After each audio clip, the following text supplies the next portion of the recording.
Hello everyone, and welcome to round 1 of the Grand Chess Classic tournament. Here we have a game between Fabiano Caruana and Magnus Carlsen. So the winner of the 2018 Candidates tournament against the World Chess Champion. And as this is only round 1, I don't really have any high quality photos for you. I do have this one photo. It's not really of high quality, but it will set the mood. I hope so. And I don't want to forget before showing you the game, I would just like to say that I was contacted by the Grand Chess Classic team, the video production team, and they said that if you guys want, you can ask questions in the comments below, and they will use those questions to ask the players. So you can ask Carlsen something, you can ask Fabiano something.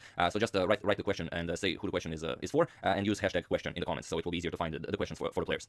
So yeah, that being said, let's see this game. Fabiano has the white pieces and he opens with d4. Knight to f6, c4, and here pretty much all of the games in the Candidates tournament went e6, and then after knight to f3, transposed into d5, and then some g3 Catalan ideas. But here after c4, Fabiano goes for g6. Carlsen goes for g6. He doesn't want to go for something that was already played like in every game in the Candidates. Knight to f3, and now we have bishop to g7. So for now, the king's Indian defense. We have e3, Carlsen castles, bishop to e2, and now d6. Knight to c3, knight to c6. And d5. Knight to b4, a3, knight to a6, and now knight to d4. Here Carlsen pushes e5. We have captures on Passan on e6, f captures on e6, and Caruana castles, and e5. Knight to b3, c6 now, e4, knight to c7, and f4.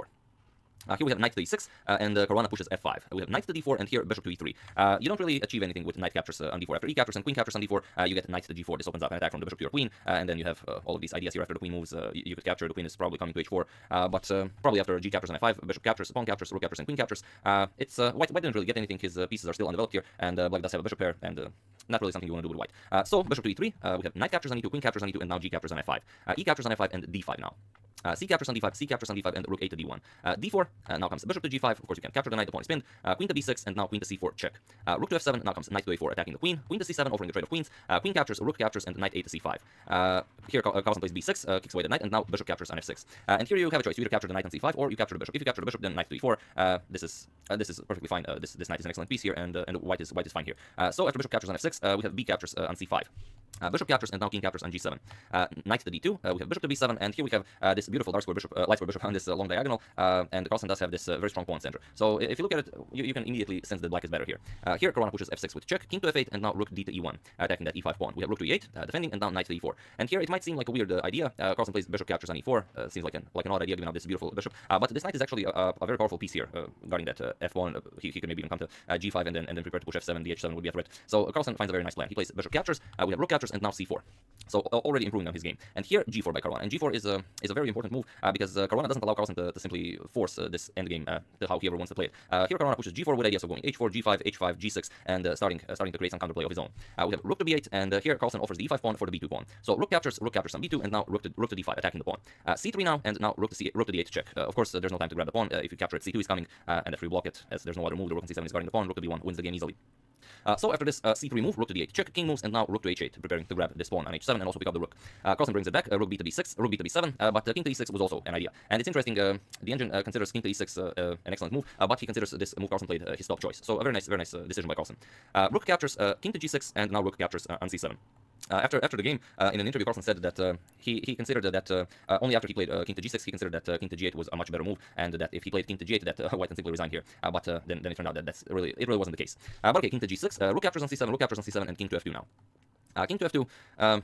With the idea that you do have to get your king into the game. Now you do have 3 pawns here, 3 paths to connect. Well, they're not connected yet, but they could very easily become connected pawns. So 3 almost connected pass pawns against 2 connected pass pawns Carlsen has in the center. And here Fabi plays king to f2. He wants to get his king all the way here to blockade these pawns. And here Carlsen has to make a decision. And well, the candidate choices are king captures on f6, grabbing this pawn, rook to d7, getting this rook behind this pass pawn, or simply pushing this c2 pawn immediately. So after a lot of consideration, here Carlsen played the immediate c2, and this is indeed the strongest move out of those 3.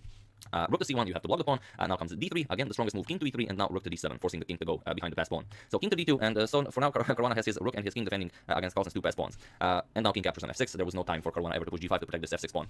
Here we have h4. This is the only move that allows the white to continue, as you can't allow king to g5, then all of your king side pawns will fall. So h4, king to e5, and now rook to f1. King to d4, and here Caruana plays h5. After giving this position a lot of thought, there was a very interesting idea of rook to f4 check. But the problem with rook to f4 check is that after king to d5, if you now go h5 with the idea that you improve your position because you kick the king back, now comes rook to b7. And after rook to f3 with the idea of capturing the d3 pawn, rook to b3 actually wins the game for black. because now now you're in a lot of trouble. Here, rook captures on d3 simply doesn't work because rook captures, king captures, and you bring the queen into the game. And another idea is that after this rook to b3 move, even if you don't do anything like this, even if you simply, for example, push a pawn or something, then you get this c1, and this comes with check. King captures, now you check the king again, king captures, and now you lose the rook, and this loses the game for white, of course. So after king d4, Fabi doesn't go for rook to f4, he plays h5 immediately. We have rook to e7, and rook to e7 is like the beginning of a winning variation, but the strongest move recommended by the engine is actually a5 here. And I've seen the coverage, it was commented again by Jan Gustafsson and this time Peter Leko, and the Leko said that if you gave this position to the world's 100 top players and give them like an hour to analyze it and find a move for black, that probably no one would find a5 because it seems like it's such a tempo variation, and that every tempo is really important. So it doesn't, you don't feel like you really do have the time to push a5, but you'll see why a5 was important here. Here Carlsen played rook to e7, we have rook to f4 check, king to d5, rook to f1, now back, king to c4, rook to f4 check, king to d5, repeating the position a couple of times, rook to f1, and now back king to c4, rook to f4 check, and now king to b3, and here we have rook to b4 check, and this was the importance of this a5 pawn. Now this rook to b4 check would not be possible. So okay, king captures on a3, now comes rook to c4. Now the idea of sacrificing the a pawn becomes clear. Now the rook is behind this pass pawn, and it's very hard to play this now for black. King to b3, now comes rook to c8. Again, now there's no way to actually push the c pawn, and here Carlsen played a5. a5, but we'll return to this position. Here Carlsen played a5, we have h6 by Fabiano, rook to e2 check, king captures on d3, rook to h2, now attacking the pawn, g5 is coming, rook to h3, king to d2, rook to h2 check, king to d3, and it was in this position on move 59 that Fabiano Caruana and Magnus Carlsen drew their first game in the round 1 of the Grand Chess Classic. But like I said, we should return to this position where Carlsen played this a5 move. A5 move was the strongest move in that position. In this, unfortunately for Carlsen, it wasn't, but only after, in the interview, Carlsen saw that if he had played rook to h7, rook to h7 was the winning move. But even Caruana didn't really see why this was winning for black, but later Jan Gustafsson explained it to them with the help of his mighty stockfish, that now because rook to b8 check, you get king to a2, and now after rook to c8, solving the pass pawn, you get a5, and after king captures on d3, now you get king to b1, and now the king b1 move is winning. So this is move they didn't see, because now after rook to b8 check, king c1, rook to c8, now you get king to d1, and you don't have the option of capturing this pawn. And pawn to c1 promoting to a queen is coming. Of course, if you capture it, then this check will be deadly. You don't really have a move. Wherever you go, black will simply capture the rook. You go here, then rook will give another check, and it's game over. So yeah, and it doesn't matter. Those are two connected pass pawns, but black can easily stop both of them, and he does have a pass pawn of his own, so no problems there. So yeah, after king to d3, the game was drawn. Carlsen did have a win in a couple of positions, but if you consider this game by engine's standards, both of them played like an almost perfect game. So Carlsen missed like 2 lines to improve on. He played like the engine's second choice, not the engine's first choice, and it wasn't enough to win. So as you can see by this game, we're gonna have a lot of fun watching these two brawl it out in November. And I do have one photo. Again, it's not a very high quality photo. It's from the official Grenke stream. But this is them after the game. They just drew their game, and neither of them really think that they had a chance to win. Carlsen actually thought that king to g8 move I mentioned was winning, but in the end, it turns out it really wasn't. The way he continued was best in the game. And here we have the results of the first round. So all of the games were drawn except Bluebaum versus Vitugov. Vitugov won his game. All the other games were drawn. And yeah, like I said, if you're interested in asking any of the players a question, just write the question in the comment section below. And use a hashtag question, and of course write for who the question is. So the Grenke Chess Classic video team will probably use those questions to ask the players your questions, and they will probably answer them in their interviews. But yeah, I have no idea how this will work, but feel free to give it a try, write a question, and we'll see what happens. Nothing bad can come of it. So yeah, I would like to thank Ahmed Bakir for your contribution to my channel. Thank you a lot. I really appreciate it. As usual, you can check all my previous videos here. Thank you all for watching, and I will see you soon. Maybe with another game from the Grenke Chess Classic. I didn't have the chance to check out all of the games yet. If some of the games were interesting, I will show them, and if not, we're back to Tal versus Botvinnik. So thank you all, and I will see you soon. Hello everyone, and welcome to Game 10 from the 1960 World Chess Championship match between Mikhail Tal and Mikhail Botvinnik. Now, you probably remember from my video about Game 8, Tal and Alexander Koblenz had this brilliant idea that Tal should go all out, try and win one more game, as if he had a 4-point lead in the match, then that lead would be practically impossible for Botvinnik to overcome. But Tal lost game number 8, and then in game number 9 he ran straight into Botvinnik's home preparation against that sacrifice Tal had on e6. So that was a pretty brilliant game by Botvinnik, and now instead of being 3 points in the lead, now Tal is still 1 point in the lead, but as Tal says that he doesn't feel like he's in the lead. He starts that this is like a whole new match, as now he faces a new, improved, confident Botvinnik that won the previous 2 games, and now again Botvinnik has the white pieces, and Tal really has to figure out what to do here. So Botvinnik played the d4, and Tal says that he didn't really know what to prepare for this game, but he did have an idea that for some reason he thought that Botvinnik would definitely go for the Semish variation against the King's Indian, as in some of the games Botvinnik played knight to f3 on the second move, kind of showing that he's not really interested in the Semish variation, and it's exactly this move order that kind of gave Tal the insight that Botvinnik will indeed go for the Semish variation. So knight to f6, c4, g6, the King's Indian defense, knight to c3, bishop to g7, now e4, d6, this is the classic line. And here Botvinnik plays f3, so he does go for the Semish variation. We have castles, bishop to e3, now e5, d5, and c6. Queen to d2, c captures on d5, and c captures on d5. Here Tal kind of just mentions it for a short time in the book, that knight captures on d5 isn't really good for white, because white can never win this d6 pawn. Point being that after knight to c6 and castles, you'll never get to win the d6 pawn, because of simply knight to d4. And now after bishop captures, bishop to e6. Queen moves, and now e captures on d4, and black is much better in this position. So after c captures on d5, c captures on d5, and now a6. A useful move, preparing b5 in the future, not allowing any of white's pieces to occupy the b5 square. And here Botvinnik plays g4. We have knight b to d7, and here knight g to e2. This is the position as Tal did prepare the King's Indian defense against the Semish variation for this match, and for this game in particular. Tal picked a couple of games, and specifically one game he played against the Gligoric in Porto in 1958 in the interzone tournament, because Tal had the disposition as white, and the Gligoric had the disposition as black. So in that game, h4 was played by Tal, and Gligoric followed with h5, and it was a decent game. Black didn't really have any problems. So after this knight b to d7, Botvinnik first plays knight to e2. He prepares knight to g3. So if h5 will be played in the future, then g captures on h5 will be an idea, as the knight will also support the h5 square. So Tal immediately goes for h5. And here, there was this position on the board plenty of times in the past, and here white usually had three main ideas. It was g captures on h5, pushing the pawn to g5, or defending with h3. But in this game, Botvinnik goes for the never before seen, or so Tal thought, as he'd never seen this move before, bishop to g5. And he didn't know was this bishop to g5 an idea he just found over the board, or was it a really home preparation? But later he will kind of think that it was an over the board decision. But you can never really tell with Botvinnik, because sometimes Botvinnik will think for 10 minutes about a move that he already prepared at home. So here Tal played h captures on g4, f captures on g4, and here knight to c5 by Tal. Now immediately piling up on that e4 pawn, queen to a5 will be an idea in the future. And here for his next move, Botvinnik thought for 25 minutes, and in the end he decided to play knight to g3. He decided to sacrifice the pawn on g4. But there were a lot of things to consider. I mean, you can't really protect the g4 pawn with something like h3, because you lose d4 pawn. Knight captures, and now simply knight captures. You attack the queen on d2. Bishop captures on d8, knight captures on d2. Now bishop to c7, attacking the d6 pawn. Now knight to f3 check, king attacks knight, and now e4, defending the knight and also opening up the attack to the b2 pawn. Bishop captures, now rook attacks bishop, bishop moves, and now bishop captures on b2. And black gains a very a decent position of being a pawn up, and white didn't achieve anything here. So after this knight to c5 move, Botvinnik decides to sacrifice the g-pawn, but by playing knight to g3 and defending the e4 pawn. So bishop captures on g4, Tal accepts it, and now b4, attacking the knight. Knight moves to d7, we have h3 now, bishop to f3, attacking the rook, and now rook to h2. And now the rook will be a lot more active on h2 than it was on h1, and here the bishop on f3 isn't really doing all that much, even though black is up a pawn. So here a5, and Tal says this a5 was a completely it wasn't really in the spirit of the position. Tal thought that it creates some opportunities on the queen side, but actually later he suggests that queen to b6 would definitely have been a better move, going for that b4 pawn, also preparing queen to d4, so this would have been better, as Tal suggests. But in the game a5 was played, and here Botvinnik played b5. Tal played this sharp a5 with the idea that if Botvinnik plays queen to e3, attacking Tal's bishop on f3, then Tal could go for a nice piece sacrifice with a captures on b4, knight to b5, and now knight captures on d5, attacking the queen. Pawn captures, and now bishop to f6. Now, if you capture on f3, you lose the bishop on g5. So after queen captures on f3, bishop captures on g5, knight captures on d6. Now white is practically lost. This was the position that Tal says, and it's a double-edged position where black really gets a lot for the piece as f5 is coming, and the point being that you can't capture this knight because of a rook to a3. And it's a very sharp position. Queen has to move, also the queen has to protect the knight on g3, so after the queen moves, now knight checks, king moves, now knight to f6, attacking the knight on d6, knight moves, queen captures on d5 with check, knight moves, and now other rook comes into the game, and now all of black's pieces are eyeing the king and the knight there. It's white is completely lost here.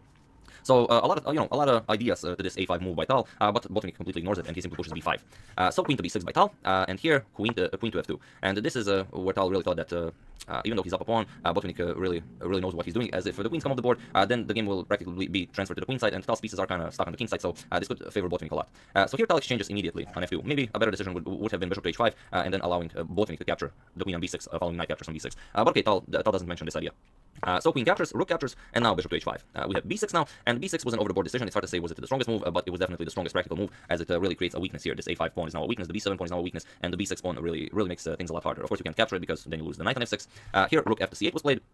We have knight to b5 attacking the d6 pawn, and now knight to e8, simply defending the pawn. And here knight captures on h5. And Tal says that this wasn't the best move, because okay, you do want to capture it, but this knight on g3 actually had a very nice purpose. It was protecting the e4 pawn. Better was hard to say if it was better, but if you go rook to e3 to defend the b6 pawn, then black has this very annoying bishop to f6 move. And after you capture now on h5, now black has bishop to h4, pinning that rook, and you don't really have a square to retreat to with your knight. So after you play a move, bishop captures, pawn captures, and now you're just down the exchange, and black is winning this game. So after this knight to e8 move, Botvinnik did play knight captures on h5, but Tal recommends the very sneaky rook to b1, that this was better for Botvinnik and that it gave white better chances. The idea is now if you capture knight captures, now you get knight captures on d6, knight captures and rook captures, and this position is fine for white. His pieces will become active, the other rook is coming into the game also, so maybe an improvement, but okay. After knight to e8, Botvinnik did play knight captures on h5, we have g captures on h5, and bishop to e3 now defending the b6 pawn. Now Tal has knight to c5, and now you see that the pawn on e4 is attacked, and Botvinnik has to exchange bishop for a knight here. So bishop captures, rook captures, and now bishop to d3. Rook a to c8, now Tal doubles up on the c file. We have king to e2, rook to c1, trading rooks, rook captures, and rook to f1, offering a trade of the other rook as well. Tal, of course, declines this, rook to c5, as he doesn't want to trade even the rook, as Tal's pieces are kind of stuck on the king side, for now at least. So rook to b1, bishop to f6, and now knight to a3. This bishop to f6 was actually a powerful defensive move by Tal that was stopping the knight to a7 idea. Because if knight to a7, then Tal has bishop to d8, and after this knight sacrifices itself for the pawn can actually capture it. Because now after b7, now Tal has bishop to c7 stopping it. And after Botvinnik brings out the queen, bishop captures, queen captures, king to f8 defending the knight. Now d captures on c6, and now king to e7. You can't grab the pawn because bishop to b5 simply wins. So king to e7. And now after rook checks, king to f6, bishop to b5, knight to c7. attacking the bishop. Now you either capture knight, and then rook captures bishop is very nice for black, or you move, and then knight to e6, and the black has a very nice position here. So, after this bishop to f6, Botvinnik saw that this idea doesn't work. He played knight to a3. We have bishop to d8, attacking the pawn again, and now knight to c4. And the knight to c4 is a great idea by Botvinnik. Botvinnik wants to get the knight to f5.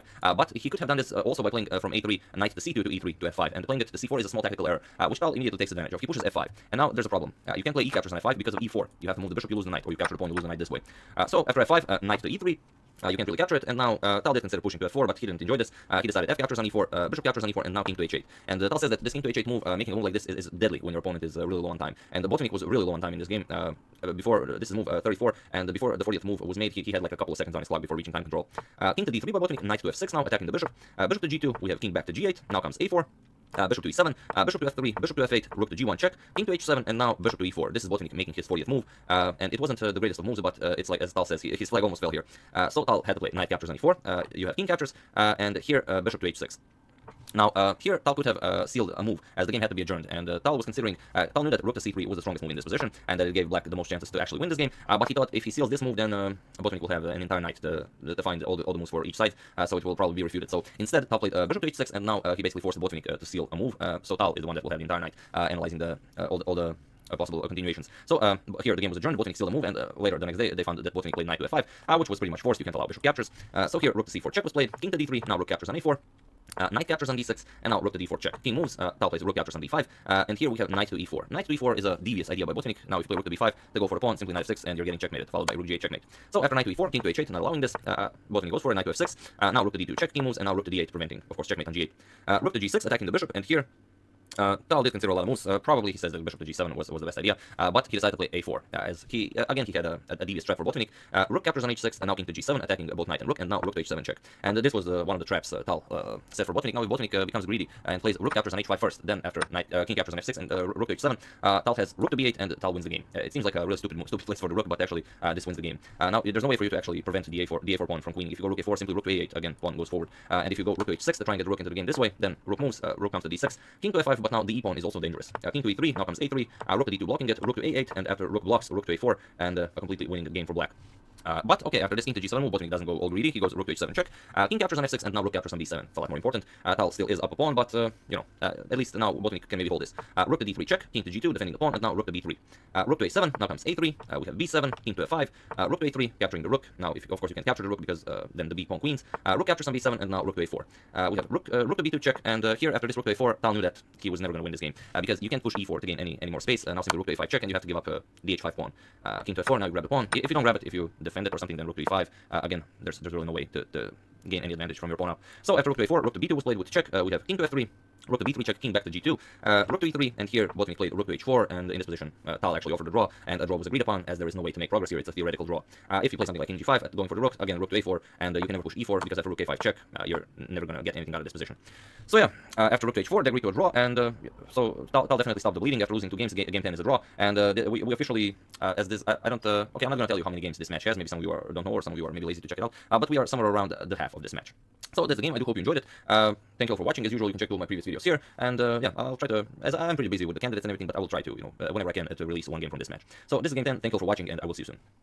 Hello everyone, I hope that wasn't too loud for everyone, as some of you who are using the headsets say I'm killing you with these intros, but hope that one was better, as today is a rest day in the candidates in Berlin. I thought it was a nice opportunity to check out another game from the Tal Botvinnik series. So this is game 8, and in the previous 7 games, Tal managed to win 3 games, and 4 games were drawn. And even though Tal is leading in this match by 3 points, Tal says that he still doesn't feel very comfortable. He still feels he's not up to his full form in this match, and he still feels that it's actually Botvinnik who's dictating the tone of the battle for the entire match so far. And he says that although being up 3 points is basically like you won the match, he says not against a player like Botvinnik, because it's not like being up 3 points in a tournament. In a tournament, you can lose a game, maybe someone who's catching up to you will also lose their game. But in a match, if you lose a game, it means your opponent won a game. So if he wins 1 or 2 games, the things can immediately change. So here, Tal and his second Alexander Koblenz, they decided to do something crazy. They decided that Tal will play a crazy game. In game 8, he will go all out, and if he wins 1 more game, then being up 4 points, that's basically you won the match. And if he loses 1 game, it's not that terrible.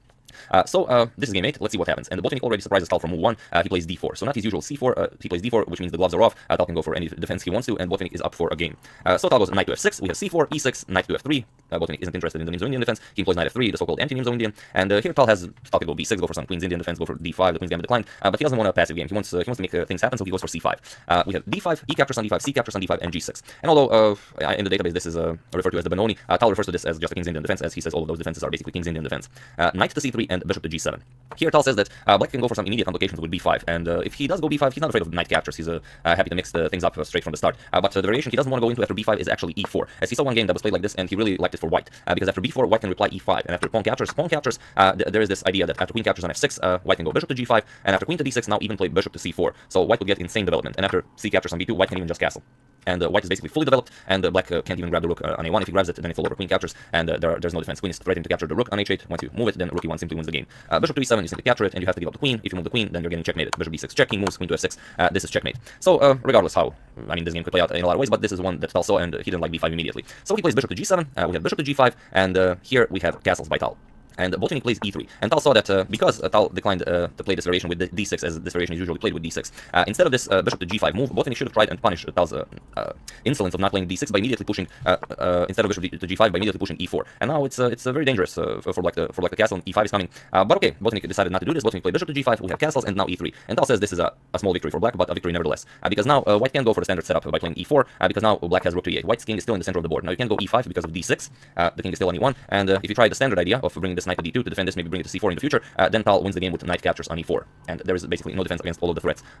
Point being that if you capture the queen, then knight captures on c3, opens up a discover check from the rook. You have to block it now, knight captures queen, rook captures, and after rook captures bishop on d8, basically black is up a whole piece. So, okay, after castles, Botvinnik played e3, we have rook to e8, and now knight to d2. Tal says that the idea of this early rook to e8, the reason why he didn't play d6, is that he wanted to, after white moves this knight to d2, he wanted to play rook to e5, and he thought that after bishop to f4, he could simply capture on d5, sacrifice the exchange, and after knight captures, white would either have to give up another pawn, the b2 pawn, or he would defend it, and then Tal would grab this nice dark square bishop on f4, considering the position to be fully compensated for the exchange. But the reason Tal didn't do it is because this rook to e5, he feared bishop to h4, and now after g5, bishop to g3, rook captures on d5, also giving up the exchange, knight captures, it's not really good for black. It's actually bad for black, because now after knight to c4, the white opens up an attack on this knight on d5, and after knight to e7, knight to d6, and this is a monster position for white. So after knight to d2, Tal refrains from going rook to e5. He finally plays d6. We have bishop to e2. We have a6, preparing b5. Botvinnik stops it with a4. Knight b to d7, and now Botvinnik castles. We have queen to c7, with the idea that, of course, Tal wants to unpin here. Now this knight can move, and also he wants to push c4 at the right moment. Here, queen to c2, not going for the immediate e4, although Tal considers e4 to be a better, but you play d3, you don't want to waste another tempo by playing d4. And here Tal plays knight to b6. And this is the idea of the quote about the board, as Tarash says, a knight is always badly posted on this square, talking about the b6 square. But Tal says that this is maybe one example where it's actually not, because the knight isn't planning to stay on d6 for a very long time. He just uses the tempo on the d5 pawn to remaneuver it. Here, bishop to f3. If Botvinnik would now play e4, then Tal could actually play knight captures on d5. And after e captures, bishop captures on c3, queen captures, and rook captures on e2, and it's a perfectly fine position for black. So after this knight to b6, bishop to f3, which was one of the ideas of bishop to e2. And here, Tal plays c4. Tal again considered a move like rook to e5, as he really liked this move, but again after bishop to f4 attacking the rook to f5, and now queen to b3, there really is no reason for that rook to stay there. The queen defends the d5 pawn nicely. This rook will be trapped at some point, and if black decides to play c4 to kick away the queen, then queen to a3, and now it's actually black that's in trouble. So okay, after bishop to f3, Tal refrains again from rook to e5, he goes c4, and now Botvinnik decides to give up his dark square bishop, but to win a pawn. Bishop captures on f6, bishop captures on f6, and now a5, simply kicking away the defender of the c4 pawn, knight to d7, and now knight to e4, attacking Tal's bishop on f6, and also now there's a double attack here on the c4 pawn. There's no way to defend it. Tal played bishop to e5, simply preserving the bishop, and here comes queen captures on c4, offering the trade of queens. It's a better move than knight captures on c4. If knight captures on c4, then Tal can break through with b5. A captures, knight captures, the knight can't move, the queen is undefended on c2. This would be okay for black. So queen captures on c4, immediately Botvinnik offers the trade of queens. We have queen to d8, and Tal says that this is the position he saw when he decided to give up the extra pawn. Queen to a2 by Botvinnik, and here in this position, when the queen was still on c4, Tal's idea was simply pushing b5, and now Botvinnik played queen to a2. He doesn't want to allow b5 to come with a tempo on the queen, and now Tal, for some reason, doesn't play b5. b5 is, again, regardless of the fact that the queen isn't on c4, after b5, a captures, knight captures, Tal makes room for all of his pieces to get developed, and more importantly, this knight on b6 is preventing the knight on d2 from creating a very nice outpost on c4. But for some reason, after Botvinnik played queen to e2, Tal played f5. And this will prove to be not so smooth as Tal thought it would be. Knight to c3, we have g5 now, and here Botvinnik isn't afraid of Tal's advancement on the king side. He is simply preparing to bring this knight to c4, this knight to a4, and then to b6, and to completely dominate the queen side. So knight to c4, but Tal pushes forward to g4, as they did agree to this before the game. Bishop to e2, and now queen to f6. Knight to a4, preparing knight to b6. We have king to h8, getting the king out of this diagonal that the queen is eyeing, and also maybe making room for the rook on g8 in the future. G3, h5, and now f4. And Tal was very impressed by this f4 move by Botvinnik, as it immediately requires a reaction from Tal. Here, Tal played bishop to d4, simply not allowing this bishop to be captured, because then rook captures on e2. This would be an extremely active rook. So queen to a3. Now, there's a double attack on the d6 pawn, and Tal has to do something here. And Botvinnik is also threatening knight to b6, attacking this rook. Also, this will force Tal to exchange this knight, and Tal doesn't want to exchange this knight, so Tal plays rook to b8. Seems like a passive move, but Tal thinks that it was really necessary. So Botvinnik goes knight 8 to b6 regardless. And here Tal says that Botvinnik had a better move. A better move with the idea of playing e captures on d4, grabbing the bishop, and simply if rook captures on e2, then rook 8 to d1, first defending the d4 pawn, and after h4, knight to c3, attacking the rook on e2, and after the rook moves, now queen captures on d6. Queen captures, knight captures, and with 2 extra pawns, black's piece is not being very well developed, white would have a great advantage here. But okay, Botvinnik has his own idea of what he's doing. He plays knight to b6, and we have h4. Here, Botvinnik plays rook 8 to d1. Again, idea of capturing the bishop on d4 was possible, but now Botvinnik forces it back. Bishop captures, pawn captures, and here knight to c5 by Tal. G captures on h4, and here Botvinnik saw that if queen captures on h4, then queen can come to c3 with check. After the king moves, queen can come to e1, and this will be fine for Botvinnik. So after this G captures on h4, Tal played bishop to d7. And bishop to d7 is an okay move, but Tal prefers knight to e4, simply not allowing Botvinnik to trade queens. But okay, bishop to d7, and now Botvinnik plays queen to c3 and forces a trade of queens. Queen captures, pawn captures, and here bishop to b5. This is still a good move, and rook f to e1 now, defending the bishop on e2, and if Tal captures the knight, then bishop can capture, and e3 pawn is also defended. We have knight to e4, and here Botvinnik plays rook to c1. A better move was rook to d4, but he misses Tal's move. And here Tal actually has a winning game. He just has to play the correct move. And in this position, Tal played rook to c8, which is the winning move. Unfortunately for Tal, Tal played the wrong rook to c8. The correct move was this rook to c8, but he played rook b to c8. And you'll see, we'll return to this position to check out why it doesn't work. Here Tal saw that he's winning the exchange, and he immediately thought that he was winning the game. And it was actually Botvinnik who was in time trouble in this game, but Tal says for some reason this quick play by Botvinnik affected his play as well. So he played rook b to c8, and now Botvinnik played knight to a5. So okay, bishop captures on e2, rook captures on e2, and now knight captures on c3. And now you can see that Tal wins the exchange whatever Botvinnik plays. If he doesn't move the rook, then simply Tal will capture it. If he moves it, then Tal will play knight to e2 check and pick up the c1 rook. So Botvinnik saves Tal the trouble. He plays rook captures on c3, rook captures on c3, and knight captures on b7. Here, rook captures on e3, and Tal says that this was probably the last chance for him to play rook to b8, simply kick away this knight and try and win the b6 pawn to maybe hold a draw. But he played rook captures on e3. He thought this was still winning, but now Botvinnik simply exchanged, and after rook captures and the knight captures on d6, you have the exchange, but Botvinnik has a passed b pawn that's already on b6 and a passed d pawn. So here Tal played rook to d3, and here the game was adjourned. Botvinnik had to make one more move for the game to be adjourned, and Botvinnik studied this position for half an hour before deciding on what move he will play tomorrow when the game is adjourned. And feel free to pause this position, find the winning move for Botvinnik, and check out your own endgame skills, and don't feel too bad if you don't find the move immediately. After all, Botvinnik did think about it for half an hour, so do pause the video if you'd like to. Maybe you can come back to it later. But okay, for those of you who did find it, I mean, congratulations. It's really not a simple move to find. And for those of you who want to enjoy the show, here Tal thought that Botvinnik would have to play b7, and after pawn to b7, rook to b3, there really isn't any way for white to win this game.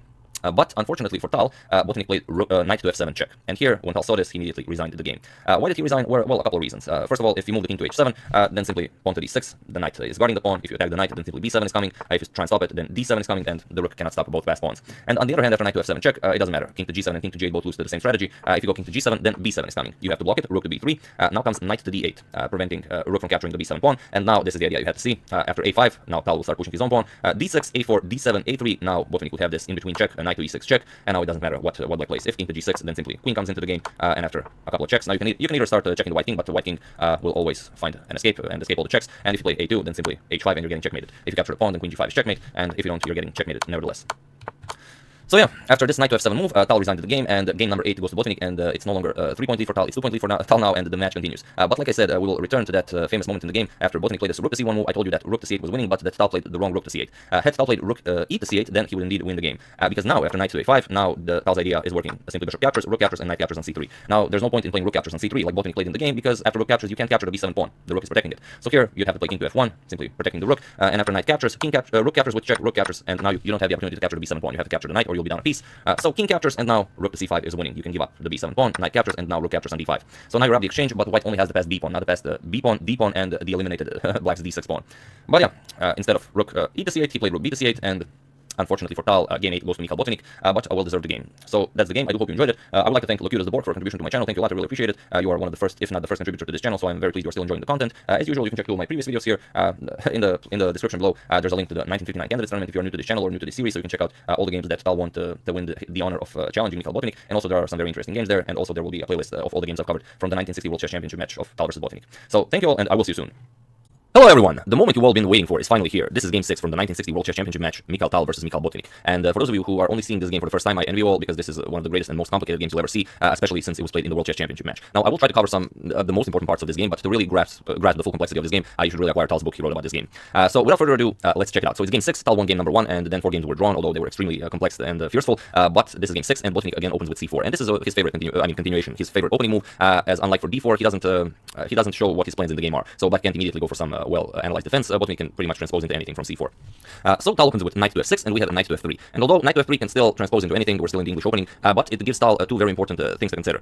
For one, Botvinnik does not intend to play the Ningzo Indian, and number two, if Tal ever goes for the King's Indian defense, Botvinnik is not going to go for the sharp sandwich variation, as there is already a knight on f3, so Botvinnik will be unable to play pawn to f3. So with these two things in mind, Tal continues with g6. And he says an opening like this would never be played by someone like Chigoni, for example, in the 1930s, as Black doesn't really engage in any of the central squares in the beginning of the game, but Tal explains that later players like Boleslavsky, Bronstein, Geller really gave new life to King's Indian defense. So g3, bishop to g7, and now bishop to g2. Tal castles, we have d4, and now d6. So we've transposed into the King's Indian defense. Knight to c3 by Botvinnik, and here Tal says that in a lot of his games he played a move like c5, and then depending on whether white will push d5 or not, maybe he will develop the knight to c6 or d7. But he says as he played this in a lot of his other games, he decided to go for knight b to d7 immediately, and chances are Botvinnik didn't really have a chance to prepare for a move like this, as Tal didn't play it that often. And with this, he gives himself a lot of options. Here Botvinnik castles, and Tal plays e5. We have e4 and now c6, and now Tal considers this to be the most flexible variation for Black, as now if white ever decides to push d5, then Tal can go a5 and create a very nice outpost for his knight on c5. So nothing to worry about here. And here Botvinnik played h3, and h3 isn't considered to be such a great move, but Botvinnik already played in his game 14 against Smyslov in the World Chess Championship match. In this position, he continued with bishop to e3, but after Smyslov attacked it with knight b4, bishop to g5, Smyslov played queen to b6, and here he gained a lot of initiative. So instead, Botvinnik goes for h3, doesn't allow this knight to come to g4, and Tal goes for queen to b6. Queen to b6 also isn't such a move that was often seen. More was seen something like capturing an e4 and after knight captures rook to e8. So again, Tal goes for a move that Botvinnik probably didn't prepare for so much. Queen to b6. And here, Botvinnik played d5. If Botvinnik didn't do this, if he went, for example, a move like king to h2, simply improving the position of the king, then Tal has this very old tactic in mind. E captures on d4. And after knight captures, queen captures, and now after queen captures, knight to g4 check, opening up a discovered attack on the queen. Pawn captures, bishop captures, and now the material is equal, but white's pawn structure is somewhat shattered, and Black would definitely have an advantage in this game. So after queen d6, Botvinnik plays d5, and here we have c captures on d5. C captures on d5, and now knight to c5. And here Tal was extremely pleased with the opening phase of the game. He managed to complete his task. He activated his knight on the reactive post on c5. The queen on b6 is preventing white from dislodging it with b4, although it's unclear if white would immediately push b4. But you know, it's a nice, definitely a nice outpost for the knight. And here, usually, here Botvinnik played knight to e1, and Tal thought that this knight to e1 move was a novelty by Botvinnik. Later, after this game, he found out that Petrosian already played this move in one of his games, and he won the game pretty swiftly with the white pieces, so Botvinnik was familiar with this game. But knight to e1, Tal didn't really like this move, as Petrosian's opponent didn't really play correctly that game. So a more usual idea is rook to e1, guarding the e4 pawn, and then playing knight to c2 and bringing the knight to c4, as this is a very active square for the white knight. But okay, knight to e1 by Botvinnik, and now comes bishop to d7. We have knight to d3, and this is something Tal says that Botvinnik is a great player, and he's a great player in chess matches, but this is why Tal considers it's very important to play tournaments, especially open tournaments, where you will face a lot of players with different styles. Here it took Botvinnik 10 minutes to consider a move knight to d3, and the only reason white would play knight to e1 on the previous move is to bring it to d3 and exchange it for Tal's very strong knight on c5. But here Tal says because it took Botvinnik 10 minutes to play this move, it really shows that Botvinnik lacks simply playing games, as this move should have been an automatic, and those 10 minutes will really be missed by Botvinnik later in the game. So knight captures on d3, queen captures on d3, and here rook f to c8 by Tal. And rook f to c8, Tal says that he really took a long time to find this move, because it's unclear what to do here. Do you want to bring the play over to the queen side, or do you want to play a move like knight to h5 and start pushing the pawns? The problem is, if you go knight to h5 immediately, after bishop to e3, queen captures on d2 or queen to d8, simply rook to b1, and you're going to lose the b7 pawn. So after this bishop to e3, you should retreat with queen to d8, but then queen to e2, and again this queen to e2 stops f5 pretty nicely, as after f5, after you push it, simply captures, you can't capture with the pawn, because the knight is hanging on h5, and after rook captures, queen to c4, and the white's position is great here. You can never play rook to c8, for example, queen to b4 is coming, and now your a7, b7, and d6 pawns are under attack. So it took Tal a long time. It doesn't say how much, but it took him a long time, and he played rook f to c8. He decided that he wants to transpose the game over to the queen side, at some point play rook to c4, double up rooks on the c file, and he thinks that later in the game knight h5 can be followed by f5 without the rook on f8 supporting it. So rook to b1. And Tal thought that this rook to b1 move isn't really something. Okay, it gets the rook out of the a1 diagonal, a1 g7 out of this bishop's reach in the future, and also it will protect the b2 pawn, so this bishop can become activated, but it actually is a loss of a tempo, and Tal will prove this later in the game. Queen to e2 would have been better than rook to b1, as queen to e2 also guards the b2 pawn, and will attack the knight on h5 after Tal finally transfers it there. So knight to h5, and here bishop to e3. And now Tal says that he didn't want to bring the queen back to d8, as he already brought his rook over to the queen side, so Tal wants to play on the queen side, something not very characteristic of a King's Indian defense, but he thinks that he will be able to perform f5 without the help of the rook on f8. So instead, here Tal plays queen to b4. Now Botvinnik plays queen to e2, as that threat of f5 is pretty dangerous. If Black is ever allowed to play g captures on f5, then he will create a very nice pawn storm. And here rook to c4. Again, it took Tal quite some time to decide on this move. He considered f5 immediately, but as you'll see, if Tal played f5 immediately, then after e captures, bishop captures, rook b to c1, getting rook out of the way. Tal kind of gives up his grasp of the e4 square, so he didn't really enjoy this, as he doesn't really have anything to do here, and white has this threat of playing g4. So after this queen to e2 move, Tal improves with rook to c4, now gaining even more pressure on the e4 square, and preparing rook a to c8. Here rook f to c1 by Botvinnik, and here it took Tal again some 16 minutes, as he says, to decide to double up rooks on the queen side, as again he had to see if everything was in order on the king side. And here Botvinnik thought that there was really no danger here in this position. He thought that everything was fine. He played king to h2, simply improving the position of the king. Later he will decide to go bishop to f1 and try to gain some exchanges here on the queen side, and he thought this was okay, because the bishop on g7 and the knight on h5 are are on the king side, so if he manages to exchange everything on the queen side, all will be well. But here comes something Tal planned for a very long time, and that's why he took so long to calculate all the moves that if he's allowed to play on the queen side. Tal played f5. We have e captures on f5 as planned. Bishop captures on f5. Now bishop captures on f5 is a lot stronger than when this rook was on f1, because now this rook is under attack. Botvinnik is forced to lose the tempo here. So rook to a1. And this is the moment that Botvinnik and probably all the grandmasters that were watching the game, all the people in the audience, here Botvinnik thought that since the bishop is on f5, the knight is on h5, there's this threat of winning the piece with g4, so Tal would have no other option than to retreat with his pieces. But it's in this game that Tal played one of the greatest moves I've ever seen, and in this position Tal played knight to f4. So when you see a move like knight to f4 on game 6, and Tal is already in the lead in this match, he has the black pieces, and he plays a move like this, you don't know what to make of it. You're Mikhail Botvinnik, Tal just threw that knight in on f4. What do you do here?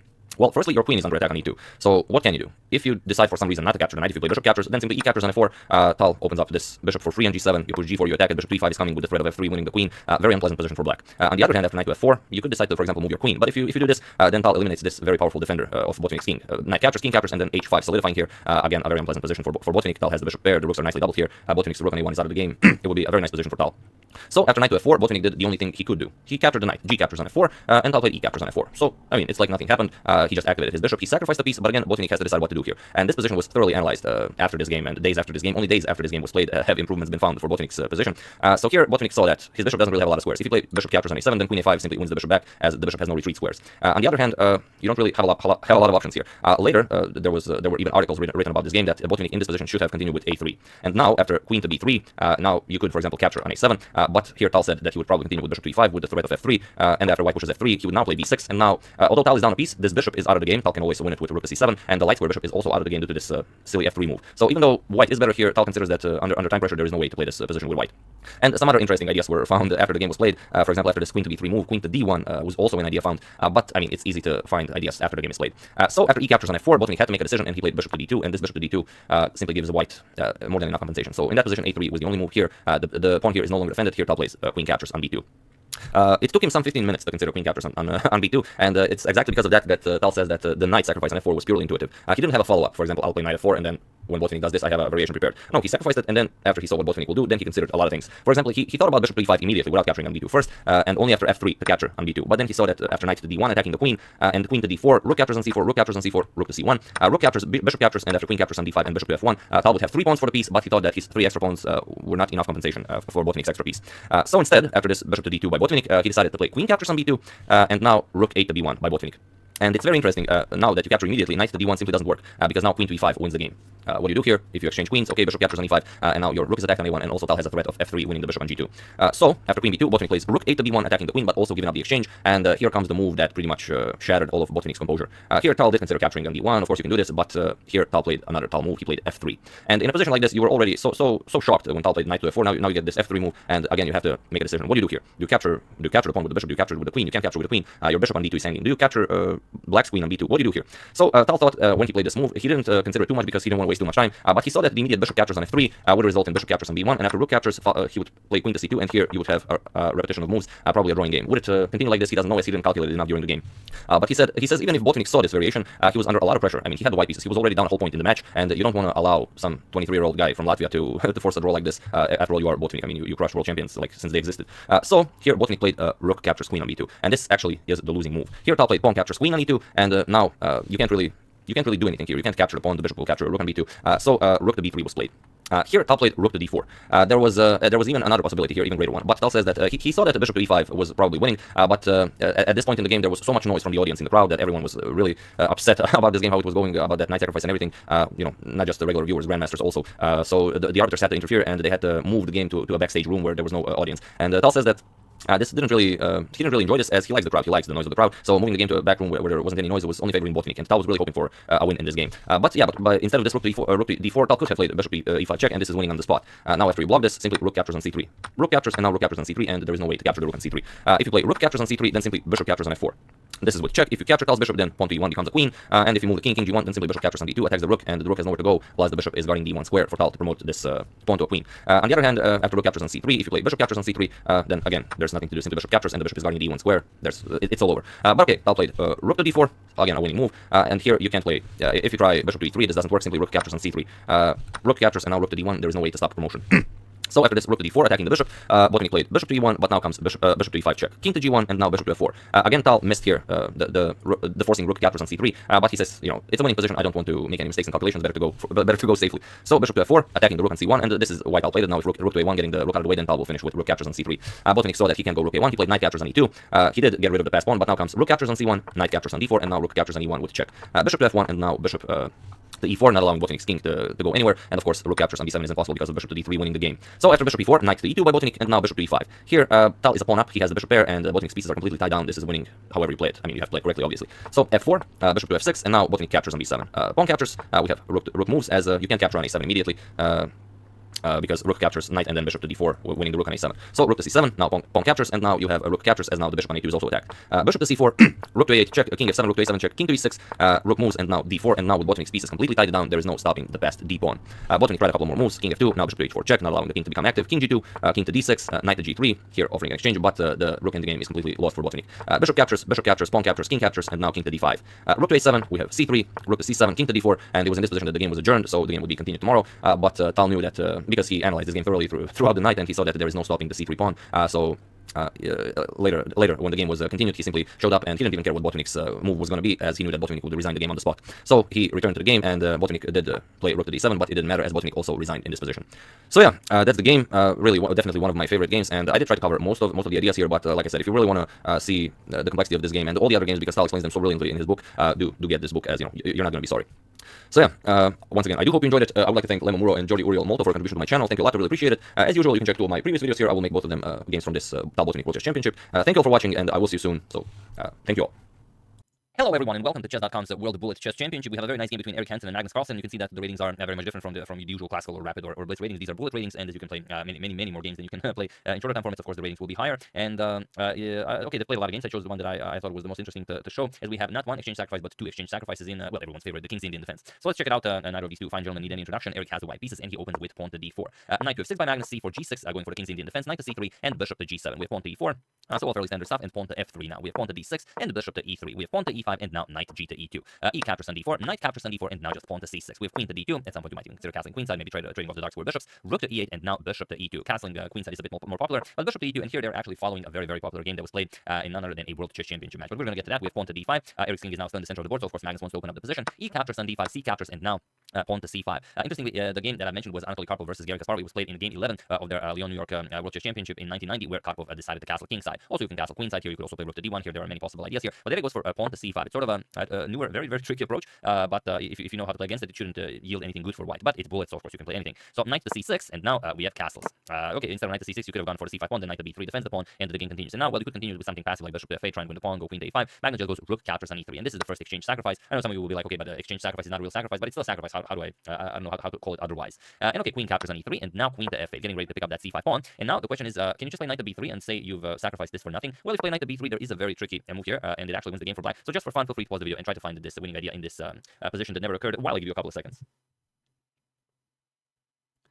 So for those of you who were able to do it, congratulations on finding this incredible, well, it's sort of a combination of everything, and for those of you who just want to enjoy the show, it is pawn to d4. This wins a piece, and here you just resign, as if you capture the pawn, knight captures on d4, yes, you are defending it, but there's knight to g4. And now the queen is attacked, and also there's a double attack on the knight on d4, and if you capture, then bishop captures on d4, picks up the queen, and if you don't capture, then you have to move the queen. What can you play? Queen to f4, but then again, you capture this with check, and once the king moves, then you can play knight to f2 check, and now you have to capture. If you don't, if you just play king g1, then knight to d3, opens up a discovery, and you lose the queen on f4, so here you would have to capture, and not only do you win your piece back, but you also win the exchange back, but you also will be an extra piece at the end of this. So that's why after queen to f8, Eric cannot just go knight to b3, he plays knight captures on c6, b captures on c6, and now king to h1. And yes, this is bullet, but it's 1+1. So when you're playing online and you do get increment, this is quite a lot of time, especially for these incredible bullet experts like Eric and Magnus. So here, they're still in the game that Kasparov and Kasparov were playing in their World Chess Championship match. The game continued with rook to b8, and it's definitely a move that makes sense going after the b2 pawn, but Magnus plays a different move. He doesn't go for the move that Kasparov played. He played knight to d7, and now it's different. In the actual game, Karpov versus Kasparov, b3 was played, but here you can't do that because now the bishop has opened up, and this would be very dangerous. And of course, it is only now as of move 16 that we have a completely new game, which is somewhat weird to you guys. Sometimes you will be like, but how can they play such incredible chess with only a minute on the clock in the second increment? Well, that's just how good they are. Most of the games they played are like 90-80% accuracy.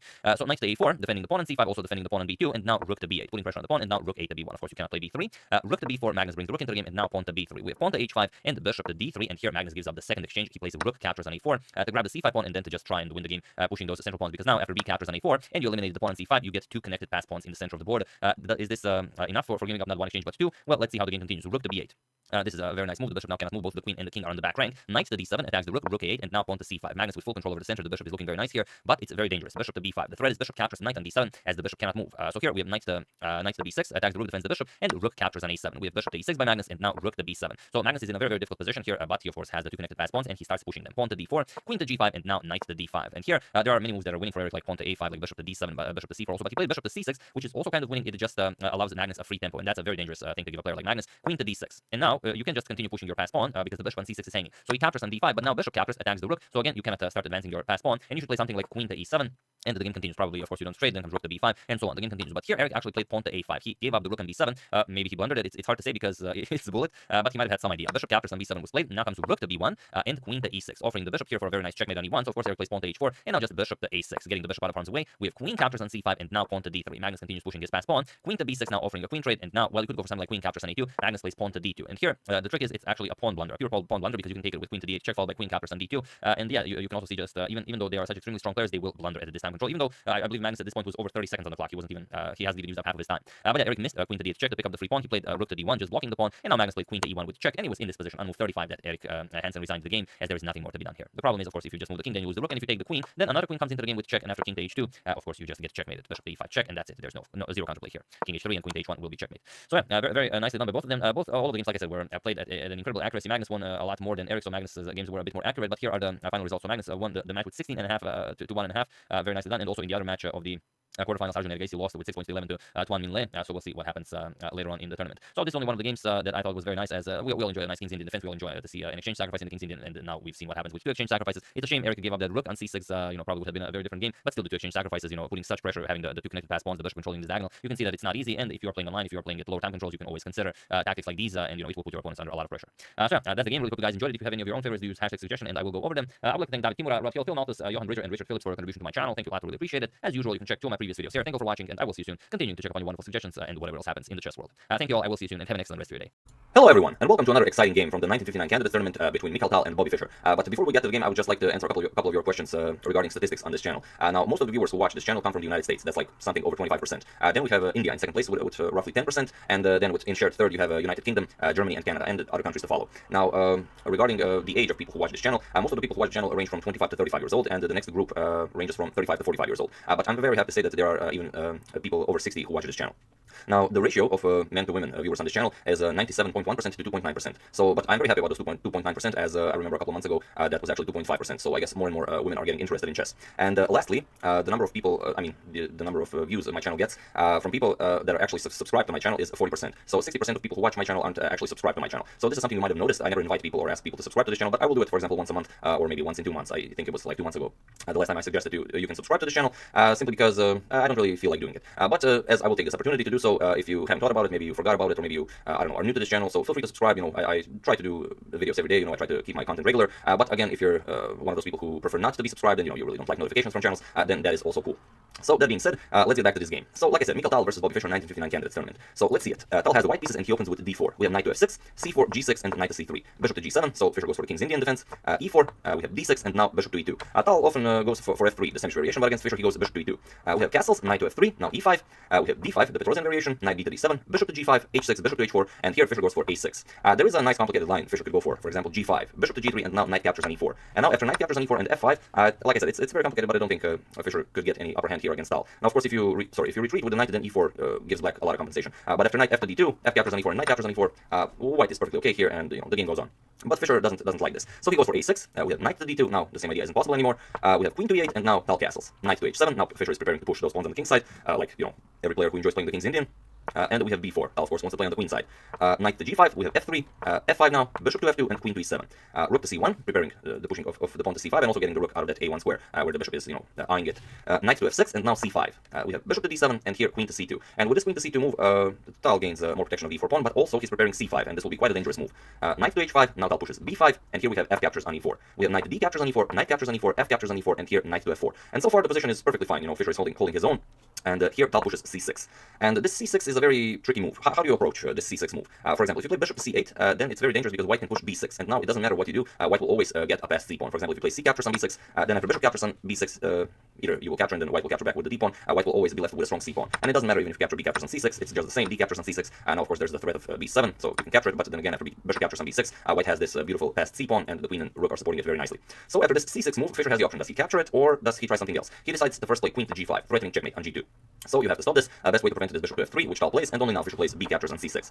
We have d captures on c6, and now bishop to g4, trying to get rid of that defender of the g2 square. Tal plays bishop captures on g4, we have queen captures on g4, and now bishop to e3. Now the queen is protecting the g2 pawn as well. So a captures on b5, we have bishop captures on f4, e captures on f4, and knight captures on b5. And here it's a very complicated position. Tal is threatening to capture the c7 pawn, creating a very strong passed c pawn, and Fischer has to decide what to do here. Does he defend the c7 pawn, or maybe he wants to go on the attack with f3? And f3, it seems like a very interesting move, a very aggressive move. Don't let Tal attack you, better yet attack Tal. But Tal could simply ignore this and play knight captures on c7, and you don't really have any way of getting any advantage from this as black. You could try something like bishop to d4 check, but after the king moves, you can capture, but now simply rook captures on a2 with check, and the king moves. Rook to c8, you attack the knight, but after the knight moves, the passed c pawn will always be a great advantage for white. So after this knight to b5 move, Fischer first plays rook to f7. And here, it's an open position. A lot of things are possible. And unfortunately for young Bobby, this is exactly what Tal wants to get out of the position. This is his happy hunting ground, and he plays a very powerful move. He plays queen to c4. And with queen to c4, he's still protecting the a2 pawn. He's spinning the rook on f7, so you can't move the rook. Now knight captures on c7 is again a possibility. You can't really move the king to somewhere like h7, h8, because the king has to protect the rook at all times. So the queen to c4 isn't really a forcing move or anything. It's simply improving the position of the queen, while the queen now has pressure all over the board. So best idea for Fischer to do in this position, and like always when it's a complicated position and your opponent makes a pin like this, is to unpin immediately. You can't really go to h8 or h7 because you have to protect the rook. So king to f8 would have been probably the best idea. So Fischer decides to go for rook to c8 first to defend the c7 pawn, and now rook to f3 by Tal. Tal here announces that he will double rooks on the f file and trying to gain some counterplay there. And again, king to f8 seems like a reasonable choice, but first Fischer plays bishop to e5 to gain more protection of this f4 pawn. g5 will be an idea in the future, and now he creates a nice g7 square for his king. So rook c to f1, Tal doubles up on the f file, and now Fischer plays king to g7 unpinning. So it's still rather complicated position. It's hard to say who is better, but even if the position stays locked like this, with Fischer locking the position with his e5 bishop, Tal always has this passed a pawn Fischer has to worry about, and at some point Tal will start pushing it.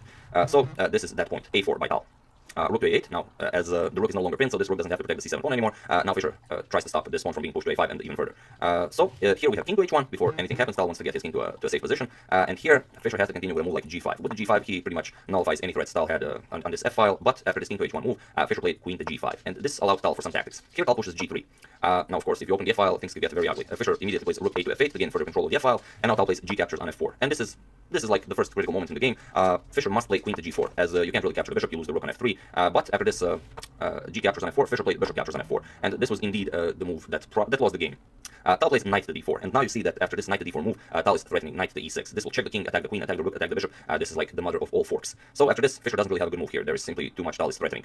So first Fischer plays queen to h4. He threatens checkmate on h2, but of course Tal is not going to react to this by defending. He simply plays rook captures on f4. Now there is no more the threat of checkmate. Rook captures on f4, and now we have knight to e6 check. King to h8 by Fischer, and this king to h8 is a great move because it doesn't allow Tal to capture the rook with check. Also, it doesn't bring the king into the attacking range of the queen. So after king to f8, this is the most critical position of the game, and this is the position you want to really enjoy and check out and try to find the winning move.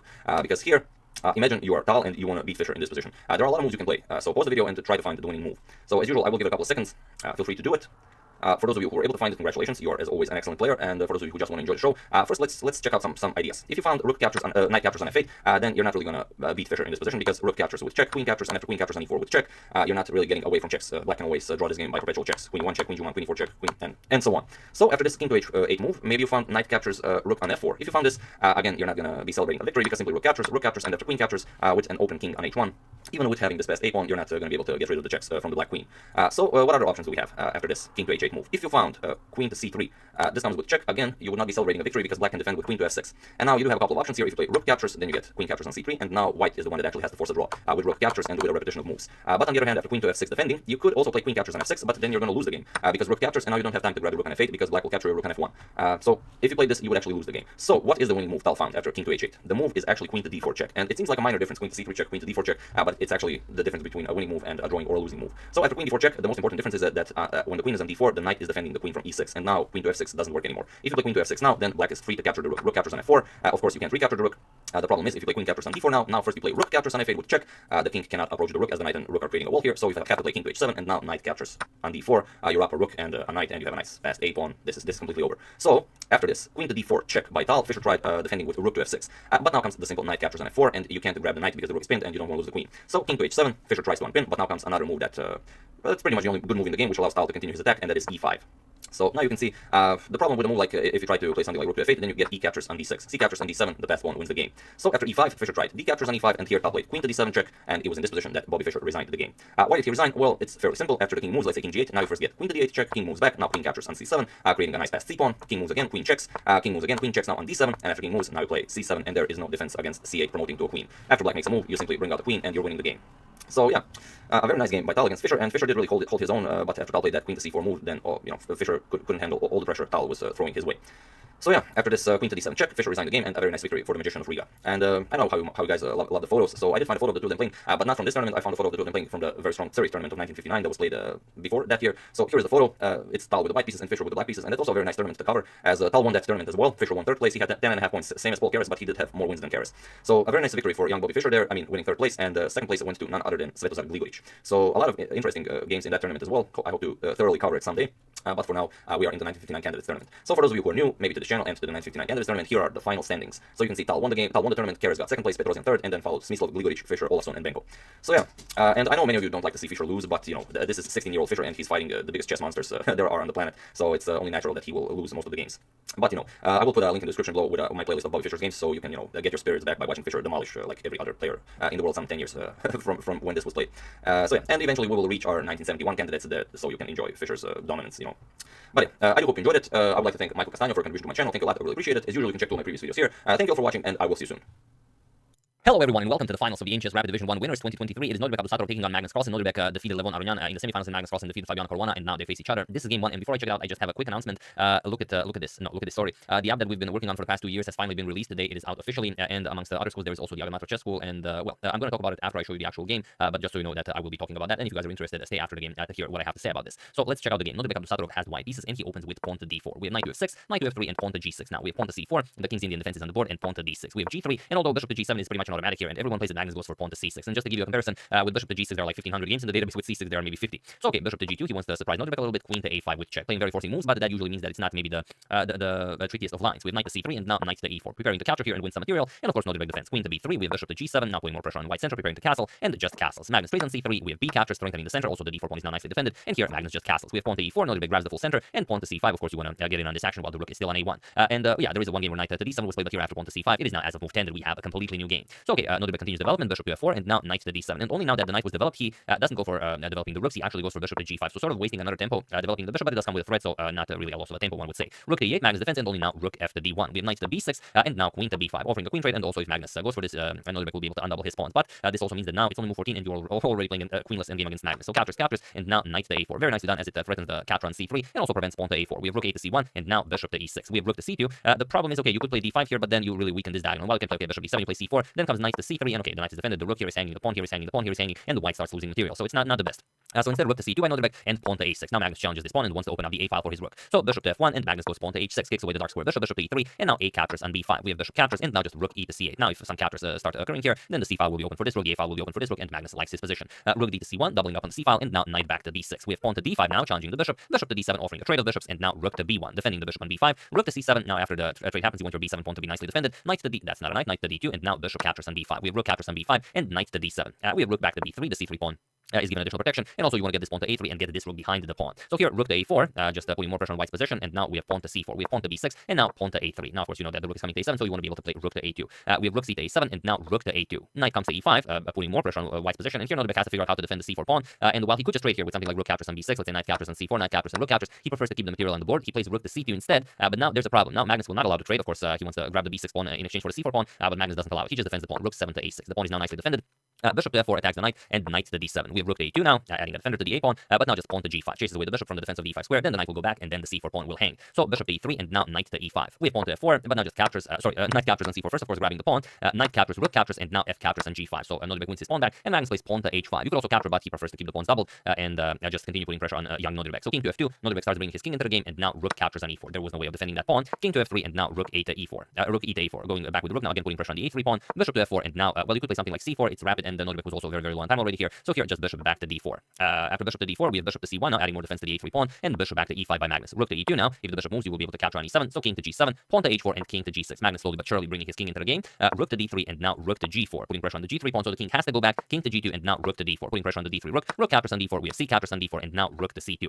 Rook to a5, going after the pawn here, and now here we have rook to c7, which is a very interesting move, going after the e7 pawn. But Magnus completely punishes that. He plays rook to c5, and now Magnus says, now you have to trade rooks as your bishop is also hanging, and my the bishop and pawn endgame will be just completely winning for me. But there is a way to make Black's life a bit harder here. Do you just resign here, or do you still at least try to persevere? Feel free to pause the video, and even though your position is lost, what would you play here? Like, imagine if it was a blitz game, what would you play here to make Black's hopes of winning as difficult as possible? While I give you a couple of seconds. So for those of you who were able to do it, congratulations on finding this. And for those of you who just want to enjoy the show, it is rook to c6. This is the move that gives Black the most problems because now, of course, you cannot capture. The rook is still defending, and you cannot trade. If you trade, then pawn captures, and white is just winning now. Even if you play d5, it doesn't matter. Okay, the bishop is guarding c7, but there's bishop f4, gets rid of the bishop, and then the pawn just wins the game. So, okay, it's not a forced line. Of course, after rook to c6, Magnus would not take the rook. Magnus would just continue improving the position. It's still the most resilient way to go down, and I hope that's what you guys are always looking for.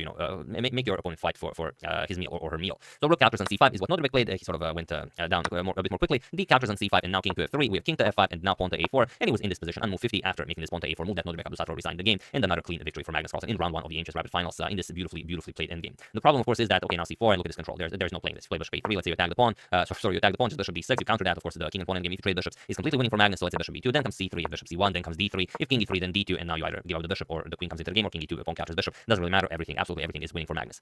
Very nicely done by Magnus. We'll see what happens in the other games, and now, for those of you who are still with me, I will discuss our School for Learning Chess a little bit. Now, I've mentioned to you once on the channel, I believe already, and some, I believe, 3,000 of you downloaded our app, but it was a pretty different app. A lot has changed from then, and a lot of suggestions that you guys put in were implemented, so hope you guys will enjoy that as well. But basically, this is what is happening. The app is called Improve, and as it has become the chess player that you want to be. The story behind the app is that, these two fine gentlemen, Dean Stackle and Clay Thompson, they are the founders of the app, and they created it. The app serves for more than just learning chess. For now, you can learn tennis, you can learn chess, very soon you will be able to learn pickleball, but it's the idea is that it's kind of a learning platform for everything you want to do. I mean, at some point, even maybe sculpting or knitting or just, a motivational platform. Like, they want to be present and, allow people to improve themselves on every front, but for now, we are focusing on chess, and that's where I come in.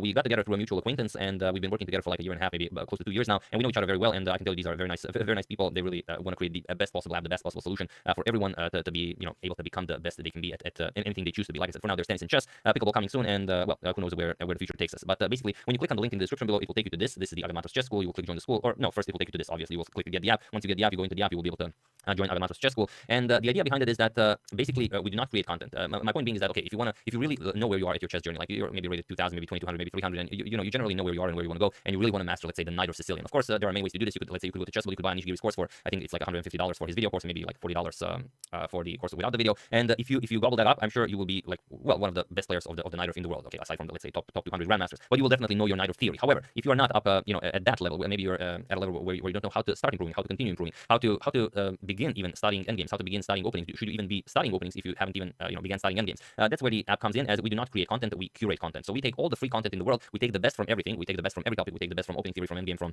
middle game, from solving puzzles, from learning about pieces. There are lessons about every piece in general. So there are even motivation, even how to approach learning. So we tackle all that, but through all the content in the world and through all the creators that we thought were good to start off with. At some point, we are hoping that there will be even more creators, that the app will at some point have some sort of an AI interface where it will maybe scavenge the internet for all the best content. But for now, we are the ones who prepared it. Goran Matic and myself. You guys know Goran. I made a couple of videos about him. He's my brother-in-law. He also played great players like Gary Kasparov in a simul. I'm sure you guys, of course, know who I'm talking about. So that's the idea. We curate all of the content in the world that's free, and we serve you with the best possible course of training for you. So when you start up the app will ask you, okay, here are some how good are you at the end game, how good are you at the opening, how good are you at the middle game, how good are you at this, how good are you at that, and you will rate yourself, and then based upon those ratings, the app will serve certain content to you in order to improve in the form of action items. So for example, you're struggling finding tactics. Maybe you're a 1600 player and you want to play online. Okay, you play out of 1600, maybe 1700, maybe 1800 players, and you play an okay opening, you play an okay endgame, but in pretty much every game you blunder a tactic, you miss a tactic, you fall for a trick. So if that's your weakness, the app will recognize that, and you will be served content that will improve you exactly in that area where you are weak. If you're a complete beginner, of course the app will try to serve you everything in a way where it will be the most accommodating for you to learn. So that's kind of what we are hoping to accomplish here, and I think that no one up to this point has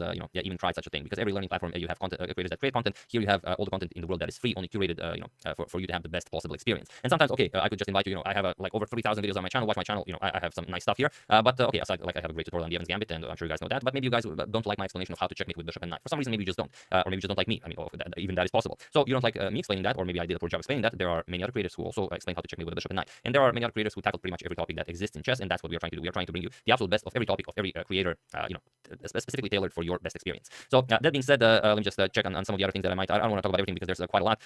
Tailored action plans, expert curated content, gamification, and the supportive community to guide your journey to becoming your best self. We already discussed that.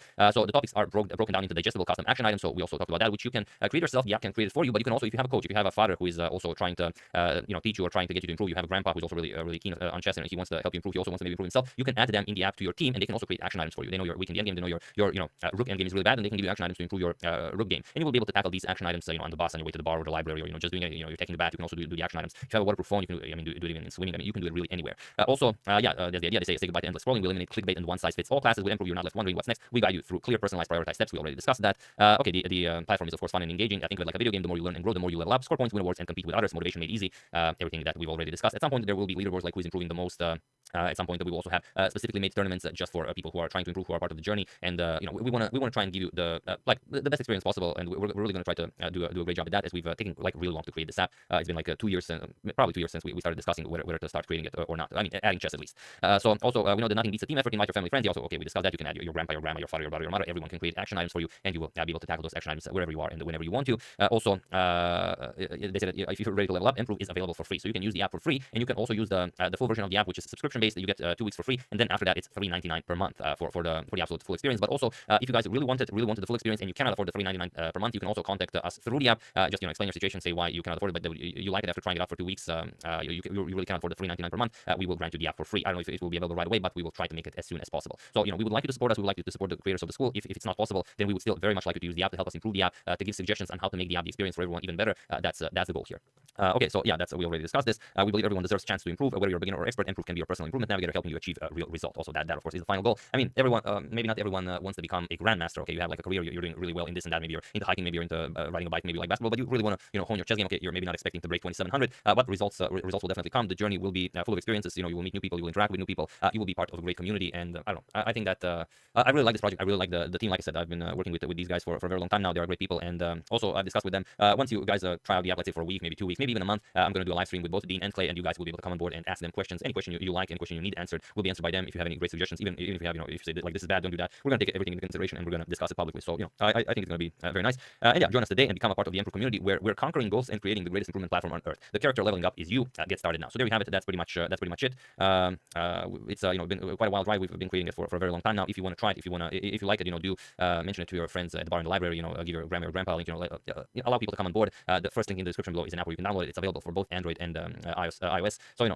okay, maybe I forgot a few things. Maybe I didn't mention everything, but I'm going to make some other videos about this as well. This is now okay at the end of this game, making it a bit of a longer video, but I said, for those of you who are interested in this, I'm very glad that you stayed, that you listened to me, and that you will decide to try it out. Not everyone's going to break 2700, but not everyone needs to. For those of you that are destined to break 2700, I'm sure you will. But being part of a great community, a growing community, where you will be able to hone your chess skill, participate in tournaments, just have fun on a daily basis. I think we're on the right path to creating something beautiful here. That's the game. Hope you guys enjoyed it. Very nice to play by Magnus, and sorry for a bit of a longer explanation, but I just wanted to properly introduce you to everyone, to the team. You're also welcome. The second link in the description below will be to the entire website, where you can just read about the team, read about the broader team, as there are more people in the team here. Hope you like it. I'm very eager to hear what you think. Do send us suggestions through the app, but also you can send it personally to me, whichever you prefer. I prefer if you send it directly to the app, because then it will surely be read. I get a lot of emails, so people sometimes tell me I skip a mail or two, but I really don't do that on purpose. I just get a lot of emails. Once again, really hope you guys enjoyed that. Thank you everyone for listening to me until the very end. You are a true master of attention retention. And I would like to thank James Eugene Cashman, Brad Roth, Michael Marshall, BulletChessThriller.com, John Malpass for a contribution to my channel. Thank you a lot, really appreciate it. As usual, you can check all my previous videos here. Thank you for watching, and I will see you soon. Continuing to check up on your wonderful suggestions, and of course whatever else happens in the Chess Rapid Division 1 Winners Tournament. Thank you all. I will see you soon, and have an excellent rest of your day. And do check out the first link in the description below. Tell us what you think. See you soon. Hello everyone, and just in case you're wondering, I will not be blundering the sound this video, since all of you are commenting on me blundering the sound all the time. I was really careful not to do it this time. And someone said in the comments that I should use my favorite snacks to reward myself every time I don't blunder a sound, and then I thought, yeah, that'd be a really good idea. But then I'm constantly thinking about the snacks, and I'm probably not ever going to blunder the sound anymore. But we'll see. You never know. So this is another interesting game from round 11 of the 2013 candidates tournament. It's Vladimir Kramnik versus Timur Rajabov. And before we check out the game, we do have a couple of photos too, to be exact. Here's a nice close-up of Vladimir Kramnik. Nothing out of the ordinary with this photo. And here we have a couple of moves from the opening were played. Kramnik only playing with pawns so far. A very interesting variation, as you'll see in the game. So let's see the game. And the quote above the board sums this game up pretty nicely, but there is a lot of poison to it, as you'll see. So Chronic has the white pieces, and he opens with d4. We have knight to f6, c4, g6, and g3. c5, knight to f3, and bishop to g7. So we have the King's Indian defense, something called the pterodactyl defense.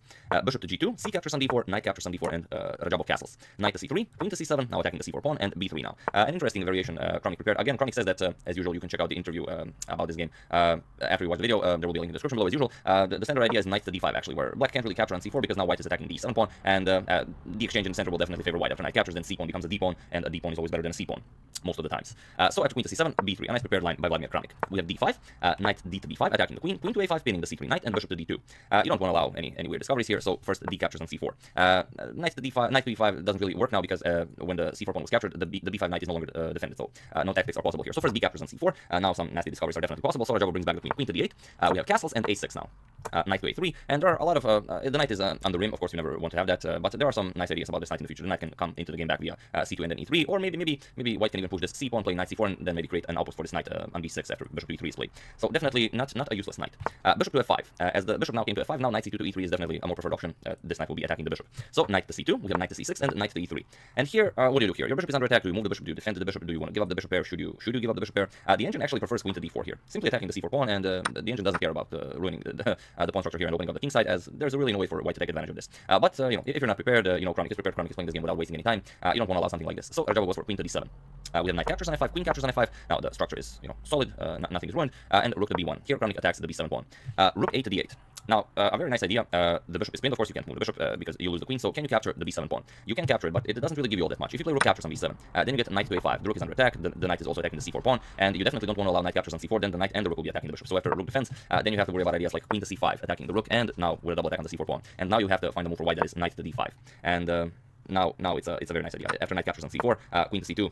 Pins the knight, and after knight captures, rook captures on c4, it will be a better position for white, as the bishop pair will have an easier game. But such complications are you don't want to calculate something like this.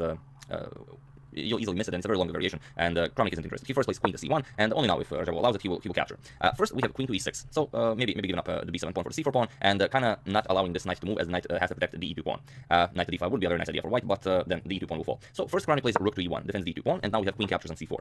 Rook captures on b7, finally Chronic grabs that pawn.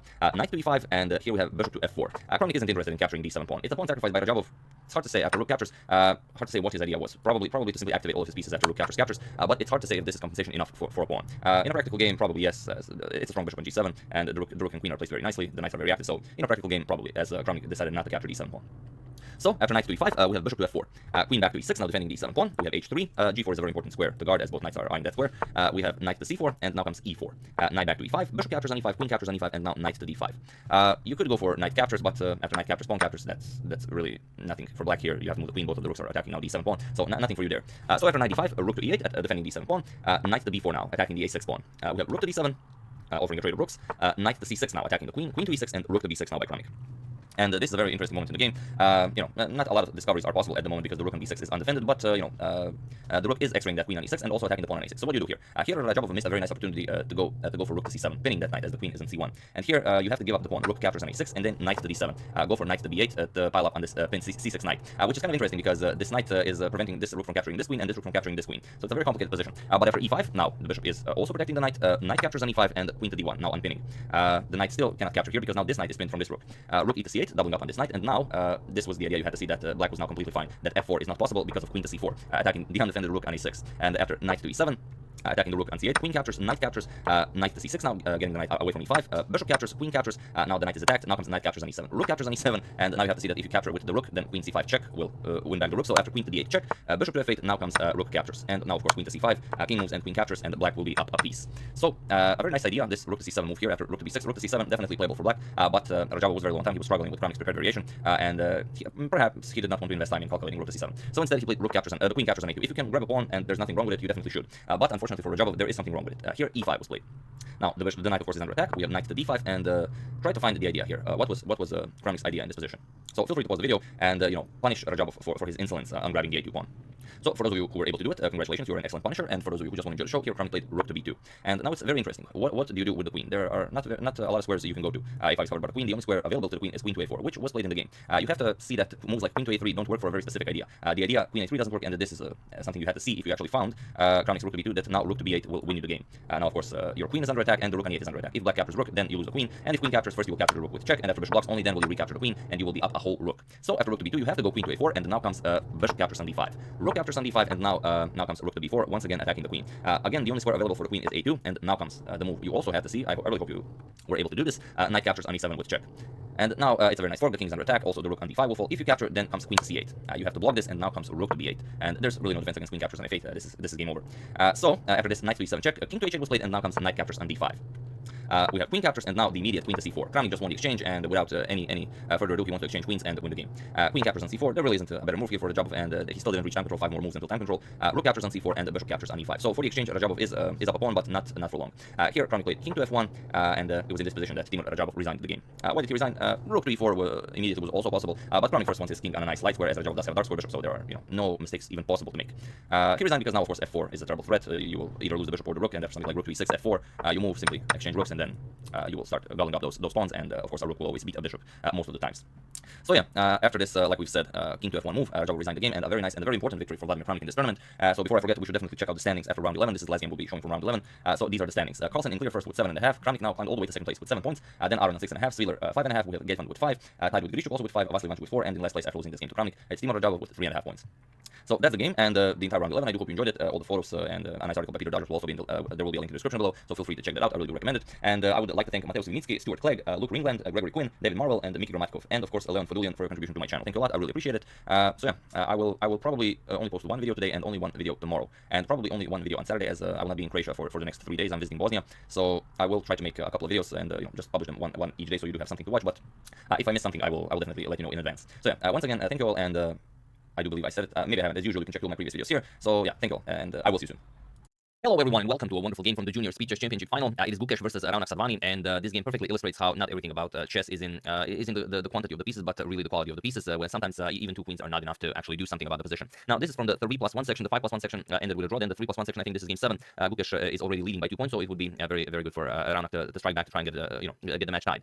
So let's check it out. It's a beautiful game. You guys will enjoy it. It just finished. Gukesh has the white pieces, and he opens with d4. We have knight f6, c4, g6, knight to c3, and now bishop to g7. The king's Indian defense is on the board. Pawn to e4, d6, knight to f3, and castles by Raunak. We have bishop to e2 and pawn to e5. So all very standard stuff here. All the top moves of the orthodox variation of the king's Indian defense. We have castles, and now here knight to c6 is the most common move. The knight a6, knight b, sorry, not that, knight b to d7. Those are the moves you want to play. Also, he captures on d4, but h6 is a very rare move. Has been played a couple of times by some very strong players. For example, Aronian played it against Magnus Carlsen, and Arjun Ergasi played it against Jordan Pampores. But really only a handful of games in the database. We have rook to e1, knight b to d7, and now bishop back to f1. Now the rook also nicely covers the d4 square. b6 preparing to fianchetto the dark square bishop, and now there is a game where a3 was played back in 2000 and back in the year 2000. It was played between Dmitry Elizarov and Igor Ivankov from the Russian under 12 championship. But here we have pawn to d5, and it is now as of move 10 that we have a completely new game. So okay, how do you treat this d5 expansion in the center? Well, of course, by pawn to a5. This is a key move in most of these positions. You have to cover the b4 square. You do not want to allow white to play b4 because you like your knight on c5. And as white already advanced to d5, there will be no way to take your knight away from c5. So okay, pawn to g3. White continues development. Knight to c5. This is a beautiful piece here. And the bishop to g2. We have knight to h7 now preparing the center, the standard center breakthrough with pawn to f5. And now bishop to e3. We have pawn to f5 and e captures on f5. We have g captures on f5. Sort of messing up your king's position a little bit, but if you're a king's Indian defense player, you know that this is exactly what you need to do. Knight to h4, making use of that newly discovered g6 square that is no longer defended. And now queen to f6. We have king to h1, and now pawn to e4. There are many moves you could consider, like simply developing, preparing to bring the other rook into the game. Also, knight to g5 is very nice, but this also works. And now you gain more control over d3 and f3. Also, free d5 square, so maybe you can shift the knight over to e5 to put more pressure on d3 and f3 from here. But we have knight to b5 first, going after the c7 pawn, and now knight to d3. And okay, your rook is hanging, so naturally Gukesh moves it to f1. You could consider knight captures on c7 first, but it's blitz 3+1. You don't want to overcalculate. And if you're wondering what about bishop to d4, is this doing anything for us? Not really. The bishop is the only piece guarding the f2 pawn, so if you played this, queen captures on d4 is an automatic. Now, if you capture knight captures on f2 check, you will win back the queen and retain a better position. So here, just rook to f1 by Gukesh, and now queen captures on b2, grabbing that pawn, rook to b1, and queen captures on a2. So Gukesh sacrificing a few pawns for activity. Knight captures on c7, attacking the rook, rook to a7, and now you could throw in a bishop captures on b6, then comes rook to b7, but the immediate knight to e6 is played by Gukesh, and now bishop captures on e6. We have d captures on e6, and now queen captures on c4. And if you're wondering what is Gukesh doing, why is he giving up all of these pawns, as he's down 3 pawns, and if those pawns start marching forward, could be very ugly for him. He plays pawn to e7. He doesn't even want to waste time with bishop captures on b6. He just attacks the rook, and now he's inviting rook captures on e7 because other moves aren't really all that spectacular. If you move the rook, the knight captures on f5, captures the pawn, also defends on e7. So you have to capture the rook captures, and now knight to g6 wins the exchange. But that's a lot of pawns to give up just to take an exchange. So okay, rook e to f7. He grabbed the rook on f8, knight captures on f8, and now rook captures on b6. He has to start collecting those pawns, otherwise he's just going to get crushed. But Raunak has time now. He starts advancing his a pawn. We have rook captures on d6, pawn to a3, and even bishop captures on h6. So quickly grabbing those 3 pawns. But now, okay, it would be perhaps a bit too ambitious to play pawn to a2 right away. Then you allow bishop captures on g7. So Raunak decides to save the bishop, bishop to e5, as it's a very useful defender. And now he will continue pushing his pawn. We have rook to d8. Now the knight cannot move. Pawn to e2, and now comes queen to h5. And this is the first move where Gukesh sort of gives up the edge. The problem is queen to d2 is the move you have to play. But even if you play the absolute strongest move, that is queen to d2, it's a very long force to draw. I'm just going to show it because it's a lot of fun. Pawn to f4. You have to, of course, stop queen g5. Now comes rook to a8 to prevent, of course, you have to guard the a1 square. But still, just a1 queen. You will have to give up one of the rooks. Then bishop captures on a1. Rook captures, and now pawn to e3, and you open up the white king's position. For example, pawn captures, you're going to capture on g3, bishop to f4, and now you further trade. Knight captures, pawn captures, queen captures on f4, you trade queens, even captures, h captures, and g3, you can attack the pawn, but now king to h2. And okay, white is up a pawn, but this is a draw. Yeah, you don't really care that the pawn is defended, because once the knight comes, let's say, to h5, you can just capture on g3, regardless of whether the rook is guarding or not, because you can even give up the rook and knight for this pawn and rook, and it's still a draw. Of course, the bishop and king will not be able to checkmate the black king. So the absolute top move in this position equals only a draw. And Gukesh not satisfied with that, he goes for the aggressive queen to h5, but now he runs into a refutation of this queen to h5 move, and that is knight captures on f2 check. Now you cannot capture because a1 comes with check. So king to g1, and now a second brilliant move in a row, queen to c5, now threatening all sorts of nasty discoveries. And if you're careless here, let's say you play something like bishop captures on f8, you attack black's queen, you run into knight to h3 check, and it's game over. For those of you who perhaps have never seen a smothered mate, you have to run away. There's no other move, king to h1, and now the wonderful queen to g1 check forces the rook to capture, and now knight to f2, a beautiful smothered checkmate. So you have to be careful of such things. So Gukesh makes room for his king. He plays h4. He does not want to be smothered, and now knight to g4 check. We have king to h1, and now it's a very tricky position where you have to play a1 queen first. The point is that after a1 queen, queen to g6, for example, with check, bishop to g7, and now you play rook captures on a1, as the bishop cannot move. So knight captures on h6 will be played, and black is perfectly fine. There's nothing to worry about here. Black is even quite better. However, here knight captures on h6 was played right away by Raunak, and now queen captures on h6, a1 queen, but now it's a little bit different because queen to g5 check, rook to g7, and now queen captures on f5. And now you have a bit of an issue here. The knight here is being threatened, and also you have to decide whether queen captures on f1 check is something you want to do. Okay, it will lead to a draw, but Raunak also wants to now fight for the win. He is up a full queen. So queen to a3, now he guards the f8 square sufficiently, and now we have queen to e6 with check. You could also play bishop captures on e4, but it only yields a draw. So queen to e6 with check, and now what would you play here in this position? It's a very interesting one where the move you all want to play is not the correct move. You all want to play king to h8, which is what was played in the game. King to h7 is something that we would all avoid with 3 seconds on the clock because it just runs into bishop captures on e4 check. But bishop captures on e4 check is the exact thing you have to allow because, okay, you will suffer through one check, but it also frees up this diagonal for you to start checking the white king. And there's nothing better here. After bishop captures on e4, let's say king to h8. Now you try queen to h6 with check, king to g8, and now bishop to f5, for example, going for bishop to e6, but it's too late. Now comes queen to a8 with check, and it's just a draw. Rook captures on a8. Now I play queen to d5 with check. King has to move, and now of course you will pick up the rook. But first bishop captures on g3 with check, king h3, queen captures on a8, and now after bishop to e6 check, it will just be a draw. Knight captures, queen captures, and we will have a draw by repetition. Queen h6, king to g8, queen to e6 check, king to h8, and queen to h6, and so on. However, after queen to e6 check, of course, Raunak played what everyone would play. You do not want to allow bishop captures on e4 with check, but chess is often counterintuitive like that. And now the difference is queen to h6 with check. Now you don't have a move here. If you play rook to h7, then of course rook captures on f8 just ends the game. You have to start giving up queens, and once you give up all of your queens, it will end with queen captures on f8 checkmate. So of course king to g8 was played, which was perfectly fine in the other line that we've just shown. But now comes bishop to h3. And bishop to h3 is the real star move of the position. Now bishop to e6 is unstoppable. There is no avoiding this, and of course this diagonal isn't open, so you do not have queen to a8. So queen captures on g3 was played. Now you are threatening checkmate here, but it doesn't matter. Bishop to e6 check. We have rook to f7, only move for black, and now Gukesh finishes it off strongly with bishop captures on f7, and this of course is now checkmate. So there you have it. Gukesh in a bad position. He even suffered a position through 2 brilliant moves by Raunak, but it wasn't enough. Gukesh was as slippery as a fish, and there was as hard as Raunak tried, he just couldn't get the job done. And then he gave him one chance, that move that pretty much every player in existence would move the king to h8. No one moves the king to h7 here with 2 seconds on the clock. It just doesn't work that way. I don't know. I could be wrong, but I don't know. King h8, like aside from maybe Magnus, you do not play king to h7 here. So that's the game. I really hope you guys enjoyed it. Just finished, so fresh out of the oven. I would like to thank Andrei Lushik of bulletchessthriller.com. I've actually checked the bulletchessthriller.com. If you guys want to check it out, it's a movie that is now coming out about an underground tournament, where they invite chess players to battle it out, and they don't say actually what happens when they lose, but as I understand from the trailer, it's not very nice. So there we have it. Thank you for that. Dipancho Verma, Brian Baker, and Dan McCormick for a contribution to my channel. Thank you a lot. I really appreciate it. As usual, you can check all my previous videos here. Thank you for watching, and I will see you soon. Continuing to check up on any wonderful suggestions and whatever else happens in the chess world. There you have it. Sometimes even 2 queens are not enough. Thank you all. I will see you soon, and have an excellent rest of your day. Hello everyone, and welcome to a really wild game from the Chessable Masters play-in. It is Kwang Lian versus Maxim Chigaev, and it's a brutal game where only 2 bishops, or rather a set of bishops and a set of pawns leave the board, and the final position is, all the pieces are still on the board, but one of the players cannot move a single piece, as you've seen from the thumbnail. It's a really wild one, only 31 move. Let's check it out. Kwang Lian opens with pawn to d4, and we will have another King's Indian defense. Knight to f6, c4, g6, knight to c3, and bishop to g7. We have the King's Indian defense. e4, we have d6, and now knight g to e2, the Kramer variation of the King's Indian. Pawn to e5, and now pawn to d5. And now there are a couple of moves that were played in this position, but here we have pawn to h5, and it is now already, as of move 6, that we have a completely new game. And the white replies with pawn to h4. Of course, you don't probably seeing this for the first time. You don't want to allow black even the option of playing h4 at any point. So pawn to h4, we have pawn to a5, very nice, expanding on both sides of the board, and now knight to g3. In the olden days, this would be frowned upon, but nowadays it's 2023, we have engines, so we can play pretty much anything. Knight to a6, we have bishop to e2, and now bishop to d7. So both players just nicely developing pieces. Bishop to g5, bishop to h6, and now bishop captures on h6. We have rook captures, and now queen to d2, going after the rook, and the rook goes back. And now that the bishops have left the board, those are the only pieces that will be exchanged. We have queenside castles by Le, and now queen to e7, preparing castles queenside as well. King to b1, and now knight to c5 first. There's always time at the castle, as you'll see in this game, and you play a5, so you don't have to worry about b4, for dislodging the knight from c5. We have pawn to f3 as the e4 pawn is also being pressured. Pawn to b6 and now knight to f1, remaneuvering the knight over to e3. We have queen to f8 going for h6, hoping to trade off queens, and now knight to e3, queen to h6, and now rook d to f1. You might have some ideas of f4, maybe g4 in the future. Knight to g8 preparing f5, and now pawn to g4 stopping f5. We have queen to f4 and now bishop to d3, and this is a very classy move and truly just a remarkable move. The problem is you cannot capture with with knight captures bishop, and with bishop on d3, and at some point, of course, the bishop will come to c2, so you will no longer have to worry about that, but you are still preventing that pawn to f5 breakthrough, which black is really looking forward to. And the problem with knight captures on d3 is a very tricky one, and even calls for a pause the video moment. So feel free to pause the video and try to figure out what's wrong with knight captures on d3 while I give you a couple of seconds.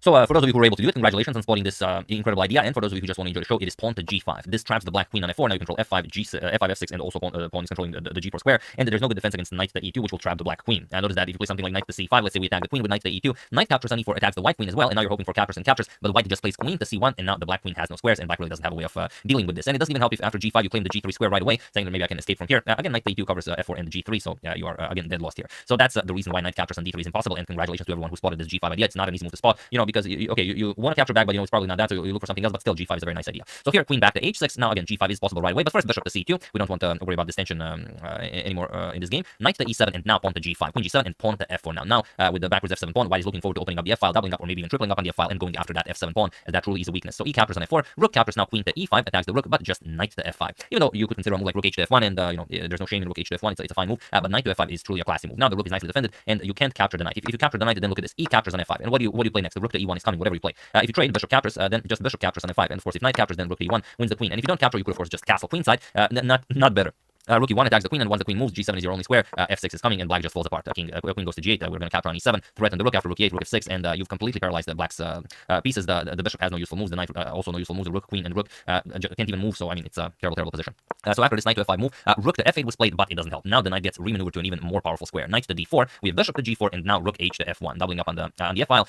Probably your best option is just to castle and part with the f7 pawn, because defending it will not lead to anything good, but even this would be lost for black, because that's a really important pawn. That's the base of the pawn chain, and then everything just crumbles. So knight to d7 was played, and now comes bishop to a4, pinning the knight, and here, okay, now you really have to castle, there's no more waiting around, but in the game, bishop to h3 was played, attacking the rook, rook 1 to f3, bishop attacks the rook once again, rook to f2, and now even queen to g7, but now Liam finishes off with a beautiful move, and that is knight to e6, and he was in this position on move 31 that Maxim Chigaev resigned the game, as there is nothing more to be done here. As you can see, everything is hanging, the queen is hanging, the rook is hanging, knight to c7 check is in the air, there's no move you can play. The obvious one, f captures on e6, doesn't work, because just rook captures on f8, and the knight, like we said, cannot move. You're going to have to capture with the queen, and now once the king captures, you're even going to pick up the knight on d7, and you are just up, you have a queen for a rook, of course, completely winning for white, and other than that, you really don't have a move. I mean, you could move the queen, but then knight captures on c7 check, picks up the rook, and it's just completely unplayable. So Chigaev messed up somewhere. He really got tied up in all of this, but it's wonderful that, like I said, only a pair of pawns and a pair of bishops got traded off the board, and well, it's very rare that you will have a position like this in modern chess in 2023 against two very strong grandmasters. So yeah, that's the game. I hope you guys enjoyed it. If you have any other favorites from Chessable Masters Play, and do use hashtag suggestion, and I will go over it. We're now ready for the main event. I would like to thank Ryan Kavanaugh, Rob Oshov, Anonymous, Happy33, and Lost One for your contribution to my channel. Thank you a lot. I really appreciate it. As usual, you can check two of my previous videos here. Thank you for watching, and I will see you soon, continuing the coverage of everything that's happening in the chess world, and checking up on your suggestions as usual.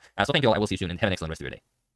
Hello everyone, and welcome to one of the nicest games from the final round of this year's European Individual Championship. Sorry about a bit of a lower volume on the videos yesterday. I have no idea how that happened. I didn't mess with any of the settings, so I really have no idea how it happened. But really sorry about that. Yeah, it's really annoying when you have to set the volume specifically for one video and then return it for the other ones. But what are you going to do? Here we have a very nice game between Konstantin Lupulescu and Alexander Donchenko of Germany, and we've seen yesterday how Lupulescu just destroyed the Benoni defense. So here we're going to see how he does against the King's Indian defense, and it's a really wild game, very short one. Let's check it out. So Konstantin has the white pieces. He opens with c4. We have knight to f6, knight to c3, g6, d4, and bishop to g7. The King's Indian defense is on the board. We have e4, d6, bishop to e2, and here we have castles, bishop to e3, and now usually e5 is played here. By usually I mean it's the main move here, has been played the most times, and it definitely makes sense for black. But here we have knight to c6. It's a bit of a rare move, and it's a square that the knight usually doesn't see in the King's Indian defense, because after e5 you'll probably see d5, and then you will not have knight to c6. But here we get some very cool positions. d5, knight to e5, pawn to f4, now challenges the knight, knight e to g4, and bishop to c1. You don't want to give up the bishop pair so early. Knight to h6, and now knight to f3. We have pawn to c6, challenging white's center here, and there is a game where bishop to d3 was played, but here we have pawn to a4 by Konstantin, and it is now, as of move 11, that we have a completely new game. So c captures on d5, and here comes e captures on d5. The safer choice was c captures on d5. This gives up the f5 square to the black knight, but Konstantin decides to try this way. We have knight to f5 now, immediately grabbing that square, a5, and now pawn to e6. We have d captures on e6, bishop captures, and now knight to g5, putting pressure on the bishop there, rook to e8, and here we have a trade on e6. Captures, we have castles, and now queen to c7.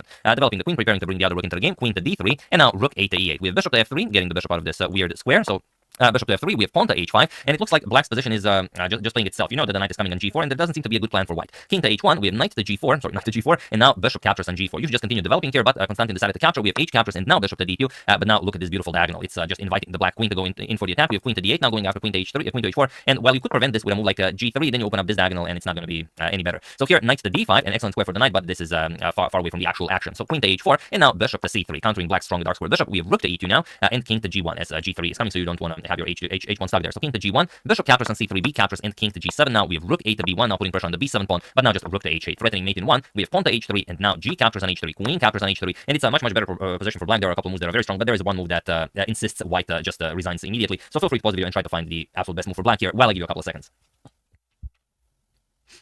So for those of you who were able to do it, congratulations on spotting any of the cool moves like queen captures on h3 or even knight to g3. But for those of you who found queen to g3, congratulations, as this is instant resigns for white. And it was in fact in this position on move 29 that Konstantin Lupulescu resigned to the game, as there is nothing more to be done here. Once you see what happens when you trade queens captures, you know that you see that there's no defense against rook to h1 checkmate. Regardless of what white plays on the next move, rook to h1 is black's next move, and that will be checkmate. And if you don't capture the queen after this g captures and queen to g3, what else are you playing? The queen is attacked by the rook. Next move, rook will just capture the queen, and you don't have a reply to this. So of course, queen g3 is instant resigns. So yeah, one of the nicer games I thought you guys might enjoy from the final round. This fun line of the king's Indian defense. If you're a king's Indian defense player yourself, you might try knight to c6 here instead of e5 and see how it goes. You might get some very active playable positions, and you might destroy your opponent like Alexander did in this game. So do give it a go. So yeah, that's the game. Hope you enjoyed it. I would like to wish a very happy birthday, which was yesterday, to Mr. Otto, and I would like to thank Joel Williers, Ryan Kavanaugh, Rob Osho, and an anonymous person for your contribution to my channel. Thank you a lot. I really appreciate it. As usual, you can check through my previous videos here. Thank you for watching, and I will see you soon. Continuing to check up on your wonderful suggestions and whatever else happens in the chess world. Thank you all. I will see you soon, and have an excellent rest of your day.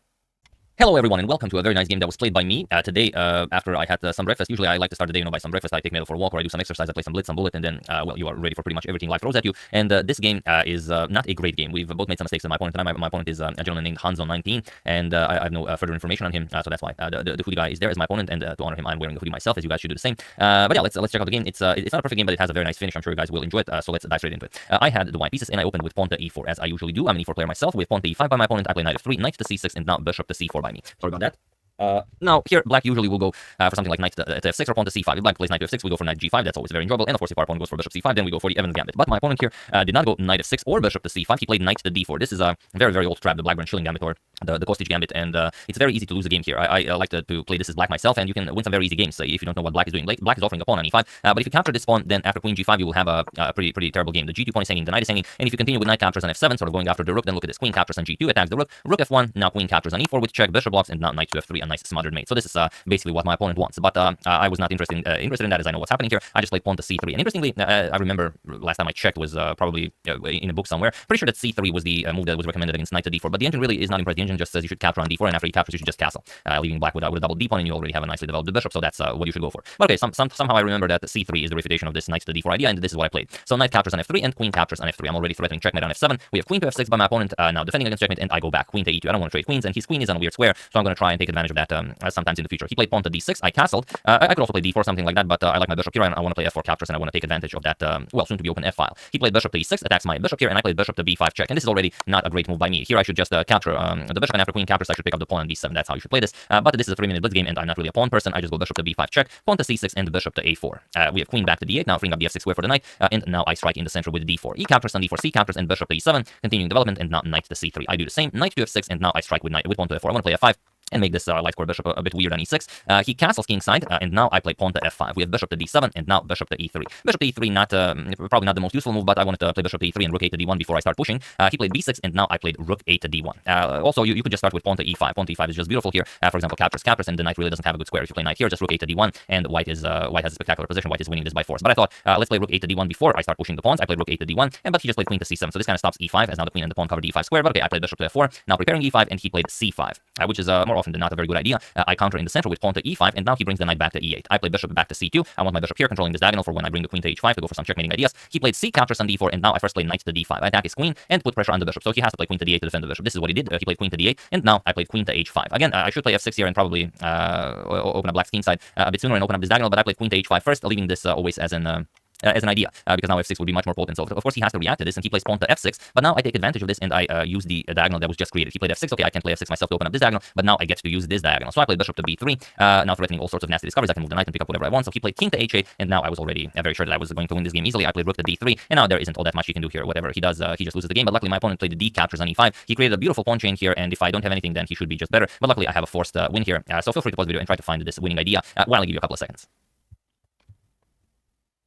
So for those of you who were able to do it, congratulations on spotting the forced checkmate in 3, and for those of you who just want to enjoy, it is queen captures on h7. This is what I played, and now, of course, there's nothing more to be done here. My opponent did not resign. He wanted to allow me to actually get the checkmate on the board, so he captured the queen, king captures on h7. Now I play rook to h3 with check. Of course, the king cannot go to g6, so he went back. King to g8 is the only move, and now I can choose between knight captures on e7 and knight captures on f6. I play knight captures on f6, and this is now a double check from the bishop and the knight, and of course the king has nowhere to go, so this is now a beautiful discovered checkmate. Now, if you're wondering why I captured the pawn and not the bishop, I don't know. I just think it's way nicer if your opponent has more material by the time you end the game. Sort of makes the game feel more classy, like you sacrifice more material, or you didn't go for too much material. But either way, I was very happy with how the game ended. Now, yeah, I also learned a couple of very cool things like knight to d4. Although I know this, I always thought that c3 was the clear refutation of the knight to d4 line. I don't know why, I just remembered it that way. Obviously, it's not. If you play this like in 2022, the engine just gives this as much better for white. So you should probably play that. But you might not get to sacrifice your queen like this if you play all the absolute best moves. So it's a give or take. So yeah, that's the game. Hope you guys enjoyed it. I don't show my games very often, but I really enjoyed this one. So I thought you guys might enjoy it as well. And it's a very cool line that you might encounter if you play if you play e4, if you play Italian, you might encounter this line in Blitz, especially in 3-minute Blitz games, or maybe in Bullet or Hyper Bullet.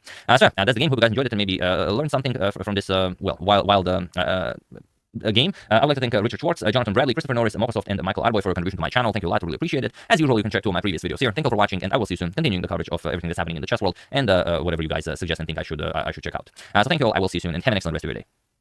Hello everyone, and welcome to another very nice game. This one was played in 1976 in Tbilisi, and it is truly a remarkable attacking masterpiece with the black pieces by none other than the 13-year-old Garry Kasparov. He's playing against Armenian Grandmaster Samad Laputian, even though he was 19 years old at the time, and he was not a Grandmaster. I just don't have an earlier photo of him, so we're using this one, and it's really a spectacular attack. We're going to discuss what happens when we reach that point, but it's, I mean, you will really enjoy this game. I know about it for quite a long time, but I've just never covered it, so I thought you might enjoy it. So Laputian has the white pieces, and he opens with the d4. We have knight to f6 by Kasparov, c4, g6, knight to c3, and now bishop to g7. Kasparov goes for his King's Indian defense. We have pawn to e4 and d6, going for standard stuff. We have pawn to f3, the Semish variation against the King's Indian, and now knight to c6. We have bishop to e3 and pawn to a6. So this is very standard stuff, played even at the absolute top level. Queen to d2, and now we have rook to b8 by Kasparov. Castles is a bit more frequent here, but okay, rook to b8, rook to b1, preparing pawn to b4, and now Kasparov castles. We have pawn to b4, grabbing more space here on the queen side, and now striking in the center, pawn to e5. As you should, the white king is still in the center of the board. So pawn to d5, knight to d4, and now knight g to e2, aimed at the knight on d4. So c5 by Garry, d captures on c6 opposite, b captures on c6, and now knight captures on d4. We have e captures on d4, bishop captures on d4, and now rook to e8, getting another attacker into the game. Now the rook nicely occupies the e file, and here Kasparov is down a pawn, and he really wants to attack that white king, but white just plays bishop to e2 and is now ready to castle. So what would you play here? It's a very interesting position, because only one move Kasparov can play that pretty much gives an equal position. Otherwise, white will just be better. If white castles, white is up a pawn. White has very nice central control. White has a beautiful bishop on d4. White has already advanced pawns on the queen side. So you have to do something, and obviously that's why 13-year-old Kasparov sacrificed a pawn to get this position. What do you think he had in mind? Feel free to pause the video and try to find a way to maybe start an attack against the white king while I give you a couple of seconds.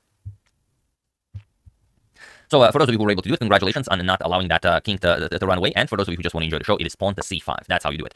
Now white is forced to react to this because the bishop on d4 is hanging. I will just mention that this position was also reached. Now remember, this is played in 1976, but it was also reached in a game in 1997 in Denmark. And here black just played knight to h5 and lost the game terribly. Little did he know that he was actually in a position that Kasparov brilliantly won in 1976. But okay, pawn to c5. This is what Kasparov played. So congratulations to everyone who found this. Now you keep the white king in the center at least for one more move, because white has to react to this. And now b captures on c5. This is the only good way to play this.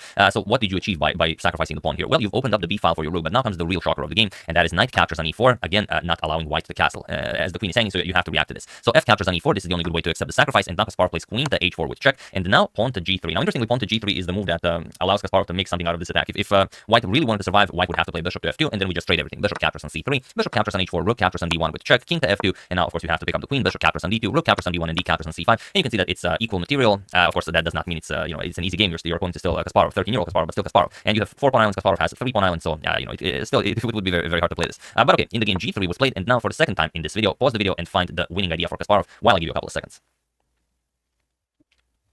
So for those of you who were able to do it, congratulations on spotting this brilliant line. And for those of you who just want to enjoy the show, it is rook captures on b1 with check. And now the problem is, of course, the rook cannot be captured. If knight captures on b1, then just queen captures on e4. And now look at this. The rook is hanging, the knight is hanging, the bishop is hanging. Now the queen and bishop are attacking it, and there's just no good way to play this. If you move the rook, even bishop captures on d4 can be played. Still, the knight is hanging, and now if you defend the knight, d captures on c5. How are you surviving with your king on e1? And there's this constant pressure of queen captures on e2 checkmate. If the white queen moves, you still have the bishop here. Bishop to g4 is coming. It's I mean, this is a dream position. So instead, after rook captures on b1, king to f2 is played, as now Kasparov's queen on h4 is still hanging. And now there is only one move that Kasparov can play that wins the game for him, and this is the one that he basically had to see when he played that pawn to c5 move in order for all of this to work, because without that move you just have nothing, and that move is rook to b2. That's the good stuff. And now what do you play? If you capture the rook, you lose terribly. Just bishop captures on d4. This comes with check, and after king to e1, bishop captures on c3, queen captures on e4. Now threatens checkmate, and also the rook on h1 is hanging, so there is nothing to play here. So after rook to b2, all right, Laputian said let's trade queens. G captures on h4. Okay, rook captures on d2, and now bishop captures on g7. He trades everything off. King captures on g7, and now king to e3, attacking Kasparov's rook, rook to c2, and even king to d3. And this is where Kasparov has to be very careful. If he moves the rook to b2, tries to save material, then capturing on d6 with the pawn will give white two connected pass pawns. Also, there's the e pawn, so this would be very hard for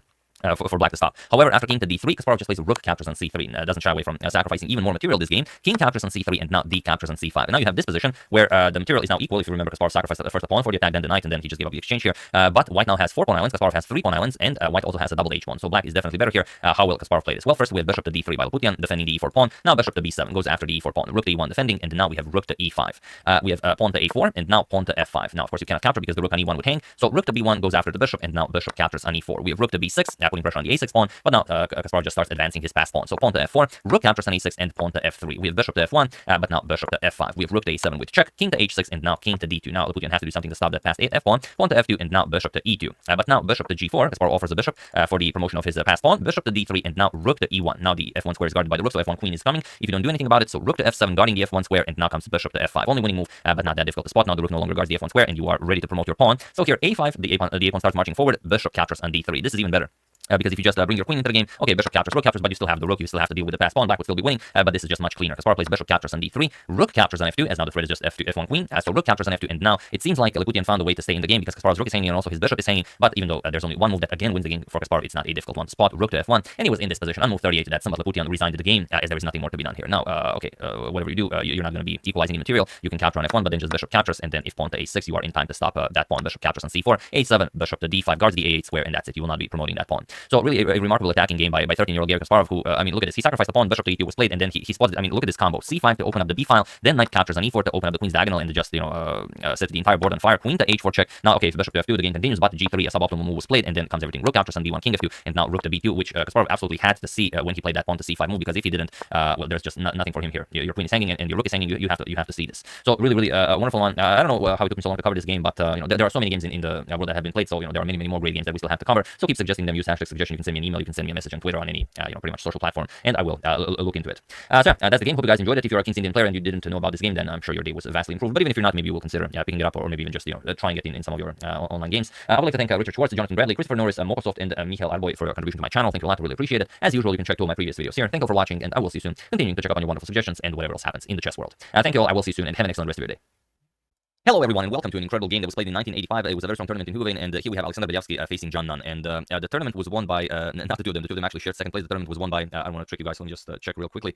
The tournament was won by Jan Timman. He had 9 out of 13, and Belyavsky and Nunn shared second place with 8 out of 13. But this is the game that everyone talks about, not only in that tournament, but everyone talks about it even today, as this is this game is known as to be John Nunn's immortal game. And you guys have requested it over the years that I should show it, but I always was saving it, and today is John's 68th birthday, so I decided to show it now. In the video that I made, Nunn's game against Anand, that he completely obliterated Anand in the martial attack, I mentioned that, okay, maybe John was not a world champion, but he was one of the absolute strongest players of the era that he competed in here during this game. He was number 9 in the world. I can even pull up a list here, so let me just check it out. There we have it. So this is the list of January 1985. So okay, we have Kasparov and Karpov, of course, number 1 and number 2. Then Timman, Vaganin, Belyavsky was number 5. Botish, Korchnoi, Polgevsky, and John number 9 in the world. So two incredibly strong players. And the game is absolutely fascinating. And of course, that's why you guys requested so much. But what I want to say is that I mentioned that he never really achieved that title of world champion, which is not correct, because he is a 3 times world champion at problem solving. And also last year in Italy, he won the world senior championship for plus 65 years of age. I think he was 67 when it was played, and he dominated the field, making him basically a 4-time world champion. Not in classical chess, but a world champion nonetheless. And he is a very successful author. He published like 30 books. I don't think all 30 were his works. Some were co-authored, but still, I mean, 30 books with your name on it. It's absolutely incredible work, and they are some of the best books that you can possibly get if you want to improve at chess.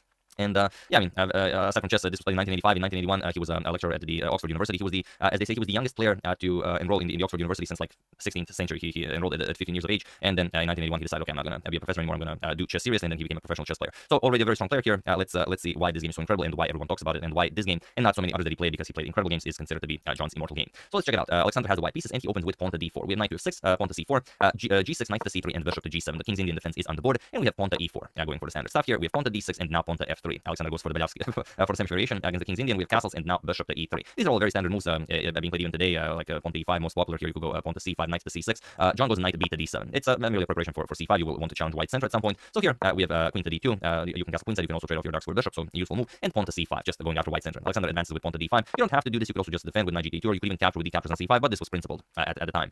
Knight to e5. You've vacated this square, so now of course the knight can occupy it. And now pawn to h3. And here already very interesting things occur, because now you can see that by playing f3 and h3, Alexander created a lot of dark square weaknesses around the white king, and it's absolutely masterful how John uses this to his advantage. He plays knight to h5, and of course you should do this. You go after the dark squares here. We have bishop to f2, stopping knight g3, and now just pawn to f5. Now these are all standard King's Indian defense ideas, so nothing new being played here. He counters, rook counters on f5, and now we have pawn to g4. It seems like John just blundered a piece here, but not really. This is a whole working as he planned. Rook captures on f3 was played, and now you can't capture the rook. If you capture the rook, then you blunder your queen, so that's not going to work. But here we have g captures on h5, and now queen to f8. It's a beautiful move, just giving up a piece and now preparing all sorts of nasty ideas. The bishop can come to f5, this bishop cannot come to h6, put pressure on the white queen, and the white king doesn't have time to run away. So here we have knight to e4, and after knight to e4, just bishop to h6, attacking the white queen. Now you're not going to be able to castle, and you have two options basically. You can move the queen to e2, which means you're parting with your queen, because if knight to d3 check, now you have to give up your queen. There's nothing you can do. The bishop is now attacked 3 times, so you will have to capture, and after rook captures, you will play bishop captures on d3. Now queen to f4, and okay, you have some compensation. You have a knight and the rook for the queen, but still very difficult to play. Let's say rook to d1, you can play bishop to f5, bring the rook into the game with rook to f8.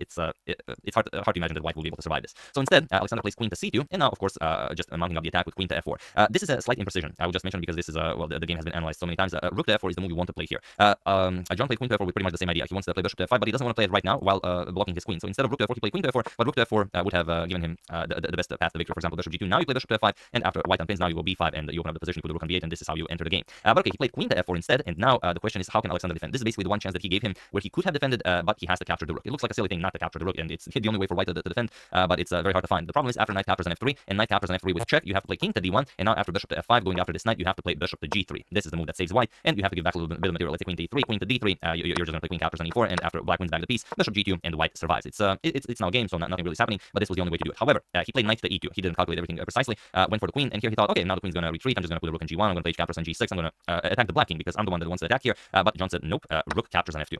And now you can't capture the queen. If you capture the queen, then rook captures the white queen on c2. So here, knight captures on f2 was played, and now knight to f3 with check. And okay, white is off material, but look at your king. It's completely boxed in. King to d1, and now how do you continue the attack? Every move matters here. It matters in most positions, but here it's really all about that one tempo. You want to get your bishop to f5 to attack the white queen and get the rook to f8, but without wasting time, because your queen is also hanging. So here, queen to h4, moving the queen with tempo, the only way to continue the attack, as the knight is now hanging. And white, basically the only thing white got out of the position is that he's off material. So if he gives up material, he's just going to have a worse position. So knight to d3, and now bishop to f5. Now the bishop comes into the game, and the rook comes into the game next. Now we have knight e to c1. Here you could even consider a move like knight e to f4, but it's I mean, who plays such a move? It's sort of a crazy engine line that sort of allows whites to maybe defend after queen to f2, but I mean, okay, I just want to show it to you, but it's very unlikely that a human will play that. But okay, knight e to c1 was played, and now we have knight to d2. Beautiful move by John. By playing knight e to c1, you could consider some queen to f2 ideas, just trying to trade off the queens, maybe get more pieces in front of the white king. But now after knight to d2, the white queen is again completely out of the game, and pretty much all of his pieces are out of the game. He played h captures on g6 for the lack of a better move, but now John plays a move that is absolutely beautiful. He plays h captures on g6. He just recaptures the pawn. He could just play knight captures on c4, and it's game over. There's really no good way to meet this. But I guess he just wanted to show him that his position is so good that he can even abandon any initiative, and he can just recapture a pawn. He played h captures on g6. I think it's a remarkable idea. And now bishop to g2. The problem is there's no defending the c4 pawn. If you play something like b3, then comes queen to e4, attacks the rook, and now look at this, the dance of the queen and the rook. Rook to g1, now queen to e3, again harasses the rook. You can't go to h1 because queen f3 check will pick up the rook, and if you play rook to g2, again queen f3 check, and now either your bishop hangs or you defend with the bishop and then the rook hangs. And like we said, if you give up the material, then you're just left with a terrible position, and you're still gonna get checkmated. It's not that your quality of life has improved in any way. So instead of this silly b3 move, bishop to g2 was played, and now just knight captures on c4. It's just waiting for the inevitable. We have queen to f2, offering the queen trade, but now just knight to e3 with check, king to e2, and now queen to c4. Even doing this, now just keeping the tension and preparing rook to f8, because you're creating a masterpiece here, and you don't want the poor rook on e8 to be to feel left out. So why not include him? And okay, we have bishop to f3. The rook to f8 is coming, and now rook to f8. We have rook to g1 playing something, but there really isn't anything to play. Knight to c2 now. The knight is now coming to d4, king to d1, sidestepping this, even giving up a rook on a1. Here, Alexander is trying everything just to maybe survive some way. But here, John just played bishop captures on d3, and he was in this position on move 27 that Alexander Bialski resigned to the game, as there is nothing more to be done here. So truly an incredible game, and the problem is there's no move for white. White does not have a move for the past 15 moves, basically. Let's say rook to g4, you attack the queen, there's knight to e3 check. And even if you try trading queens with queen captures on e3, first a nice check will be given, and after let's say this, now you blunder the queen, and that's it. If rook to g2, you can even be cheeky about it and even give back the queen and checkmate white like this. So pretty much every line ends in some sort of a brutal checkmate. But yeah, after this bishop to g2 move, no, not after bishop to g2 move, after bishop captures on d3, he resigned, and this is the game that is considered a non-immortal game, and now you can see why. And it's also very instructive that if you're a King's Indian player, or you play a lot against the King's Indian, now if you put this position to an engine, the engine will say, okay, if the engine will say black is slightly better. If you let the engine crunch the numbers long enough, the engine will say it's 0.00, because every position is either a draw, winning, or a loss. The problem is, and it's something that I really enjoyed Anish Giri talking about during the World Chess Championship coverage, he said that we should have new engines, or maybe that the new engines are even being considered now, that okay, this position is 0.00, but if you check the database, if you check all the data games being played on leechesandchess.com, on other websites, there should be, okay, it's 0.00, but how often does white win this, and how often does black win this? And if you put like this position to such an engine, he'll tell you, okay, it's 0.00, but black wins 90% of games, white wins like maybe 5% of games, and 5% end in a draw. So having that in mind, we would consider not playing this as white. I mean, even though you can maybe play it, if you know that white is very hard to play and you will probably lose, then maybe avoid such a line. So also something to consider. Don't just listen to the engine saying 0.00, I'm going to play this against a strong grandmaster. No, he will obliterate you. That's basically the game. That's John's immortal game. Hope you guys enjoyed it. I thought about showing other games as today is his 68th birthday, but I thought no, this is one that you guys requested the most. Let's finally show it, and now you've seen it. How such a slight positional inaccuracy like one on f3 and h3 can result in such a game that will be shown everywhere for like the next 200 years. Once again, really hope you enjoyed it. I would like to thank Oscar Rotl, ABCs of Just for Kids, Alex Rusman, Kim Torre Jensen, and Jacobi for contribution to my channel. Thank you a lot. I really appreciate it. As usual, you can check all my previous videos here. Thank you for watching, and I will see you soon. Continuing the coverage of the World Chess Championship once it resumes tomorrow. So thank you all. I will see you soon, and have an excellent rest of your day. Hello everyone and welcome to the semifinals of the AIM Chess Rapid Knockout. We have a game that simply keeps on giving. It is Jan Duda with the white piece against Magnus Carlsen, and this is their second game of the match. First game ended in a draw, but this one, I mean, it's just a spectacular one. You guys will enjoy it. So much is happening in it, so let's dive straight into it. Duda with the white pieces opens with d4. We have knight to f6 by Magnus, c4, we have g6, and now knight to c3. We have bishop to g7, the king's Indian defense is on the board, and now pawn to e4. We have pawn to d6 and h3 now. So this has all been played before, nothing new here. Knight b to d7, bishop to e3, and now pawn to e5. And again, it's a fairly standard position where white almost exclusively advances the pawn to d5 and grabs more space in the center. However, here, Duda plays knight to f3, and now it's, well, very, very slippery territory. There are only a handful of games where this was played, as it allows black to actually capture on d4, which is black's original idea. So okay, Magnus says, all right, show me what's happening here. E captures on d4, knight captures on d4, and now here we have castles by Magnus. We have pawn to g4 by Duda, saying that okay, he might be interested in advancing to g5 at some point. Rook to e8, and now we have bishop to g2, adding a defender. As with rook to e8, there was a threat of actually winning the e4 pawn. So knight to c5, Magnus says, all right, what are we doing about the e4 pawn? And Duda says, not all that much. Queen to c2, and it is now as of move 11 that we have a completely new game. So the pawn is defended, but not really, because Magnus just captures it. Knight f captures on e4. And what's the idea behind the capture? Well, the white king is in the center of the board, and you will not be able to just keep it there forever. So knight captures on e4. We have knight captures on e4, bishop captures on e4, and now queen to e7, putting pressure on the bishop here. And even though Duda is for the moment up a knight, you will not be able to keep that extra piece. So here pawn to f3, and now just c6. You will at some point advance the pawn to d5 or to f5, and you will force Duda to give back one of the bishops, as there are two bishops in front of the white king that's still in the center of the board. So here queen to b3 by Duda, and now pawn to f5 by Magnus. We have g captures on f5, g captures on f5, and now if the bishop moves, of course, queen captures on e3, comes with check, and Magnus solved all of his problems. But the Duda shows what he really prepared. He just castles queenside here. And okay, like we said, he had to give back the piece, otherwise he would just get crushed. So f captures on e4, and now rook h to g1. Magnus's king side is completely busted, so it makes sense to attack the black king as soon as possible. King to h8, unpinning, as you don't want something like knight moves and then bishop comes to this diagonal with the king still being in g8. But now Duda just goes straight for the kill. Rook captures on g7. And this is basically the only point of the attack where Magnus has a chance of defending, but it's so brutal that I'm going to have to show it to you. Magnus missed it. You have to play queen captures on g7, but it makes no sense because why would you put the king and the queen on this diagonal? But sometimes chess just works that way. Now Duda would play knight captures on c6, move the knight with tempo, just go for bishop to d4. You just capture it. You allow bishop to d4. Now you play rook to e5. You would happily now give back some material. Now pawn to f4, preparing to claim the rook. And now queen to h6, pinning the pawn as the king is on c1. So here queen to e3, unpinning now, again threatening to pick up the rook, and now you play bishop captures on h3. And that's how you have to play it. Let's say rook to h1. Now rook to f8. You have completed your development, and now after you finally give back that rook, now just queen captures on e5, bishop captures, and something like rook to f3. And there is counterplay on both ends, nothing really spectacular happening here. Still a position you have to play, but all in all, you have defended well. However, Magnus played king captures on g7, and now this simply will not do. Duda plays rook to g1 with check, and now whatever you play is insufficient. If you go king to h8, it just knight captures on c6, it comes with tempo, attacks the queen, and that's pretty much it. But captures bishop d4 check, the king has no squares, you have to give up the queen. So Magnus plays king to f7. It is the only move to continue the game. We have pawn to c5, now opening up a discovery, and now how do you defend this? Look at this, if bishop to e6, knight captures on e6, queen captures on d7, and after queen e7, just queen captures on c6, and yes, you rob the exchange, but your king will not survive on f7. There are too many threats lurking in the position. You can open up the f file, you can go after the king this way. I mean, there's not much you can do here. So Magnus plays d5, makes sense. Let's just close the position, and if Duda does not have a move here, then Magnus has defended. But Duda finds it, knight to b5, and what's more, Duda played it instantly. As soon as Magnus played d5, Duda played knight to b5. You have to play this. Now you're threatening knight to d6 check with this fork, and it seems like you could capture the knight, but you would not have a great time if you did it. If you play knight upon captures on b5, it's a brutal line. Queen captures on d5. Now bishop to e6, and now okay, you could also try queen to e6, but if you try queen to e6, then queen to h5 with check. King to e7, now queen captures on h7 with check. The d6 square is guarded. King to d8, and now bishop to g5 with check. Rook to e7, bishop captures, queen captures, and now rook to g8 with check, forcing the king to move back, and now rook g7 will pick up the queen. So back in that position, you could try bishop to e6, but now it's a very nice mate in 3, as now you've taken away all of the squares that the king can use to start running. Just queen h5 check, king to f8, rook, or rather queen to h6 check, king to f7, and queen to g7 will be checkmate. So that's what happens if Magnus accepts this knight, which he doesn't. He plays rook to d8. Now he knows that knight to d6 is coming, and he prepared a special gift for Duda. So knight to d6 check, rook captures on d6, c captures, we have queen captures on d6, and now f captures on e4. Duda playing with absolute engine precision, opening up the f file for the rook. Bishop to d7. There is no time for anything else. You have to develop the bishop, develop the rook if you want to stand a chance here. So rook to f1 with check, and now king to e6 by Magnus. King to g8 is a bit more resilient, but I mean, who can play every move an engine move? So king to e6, and now Duda plays queen to c3, which pretty much drops all the advantage. But it's not easy to find what to play here. There are ideas like queen to d1, but to give you an example of a brute force variation, pawn to e5. This is beautiful. Just threatening rook to f6 check to pick up the queen. So you have to grab the pawn, and after queen captures on e5, now you play bishop to d2. Now you're threatening rook to e1 to win the queen, and after the queen moves, now you play queen to f3. So what can you play here? Queen to c4 check doesn't really matter. You're going to play bishop to c3. Now you can start running. Now queen g3 check, and after king c5, now something like rook to f4, and those are pretty much all force moves that you have to play in order to actually win this. So now if the queen moves, you just get checkmated. Bishop d4 check, king to b5, queen to b3 check, king to a5, bishop to c3 check, king to a6, and rook to a4 with check. So very nasty stuff. But Duda missed it, and he played queen to c3 instead of this e5 idea.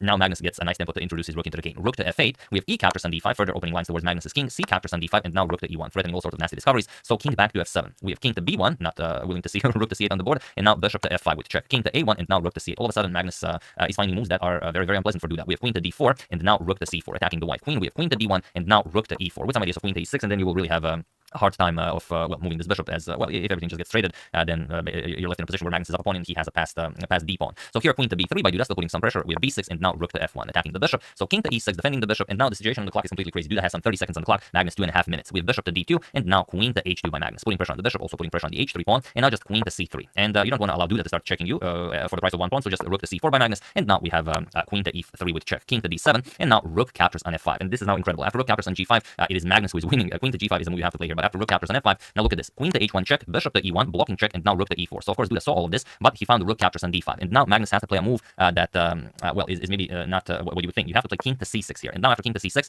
what do you play? The queen has to move. And basically the only move you have is queen captures on e4, queen captures on rook d1, and Magnus will have this position, queen against the rook and bishop. And whether you can win this or not, it's up to you, but you are much better, or maybe even winning. Probably winning if you're really good. But Magnus played king to e6 here, and now he missed one very, very interesting move by Duda. So feel free to pause the video here and try to find what Magnus missed here while I give you a couple of seconds.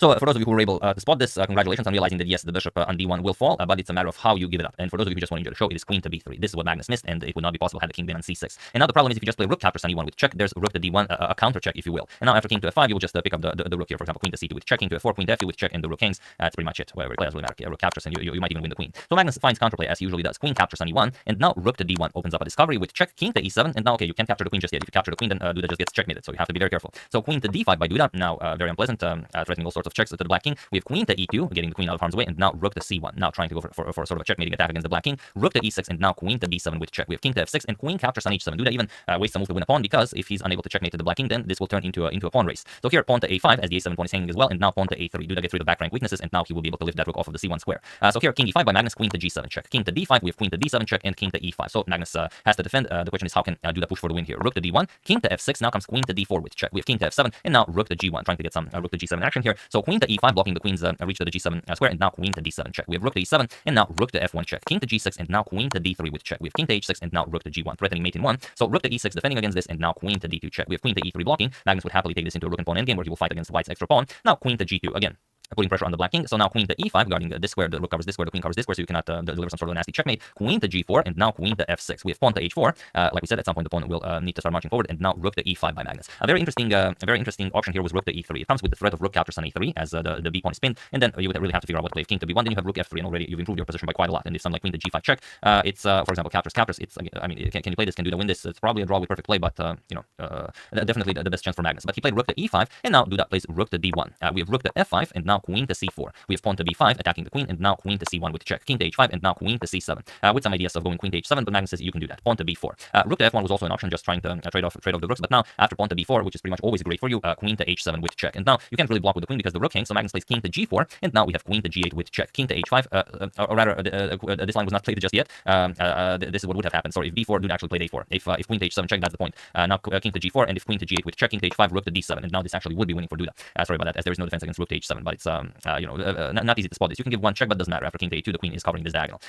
So okay, after b4, pawn to a4 by Duda. He does not want to open up lines of attack towards the white king. And now we have queen to f7. Magnus now prevents queen to h7. Obviously, queen captures on f7, rook captures, and now rook to d5 check. Duda takes the game into an endgame. This whole game is completely a deep dark forest game. Even I got lost in it, just showing you the moves. So king captures on h4, and now king to a2. And this is extremely important. If Duda does not play king to a2 here, if he captures on a5, which you would expect b3, and there is no defense against checkmate. So Duda of course spots this. He plays king to a2, and now again he is objectively winning. We have rook to a7 by Magnus guarding the pawn, and now king to b3. We have king to g4. Magnus's king is so far away. King to c4. We have king to f4, king to b5, and now king to e4, attacking the rook here. So rook to d8, and now pawn to b3.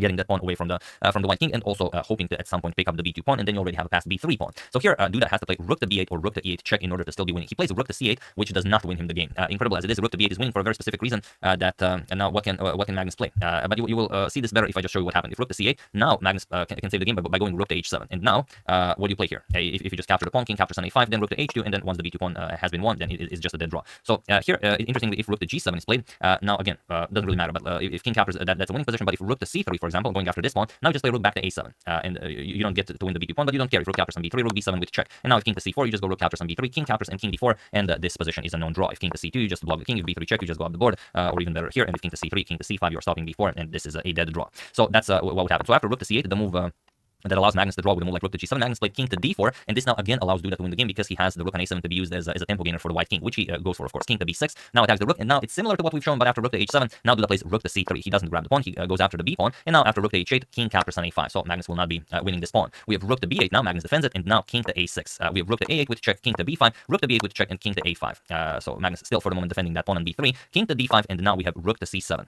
We have king to d4 by Magnus, and now rook to c6. We have king to d3, and now rook to c5. A lot of moves played in between these players are very low on time here. King to d2, and now rook to b5, finally offering the trade. But now, of course, rook to h8. The problem is if you go rook to a8, check, king to b4, and now king to c2, hoping to trade pawns, Duda will play king to a3, defend the pawn, and only then win this pawn, and he will just be up two connected pass pawns. So after rook to b5, rook to h8 was played by Magnus. Now king b4, we have king to c2, king to a3, and now rook to h1, even trying to stir some trouble with a move like rook a1 check, but Duda just plays rook to c5 with check, and he completely eliminates any and all activity Magnus might have dreamt of his king having. So king to b1, and now rook to c3, so taking every precaution possible before actually winning that b3 pawn, and he was in this position on move 88 that Magnus Carlsen resigned the game, as there is nothing more to be done here. Whatever you played, the pawn will be won. Let's say rook h2, rook captures on b3. Now you have to connect the pass pawns, and you just have to push them. The black king completely out of the game. Of course, it's now well, completely winning for Duda. But what a game! Duda completely outplaying Magnus, finding that beautiful idea of just going for queenside castles here. I mean, absolutely spectacular, allowing Magnus to win back the piece like this, and then going for the exchange sacrifice. Magnus missing the queen captures on g7 move, and then finding rook g1, and then just going c5, and then just knight b5. I mean, Duda found it all. He gave Magnus a chance to bounce back, but this, like I said, this game was one huge, deep, dark forest where anyone can get lost, and in this particular game, it was Magnus who got lost in it. So yeah, that's the game. Hope you guys enjoyed it. Second the game of their match. We'll see what happens. Will Magnus be able to fight back, or will it be Duda in the finals? We'll see what happens. So yeah, that's the game. Hope you guys enjoyed it. I would like to wish a very happy birthday to Jimmy LeBlanc, and I would like to thank Anderson Vera, Torpal Stanquist, Ravishing Reptiles YouTube, and Trevor Terrace for your contribution to my channel. Thank you a lot. I really appreciate it. As usual, you can check two of my previous videos here. Thank you for watching, and I will see you soon, continuing the coverage of this wonderful event until it finishes. So thank you all. I will see you soon, and have an excellent rest of your day. Hello everyone, and welcome to definitely the most requested game from yesterday's FTX Road to Miami preliminaries. It's Shahir Mamdiyar versus Richard Rapport. It's a game from round 3, and it's quite an amazing one, as it features the King's Indian defense and a very, very rare line that occurs very early on in the game. Now, another thing that's interesting is that Rapport just finished playing in the candidates, so you know that he's extremely well prepared, and whoever comes up against him will very likely have a very, very hard time playing against him. But that's exactly why this game is so awesome. Not going to spoil too much. Let's dive straight into it. Mamdiyar has the white pieces, and he opens with the d4. Knight to f6 by Rapport, c4, g6, going for the King's Indian defense. Knight to c3, and bishop to g7. So the normal stuff. G3 preparing to flank to the light square bishop, castles, and bishop to g2. And here Rapport plays knight to c6, and Rapport says, I came prepared extremely well, as Mamdiyar plays this line quite a lot. He played it against Fanfores, he played it against Magnus Carlsen, he played it against Alexander Lishuk. But what's interesting is that Mamdiyar never actually won a game playing this opening with white against the absolute top level competition.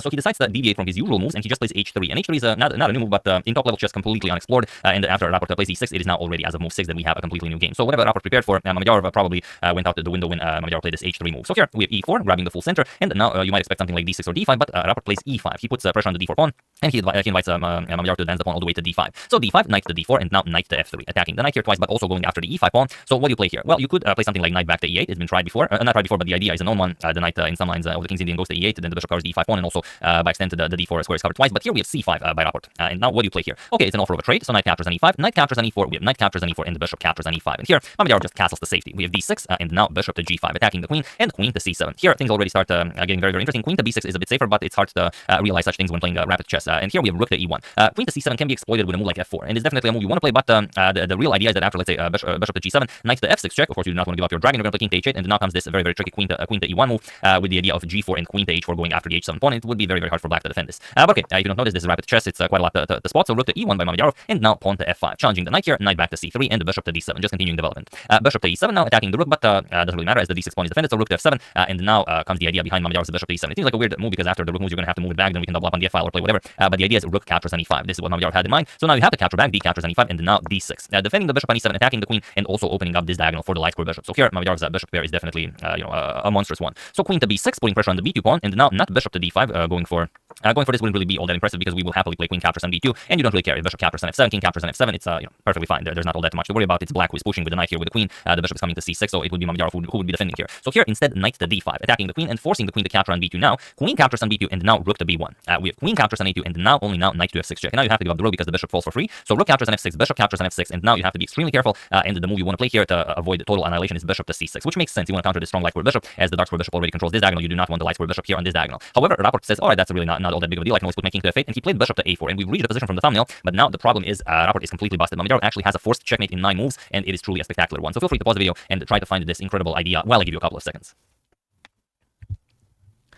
So for those of you who were able to do it, congratulations, you are a true master of wielding dual bishops. And for those of you who just want to enjoy the show, it is bishop to d5 with check. But the first move is easy to find. I have no doubt all of you found this one. The hard move is the next one, king to f8, and now comes rook captures on d7. That's the good stuff. We sacrifice the queen, and there really isn't a better move than to capture the queen. But if you don't capture the queen, what are you even doing here? It's like you were caught completely off guard. You are oblivious as to what is happening on the board. So here you just have to capture the queen and go with the flow. So here bishop captures on d1 was played. Now rook to f7 with check, king to e8, king to g8 doesn't help. If king to g8, then we just deliver one check here. And now if king goes here, then rook to g8 is checkmate, because it will be checked from the bishop. And also if you go here, then rook to g8 will again be checkmate, as all of these squares are covered by the bishops. But in the game after rook to f7 check, king to e8 was played, but it doesn't help all that much because now Mamyar can just push a pawn and deliver checkmate. Pawn to d7 check, and this is now also checkmate as the bishops are doing great work here, and the king is in check. So of course the game ends here. So truly a spectacular game. Only 26 moves for Mamyar to deliver a checkmate with a pawn on d7, and you can see just how dangerous it is when you try to prepare something for a top elite player, a former 2800 member like Shahir Mamedyarov. He just surprised you with a move like h3, and you are completely in the dark, and good things happen for him. So yeah, incredible game. Thank you for suggesting it. Definitely the highlight of the first day. If you guys have any other favorites, use hashtag suggestion. I will try to cover as many of them as possible. But until then, or rather after that, we are continuing with day 2 as we are expecting more great games to happen today. So yeah, that's the game. Hope you guys enjoyed it. Always be careful when facing the King's Indian, but also have something prepared when facing the King's Indian. I would like to thank Kalman D, Valar Morgulis, Steven Abrams, Nagarjuna Pongoti, and David Bacon for your contribution to my channel. Thank you a lot. I really appreciate it. As usual, you can check all my previous videos here. Thank you for watching, and I will see you soon, continuing the coverage of this wonderful event until it finishes. So thank you all. I will see you soon, and have an excellent rest of your day. Hello everyone, and welcome to Game 4 of the spectacular match, Magnus Carlsen versus Levon Aronian from round 3 of the FTX Crypto Cup. It's really important for Levon to win this one because, as you've seen, Magnus won the first game. He played that fancy b5 move against Levon's London system. Then the next 2 games ended in a draw, and now Levon is in a must-win situation. And for this special occasion, he chooses to counter Magnus with the King's Indian defense, which always ends up by someone sacrificing something, and everything is just all over the place. So let's check out what happened here, as it's really a wild game. Magnus has the white pieces, and he opens with f3, which, yes, is directly opening, but we will transpose into a King's Indian defense. With knight f6, c4 now, transposing into the English, g6, we have knight to c3, and bishop to g7. Magnus hits the center with d4, and now Levon castles. We have pawn to d4 by Magnus, and we have now transposed into the King's Indian defense. We have pawn to d6, bishop to e2 by Magnus, and pawn to e5 now. Magnus castles, and now the incredibly rare move pawn to h6. There are many moves here. You can play knight to c6, a5, e captures on d4, knight to d7, but h6 has only been played a handful of times, and mostly by Uzbekistan players. I'm pretty sure you heard of them. They have won the Olympiad, such as Vakilov and Yakubuev, and also Adiban has been known to play h6. So here, pawn to d5, Magnus continues in a principal manner. He just grabs the center, knight b to d7, and now bishop to e3. We have knight to h7 now, preparing pawn to f5, and here there is a game where knight to d2 was played, as white also wants to play f4. He doesn't want to see something like f5, f4 on the board, but here Magnus instead goes queen to d2, and it is now as of move 10 that we have a completely new game. Point being that f5 is now impossible because of bishop captures on h6 at some point. It's attacked twice, it's defended only once, but that is exactly why Levon plays it, because it is impossible, however, only seemingly. So here, pawn to f5, and what is Magnus to make of this? It's such a weird move to make, and an even weirder one to face, especially in this situation in the match. Magnus is leading, and he only needs a draw to get a victory in the match, but he's not really known to back down from a challenge, so he goes for it. E captures on f5, g captures, and bishop captures on h6, completely destroying Levon's defenses in front of the king. Bishop captures, queen captures, and now just a nice rook to f6, attacking Carlsen's queen here. Queen to h4, now if the rook moves, Magnus will trade queens happily, but now knight d to f8, with ideas of attacking the queen even further. So g3, we have queen to e7, and now queen to h5. You could also consider a move like c5, just opening up the c file, maybe putting a rook on c1, because if black ever captures on c5, then the center will be ruined, and of course Levon will not do that. But okay, it's a move maybe you would consider in a classical game. So here just queen to h5, and now how do you continue? Magnus is obviously planning to bring the knight to h4, so queen to g7, and now knight to h4. Levon brings the knight to g5, and now pawn to f4. So now you don't have to worry about Levon executing f4 at any point. E captures, we have g captures. This is a beautiful move, allowing Levon all sorts of nasty discoveries, and well, there really aren't all that many great discoveries. Levon played knight to e4 and opened up this discovery, but worth considering is also rook to h6, but it doesn't do much, because here Magnus just captures on g5, and Levon captures on h4. And since Levon needs a win here, trying to get some sort of an endgame like this against Magnus, okay, the queens are obviously going to get traded off at some point, isn't the way to go. So Levon needs to keep complicating even further. Knight to e4, opening up this discovery. King to h1, Magnus very happily opens up the g file for his rooks, and now rook to h6. And this is where the magic happens. There are many moves here that are possible, but Magnus goes for knight captures on e4, and he sacrifices his queen. And it seems like, okay, but of course Magnus will just play rook to g1, he's going to win the queen back. Well, not really, because after rook captures on h5, which was played in the game, you can't play rook to g1. If you play rook to g1, then rook captures on h4, and after rook captures, king captures. Now if you counter the material, Levon is just up a full rook, so that's not the way to go. So Magnus plays bishop captures on h5, this is the only way to play, and now comes queen to h6, getting the queen away from the g file, and now putting pressure on the bishop and the knight on the h file. And now we have knight to g3 by Magnus. Now here we are going to discuss 2 to 3 fine lines, and of course you guys are wondering what happens if rook g1. Rook g1 is an incredibly complicated move that requires a lot of calculation that will win you the pawn, or rather a pawn, at the end of the line. Point being that after rook to g1 check, king to h8, there's knight to g6 check, offering a trade of knights, and there's really nothing better. So knight captures, so rook captures, and now look at this, queen captures on h5, and now the brilliant rook to g8. So you have to see all of this in order to win the pawn. So king captures, and now knight f6 check will fork the king and queen. King f7, knight captures here, and now if you count the pawns, white has 6 pawns, black has 5, and Levon will be fighting, of course, for a draw here. But of course he needs a win, so that's not really all that impressive for him. But Magnus feels he can do even better, or maybe he just didn't feel like calculating all this, and he plays knight to g3. He defends his bishop here, and now he's going to put a rook on g1, maybe the rook on e1, gain control over the e8 square, and so on. So here we have bishop to d7, hoping to get some bishop to e8 action in, but Magnus says no way, rook a to e1, keeping an eye on the e8 square, and now comes pawn to b5. This was also a fine moment for Levon to bring the king over to h8, as well, it's just a funny square for the king, but he decides to push b5 and really put pressure on Magnus' center, but now comes pawn to c5. And this is something Magnus played very quickly, as it's a positional idea, and Magnus, of course, thrives when a positional idea needs to be found. Point is that if black captures, we are winning the e5 square for a knight, just to give you an example, d captures on c5, let's say rook g1, we threaten some discoveries, king h8, knight f3, now the knight is coming to f5, then to f7, and that's pretty much it. So instead we have queen to f6, not going for this capture, and now knight to f3. Always a useful square for the knight. In the future you can go to e5 or g5 if black ever decides to capture here. And now how do you continue to play this? In the game d captures on c5 was played, but let's say knight to h7 is played, you can't really allow c6. c6 is too strong, and that's why I believe Levon captured. Now you go bishop back to c8, now the rook no longer has control over the back rank, you play rook g1, threaten some nasty discoveries, if king h8, rook to e8 with check, and there's just no move that black can make here. It's a disgusting position. So after knight to f3, d captures on c5, it's not a good move, but it's a move. So rook to g1, now again threatening nasty discoveries, and king to h8, Levon gets out of the way. Knight to e5, occupying the square that has just been made available for the knight, and king to h7, avoiding any nasty checks here. So bishop to f7 by Magnus, very a nice move. Now even ideas like bishop to g8 check will be possible. The king will have to go in front of the rook, or maybe not, maybe to h8, but then again you have all sorts of nasty checks available. Now comes bishop to e8 as the knight is on e5. Levon can finally make use of this bishop, and now Magnus plays bishop captures on e8. Now this was due to Magnus being low on time, and Magnus only needs to draw this game to get a win, so he can't really push everything into this game to get a win. But I will show you a fun line that starts with bishop to g8 with check. Now of course you cannot capture, otherwise knight h5 check just picks up the queen. So king h8 and now rook to e3, preparing to move the knight and then bring the rook over to h3, and with the rook being on g1, that's pretty much it. The black can find some very nice defensive ideas, but after let's say knight h5 attacking the queen, queen h4, the only good move, rook captures on g6, queen captures on h5, rook to g1. Now whatever you play doesn't really matter. For example, okay, not queen h3 obviously, but let's say queen h4. Now you play bishop to f7. Again, now you're threatening knight to g6 check to win the queen. So here we would have a trade knight captures with check, king h7, and now rook e to g3, and there is no defense against rook to g7 checkmate. So it's one of the lines that are possible, but it's one that I thought you guys would enjoy. So bishop g8, and regardless of how black plays, this is winning for white. But Magnus played bishop captures on e8, rook captures, and now comes rook to e3. So still the correct idea. The rook will come to h3, and it doesn't seem like black can survive this. So knight to g6, and now Magnus needs to find a move. There are some moves that are winning here, and there are some moves that aren't winning. So feel free to pause the video here and try to find those that are, as maybe the move in the game is not a winning one that was played. So have at it, have a few seconds or as much as you like. It's your time and your computer or a device. So use it wisely. So for those of you who were able to do it, congratulations on spotting that the knight must be moved right away to e2 or to e4. You can play knight e2 and you can play knight to e4. Both work. Knight to e4 I believe is cooler as you put the knight in front of the pawn. So I always prefer the cooler move to be played. Point being now that what do you play with black? Rook to h3 is coming, and then that's just it. Rook to h3 check. Rook captures here will end the game. So you have to capture some material, but still rook h3 check, king to g7, and now rook h to g3. And there is no defense against this. And also I forgot to mention congratulations to everyone who spotted this idea. You are perhaps a better player at Magnus, but only when you are in your own home and Magnus is playing Levon Arunian. So rook captures on e5. Let's say you have to play something, and now we just trade down into a king and pawn endgame, which is funny as there's so much material on the board. Queen captures, rook captures, king captures, pawn captures, and with the two pawns controlling all of this, you will be winning, and you don't have to worry about these pawns because you can easily catch up to them. For example, c4, king g2, b4, you're going to play king f2, c3. Yes, black creates a pass pawn, but now king e3, and you are in the square of the pawn. You have nothing to worry about, and the pawns are just winning here. So after knight to g6, this was of course possible, but Magnus decided to play knight to h5, and Levon finds a brilliancy here that saves him the game. Queen to h4, we have knight captures on g6 by Magnus, and now queen captures on h5. Now the rook is hanging, but if Magnus captures the rook, then he allows queen to f3 check, and there really isn't a good way to stop this. So he played rook captures on e8, queen to f3 with check, rook to g2, queen d1 check, rook to g1, and queen captures on d5 with check. And now you can't move the king, you have to block with the rook. And now again, of course, queen d1 check, rook to g1, queen to f3 check, rook to g2, and queen f1 check. Rook g1, queen f3, rook g2, queen to d1 check, rook to g1, and queen to d5 with check. Levon cannot play this as the two rooks and the knight are just much stronger. Also, rook to h8 looks incredibly impressive. So after rook to g2, Levon delivered one more check, and it was in this position that Magnus and Levon agreed to a draw, or rather, it was a draw by a threefold repetition. So really an incredible game, beautiful positional queen sacrifice by Magnus, and there were so many cool variations, especially the one that we discussed here with bishop to g8. But of course, it's all about winning the match. So Magnus could not afford to, he was a very long time. I think he was below the 1 minute mark, and just spending those extra seconds just to find the brilliancy and then ruin your match. Of course, that will not happen. But impressive game by both of them. Levon had to play actively. He had to play the king's Indian defense. A beautiful pawn sacrifice by Levon. This was really awesome here. Just going for this knight to h7 f5 idea with the idea of giving up the h6 pawn. Really cool. But in the end, Magnus did what he does best, and he converted his advantage. He didn't win the game, but he won the match. So that's the game, ended the match. Hope you guys enjoyed it. Magnus has now 3 wins in a row, and I know what you guys are thinking. What about the other guy who has 2 wins in a row and now has played a third match against Smoke and Iman? Of course, I'm talking about Pragnananda. We are going to discuss that in the next video, as that game is also, or those games are also very impressive. So once again, really hope you guys enjoyed it. I would like to thank Ricky Yimini, excellent subscriber, Brendan Ward, Johan Clayson, and Raymond Raphael for a contribution to my channel. Thank you a lot. I really appreciate it. As usual, you can check 2 of my previous videos here. Thank you for watching, and I will see you soon, continuing the coverage of the FTX Crypto Cup until it finishes. So thank you all. I will see you soon, and have an excellent rest of your day.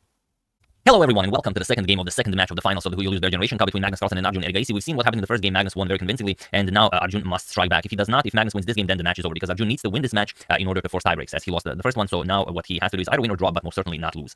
So let's see what happened in this one. If Magnus wins it, he wins the entire thing. So Magnus has the white pieces, and he opens with c4. He goes for the English opening, knight to f6 with knight to c3 and the g6. And if you're watching this game without watching the previous one, I do suggest you watch the previous one before heading into this one. So pawn to e4 by Magnus, we have d6, d4, and now bishop to g7, just transposing into a normal King's Indian defense with f3. The same variation of the King's Indian, castles by Arjun, and bishop to to g5. We have c5 striking in the center, and Magnus grabs more space with the d5. So nothing new here. This is all very standard stuff. h6, bishop to e3, e6, and now Magnus plays queen to d2. Puts pressure on this h6 pawn, but first Arjun captures in the center. Captures on d4, on d5, c captures on d5, and now knight b to d7. And it seems like Arjun has blundered the h6 pawn, but this is something that has probably happened to you numerous times while facing the king's Indian defense. If you capture, then black replies with a very sneaky knight captures on e4. This attacks your queen, so obviously the knight has to be captured. The problem is after the knight is captured, you always have to remember you have played f3, queen h6, h4 comes with check, and then after the check is taken care of, just queen captures on h6, and black solves all of his problems. No more advantage for white. So Magnus just goes knight to h3. He wants to shift the knight back to f2. We have a6 by Arjun preparing b5, and now just knight to f2. And it's a very, very tricky situation. Now bishop captures on h6 is a threat because you don't have queen to h4 check at the end of that line. So Arjun has to deal with this. And he could play king to h7, but he plays h5 instead. And now Magnus plays a4, stopping that b5 expansion. And now there is a game where knight to e5 was played, but here Arjun plays rook to b8, hoping to get the b5 move in. And it is now as of move 13 that we have a completely new game. So Magnus continues development, bishop e2. We have knight to e8, shifting the knight over to c7 to add more support to that b5 push. And Magnus castles. We have knight to c7, and now bishop to g5, attacking Arjun's queen, checking if he will maybe play f6 to weaken his king structure a bit more. But no, he just plays queen to e8, and now bishop to h6, preparing to trade off the dark square bishops. Bishop captures on h6, queen captures. It looks scary inviting the queen all the way to h6, but you don't have anything to add to the attack, so the king is very safe here. But now Arjun can strike on the queen side. So pawn to b5, and now Magnus plays a captures on b5. Very interesting would be pawn to f4, and it's very hard to deal with this. But okay, Magnus just straight captures, and now he goes rook to a7. Again, f4 is a very, very nasty idea, sort of inviting b4, then you bring the knight to d1, and then you have to deal with all these e5, e6 ideas, and also bishop captures on h5. Many tricks are in the position, also just f4, f5, many scary ideas here. So okay, Magnus goes rook to a7 instead, and now we have pawn to b4, challenging the knight. So rook captures on c7, b captures on c3, and now Magnus recaptures, b captures on c3, and rook to b2. Arjun gets a very active square for his rook. Rook to e1, defending the bishop, and now queen to e5. Putting pressure on that c3 pawn. So Magnus just brings the queen back, queen c1, defends the pawn and attacks the rook, and now rook to b3, adding another attacker to the pawn here, and just knight to d1. Magnus nicely defends his pawn. He's up a pawn, so of course he's very, very happy. We have pawn to h4. Arjun starts some sort of an attack on the king side, and now bishop to c4, forcing the rook away from the c3 pawn. Rook back to b8, and now only now pawn to f4 by Magnus. And now the queen has to retreat. We have queen f6, and now knight to f2, preparing to shift the knight over to g4. And it's not easy to get the control over the g4 square. As long as the knight is on d7, the bishop has no control over the square. And you could play something like knight to b6, but it's not all that impressive. Bishop will come to d3, and again e5 will come with an attack on the queen. So sorry about that. That does not look easy for Arjun. But okay, after knight f2, we have rook to e8, grabbing more control over the e5 square, and now Magnus executes it nonetheless. Pawn to e5, and now if you capture here, it seems like you can because you have sufficient control over the square. You don't really, because after d captures on e5, knight g4 attacks the queen and covers the e5 square. And once you move the queen, f captures on e5, this is just a spectacular position for white. So much control. The bishop on c4 spectacular. Knight guarding that f6 square. At some lines, maybe rook captures on d7, removing the defender of the f6 square, just completely blasts through the position. So after e5, Arjun says, I'm not having any of this. Just brings the queen back. Queen d8 attacks the rook. Rook to c6 now, attacking the d6 pawn, and just d captures on e5. Magnus now does not recapture. He just plays pawn to f5. The bishop is still blocked by the knight, and now Arjun's position will soon come under heavy fire. And also by playing f5, Magnus opened up the path back to the h6 square for his queen. So g captures on f5, and now queen to h6. And this is an incredibly scary position. Already some checkmates are being threatened. For example, if you play something like e4, you want to play knight to e5, which makes sense. Of course, this would attack the rook and the bishop. It's a forced checkmate in 3. Just rook g6 check. Only move is f captures on g6, and now this spectacular d6 check from the bishop. There is no square for the black king. You have to put something in between, but rook e6 is the only move. Bishop captures would be checkmate. So after this queen to h6 move, we have knight to f8 by Arjun, trying to set up some sort of defense here, and Magnus just plays rook to f6, preparing to push d6 and put even more pressure on that f7 pawn. And now look at Arjun's pieces. I mean, this is just very, very sad to look at. It's like that legendary game between Vasily Ivanchuk and Garry Kasparov, where he forced all of Kasparov's pieces on the back rank. If you haven't seen it, do check it out. It's a very, very cool game. But yeah, it's hard to find the move here for Arjun. He plays rook to b7. At some point, the rook might help out with the defense of the black king, but Magnus plays pawn to d6, opens up and attack towards the black king. Now you really have to be very, very careful. Bishop to e6, blocking the light square bishop. And here there is only one good move for Magnus, but there are many, many ways for you to actually win this. And the move is queen to g5 check. And of course, all of you thought about this move because why not? But what comes next is very, very important. King to h8 by Arjun, and now Magnus has to decide how to play this. And like I said, there are many winning ideas here. He plays rook to h6, but I will show you one that's truly spectacular. Knight to g4, absolutely crushing. Now, there's no move you can make here. You can't not capture the knight, and if you capture the knight, then it's just game over. Bishop gains control over this diagonal, and now queen h6 will just be game over. If the knight blocks this, you will deliver checkmate. The bishop covers the h7 square, and if knight g6, it's possible because you would very happily allow something like bishop captures, pawn captures, so the rook also gains control of these squares. Just rook e to f1, and now there is no move. Whatever you play, you're just going to get crushed. Bishop captures will end the game now with the rook's double on the f file. So that's in the position. However, rook to h6 by Magnus, also very nice. We have knight to h7, and now he plays queen to h5. This just wins the pawn by force, and completely opens up the black king. Now rook captures on h7 is threatened, so you have to play f6, and now just bishop captures on e6, removing the defender of the f5 pawn. Rook captures on e6, and now queen captures on f5. Still putting pressure on h7, but attacking that rook here. Rook captures on d6, and now rook captures on h4. And now, okay, it's equal material, but the black king is wide in the open. Rook to g7 by Arjun, and now pawn to h3. And the even more problem for Arjun is that he is down to 1 minute on the clock. Magnus has some 3 minutes on the clock. Queen d7, Arjun would very much enjoy trading queens, as the endgame would be manageable, but just queen to f3 by Magnus. And now we have queen to d8.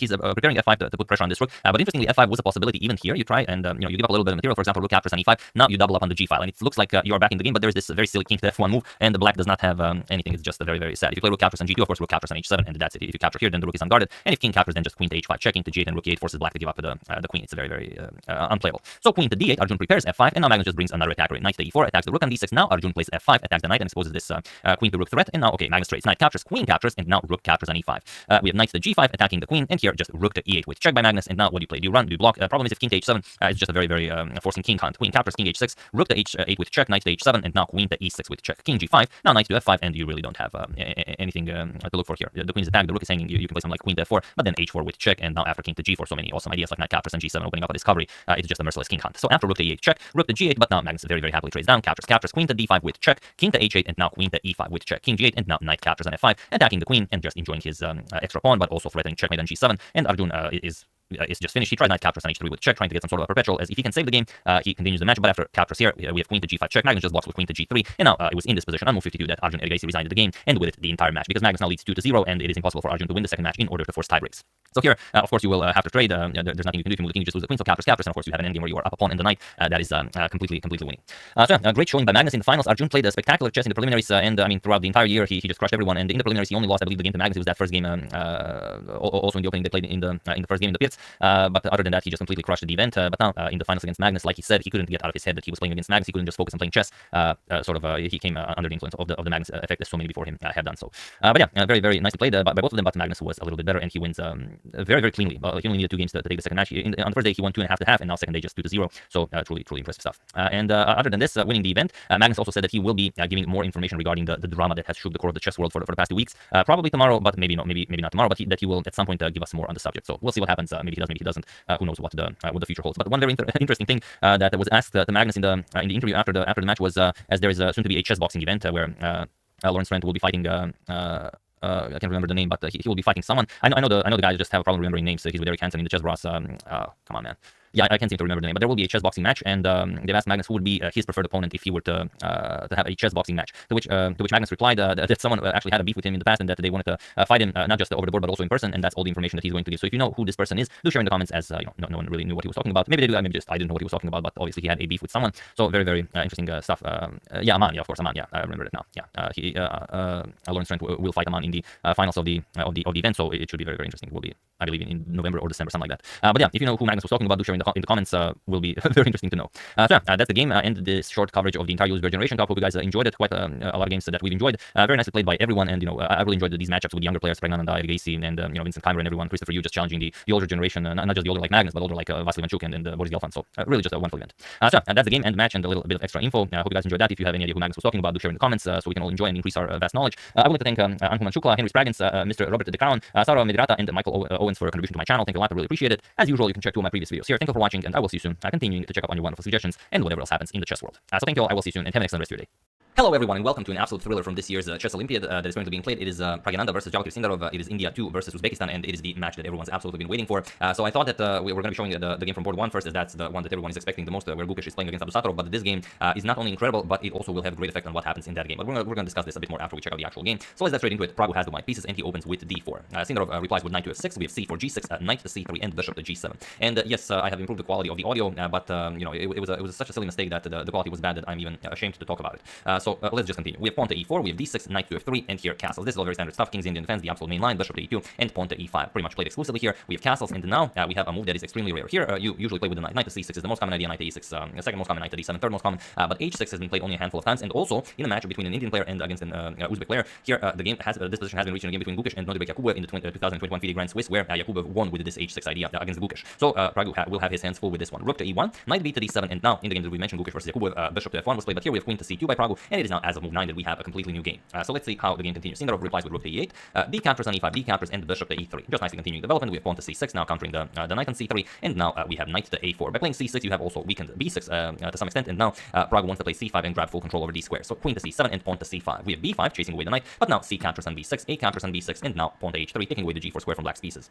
We have queen to b8, now preparing d5, and rook e to d1. Just grabbing hold of the d file. We have pawn to d5, knight to c5, and now we have a trade. Knight captures, and the bishop again comes to e6. We have bishop to d6, attacking the queen, and now queen to b6. So what do you do here? Black is attacking the a2 pawn, so you could try and defend this, but you could also just capture the e5 pawn. Pragu says, of course, we're going to capture the e5 pawn. We have rook captures on a2, rook captures, and now bishop captures on a2. And now the position is really a complicated one, but there is a move that Pragu can play to, well, sort of almost grab the winning advantage right from the start. It's hard to say if it's actually winning or do you have to play like a perfect game to win it, but if you find it, you will have chances to win the game. So feel free to pause the video and try to find the only move that grants you such advantage for Pragu while I give you a couple of seconds.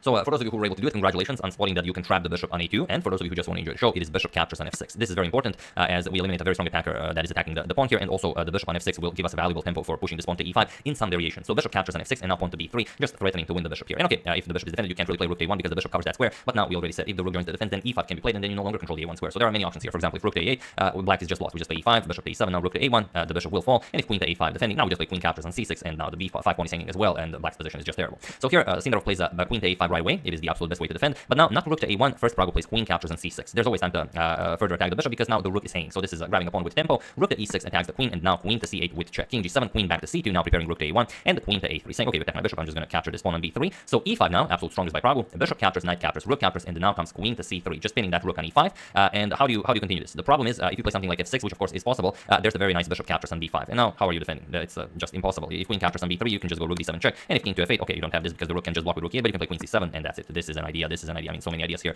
It will be impossible to defend this. Black will get checkmated. So instead, after this queen to c3 move, we have queen to c5, and this is again absolute strongest move by Sindarov, offering a queen trade, but also preventing pawn to f4. If you can get f4 in, then that's game over. So how do you continue this? Prago just keeps the tension. Queen to b2. He still now at some point he hopes to get the king away from the g1 square and push this f4 pawn. Bishop captures on b3, seemingly offering the bishop, but if queen captures, then rook captures on e2, and this is good for Sindarov. So rook to e1, the only way to seize advantage with white. It's such a brilliant move. It seems weird since the bishop is on e2, but it works wonders here for Prago. Bishop back to e6, and now bishop to g4. And now you have to play something as the rook here is hanging. So king to f6, sorry about that, king to f6, only way to play this. Now king to h2, finally unpinning, and of course the queen now cannot capture because queen captures on e5. And now f4 is coming. So g5, stopping this, and now g3, going for f4, and now f4 is unstoppable. So Sindarov has to accept just going into a worse endgame against Prago. He goes for bishop captures on g4, he has to allow f4, pawn to f4, and now bishop back to f5. We have rook captures on e5, threatening all sorts of nasty discoveries, but luckily there is queen to c2 with check, and now Prago just happily trades down. Queen captures on c2. If you're wondering about the weird discovery with the rook to e2 check, it's not as great because here we just trade attack the pawn on b5 and bishop d7 defends the pawn. With the move Prago plays, he easily wins the pawn. Just queen captures on c2, bishop captures, and rook captures on b5. And now we have this endgame that is winning for white, probably with perfect play, but it's very, very hard to play it. And you can't just force a win here. You have to play perfect moves, and you have to hope that your opponent does not play perfect moves. So king to g6, rook to b4 now, and pawn to f6, just keeping everything solid. Pawns in dark squares, bishop is light square bishop. King to g2, Prago starts bringing the king into the game, and now bishop to d3, king f2, bishop to a6. Now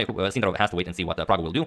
Pawn to g4, hoping to get f5 in, but now of course g captures on f4. We have rook captures on f4 and pawn to h5 now, trying to trade off as many pawns as possible, but this might not be the absolute cleanest way to play this with black. But it's such a complicated endgame that, well, any move you make can probably be bested, and also, even if you play like a bad move, it could also be a really good one. It's a weird thing to say, but it is as it is. So g captures on h5 with check, king captures, rook captures on f6, and we get this position, a rook, king, and pawn against the king and bishop. Like I said, with perfect play, it is winning, but it's very, very hard to win. So bishop to d3, and now comes king to g3. The real problem is kicking away the king from these squares. So once you finally kick away the king all the way, it will be very hard for the white king to gain control over these squares to actually push the pawn over the threshold. But you'll see what I mean by this. We have bishop to g6, rook to a6, and now bishop to d3, attacking the rook. We have rook to a5 with check, and now king to h6, king to h4. We have to kick away the black king as far as possible before we start pushing our pawn. So king to g6, rook to g5 with check, king to h6, and now rook to d5, attacking the bishop. Bishop c2, now rook to d6 with check, king to g7, and now king to g5. So this is the easy part. The hard part is actually getting the pawn all the way to h7. So here bishop to b1. Sindarov can just wait and see what Prago will do. Rook d7 check, king to g8, and now rook to c7, throwing the move to black, getting the rook away from the light square. Bishop to d3, and now king to h6. We have bishop to f5, and now rook to g7 with check, and the king to f8. The king can never cross the h7 square. So rook to g3, and now bishop back to c2. So how are you getting this pawn up the board? We have rook to g2 attacks the bishop, bishop e4, and now rook to g1. We have king to f7 and rook to g4. So as you can see, it's not that simple. Bishop d3, rook to g3, bishop to c2, rook to g2, and bishop to d3. Of course,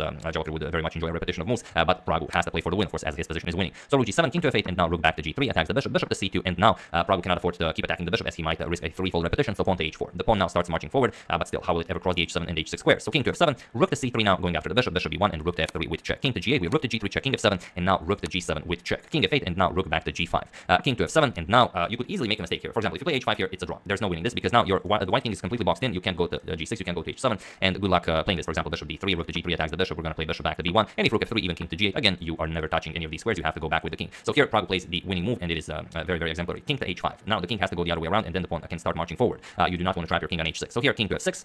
King to g4 and the bishop to c2, and now finally, as our rook is nicely guarded on the g file, the king is completely covered from the g file. It is time to start to push the h pawn. Bishop d1 check, but just king to f4. The pawn is nicely protected. Bishop c2, and now pawn to h6. This is how the pawn starts marching forward. And now we have bishop to g6, just preventing the rook from coming to g7. The problem is if you try repeating moves, then rook g7 ends the game on the spot, because once we make a move, we're going to move the rook somewhere, well, presumably on a dark square. We're winning the h7 square, and that's it. King to g6, h7, for example. That's the game over. So after h6, bishop to g6, a nice attempt by Sindarov before the game actually ends, but Prago just plays rook to g1, and he was in this position on move 77 that Pragananda won the game, or rather, where Sindarov resigned the game, as there is nothing more more to be done here. The problem is now once you move the bishop, rook g7, as you've seen, is winning, and if you try playing king f7, then king e5, you take away all the squares from the black king, so now the bishop cannot be defended, and the bishop has to move. Once the bishop moves, it's rook g7 check, king f8, rook c7, and now h7 will win the bishop. Whatever you play, we're just going to push h7, and now you have to give up the bishop and win the game. Or even if you don't try to play something like this, if you try something like king here, then you hang the bishop. I mean, there's also that. I know you guys forgot that the bishop was hanging.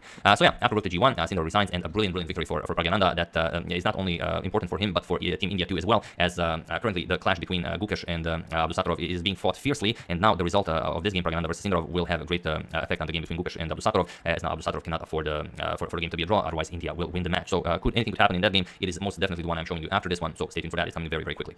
So once again, really hope you guys enjoyed this one, and once again, sorry for the bad audio quality in a few previous videos. I would like to thank Natarjan Rangasamy, Hububis, Joshua Hadley, Prasanna, Krishnamurti, and Michael Calvera for contribution to my channel. Thank you a lot, I really appreciate it. As usual, you can check two of my previous videos here. Thank you for watching, and I will see you soon, continuing the coverage of the Olympiad until it finishes. So thank you all, I will see you soon, and have an excellent rest of your day.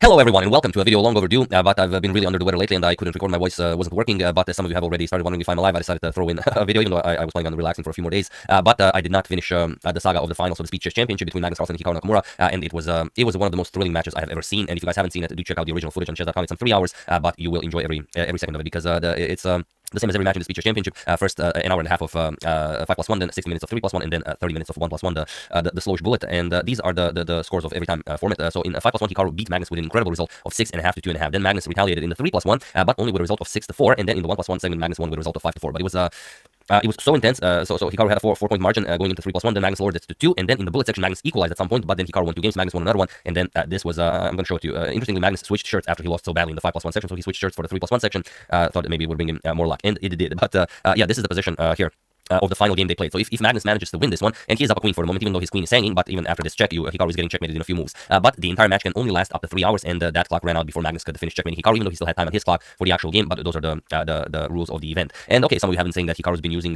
bleeding way too much. At some point, Hikaru had a lost position, and then he had 2 minutes on the clock, and then he just allowed the 2 minutes to run out. But that's all within the rules. You can use those tactics to gain the upper hand. And as Hikaru said, he feels like he will have to use every possible advantage to win against Magnus Carlsen. But yeah, Hikaru won the match with a 1-point margin. It was absolutely incredible. Do watch the entire thing. If you don't watch the entire 3 hours, you will not be able to fully appreciate this match, as I will only show you one game from the 5+1 section. Is the one that I thought was the most enjoyable. So let's dive straight into it. So Hikaru with the white pieces opens with d4. We have knight to f6, knight to f3, and now pawn to g6. We have c4, and now bishop to g7. Magnus goes for the King's Indian defense, one of the openings that Hikaru is very well known for. So knight to c3, we have castles, e4 and d6. So very standard stuff here, nothing out of the ordinary. Bishop to d3, bishop to e2 is much more played here. So Hikaru looking to mix it up here. Bishop d3, knight b to d7, h3, and now here e5 is known, c5 is known, a6 is known, but a5 is unknown. So already as of move 7, we have a completely new game aimed at stopping that white's expansion on the queen side. You know that in the King's Indian defense, black wants to expand on the king side, attack the white king. White will counter by advancing his pawns on the queen side. So this is aimed directly at stopping that. Bishop to g5, Hikaru continues development, h6. Now we have bishop to e3, and now Magnus strikes in the center, pawn to e5, and now d5. Now it's very interesting here if Hikaru goes queen to d2. What is happening?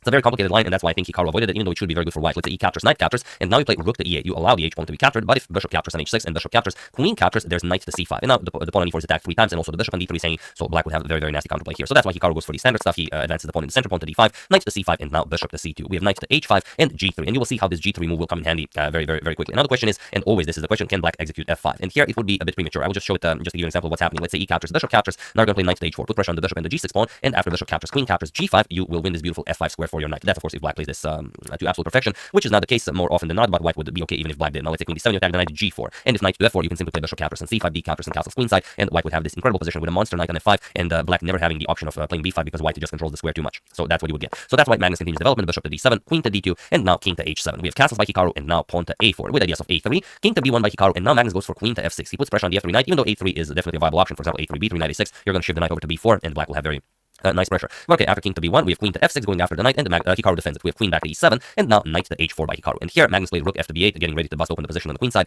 The problem is that the position is now completely winning for Hikaru, but it is up to you to figure out how he can do that. So feel free to pause the video and try to find the absolute best move for Hikaru while I give you a couple of seconds.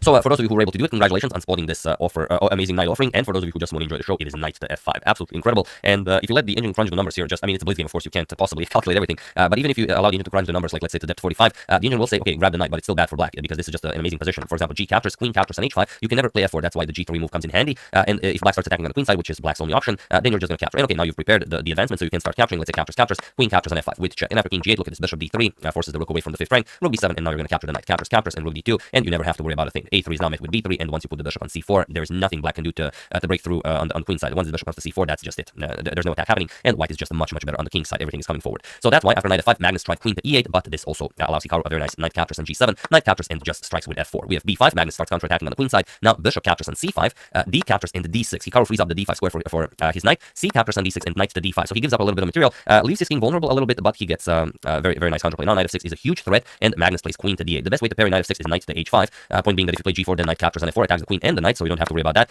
And if you don't do this, if you do something like queen f3, you guard the g3 pawn, then bishop to c6 attacks the knight. And now even some nasty ideas like queen captures on h5 followed by knight f6 check can be met with the very tricky bishop captures on d5, and black is just better.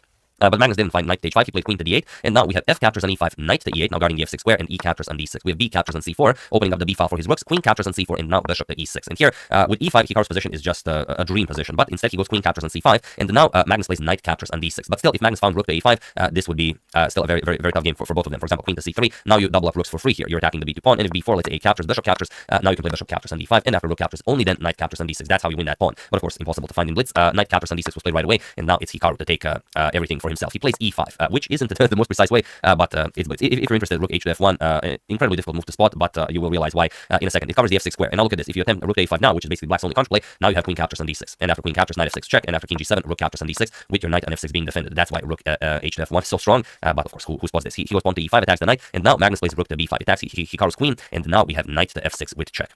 King g7, Hikaru played d5 with the same idea. He wants the f6 square protected, but rook to f1 was a bit more forcing. Queen captures on d6, and here again he gives Magnus a way back into the game. The way you play this is not capturing the knight, but capturing the rook, and now the endgame will be winning. Rook captures on d8, rook captures, and now bishop captures on a4, two connected pass pawns on the queen side, absolutely crushing for Hikaru. But after king g7, he played queen captures on d6, and now he allows Magnus back into the game, but only if Magnus finds queen to c8. And okay, Hikaru is up material, but Magnus is attacking, and the white king also isn't feeling all that safe. But after queen captures on d6, we have rook captures on d6, and now rook a to b8. Now it's a bit different because Hikaru just plays rook captures on e6. He gives back a little bit of material, but he's still going to have a bishop and knight for a rook. We have rook captures on b2 check, king to c1, and f captures on e6. And here just rook to d1, and he was in this position on move 34 that Magnus Carlsen resigned to the game, as there is nothing more to be done here. Rook to d7 is coming, and there's just no good way to parry this. If it was like rook to b7, then just bishop e4, and you can't defend both the rook and the d7 square, so you have to defend the rook, and then comes rook d7 check, and then whatever, king to f8, and then you're just going to capture on g6, and there's no playing this. You're either getting checkmated, or you're going to suffer severe material loss. Let's say if rook captures on a2, rook to f7 will be checkmate, but any other move will also be winning for Hikaru, and that's why Magnus resigned after rook to d1. So yeah, absolutely incredible. I can't even begin to point out how incredible this match was. And okay, this is only one game, but if you have 3 hours, watch the full 3 hours. It will be a time very well spent. So yeah, these are the results of all the formats of 5+1, 3+1, 1+1. So Hikaru got so far ahead in the 5+1 section that Magnus just couldn't bounce back, even though he won the 3+1 and the 1+1 section. But Hikaru defends his title, and he defends it against none other than world champion Magnus Carlsen. So Hikaru is the speed chess champion. So yeah, there we have it. Hope you guys enjoyed it. Like I said, sorry about no videos for the past few days, but my voice just didn't work, and I thought I'd just give it a rest for a few days, and then just continue probably during the World Rapid and Blitz Championship. But yeah, some of you were worrying about my health if I'm still around. So yes, I am, and I will be covering it. So that's the game. Hope you guys enjoyed it. I would like to thank Samuel Kane, Sam Cottolo, Bradley Campbell, Konstantinos Lampridis, and Jeffrey Clayman for a contribution to my channel. Thank you a lot. I really appreciate it. As usual, you can check all my previous videos here. Thank you for watching, and I will see you soon. Continuing the coverage of the World Rapid and Blitz, and checking up on your wonderful suggestion. Do use hashtag suggestions so I can spot your suggestions a bit easier. So yeah, I hope you enjoyed it. Thank you all, and I will see you soon, and have an excellent rest of your day. Hello everyone, and welcome to the final day of the Oslo Esports Cup. We are going to cover a game from round 3 of the match, Hosiyar Mamadjarov versus Magnus Carlsen, and it's not going all that great for Magnus. The first game ended in a draw. The second game ended by Mamadjarov winning in 66 moves. It was a very hard fought endgame, but in the end Mamadjarov was able to win, and now Magnus needs to bounce back. So he will try to do it with the black pieces. If he gets a draw here, or if he doesn't win or lose, he will have a chance again with the white pieces in game 4. But if he loses this, then that is it. Mamadjarov wins the match. It's a very nice game. Let's check it out. So Hosiyar has the white pieces, and he opens with d4. We have knight to f6 by Magnus, c4, g6, going for the king's Indian defense, knight to c3, bishop to g7, and now g3, preparing to flank the light square bishop. We have c5 by Magnus, and now usually white will advance the pawn to d5, or you can play knight to f3, but here Mamadjarov just plays d captures and c5. And it's a very rare idea. One of the players that is fond of this idea is Vladislav Artemiev, but like I said, it's a very rare one. And you could go after the pawn with knight to a6, but Magnus goes for queen to a5. He wants to pick up the pawn this way. Both knight to a6 and queen a5 prevent the b4 from white, but it's still a very tricky move to play because then knight e4, and well, you could go after the rook. So this could be one of the rare cases where b4 is not actually recommended.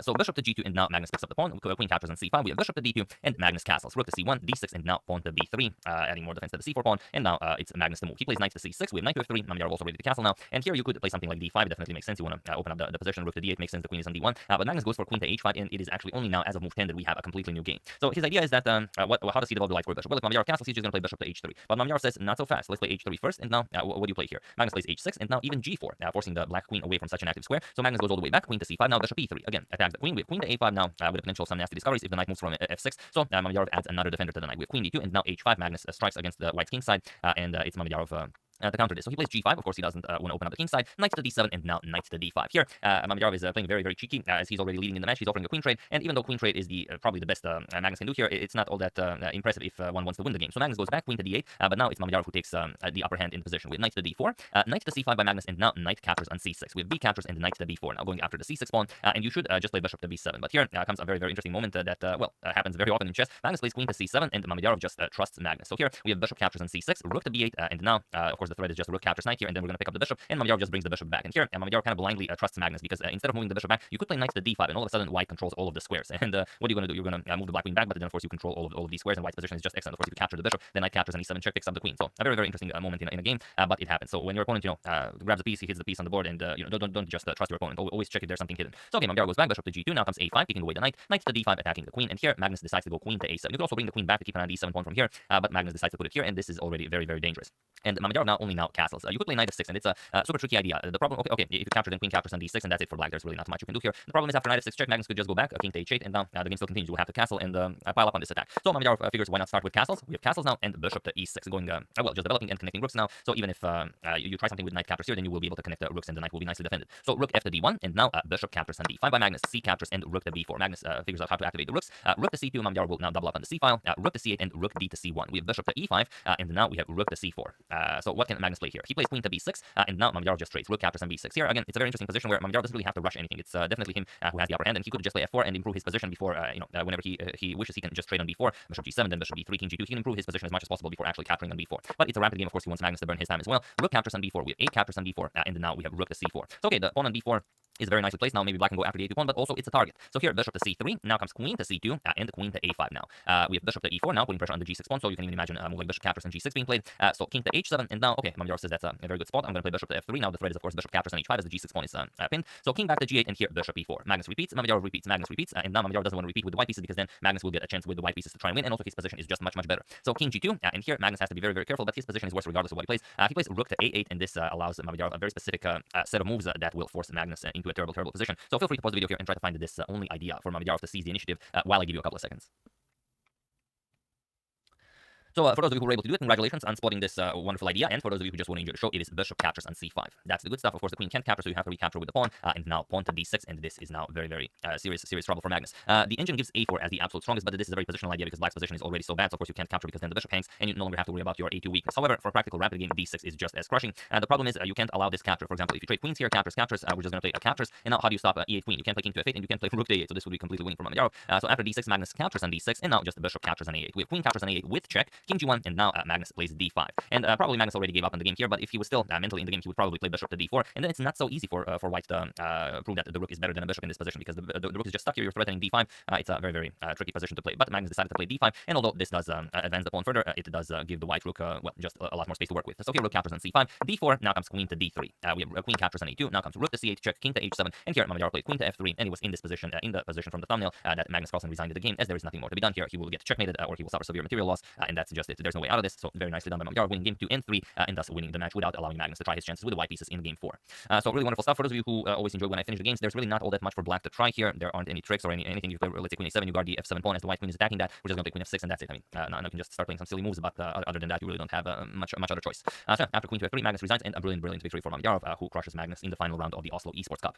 That's the game. Hope you guys enjoyed it. I would like to thank Fred Eckerman, Joseph Virasuria, Robert Araton, Alex Westerhuber, and Michael McConnell for a contribution to my channel. Thank you a lot. Really appreciate it. As usual, you can check all my previous videos here. Thank you for watching, and I will see you soon, continuing to check up on your wonderful suggestions and whatever else happens in the chess world. We're probably going to cover a few more games from this round, so if you have any of your own favorites, do use hashtag suggestion as usual, and we will check them out.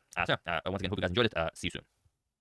Hello everyone, and welcome to a wonderful game that was just played in the Chessable Masters preliminaries. It's Dinglerin versus Magnus Carlsen, and it's one of those games that did not live up to its fullest potential because of the format it was played in. But then we always say that if the format was different, that position would never have been reached. So it's a give and take situation. But you guys will have a great opportunity here to improve on this game and make it even better, as some of the secrets were not revealed during the game. So let's dive straight into it. Ding has the white pieces, and he opens with c4. He goes for the English opening. We have g6 by Magnus, d4, knight to f6, knight to f3, and bishop to g7. We transpose into the king's Indian defense. We have e3, castles by Magnus, bishop to e2, and b6. Now preparing to fianchetto the light square bishop as well. We have castles, bishop to b7. d7, and now queen to c2. Knight to c3 and queen to c2 are both very, very popular here. We have e6 by Magnus, and the Ding goes for the immediate b4, not messing around, obviously. And Magnus seems to know this position very well, as he played a5 and tried to surprise Ding right out of the opening, because it's only move 7, but Ding already played this position. I was in March this year, Ding had to play like 100 games to qualify for the candidate tournament, and he had this position against Shu, where d6 was played. And this is, in fact, the strongest move recommended by the engine, but Ding was able to win this game. However, Magnus knows this, obviously. He plays a5, and he says, I've prepared for you well, my young apprentice. So a5, it is as of move 8 that we have a completely new game. b5, Ding closes the queen side, and now d6. We have knight to c3 and knight b to d7. We have bishop to a3 and now rook to e8. You don't want a position to open up while your rook is still on f8, so rook to e8, rook a to d1, and now queen to e7. Developing the queen, connecting the rooks. Looks a bit odd placing the queen to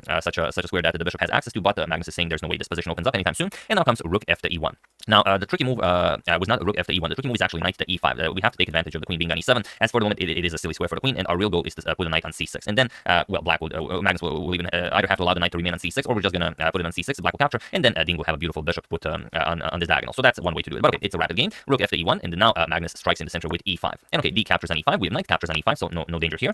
Knight to d5 now, attacking the queen here. Bishop captures on d5, c captures, and now knight captures on f3. Bishop captures, and now queen back to d8. So what Ding got out of this position is that now Magnus has a backward c7 pawn, and that's going to be a long-term weakness. Ding has full control over the c6 square, and if Magnus can, or rather, Ding can pile up on that pawn, it's going to be great. But usually one weakness is not enough to win the game. You have to create more weaknesses. So Ding starts with h4. He wants to open up the position here, play g3, put the king on g2, and then put his rooks on the h file. That will soon open up. So this will be the second weakness. So knight to d7 by Magnus. He wants to put the knight on c5, so he closes up the position. That way Ding will not be able to take advantage of the weak c7 pawn. h5, we have knight to c5, and now g3. Well, like we said, preparing king to g2 and rook to h1. Queen to f6. Of course, Magnus does not want to allow any sort of an attack. He wants to trade queens right away. King to g2, and now queen to c3. And here, Ding does trade. We have queen captures, bishop captures, and now rook to h1. The rook now occupies the soon-to-be semi-open h file. King to g7 and rook to c1 now, chasing the bishop back with bishop to e5, and now not opening up with captures on g6, but rather h6. Now we are no longer playing an attacking game. Now we are in the endgame, and we need as many positional trumps as possible. So now we have this going for us, so the knight can never move from that square, and we also kind of boxed in the black king a little bit here. So king to f8, and now rook to c4, grabbing hold of the entire fourth rank. And now what can Magnus do? We have rook to e7, bishop to c1 now. We have rook a to e8, and now pawn to e4. And here Magnus played bishop to f6. He attacks the e4 pawn 3 times now, but Ding just says you've got nothing here. Bishop to e3, and there really is no way for Magnus to keep improving his position. Okay, the pawn can be captured, but then the c7 pawn will hang. For example, if we just trade everything, captures, rook captures on c7, then the bishop gobbles up all the pawns on the queen side, and then you just lose the game. So Magnus says, all right, I admit it, I've got nothing here. I'm just going to repeat moves with my king. So king to g8, rook to d1 by Ding, and now king to f8. We have king to h3, king to g8, Magnus continues repeating, and bishop to g2. Now the problem, and pretty much the only problem for Ding in this position, is that he's very much low on time. He has some 2 minutes on the clock, whereas Magnus is up to his full 15 minutes on the clock. He really prepared well for Ding, as like I said, Ding did play this game 2 months ago, so Magnus knows all the ins and outs of the position. So king f8, bishop to f3. Magnus just repeats. He's satisfied with the draw here. Of course, there's no way for him to push. So either Ding will push and maybe over push, or he will settle for a draw. So king to g2. We have king to f8. Now comes king to f1 and king to g8. Bishop back to g2. King f8 by Magnus, f3 now. Now we strengthen this pawn, and now we can activate our light square bishop as well. So this is one last attempt for Ding. King to g8. Bishop h3. We have king to f8. King to g2. We have king to g8. King to f2. Now comes king to f8 and the bishop to f1. We have king to g8 and the bishop to d3. So now Ding is offering a trade of knight for bishop, but of course Magnus is not moving this knight away from c5. The c7 square will become too weak. So bishop to h8 and now bishop to c2. And now with all of this king bishop maneuvering, Ding got very nice control over this diagonal, and this could come in very handy, as you'll see, because here Magnus needs to just repeat moves. He needs to play king to f8, but somehow, for some reason, this maneuvering by Ding got Magnus to open up the position. Magnus played f5, and this is now a completely winning position for Ding, but there is simply not enough time on the clock to figure this one out. However, you are, I hope, very, very comfortable in your homes watching this, maybe on your smartphone or on your computer or laptop, so feel free to pause the video and try to spot what Magnus missed here while I give you a couple of seconds.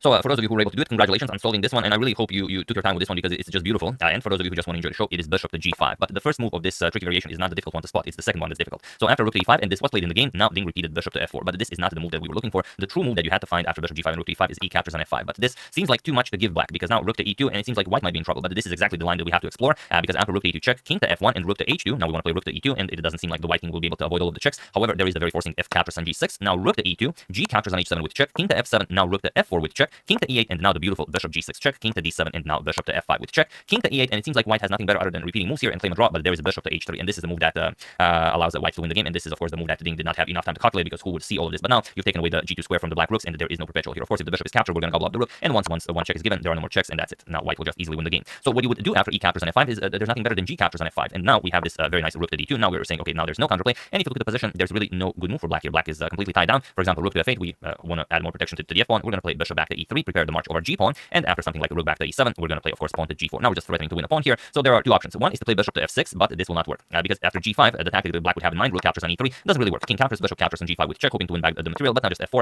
and after bishop captures on h6, this is very much winning for white. You have two rooks and the bishop against the rook, bishop, and knight, and okay, black is up 2 pawns, but the two rooks will more than compensate for that. So after g4, f captures on g4 seems to be your only option, but now we have rook captures with check, king to f7, and now bishop to g5, and this is with absolute best defense from black, what we would get, where absolutely everything loses. If we play bishop to f6, then we just capture, and after king captures rook to f4 check, notice that the g7 square is taken by the pawn, so the king has to move. Once the king moves, we just pick up the free rook and f8. And if you don't go bishop to f6, you can play something like, okay, your rook is attacked, you can move the rook back. We just play bishop captures on h7, and now there is absolutely no square left for the black king. This is covered by the pawn, this is covered by the bishop, this is covered by the bishop, by the bishop, by the pawn, by the bishop, and the one for rook to f4 check lands. That is just it. So this is the position that we could have had if this was if this was a longer time control. But then again, if it was longer time control, then we would never get this position in the first place. So that's the kind of the beauty and the horror of chess in modern times. So here, instead of e captures on f5, that completely shatters black's position, being played bishop to f4, rook 5 to e7, bishop g5, and here after a few repetitions, the players agree to a draw, or rather, it's a draw by threefold repetition. So really, I would say a ruined brilliancy. Not great, but Magnus did prepare very well, and he is Magnus Carlsen. Of course, Dean doesn't think that Magnus would miss something like this, and if he had like a minute more on the clock, or he had 2 minutes on the clock. So if he had any inclination that there was something, he would start digging. And 2 minutes for Ding, it's like a week for the rest of us. So I think he would crack it. It's just that he didn't his spidey sense wasn't tingling. So so that's the problem I think with this game. But yeah, that's the game. Hope you guys enjoyed it, and that you were able to solve this e captures on f5 mystery. Truly a wonderful one. And then finding that bishop all the way back to h3, that's just a beauty. So really hope you enjoyed that. I'd like to thank David Kimura, Adam Simmons, Robert Kiefer, Mark Mara, and Nagarjuna Ponugoti for a contribution to my channel. Thank you a lot. I really appreciate it. As usual, you can check two of my previous videos here. Thank you for watching, and I will see you soon. Continuing to check up on your wonderful suggestions and whatever else happens in the chess world, such as games like these. So thank you all. I will see you soon, and have an excellent rest of your day. Hello everyone, and welcome to the other match of the semifinals of the FIDE Grand Prix 2022, currently being played in Berlin. It's Wesley versus Amin Tabatabai, and we've seen what happened in the classical section. Wesley won the first game, and then he was doing great in the second game, and then he played that one move that allowed Amin to take the win, and it was really an incredible one. If you haven't seen it, do check it out. We made a video on it some 3 videos ago, but now we are in Rapids, and this is, well, another very impressive game.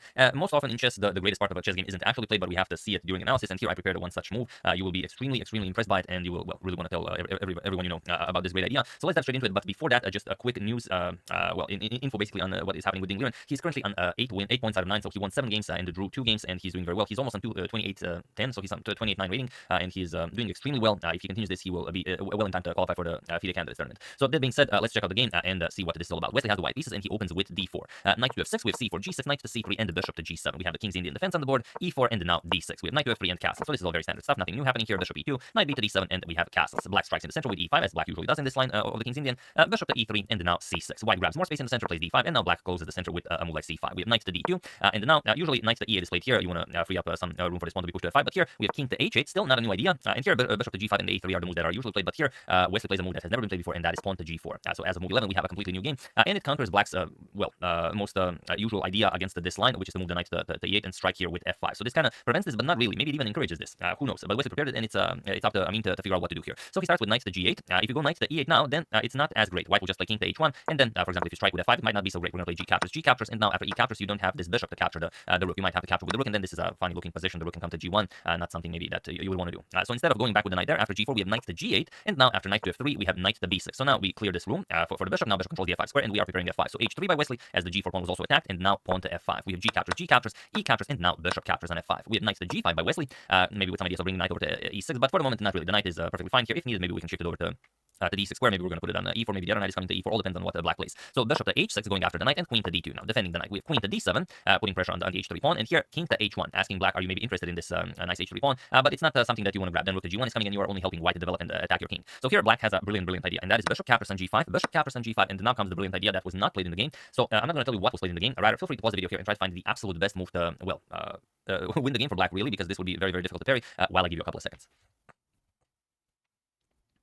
So for those of you who were able to do it, congratulations on spotting this idea, because this is one of the hardest moves that we've had on a pause the video moment. And for those of you who just want to enjoy the show, it is pawn to h6. That's the move, and it's a really incredible one. Now that you see it, of course, you see after bishop captures on h6, we're going to play queen to h7, and then white is in trouble because you can't really move the bishop. You can't allow queen captures on h3 with check. So you could move the bishop to h4. That's not really all that impressive. Then we capture on h3, and the game continues, but the bishop will not be not so nicely placed on h4. The real trick is what happens if bishop to e3.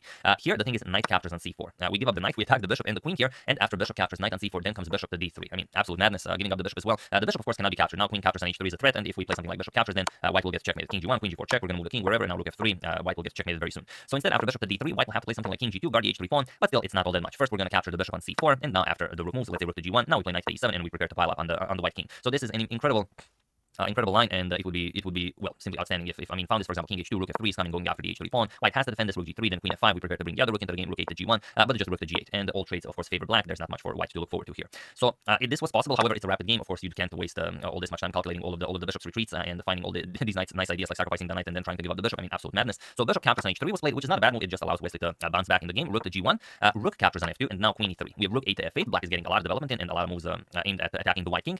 Knight to e4 now attacking the rook, and now knight knight captures on c4. So attacking the queen, giving up the knight, but we are really winning the f3 square for our rook. So here bishop captures on c4 has to be played. Now rook to f3 attacks the queen, and now bishop to f6 with check. Here bishop to f6 check is not the most precise way. The most precise way is bishop to b5. I'll just show you because I know you guys will enjoy it. The point is we want to remove the queen from d7. We do not want the queen guarding the bishop here. And now after the queen captures, now we play Wesley's idea: bishop to f6 check, rook captures bishop, knight captures, and after knight captures we pick up the bishop on h3, and now it's perfectly fine. So instead after rook to f3, bishop to f6 check right away was played. Now comes rook captures on f6, knight captures, and now rook captures on f6. We have rook to g3 now. Preparing to pick up the bishop, bishop to g4, and now rook to f1, offering a trade of rooks, which I mean goes for. We have rook captures on f1, bishop captures on f1, and now knight to f6. Also, maybe instead of knight to f6, h5 is not a bad idea. Just keeping that rook here on g3. Now the bishop is very strong here, but I mean has a different plan. He plays knight to f6, goes after the d5 pawn, also adds more defense to the bishop here. King g1, and now queen to f5. We have queen to h6 by Wesley, and now knight to e4, going after the rook on g3. We have rook also queen to f2 is a terrible threat, so we have to prevent this. We have rook to g2. Now comes queen to f6, offering a queen trade, and Wesley goes for it. Queen captures, knight captures, and now we have this endgame where is down the exchange, but he is up 3 pawns. So 3 pawns for the exchange. That's definitely a good deal. Rook to g3. Wesley will try to go after those queenside pawns, and now just h5. We have rook to a3, a6, rook to b3, and now b5. Rook to a3, going after the a6 pawn, and here just played bishop to c8. And if you look at the position now, black is up 3 pawns. Yes, white is up the exchange, but 3 pawns. I mean, white is really without a move, and now we're just going to bring the black king into the game, bring the knight into the game, win the d5 pawn, and that's just it. But there is a problem here. There is one move that Wesley can play in order not to lose the game. So once again, feel free to pause the video and try to find this move for Wesley while I give you a couple of seconds.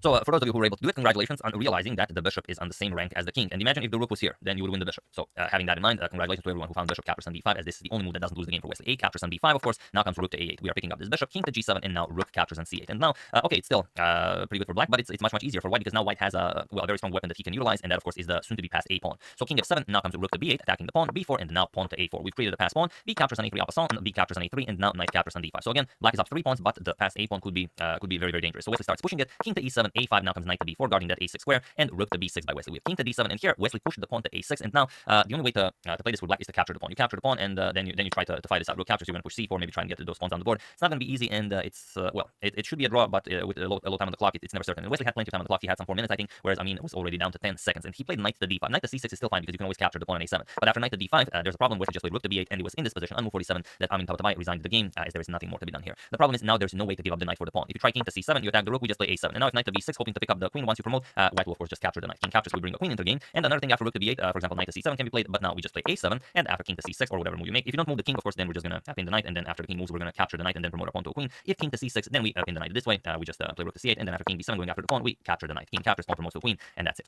So it seems like there always will be a way to give up the knight for this pawn, but after allowing Wesley to move the rook like this, there simply wasn't any way that Amin could do this. So the knight belongs either on c5, or you should have captured the pawn right away, but this way, incredible. So it's a really beautiful game. Much of this would not happen if it wasn't a rapid time for him, but that's why we enjoy rapid so much. But this moment after this king to h1 was played. King to h1 is a move that doesn't work for Wesley because Amin played it correctly, and then he missed the h6 idea. But it's so beautiful that I thought that regardless of how the game went from here, I thought you guys will enjoy the game just because of this h6 idea that was missed. As they say most of the times, the greatest part of a chess game isn't actually shown on the board. So that's the game. Hope you guys enjoyed it. Today we are starting the finals. Wesley versus Hikaru Nakamura. We'll see how it goes. So hope you will enjoy that as well. I would like to thank OpenSea Smoky Doula, Richard McKevin, CustomChess.com, and OpenSea Night at the Opera Chess Songs for your contribution to my channel. Thank you a lot. I really appreciate it. As usual, you can check 2 of my previous videos here. Thank you for watching, and I will see you soon. Continuing the coverage of the FIDE Grand Prix, and as usual, checking up on your wonderful suggestions. So thank you all. I will see you soon, and have an excellent rest of your day.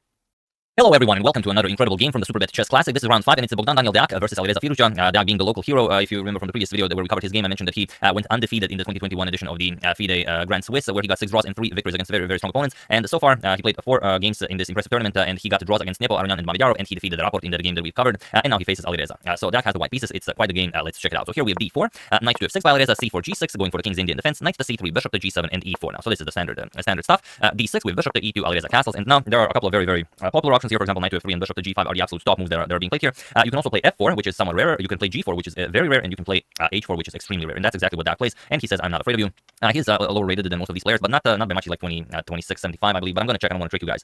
Yeah, officially he's 26.71 before he started this tournament. So it does make sense to go aggressive against these top players. If he wins, that's a lot of points. Plus, if you lose, you only lose a little, but you didn't really have fun. So here h4, he wants to go right for the black king. And now here the usual reply here is c5. Even though this is very rare, I guess c5 is considered the absolute strongest. Alireza goes for knight to c6. And okay, this puts pressure on white center. Invites d5, now challenges the knight here, knight to e5, and now h5. So what's happening here? Of course, we want to advance the pawn all the way and then put pressure on black's dark squares around the king. We have c6. Alireza responds to this aggression on the king side in a very principled manner. He wants to counterattack in the center. We often say when you're attacked on the king side or queen side, you should counterattack in the center of the board. That's how chess works. And here h6, knight to f3 is a known move here, but h6 right away is a new one. So already as a move 9, we have a completely new game. Let's see how Alireza handles this pressure. Of course, bishop to h8, this is the only move. Knight to f3 now, and now not capturing, but rather knight e to g4. You could just capture, for example, captures bishop d7, you continue development, but Alireza wants to play a fun game.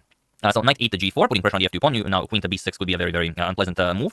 We have castles, and now queen to b6. And now what do you play here? This isn't all that great for black, but it's hard to realize why. And here, after some consideration, black played queen to b3. The probably strongest is knight to a4 or even a4, preparing a5, then proving that the black queen does not belong on d6. And after a5, we can play knight to e1, attacking the knight here. And after the knight moves, now we play bishop to e3. We attack the queen, and now probably have to move the queen back, and white retains a better position because if you grab the b2 pawn, then we have a lot of fun here. Rook to c1, and we will trap the queen. It seems very unlikely, but it's true. How do you save the queen? None of these squares are available to the queen. And after something like knight e to g4, going after the bishop to d4 now, preparing all sorts of nasty discoveries. We're going to play c5 now, attacking the bishop, and after rook to b1, there really aren't all that many great moves here. You're going to have to capture the rook here, because if you play queen to a3, we're going to play knight to b5 now, attack the queen, and after queen to a2, now comes rook b2, and that's it. No more squares for the black queen. So queen to b6 is questionable, but it requires, if you don't know this by heart, you're not going to find this. So here, queen to b3, and knight to h5 now, opening up the dark square bishop's diagonal here. We have knight to h2. And neither player wants to, of course, capture, because if you capture here, then you allow black to open up the a file for the rook, and of course, if there's a capture, then of course, the black will open the a file for his rook. So here, knight to h2, offering a trade here, and you could play something like knight captures king captures, then of course, you don't want to allow bishop captures knight. We're going to bring the knight back, something like bishop to g5. Of course, you could play like this, but Alireza just goes back, knight h to f6. We have knight back to f3, and then now knight to d7, shifting this knight over to e5. We have queen to c2, and the knight might also come to c5. This will come with tempo then on the queen here. So knight to c5, putting pressure on the e4 pawn, but okay, the pawn is sufficiently defended, but white cannot play b4 to kick away this knight from c5. The queen prevents this. Bishop to f4, and then now we have a5, so you don't have to worry about b4 anytime soon. Rook a to e1, and now Alireza opens up the position with f5. We have e captures, rook captures, and now bishop to g5, putting pressure on this e7 pawn. So queen back to d8, and then now comes queen to d2.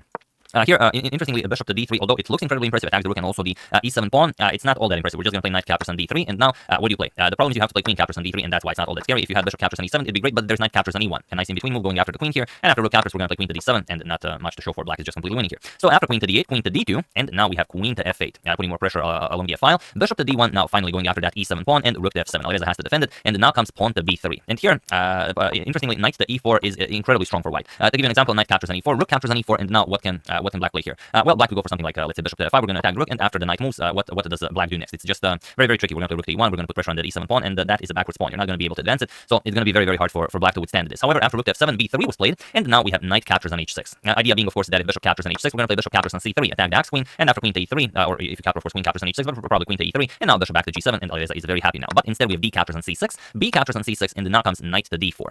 Again, this knight being here is just super annoying. As long as this is here, we're never really threatening to pick up the knight on h6. So here, knight to a4 would be the way to go. Now we are threatening bishop captures on h6, and after knight g4, we can just double black pawns here, and this will be, of course, very good for white. For some reason, Alireza doesn't like this. Here we have knight to d4, putting pressure on the c6 pawn, and here I think Alireza was very happy that he gets a little breathing room here, and he goes knight to f5, puts pressure on the knight here, and he allows, of course, that to capture on c6, and he does. He plays knight captures on c6. Here, knight captures on f5 was probably more precise. After bishop captures bishop f3, now we go after the c6 pawn.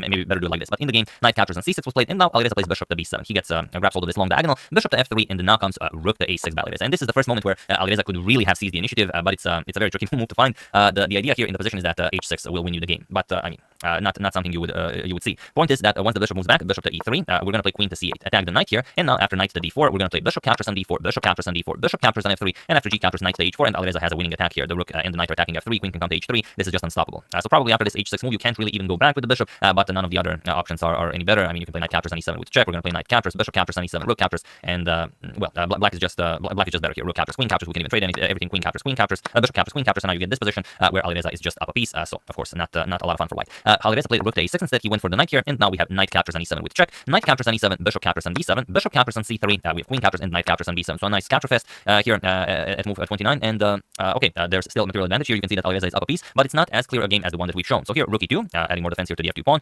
h6 now, and bishop all the way back to c1. We have rook to a8, and now comes bishop to b2, threatening queen to h8. Checkmate. So king to h7. The queen now guards the h8 square. Rook f to e1. Now we double up here. Knight to c5 and queen to d2. Here we have knight to f5 and queen to d5. So now you can see that it's not easy, and Alireza is much better. So here we have h5, bishop to c3, and now knight to d7. We have rook to e6, putting a lot of pressure here, but rook to c8. And now we have bishop captures on a5. Dax says, all right, I've calculated something very unpleasant for you. Do you have an answer here? Because if not, I have a past a pawn, I have a past b pawn. Those, as you know, are incredibly fast. However, Alireza's position is completely winning here. So feel free to pause the video here and try to find the only winning move for Alireza while I give you a couple of seconds. So for those of you who were able to do it, congratulations on realizing that rook to c5 wins the game, even though it's not all that easy to calculate. And for those of you who just want to enjoy the show, of course, it's rook to c5. Alireza did not play this, but we will show why it's super strong. So of course, we're attacking the queen and the bishop, and if the queen moves, we're going to win the bishop, unless you play queen to d2. So this is one thing to consider. The other thing you have to consider if you play rook to c5 is what happens if rook to e8 is just a very nasty idea, but it's not a problem. We're just going to play rook captures on d5 here, and after rook captures on f8, we're going to play rook captures on f8, c captures on d5, and then now rook to 8. Let's say we go after the bishop. If the bishop moves, we pick up the pawn, and if b4, okay, we just continue playing this, but the black is completely winning here. There's no discussion here. The other thing, and why I think Alireza decided to go not to go for this, is queen to d2. We simply simply defend the bishop, but now Alireza missed knight to e5, and this now traps the rook. There's no way for the rook to be saved. Queen to c8 will pick up the rook, but I think Alireza saw even this. It's what comes next that he missed, and this is the real shocking one.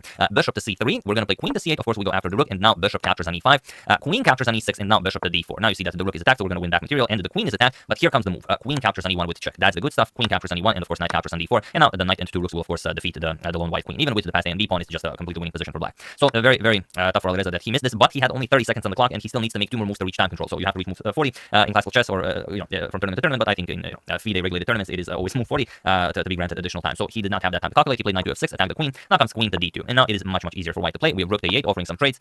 Bishop back to c3, and now rook captures on e6. We have rook captures and knight to d7 now. So Alireza can still put some pressure, but it's not as clear as it was a moment ago. So here, queen to g5. Daka goes after that to g6 pawn. Alireza defends it with queen to g8. Now comes g4.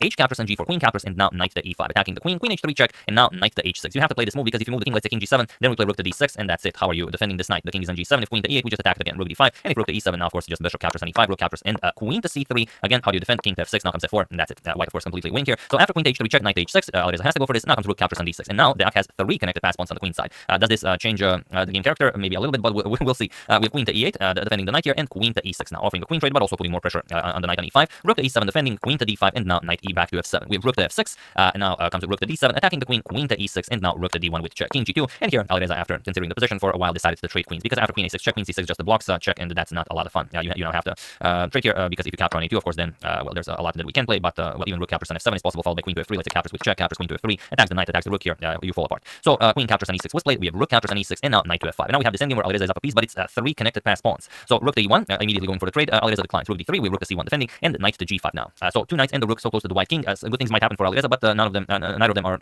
good on time. Alireza has some 3 minutes on the clock. Dak has some 5 minutes on the clock. So king f1, knight to e6, and then now comes bishop to e5.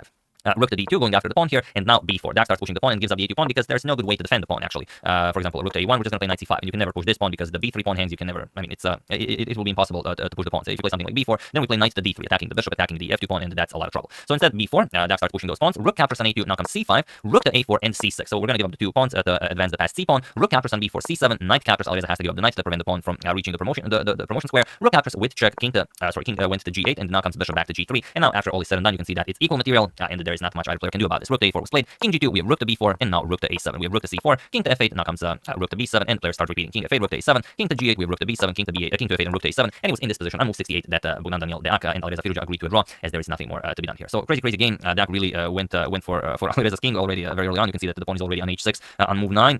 Very interesting stuff. Alireza had a few moments where he could have won the game. That h6 move, okay, no one really can calculate that. It was an incredible game, but for someone who came to this tournament as a 2800, great things are expected of them. And also that rook to c5 move, that was well, Alireza of course would have no problem calculating that if he had more time on the clock. He had 30 seconds when it happened, and that's basically the story of this game. So great stuff by Bogdan here, really representing Romania well, not allowing anyone to take a point away from him. Just brilliant stuff. So he faced 5 incredibly strong players for draws 1 victory. I think that he already won like 15 rating points. That's incredible stuff. So we'll see what happens tomorrow. Is the rest today, so no chess tomorrow. Of course, we will cover at least two games. I would say one from today, maybe one from yesterday, as I didn't cover all that many of them. So we'll see. You can always use hashtag suggestion to suggest one of your favorites. So yeah, that's the game. Hope you guys enjoyed it. I would like to thank Long Thing, Wrong Thing, Derek King, Jason Salaya, Claudio Borelli, and Alessandro Bossi, and Yogesh Patki donating because it's the strongest move for your contribution to my channel. Thank you a lot. I really appreciate it. As usual, you can check 2 of my previous videos here. Thank you for watching, and I will see you soon, continuing the coverage of this wonderful event until it finishes. So thank you all. I will see you soon, and have an excellent rest of your day. Hello everyone, and welcome to an incredible game that just ended from round 4 of the Charity Cup preliminaries. It's Ding Liren versus Magnus Carlsen, and nowadays when Ding Liren is announced to play in the tournament, you don't know if he will actually play in the tournament, but as this is online, he is now here, and we are very glad to have him. So he has the white pieces, and you guys will enjoy this one a lot, as it features a really cool opening, really cool development in the opening, and then, well, a very unpleasant endgame for one of the players. So Ding opens with d4. We have knight to f6 by Magnus, c4, g6, and now f3, going for the sort of anti-Grunfeld variation. We have e6, and now e4, grabbing the full center here. We have c5, Magnus strikes against the center, and now d5, grabbing the center. We have d6 by Magnus, knight to c3, and e captures on d5. So this is all very standard stuff. C captures on d5, bishop to g7, and bishop to g5, developing while pinning the knight with h6, challenging the bishop, and bishop back to e3. A6, preparing to keep advancing with b5. So of course Ding prevents this by playing a4. We have castles by Magnus, and now queen to d2, sort of going after the h6 pawn, but not really. Magnus just develops rook to e8, and now what happens if you capture the h6 pawn? Well, that's the key idea, not only behind the opening choice, but also behind the entire game, as you'll see later on. So here, if you capture the pawn, you really just solve all of black's problems, and you can no longer claim that you have any advantage, because you had the white pieces. Black just plays knight captures on e4, attacks the queen here, and not only that, he opens up this diagonal. You played f3, so you have to be very careful about any forks and skewers. So knight captures on e4, queen to h4 with check. Now we're going to grab the bishop, g3, queen captures here, and that's it. White can no longer claim any advantage if the queens get traded off. Material is equal. Black is the one with the bishop pair. So if anyone's claiming any advantage here, it is most definitely black. And of course, you cannot capture the knight is pinned for the moment. So after rook to e8, Magnus just Ding continues developing with bishop to c4, and now knight to b to d7. And here, knight to h3 is a known move, which is something that I think maybe Magnus in his mind thought that Ding played, but instead Ding played bishop back to e2. And this, amongst other things, case the knight is placed on e5, the bishop on c4 will not come under attack, but also it puts an extra piece in between the rook and the king, which will be very important in this game, as you'll see. And also, it is now as of move 13 that we have a completely new game. And here, Magnus should just continue developing, either with queen to e7 or rook to b8 or something like that. But after knight to e5, it becomes very, very interesting, because now Ding goes after the pawn on h6. He just plays bishop captures on h6. And now,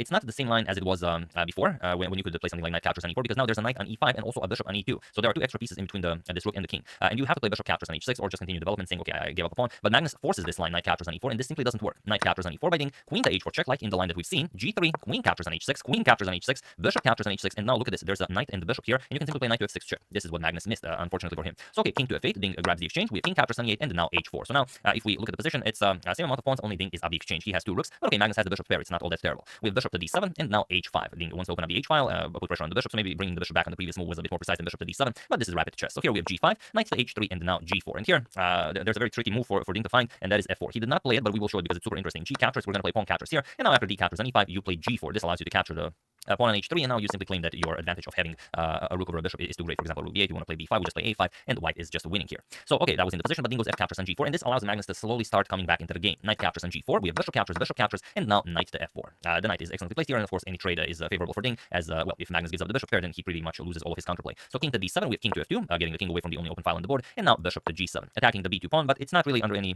pressure, because if you capture just rook b1, bishop has to move, we're going to pick up d7, and so on. So here we have king to g2 by Ding, and bishop to f5 by Magnus, now guarding the b1 square and getting ready to capture the pawn here, and the situation is 7 minutes for Ding, 8 minutes for Magnus, so plenty of time for both players, with Ding having really an incredible position, and Ding just plays king to f3. He says, I don't care about the b2 pawn, I want to have an active king, and I can definitely answer your bishop captures on b2 idea, and there's really nothing better for Magnus, so he has to go for it. He plays bishop captures on b2, but now of course you guys know what Ding played. Feel free to pause the video and try to find the absolute best move for white, while I give you a couple of seconds. So for those of you who were able to do it, congratulations on spotting that you have to give a little something back in order to win this game. And for those of you who just want to enjoy the show, it is of course rook a to b1. So we attack the bishop, and now if the bishop moves, we're going to capture on b7, and then black's entire queen side falls apart. So as we have to allow this, we better grab at least a rook before we allow it. So bishop captures on b1, rook captures on b1, and now bishop back to e5. Now we have to give up the pawn on b7, rook captures on b7, and now king to e8. You have to defend the d7 pawn, but it's a very unpleasant with your king here, and the inactive rook on a8, and also the bishop on e5 not doing all that much. Ding can now win this in many ways. Knight to d3 is only one of them, but Ding says, I don't care about the knight. You can trade your bishop for knight. I'm just going to play g4. Now I'm going to play g5 and then start pushing my pawns. So Magnus plays rook to c8. This is the absolute best counterplay he has. He uses the c file, and he wants to push his c pawn, hopefully to victory or maybe to a draw. And now Ding pushes g5. It's also very interesting, but as it's a rapid game, I will show why h6 is much stronger. Point is that after c4, you don't really have to be worried about the passed c pawn, because you can just play rook b6. And after c3, there's knight d3. We just include this move very nicely. And after c2, there is rook to c6. So you put a rook in between black's rook and the passed pawn. And after you trade here, captures. Now the two passed pawn, the h pawn and the c pawn, will be unstoppable.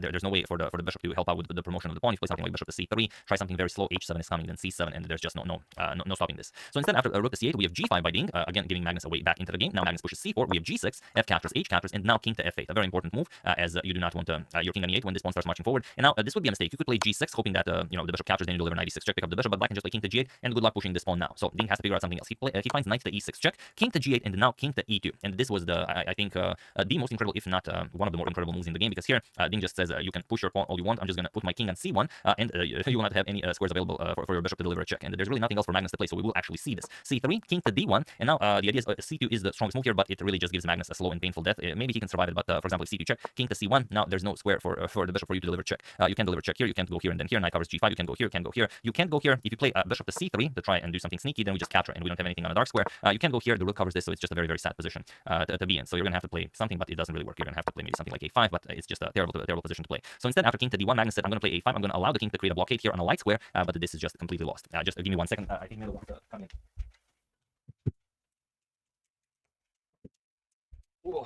It's like he smelled that the game is becoming more and more interesting. So here Magnus played a5. He allowed king to c2, but pawn to c2 was really the only counterplay Magnus had. So king to c2 was played, but now comes rook to a8. And now how can Magnus play this? You can see that he can never move the rook away from the back rank, because the knight and pawn control all of these squares. So if the rook ever moves from the back rank, rook b8 will be checkmate, or rook anywhere along the back rank. So he can't move the rook. The bishop can't really move because you have to keep an eye on this pawn. So Magnus is without move. So can Ding try and triangulate maybe Magnus into a completely losing position, maybe into a zugzwang? Let's see how Ding plays this. We have rook to b5, bishop to f6 by Magnus, rook to b6 now, bishop to e5, and now rook back to b7. So Ding played rook b5, rook b6, rook back to b7. He repeated the exact same position, only now it's Carlsen's move. So he successfully triangulated the position with the rook. Usually you do it with the king, and now he wants to see what Magnus will play. So here bishop to f6, and now rook to c7. Now he keeps guarding the c3 pawn with the rook, and now his plan is actually the position from the thumbnail. So now he's preventing the rook from coming to c8 at any point, and now he just wants to bring the king into the position and checkmate the black king. So bishop to e5, and now Ding starts his king march. King to d3, bishop to f6, now king to e4, bishop to e5. There's nothing Magnus can do. Again, all of the weaknesses still remain. If the rook ever moves from the back rank, is just checkmate. So king f5, and now rook to b8, trying to maybe activate the rook a little bit, but it doesn't work. King to g5, and now Magnus just repeats rook to a8. You cannot go here because you just get checkmated. It's just a terrible position. Very, very ugly for Magnus. So rook to a8, now comes king to h6, rook to e8, and here Dean just played g7, and he was in this position on move 49 that Magnus Carlsen resigned the game, as there is nothing more to be done here. So really, really incredible stuff. To give you an example, after something like c2 is played, we're just going to play king to g6, and this is basically the idea from the thumbnail, where you can see that so many checkmates are being threatened, like rook can come here, and then checkmate the black king this way, or if something like rook to b8 is played, we can even play rook to f7, this is now even stronger, rook to f8 is coming. So now we force black to capture here, and after bishop captures on g7, we can just play rook captures, king to h8, and now knight to g5. This is very important, as we allow black to promote this pawn to a queen, but then knight to f7 is a smarter mate.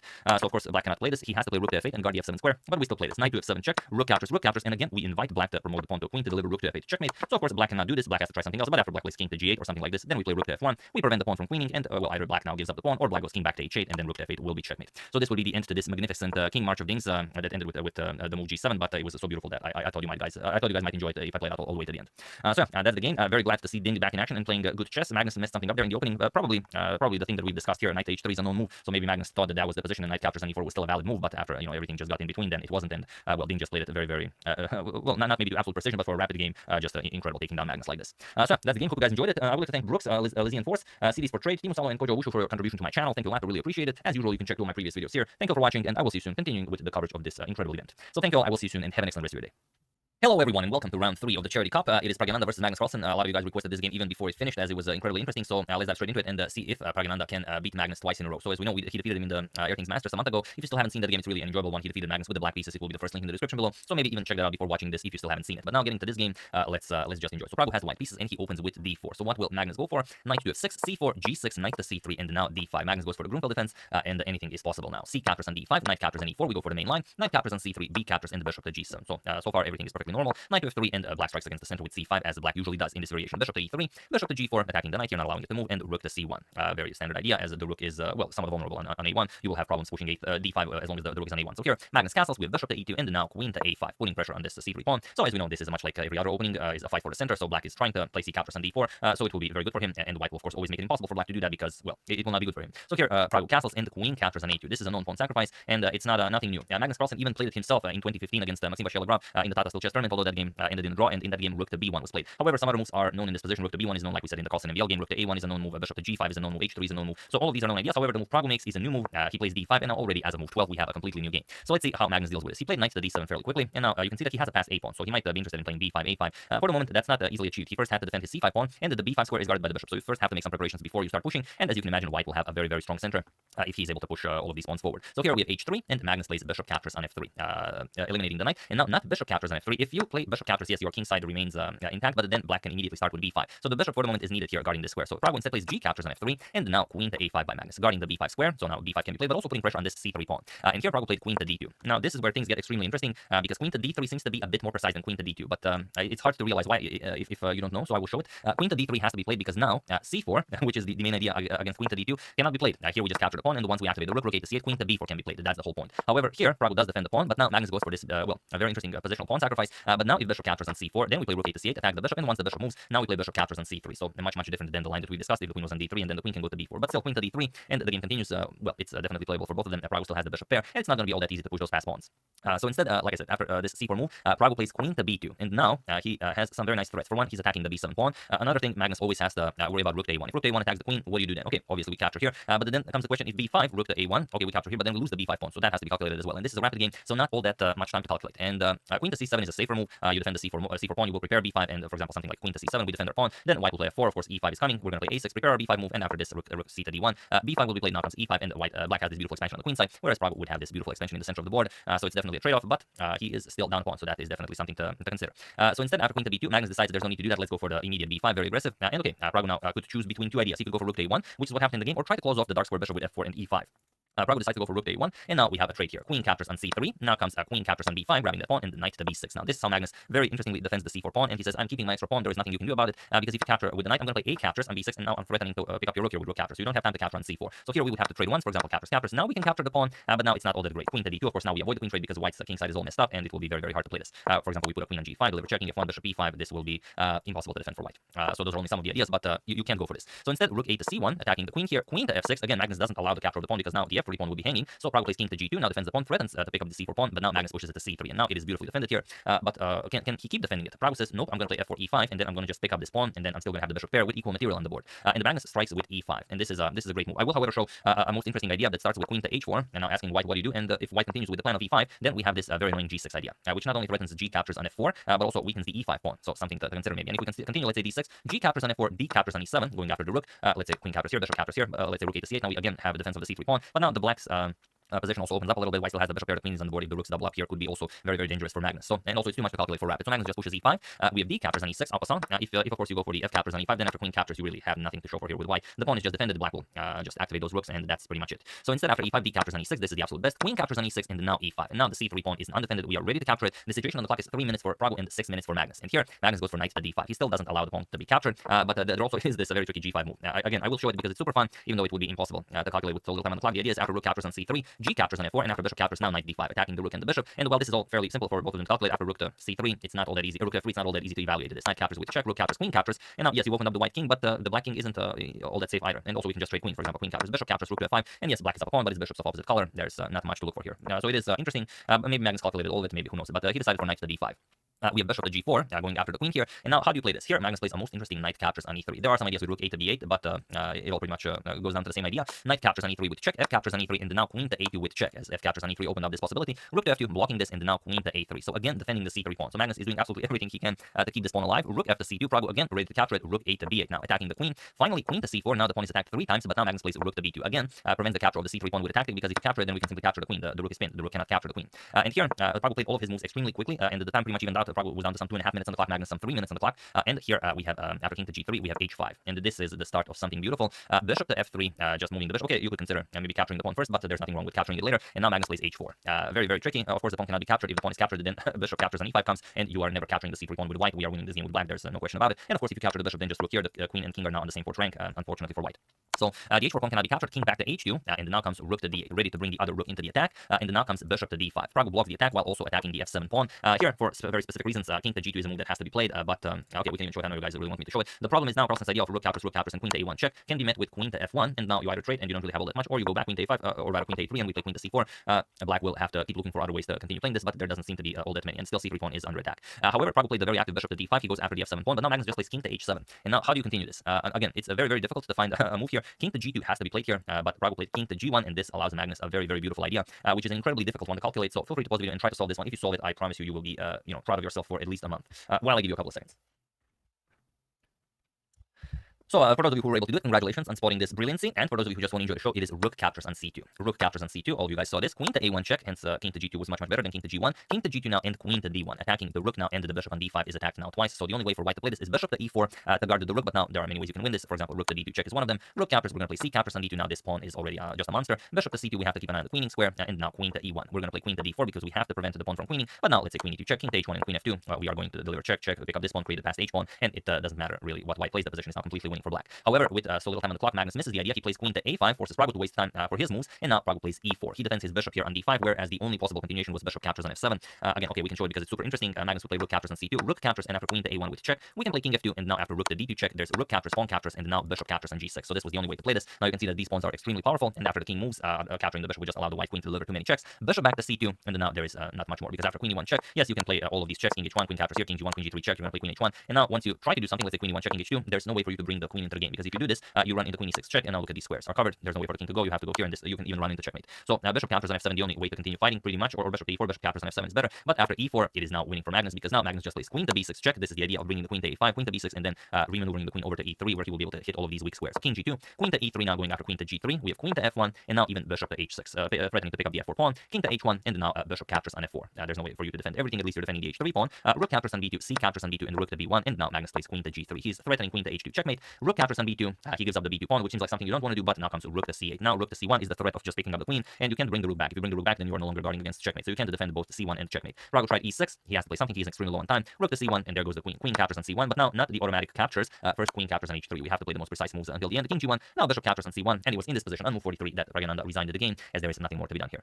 So incredible game. A lot of people thought that he would get his second win in a row against the Magnus Carlsen, and you can see that he played incredible chess, but Magnus just kept finding the absolute craziest ideas of how to defend that c3 pawn. It was just incredible. Of course, he resigns here because he is without a queen, and there's really not much point in continuing. Your rook is hanging, and let's say try something like rook b7. Okay, you can play something like this. Bishop e3 is checkmate. Only one of the ideas, but anything else loses as well. But it's so interesting how long after all of this pawn survived. So it came here on move 20, and it remained there until Magnus finally was able to push it. So he was defending it for the entire game. Basically, the theme of the game was defending and attacking the c3 pawn. Praggo tried to win it back. Magnus was defending it, and in the end, Magnus, just like that, here as you can see, just after capturing it, gave it up. For this beautiful idea of rook to c8. So that's how chess works. It's basically transferring one type of advantage into another type of advantage. So the passed pawn was threatening to become a queen, but here for tactical purposes we gave it up, even though it's an incredibly strong asset, and now of course there is no defense. So a brilliant game by both of them, but this time it was Magnus who was victorious. So yeah, that's the game. Hope you guys enjoyed it. A little bit longer analysis with all the sidelines, but as they are so interesting, we can't skip them even if we wanted to. So yeah, once again, I really hope you enjoyed it. I would like to thank Team Musalo, Kojo Wushu, Lucas Falcao, Rodeli, Christy Maloney, and Ovidio Alexa for your contribution to my channel. Thank you a lot. Really appreciate it. As usual, you can check all my previous videos here. Thank you all for watching, and I will see you soon, continuing the coverage of this incredible tournament, and of course checking out your wonderful suggestions. So thank you all. I will see you soon, and have an excellent rest of your day. Hello everyone, and welcome to another very exciting game from the final round of the Superbet Chess Classic. Alireza Pirucha versus Maxim Vachier-Lagrave, and both of them are really in a position where they could use a win in the tournament. Maxim is doing somewhat better, and if, for example, Levon and Wesley are leading the tournament, but if they draw their games in the final round, and Maxim wins his game with the black piece against Alireza, he has a chance to catch up to them and play in the tiebreaks for first place, which of course means more money if he wins, but also you can just win the tournament. And for Alireza, as he is our only 2800 player in the event, he has not been doing very 2800 in the tournament, and he would very much like to finish the tournament on a high note. So he has the white piece. It's the final round. It's up to him to win. So let's see what happened, as it is quite interesting. Alireza has the white pieces, and he opens with d4. We have knight to f6, c4, g6, knight to f3, and bishop to g7. Maxim decides to go for the King's Indian defense this time. We have g3, c6, and now bishop to g2. We have b5, both players castles, and now knight to e5. So this is the classical stuff, nothing new here. D captures and c4, knight captures, and bishop to e6 now. So it's looks like a weird square for the bishop because you're blocking your e7 pawn, but your real plan is to put the bishop on d5 and trade it for white's a very strong light square bishop, as your bishop on c8 really wasn't doing all that much. So b3, defending the knight here. Bishop to d5, and now bishop to b2. Alireza kept both of his bishops. We have knight b to d7, and now there are a couple games where knight b to d2 was played, but here we have knight to c3, and it is now as of move 11 that we have a completely new game. So let's see how Maxim goes about this. He captures the bishop on g2. You do not want to trade knight for bishop, so you want to eliminate white's strong bishop here. Bishop captures on g2, king captures, and b5 now. Expanding on the queen side, chasing away the knight from such an active square. Knight to d2, and now pawn to e5. And black can be very happy here. He executes e5 and opens up the position. D captures, and now knight d to e4. Now offering a trade of knights. Soon the bishops will get traded off. We're offering a trade of queens. So here we can pretty much trade everything if the players choose to do so. So instead we have knight e to g4 first, saying that okay, if you capture, I can always capture back with the knight, and now that's exactly what happens. We have a knight captures on f6 with check. Knight captures, and now queen to c2, avoiding the queen trade. Queen to e7. Black gets the queen away from the d file. As you know, white is putting a rook on the d file. Rook f to e1, and now comes queen to c5. Now, interestingly, here rook f to d8 or rook a to c8 seems like an automatic defending the c pawn. You want to push it, and also just putting the rook on an open d file. But Maxim goes for queen to c5 first. It's sort of an improvement on the position. The queen is a bit more active on c5 than on e7. Plus, you have this immediate threat of b4. It would win the knight. The knight cannot move. The queen is undefended. So okay, Alireza has to play rook a to c1 first, and now rook f to e8. And now we have knight to d1, just offering a trade of queens. And here Maxim goes for it. We have queen captures, and rook to e6 now, defending the pawn here. Knight to e3, and now comes rook to d8. And now how do you play this with white? Rook e to c1 seems like the way to go. You want to put pressure on that c pawn. The problem is black has knight to d5. And now what do you play? Knight captures, rook captures, and you can, for example, play bishop captures, king captures. But now if you capture on c5, on c6, we're going to capture on e2. So you can't really play this. And if we push this, then we just move the rook, defend the pawn, and everything is perfectly fine. So instead, we have knight to f1 by Alireza, knight to d5 now, and bishop captures on g7. We have king captures and a3, taking away the b4 square from Maxim's knight. We have a5, and now knight to d2. We have b4, and Alireza closes the position with a4, and we reached the position from the thumbnail. Maxim plays rook to e3, and this is where the fun really starts. Now, how can Alireza continue here? Of course, you cannot capture the rook. If you capture, you mess up your own pawn structure. Black wins back the rook, and that's just it. Black will continue by winning this game. Alireza goes for rook captures on c6 right away, but rook to b2, just adding a defender to the b3 pawn and preparing to activate your knight is also something to consider. For example, rook c3, knight e4 attacks the rook, and now c5. This is probably what Maxim had in mind. He wanted to give up the exchange to create a pass pawn here, and let's say knight captures on c3, knight captures on c3, and next we're going to push c4 and create a pass b pawn. Let's say king f1, we're going to push c4, and after b captures rook d4, we're going to win the pawn back, and we have a defended pass b pawn on the fourth rank, which is incredibly strong. So this is what Maxim wanted, and pretty much whenever you have Maxim playing the Broomfield or the King's Indian or something like this, or even the Sicilian Najdorf, he will always give up the rook for the knight and push very hard for the win. But here Alireza went rook captures on c6. He thinks this is less risky, and okay, we have rook to c3 now, threatening the rook. If Alireza trades, then Maxim gets pass pawn on c3. So knight to c4, and here rook captures on b3. We have okay, if you go for the a5 pawn, this is possible. Then we play rook to e3, and after let's say e4 attacking the knight to c3, and now e5, we're going to capture on a4, and this is the position that we would have. White would have this very strong pawn on e5, but it's not a pass pawn, and black does have a pass b pawn, so there's that if you capture on e5. So first Alireza kicks away the knight. We have rook to e8 now, not allowing the capture as the rook on e1 would hang. Knight to d6 attacking the rook, and now rook to e6. We have rook to d1, now threatening to pick up the knight, and knight to f6. And this is the critical moment that basically decides the game. What can Alireza play here? And I'm just going to show you what he played, and then I'm going to tell you what he should have played. He played e5 right away. Now, to understand why he played e5, because if you just look at this move e5, what is that? First, we have to ask ourselves, what happens if rook to c7? So how does black defend the f7 pawn? Well, of course, Alireza spotted that if he plays this, he loses the game because of the tactic rook captures knight, and now knight forking the two rooks. And once the rook moves, let's say rook d to c6, we're going to capture on c7, rook captures now rook a3, we're going to win the a4 pawn, and of course, black wins this endgame easily, as he will have to connect the pass pawns on the queen side. So that's why Alireza played e5, as he wanted the rook to move from e6. The thing is, you first play rook to d4. That's what Alireza should have played, and it seems odd, but now you're preparing e5, and you're taking away the g4 square from the black knight. So that's the good stuff. But here after e5, there's the problem. Maxim plays knight to g4, and now it seems like, of course, the pawn cannot be captured. Now rook to c7 is great for white because your rook can no longer capture the knight here. That's the idea. But after knight to g4 here, now what can you play here? Okay, rook to c7. This is what Alireza found. Now comes knight captures on e5, defending on f7 and f4. And the problem here is that Maxime plays rook to d3. Now you don't move the knight, but you are saying I'm going to capture your rook on d1. And the thing is, if you move the rook, let's say rook d to c1, we're just going to play rook e captures on d6. And after pawn captures here, we're going to play rook to d7, and black will have enough to win this game. Let's say rook c5 attacks the a5 pawn. We're going to block this, defend the a5 pawn.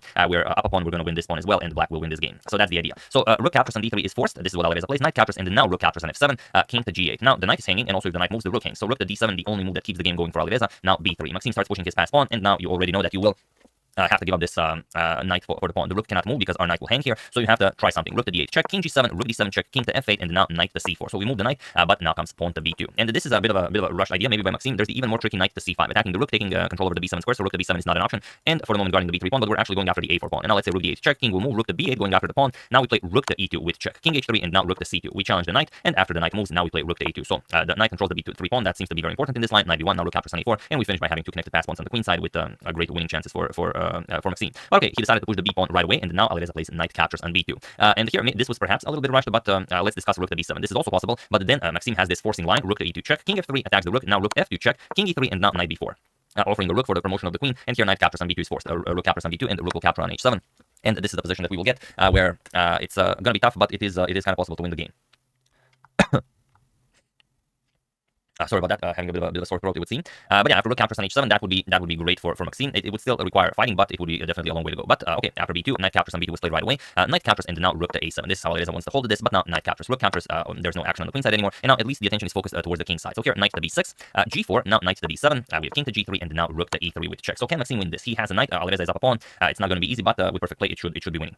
We have king to h4, knight to f6 now, rook to a8 with check. So how can Alireza try and create a fortress here? King f7, we're going to play rook to a7 check. Rook to e7, of course, the rook trade is never possible for Alireza. If he trades, then the game is winning for Maxime. Rook a5, now knight to e4. We have f5. Alireza wants to trade down as many pawns as possible, because if we take all the pawns from the board, then it will be a draw. So here, rook to d7, f captures on g6, h captures, and now rook to a4. Attacks the knight, we have rook to e7 defending, and rook to a5. King f6, we have g5 with check, king back to f7, and king to g4. We have knight to d6, and now rook to a4. So he doesn't want to allow any checks along the fourth rank. Knight to f5, and now pawn to h4. So how can Maxime make progress here if the rook keeps controlling the fourth rank? Well, the idea is that we have to put the knight to h5, and this is, of course, his next maneuver. Knight g7, king f3, we have knight to h5, and rook to b4. So just keeping control over the fourth rank. Rook to d7, now comes king to g4, and rook to d6. We have rook to e4, and now rook to d1. Rook to a4, and now king to e6. Now we bring the king into the game, and we will use our rook to shield our king. So here, rook a6 check, we have rook to d6. Of course, again, the rook trade is impossible for Alireza. Rook to a4, we have king to e5, and now rook to a3. If you keep the rook on the fourth rank, which of course you can, let's say rook b4 check forces a rook trade, and then we easily win. So rook a3. And now rook to d4 with check. We have king to h3, now king f5. Slowly but surely our king is winning crucial squares here. We have rook to a5 with check, king to e4, and now king to g4. So not allowing the black king too much control, but now king e3 opening up a discovery. King h3, now rook to e4. So we want to bring the king over to f2. Doesn't really matter what white plays. Rook to a1, now king f2. We have rook to a2 with check, and king f3. Rook a3 check. We have rook to e3. Again, we cannot trade rooks, as the endgame would be winning. Rook to a4, and now knight to f4 with check. And it was in this position on move 74 that Alireza Firuza resigned the game, and a brilliant victory for Maxime Vachier-Lagrave, who not only wins his final round game, but also catches up to the leaders, Wesley So and Levon Ariane, and they will now play a tiebreak mini event to see who will be the true winner of this wonderful event. So here you resign, you are in check, you have to move. Once you move, we're going to deliver a check here. King h1, knight to h5, and now we will either pick up all of these pawns, or if white insists on defending those pawns, then we're just going to checkmate the white king. And now it doesn't matter what you play. Rook a3 check, king to g4, rook a4 check, king to h3, and the next move rook to g2 will be checkmate regardless of what you play. There is no stopping this. Okay, we play something like rook a2, but that's weird. It would be fine. For example, if you did not have the h5 move, then it would be a stalemate, but you have h5, and then it's still going to be checkmate. So yeah, really wonderful stuff by Maxime. It all came down to this e5 push by Alireza. Rook to d4 preparing, e5 was the way to go. But okay, it's easy to make a mistake. You are in time trouble. You still need to reach move 40. But what really got the game going was Maxime's creativity with this rook to e3 idea. Just remaneuvering the rook using a nice tactic, and just the possibility of remaneuvering the rook over to c3 allowed for him to even get some winning chances with the black pieces here. So brilliant stuff by Maxime. Tough break for Alireza, but he will have to try harder if he wants to remain in the 2800 club. That's only for incredibly precise and persistent players. As you can see, Magnus has already been in the 2800 club for over a decade, and that's pretty incredible. So yeah, that's the game. I hope you guys enjoyed it. I would like to thank Tarek Aldawal, Rip Market, Lucius Lelushka, and Nagarjuna Pongoti, and David Timura for a contribution to my channel. Thank you a lot. I really appreciate it. As usual, you can check all my previous videos here. Thank you for watching, and I will see you soon, continuing the coverage of this event as we still have the tie breaks. So thank you all. I will see you soon, and have an excellent rest of your day. And sorry about me having a bit of a sore throat. Probably it will pass. See you soon.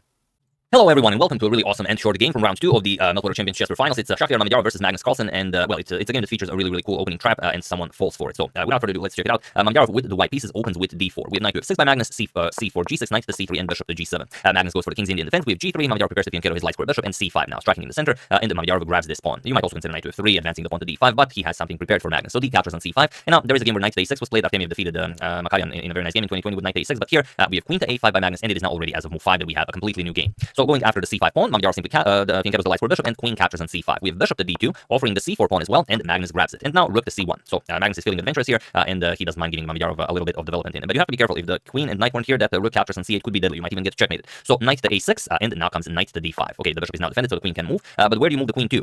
One might consider something like knight to b5, but it's a very awkward square for the queen. Knight to c7, and you might run into a beautiful royal triple fork. Okay, for the moment, the knight on a6 is guarding that square, but it feels unnatural putting the queen to b5. Why not just move it somewhere else? So Magnus says, all right, I'm going to continue playing this game in the same style. I'm going to grab another pawn. He plays queen captures on e2, and now he runs just where Mamijar wants him. Rook to a1, attacking the queen. Queen back to c4, and now rook to a4, and this is now a problem. How do you continue here? Like we mentioned, the problem is knight to c7 check. For the moment, the c7 square is guarded by the queen and by the knight, but that can very quickly change. So here, Magnus played queen to c5, and now feel free to pause the video and try to gain the winning advantage for Mamijar while I give you a couple of seconds. So for those of you who were able to do it, congratulations on realizing that the defender of the c7 square has to be removed, but also that this bishop is extracting that rook on a8. So whoever figured this out, congratulations, you are an excellent taker of advices. And for those of you who just want to enjoy the show, it is of course knight captures on f6. We move this with tempo. Now the bishop's diagonal opens up. Here we have bishop captures on f6, and now just rook captures on a6. That's the good stuff. And now, of course, if the rook is captured, then Mamijar will grab Carlsen's rook on a8. But before we continue the game, and the game is basically over here. This is move 13, and yes, Magnus does have some pawns, but it is not really compensation enough to play against someone like Mamijar. But I just want to point out that even if Magnus played the best line of defense and not to bring the queen to c5, but rather to b5, that kind of keeps an eye on the knight here, it still doesn't matter. We're still going to capture the knight with the rook. And now you can't really recapture, because if pawn captures, we deliver knight to c7 check, pick up the queen. If queen captures, we still play that knight to c7 check, pick up the queen on a6. So not much you can do here. Here you would have to play something like knight captures on d5. But now we simply play rook to a5, and when the queen moves, the knight is attacked twice. So we would see something like queen captures on b2, and now bishop captures on d5. And this is the better version of the endgame that Magnus could have gotten if he played it this line, as his pawn structure here is intact. But as he played queen to c5 instead, and then this whole line followed, knight captures, bishop captures, and rook captures on a6. Now he gets a bit of a different position with doubled pawns here on the queen side. And since you're down a piece, that's a pretty big deal. So bishop captures on a8, bishop captures on b2, and now knight to f3. Mamijar needs to finish development. We have castles. Magnus ready to develop the bishop, bring the rook into the game, and castles by Mamijar. We have d6,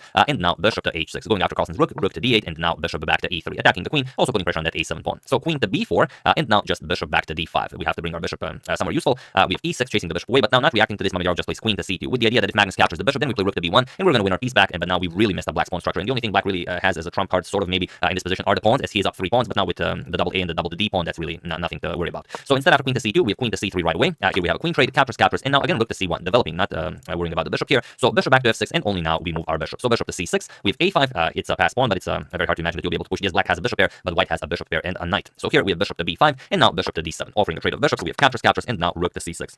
Now you have very nice control of the 6th rank, but also if needed, you can just put a rook on a6 to put the pressure on the 2 pawns that are, well, basically the only pawns that can give you trouble for the rest of the game. We have d5 by Magnus, bishop to h6, now preparing rook to c8 check, which would force Magnus to trade even further. So rook to d8 for the moment, preventing this, and now finally rook to a6. And now, okay, bishop to g7, Magnus tries trading off even more pieces so he can activate, captures, and now rook captures on a7, and now the a5 pawn will fall as well. Of course, Magnus knows that this position has been lost since move 13, but why not give your opponent a hard time and make him work for his meal? So king to f6, we have rook captures on a5, we have rook to d7, now e3, we have h5 by Magnus, and now we have rook to a8, and now Magnus plays rook to b7. There is no plan, he's just going to repeat moves and force Mamijar to reveal his plan. So he starts activating the king, rook c7 by Magnus, h3, Magnus repeats rook b7, g4, we have captures, and now rook back to c7. We have g5 with check, king to f5, and now rook to a4. And now if you're not careful, rook to f4 will be checkmate, so we have to prevent this. E5 is played guarding the f4 square, but now rook to a6, going after rook to f6. So how do you defend against this? Rook to d7. You don't have to worry about this check just yet because it's not checkmate, but at least you will not be losing this pawn if something like rook here comes, and maybe you can even start pushing your pawn, who knows. So king to g3, and now king to e4. We have rook to a8, now trying to get behind enemy lines, and rook to e7. Otherwise, if you just play anything, maybe rook here, and then it's just game over. So rook to e7 defending, now rook to d8. You can't keep an eye on everything, you are down piece. So rook to e6, and now rook to d7, going after the f7 pawn. We have f5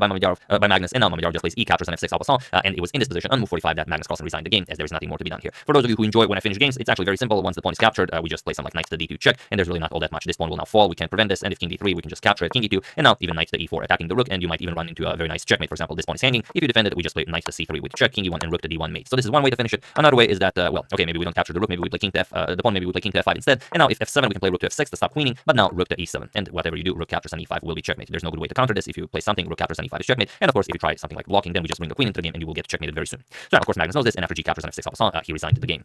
So 45 moves in this game, but only the first 11 are basically important up until the moment Magnus played c5. But you can see how adventurous Magnus was in this game, just capturing pawns here. He grabs c5, then he grabs c4, then he grabs a2, and sometimes it's possible, but if your opponent knows what they're doing, then it's most certainly not possible.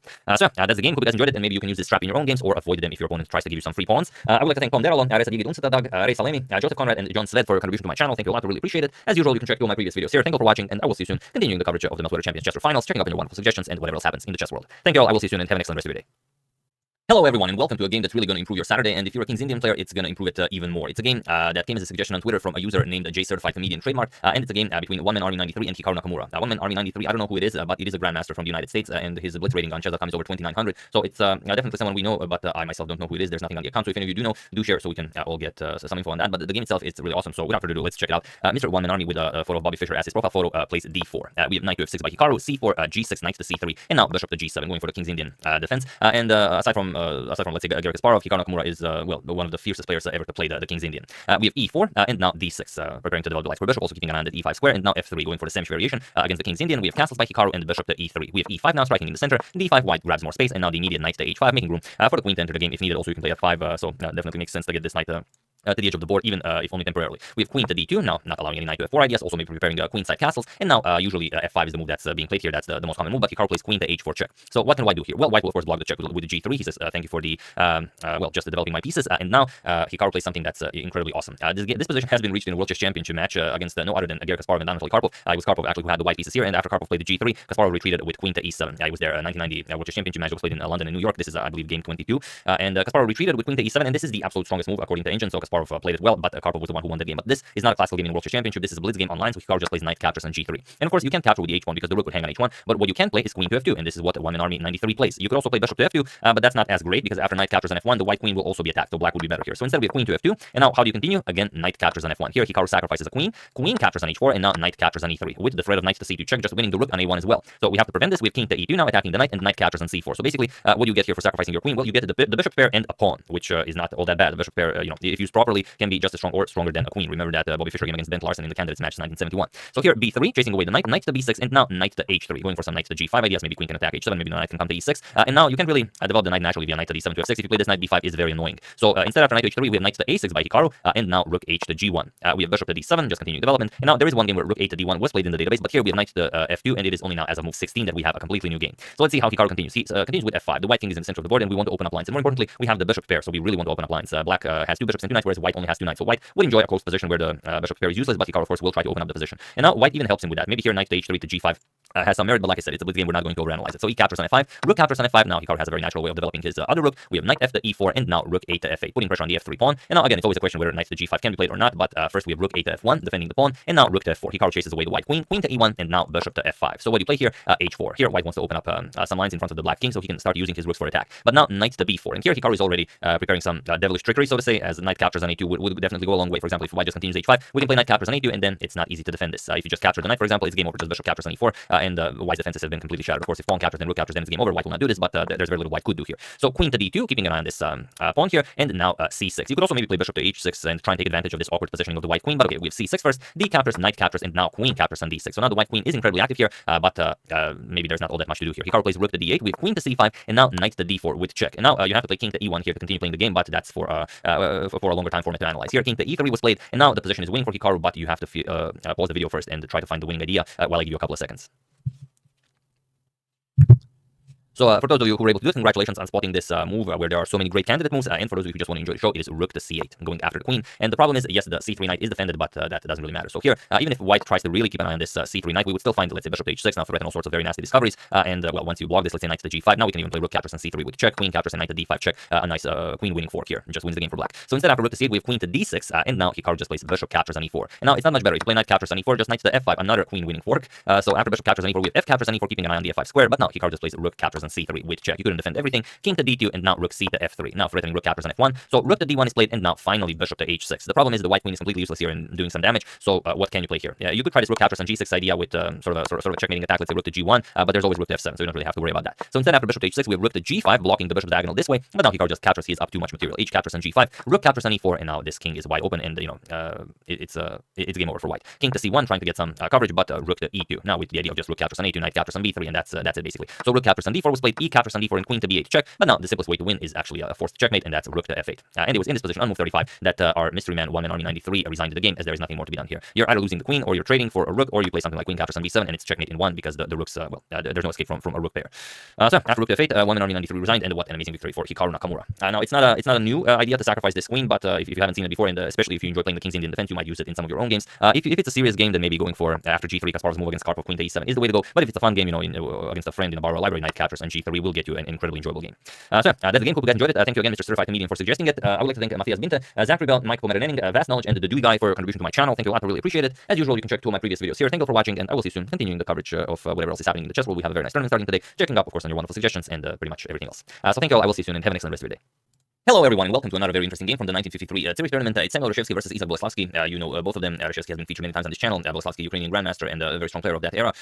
It's a fun game, but it has a very unfortunate ending to the game. So you guys will see what I mean by this. And also I decided to make a nice pause the video moment from this. So let's check it out, and then we're going to discuss a little bit, but not a lot, as I am planning to cover this tournament in its entirety at some point. So here Reshevsky opens with d4. We have knight to f6, c4 g6, g3, and now bishop to g7. The king's Indian defense is on the board. We have bishop to g2, castles, and now knight to c3. We have d6 and now knight to f3. So very standard stuff and nothing out of the ordinary here. c5 attacking the center and d5. White now grabs more space in the center, and now knight to a6. You want to bring this knight to c7, and then you will have additional support for b5, probably knight 7, a6, b5. Here we have castles by white and knight to c7. And now nowadays e4 or maybe a4 are more popular options. In those days, knight to d2 was the go-to move. We have rook to b8 now, preparing b5, and white of course prevents this by playing a4. We have e6 now. Black challenges white's strong central setup, and now d captures on e6. We have bishop captures on e6, and now knight d captures on e4, returning this knight into the game with some very nice pressure here. You're attacking the d6 pawn, so obviously black has to react to this. So knight captures on e4. We have knight captures, and now well, you could grab the c4 pawn, and then white will grab the d6 pawn, and this is exactly what Boleslavsky goes for. We have bishop captures on c4, but now not capturing the pawn right away. First bishop to g5. We have to continue developing. And interestingly, you can play f6 here, and there are 2 games in the database where this was played, but it's not all that impressive. We're just going to play bishop f4, attack this pawn now 3 times, and there's no way to defend it. If you play d5, we're going to capture on c5, and now, well, you have to give back the pawn right away, but you also weakened the king's position a little bit.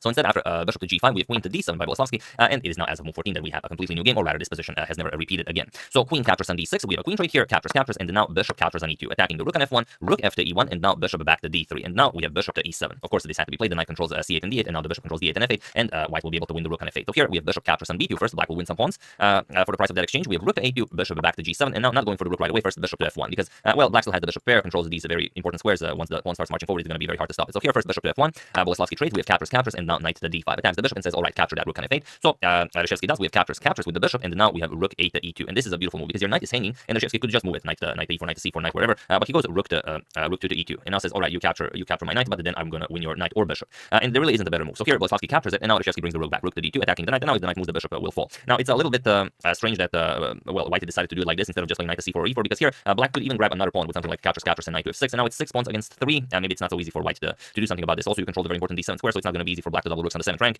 Definitely something to be considered. But okay, here bishop to f8 was played. I guess he wanted to keep the bishop and give up a knight, although the knight would have been a bit of a better defender here. So rook captures on d5, and now c4, starting to advance the pass pawn. We have rook to e4, going after the pawn. And now not defending it with rook to c8, because we can just attack it again, and if you advance the pawn, just rook c4, and you will win that pawn. So you can't really defend it. So you better create another pass pawn. We have a6, now preparing b5, rook captures on c4, b5, captures, and now rook to c7. So now black has the passed b pawn, but it's going to be very easy for white to double rooks on the 7th rank and do some damage here. Whereas if black had the knight, then maybe it wouldn't be so easy. So here b4 and rook d to d7. Now rook to b7 is also being threatened. This will disconnect the rook defense of the b4 pawn, and you will win the pawn. So here Boleslavsky has to try something. He plays rook to a8. We have king g2, now getting the king off of the back rank. Rook to a2, and now rook captures on f7. We have b3. Black really doesn't have all that much. He has to continue pushing that pass pawn, and rook to b7 now. And it really seems like black has nothing to do here. We have bishop to c5. At least the rook is now on f7, so you don't have to worry about a checkmate, and we are kind of threatening that f2 pawn if the rook moves from the f7 square. But now comes rook to f3. Even though this is interesting, you could just play, for example, rook to g7, and now let's say here captures here. You could go back and try and play it somehow like this. But Reshevsky decides to play rook to f3. He attacks the pawn here, and now what do you play? Well, of course, pawn to b2. Luckily, the white king is not on the back rank, so you don't have something like rook a1 check followed by b1 promotion. Now comes rook to d3, and now bishop back to f8, so you don't have to worry about getting checkmated or anything. And now black has to play rook to d8, or there are many moves. Sorry, white in play here. There are many moves white in play, and he should play something like rook to d8, but he played rook d to d7 again. And while white's position still looks quite formidable, it's actually now a dead draw. So feel free to pause the video here and try to find this well, tricky move that Boleslavsky can play and not lose the game while I give you a couple of seconds. So for those of you who were able to do it, congratulations on spotting the trick, and for those of you who just want to enjoy the show, it is of course rook to a7. That's the move that saves the game, even though it was not played in the game. Boleslavsky missed this idea, and in the end he just lost the game. But this would have been an incredible move, because well, of course, if rook captures on a7, we just bring the queen into the game, and now we have a queen and the bishop against 2 rooks. It's very unlikely that we are going to lose this. We might even win it, but if both sides play correctly, it's just a draw. The problem is after rook to a7, white would play something like rook to f7, and it seems like okay, now black can't really continue, can't capture because just rook captures back and the b pawn is guarded. But you can just play bishop to h6. Or some other move, and you don't really care. White can never capture here. You're still just going to promote the pawn, and there's nothing to be done here. If you play something like rook to e7, trying to get some sort of an attack here, we just repeat bishop to f8, and we don't really care. Whatever you play, we can always just repeat, and there's no way out of this position. So it's a really tricky position that both players are just stuck moving their rook and bishop in this case. But in the actual game, after rook d to d7, Boleslavsky played bishop to c5, probably with the idea of maybe capturing and then promoting this with a queen, or maybe just making the move because his position is hopeless, or rather he thought it was hopeless. But now just rook to d8 check, bishop to f8 here. Reshevsky played rook d to, or no, he didn't go for the back rank. He played rook d to b8, and it was in this position on move 38 that Boleslavsky resigned the game, as there is nothing more to be done here. There was something that could have been done 5 moves ago, but not in this position now. Reshevsky will just capture the pawn, and that's it. Of course, he's completely winning endgame. Bogoslavsky knows this, and here he resigned the game. So yeah, just another reminder and an example that even in your own games, when you have a bad position, always expect your opponent to make a move that will give you that one opportunity to save the game. I mean, Reshevsky here is playing against Bogoslavsky in a candidates tournament that will decide maybe the outcome of the future world championship. So there's a very good chance it might happen in your own games as well. So this was meant a lot for Reshevsky, as he was able to get third place, or rather shared second place with David Bronstein, the author of the amazing Turkish International Tournament book of 1953. And of course, as you guys already know, the tournament was won by Vasily Smyslov, who went on to challenge world champion Mikhail Botvinnik. So yeah, that's the game. Hope you guys enjoyed it. Always look for great opportunities such as this one. We can check it out again. Rook to A7, amazing stuff. Hope a lot of you found this one. I would like to thank Duras Press, Global Tennis Network, Jonathan Meister, David Hertz, and Robert Schedelman for your contribution to my channel. Thank you a lot. I really appreciate it. As usual, you can check through my previous videos here. Thank you for watching, and I will see you soon. Continuing to check up on your wonderful suggestions and whatever else happens in the chess world. Thank you all. I will see you soon, and have an excellent rest of your day. Hello everyone, and welcome to another really awesome game from the final round of the Meltwater Champions Chess Tour Finals. It's Hikaru Nakamura versus Young Krzysztof Duda, and this game has been requested a lot. Even though Magnus already won the entire Champions Chess Tour, this is maybe the last game we will show from the Meltwater Champions Chess Tour Finals. Okay, I'm going to go through some other suggestions, but I'm thinking we ended the coverage with this one, and then I have something very special planned, but we'll get into that a little bit later. So this is Hikaru versus Duda. Great game, you're going to enjoy it. Let's check it out. Hikaru with the white pieces opens with d4. We have knight to f6, c4 g6, knight to f3, and bishop to g7, going for the King's Indian defense. Also one of Hikaru's favorite openings. We have e3, Duda castles, and now bishop to e2. We have d6, and now Hikaru castles. We have knight b to d7, preparing to strike in the center with e5, and Hikaru grabs more space on the queen side with b4. He doesn't waste time.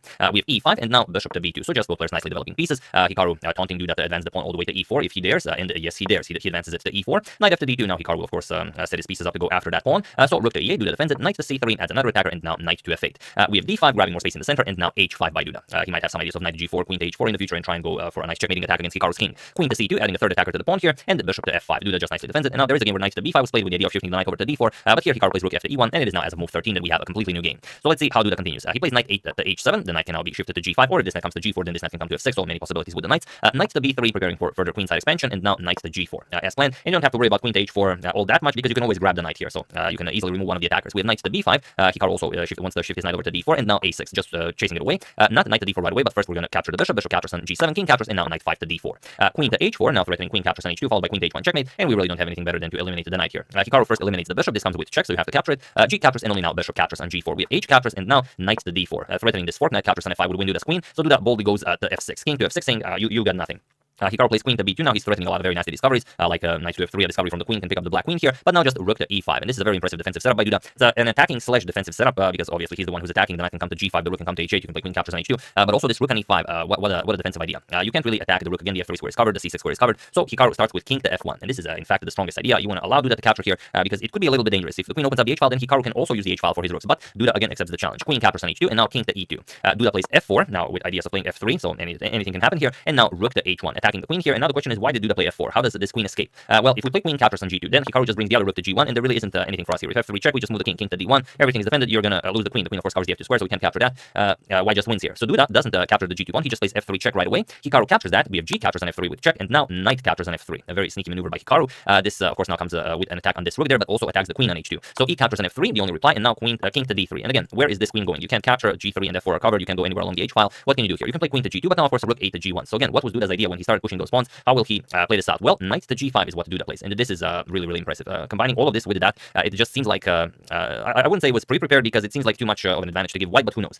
So here the queen has to be captured. We have rook captures on g2, f captures on g2 now, attacking Hikaru's rook, rook to g1, and now the beautiful knight f3. Now if the rook moves, we can simply bring the queen into the game because the knight covers the g1 square. So rook captures on g2, now knight to e1 with check, forking the king and the rook, king to d2, and now knight captures on g2. And it seems like Duda has two rooks and the knight for a queen, which would of course be completely winning, but not quite. Hikaru has this f4 move, and now he will win the e5 rook. And okay, we have rook to e8, and Hikaru now grabs it with f captures, rook captures on e5. Duda doesn't want to mess up his pawn structure, and now e4. And now it's a queen against rook and knight in a completely crazy position. It's a rapid game, so not a lot of time can be spent analyzing the move. So king to g6, and now queen to a3. Now with ideas of just delivering check here, or maybe even queen f3 going after some pawns if the king moves. So knight to h4, we don't want to allow any tricks here, and queen to g3 with check. King h5, we have to defend our knight. King to d3 now. We have b5, you have to create some weaknesses here in the white's pawn structure, and now queen to g8, going after the f7 pawn. We have b captures on c4 with check. King to c3 now. If you go king to d4, you capture on c4. If you capture on c4, then Duda can just capture on e4. If you go king d4, then f5 can be somewhat annoying. If you capture, knight can capture here. If you don't, then rook captures here. So maybe not the way to go. But okay, after b captures on c4 with check, king to c3 is played, and now we have f5, advancing this pawn. Now Duda will either get a pass pawn, or Hikaru has to capture on f5. So e captures on f5, knight captures on f5, and now we have queen to h7 with check. Still waiting with the capture on c4. King to g4. Now comes queen captures on c7. So grabbing that pawn instead. But now there are a lot of pieces around the white king. So here knight to e3, defending the pawn, and now maybe Hikaru is thinking, okay, maybe I should have eliminated this pawn. Could be somewhat of a nuisance. Also, Duda is just threatening knight captures on d5, which would lose the queen.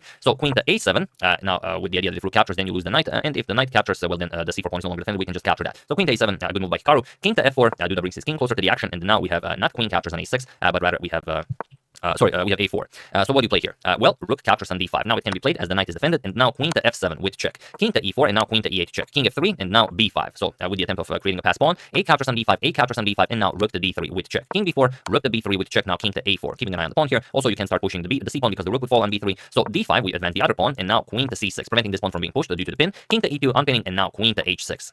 So what do you do here? d4, Duda just continues advancing his pass pawn. Queen to h2, check now.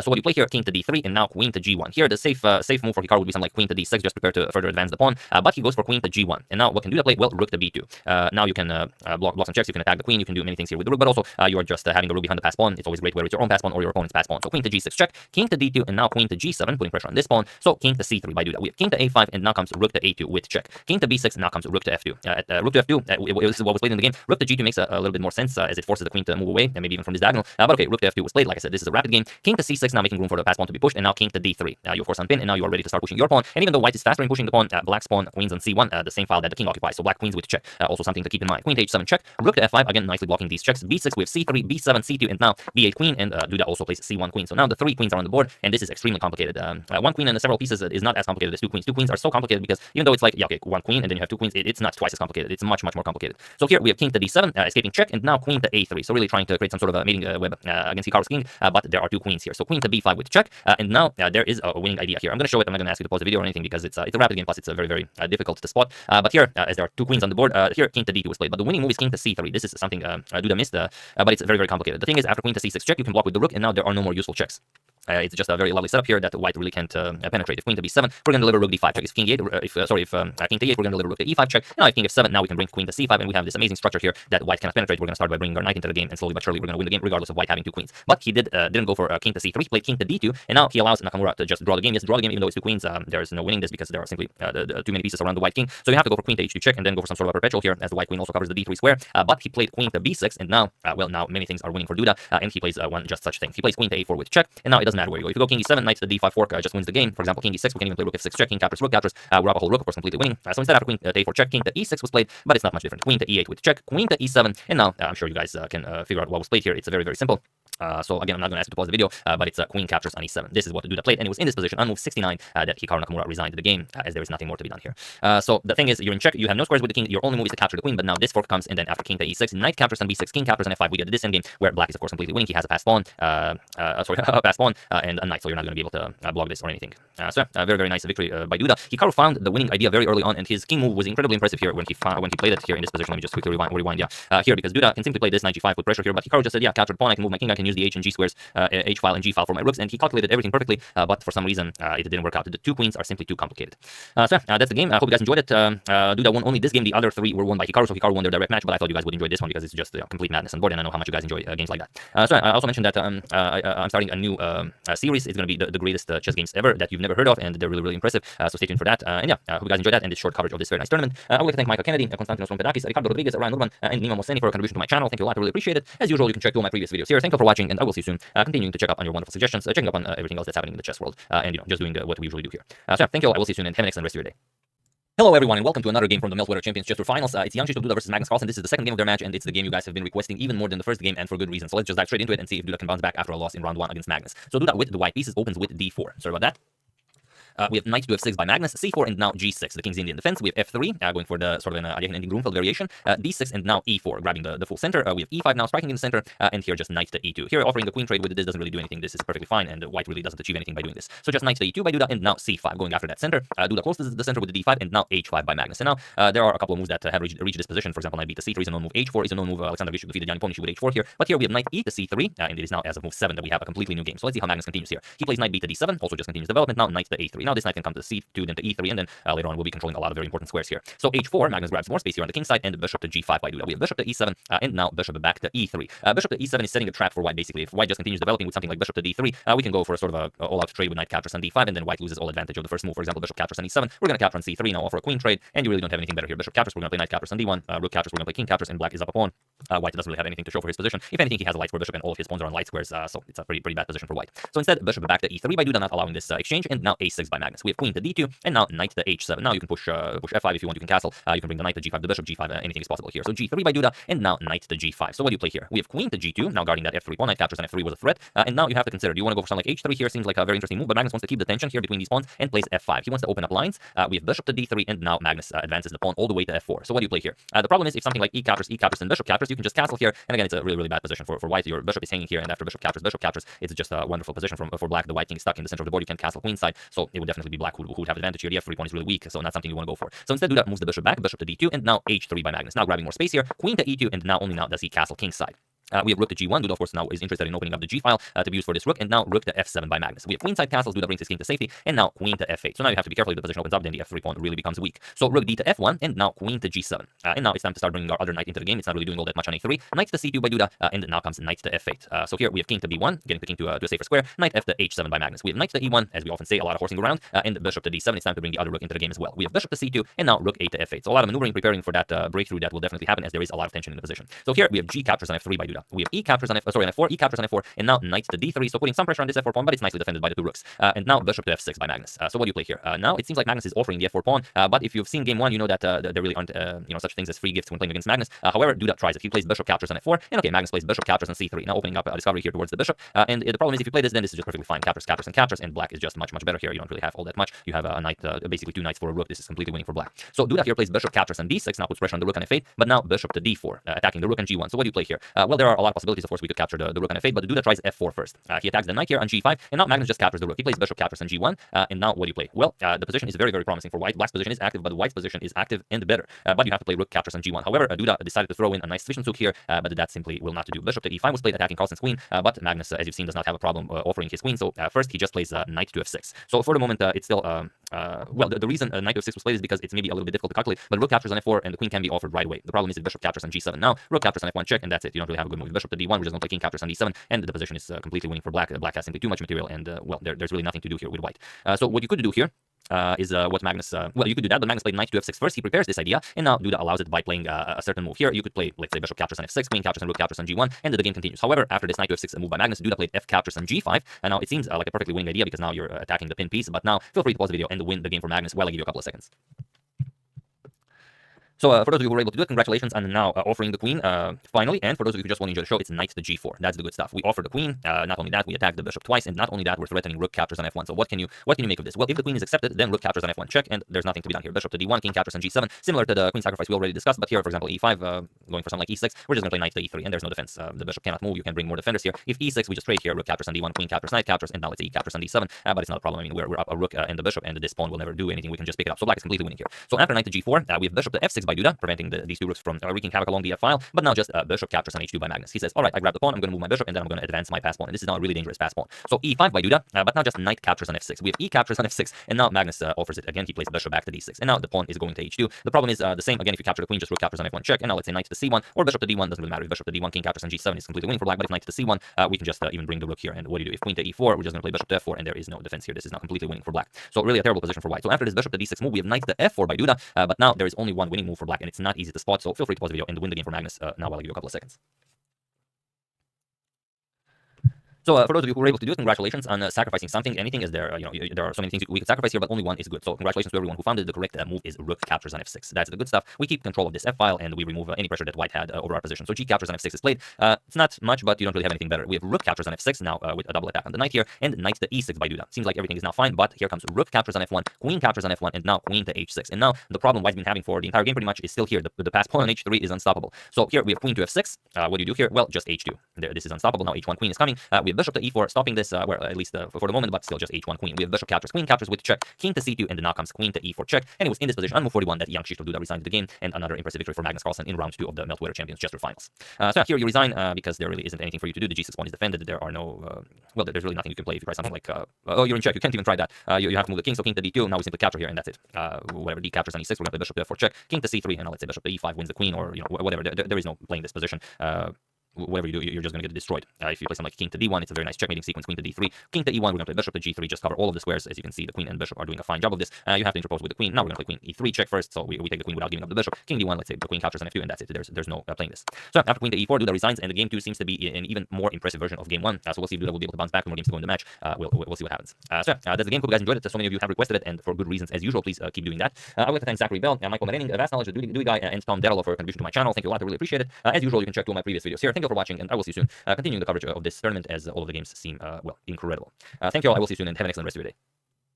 Hello everyone, and welcome back to the FTX Crypto Cup. We are in the semifinals, and Magnus is now facing Timur Rajabov. Rajabov had an incredibly difficult match against Anish Giri after the first match, which ended by Rajabov winning by a 1-point margin. Only 1 game was won, all the other 3 were drawn. The second match ended by all 4 games being a draw. So it was a really intense match, but Rajabov was able to come out on top. And now, as his prize, he gets to face Magnus Carlsen. And then if he beats him, he goes into the finals of the FTX Crypto Cup. Now, before we check out the game, really sorry about the previous thumbnail. It was I had something in mind, and I was starting to work on it. Then a friend came over, he brought some beer, and he texted me that he already opened the beer, and the beer was getting warm. So I really couldn't spend all that much time doing the thumbnail, as no one enjoys a warm beer. But that being said, really sorry about that one. I know it was slightly disturbing. It was supposed to be a bit less disturbing, but you live, you learn. And also, I would just like to, before we check out the game, congratulate a very happy birthday to Dane Scott. Hope you win many great games and have an excellent day, but most importantly, that you enjoy chess for a very long time.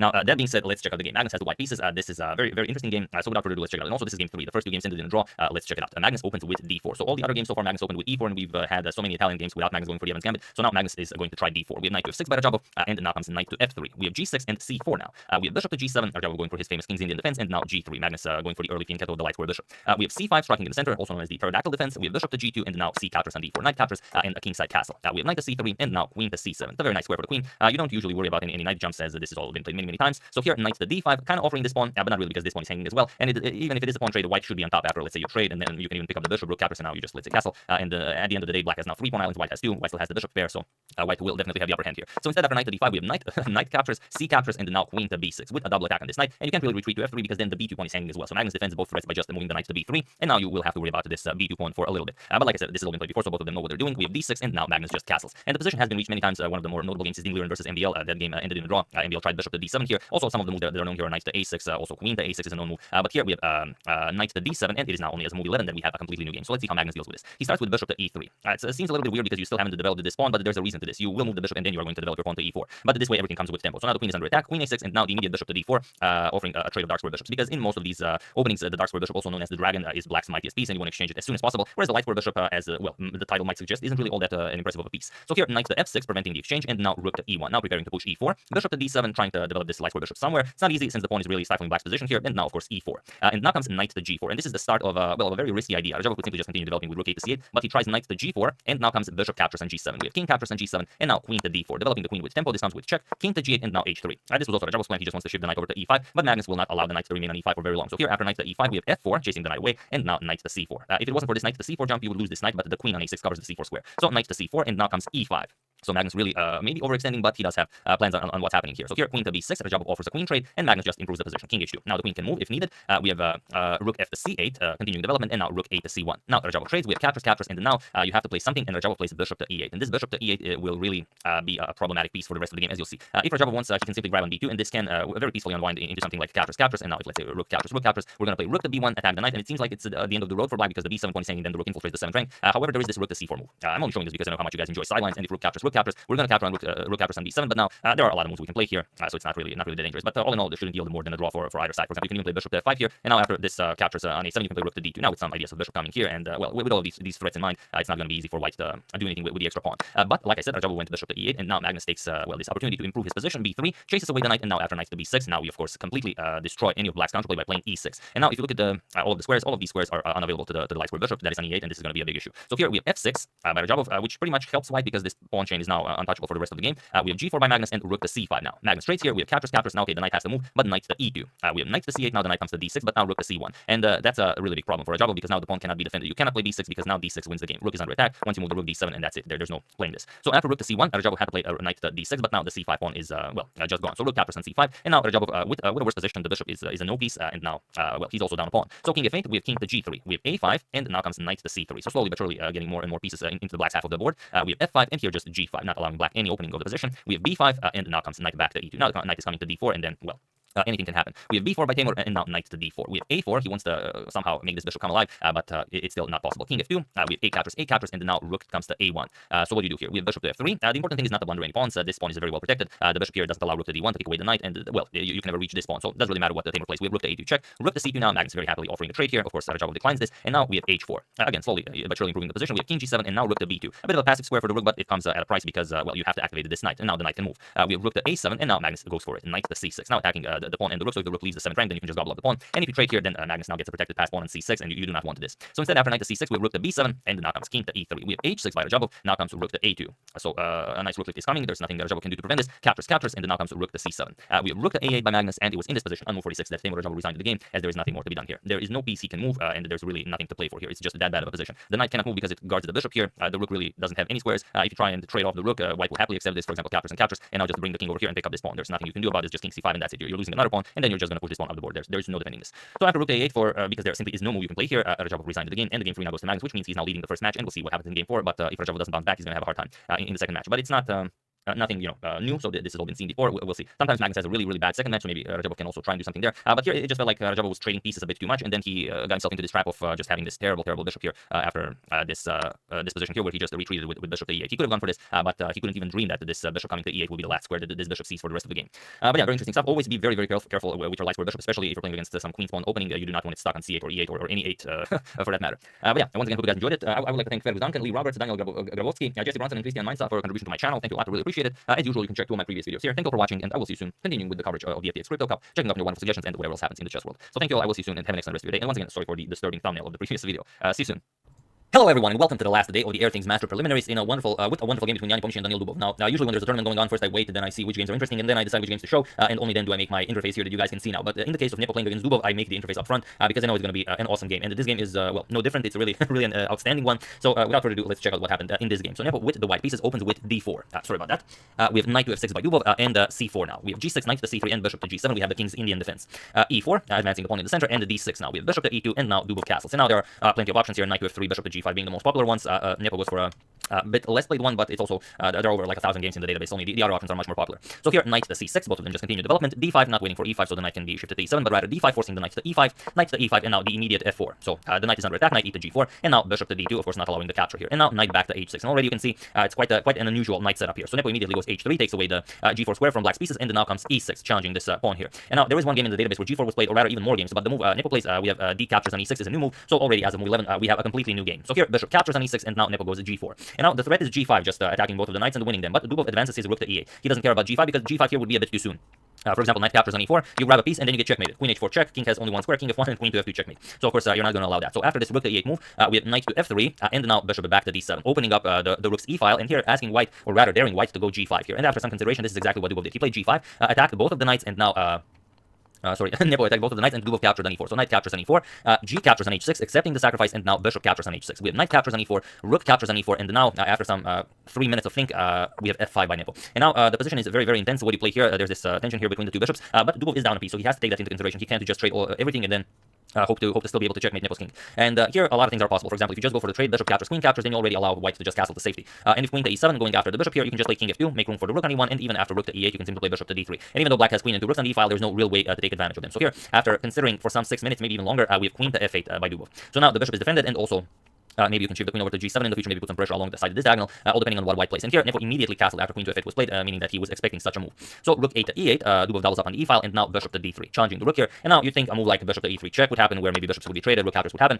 Nope, Dubov continues in great style. He plays a rook to e3. He blocks the attack on his own bishop, and he offers a rook on e3. Nepo accepts the rook with bishop captures with check, king to g2, and now bishop to c6. And now Dubov's bishop pair is fully operational, as you can see here. So it's not going to be easy. Nepo's still up a piece, but I mean, this is quite a position to hold. So here, queen to e1, putting the queen in front of the rook, but all of white's pieces are on light squares, so not all that many discoveries you can do with this bishop. So here we have g5 by Dubov. We already mentioned queen to g7 is a possibility. You could put some pressure here, as nothing is defending the b2 pawn, but Dubov prefers this g5 move. Now he wants to shift the bishop over to f4. It will be nicely defended, and the e-file will belong to black's rook. So here, queen to g3, getting the queen out of the way, and now bishop to f4. Attacking the queen, we have queen to g4, getting out of harm's way, and now, again, you have to be very careful. Moves like, well, f6 are coming, which will open up this diagonal for the light square bishop, so immediately rook to e3. Now puts more pressure on the f3 knight, but also puts pressure on the bishop here. So Nepo defends it, rook to d1, and now comes queen to g7.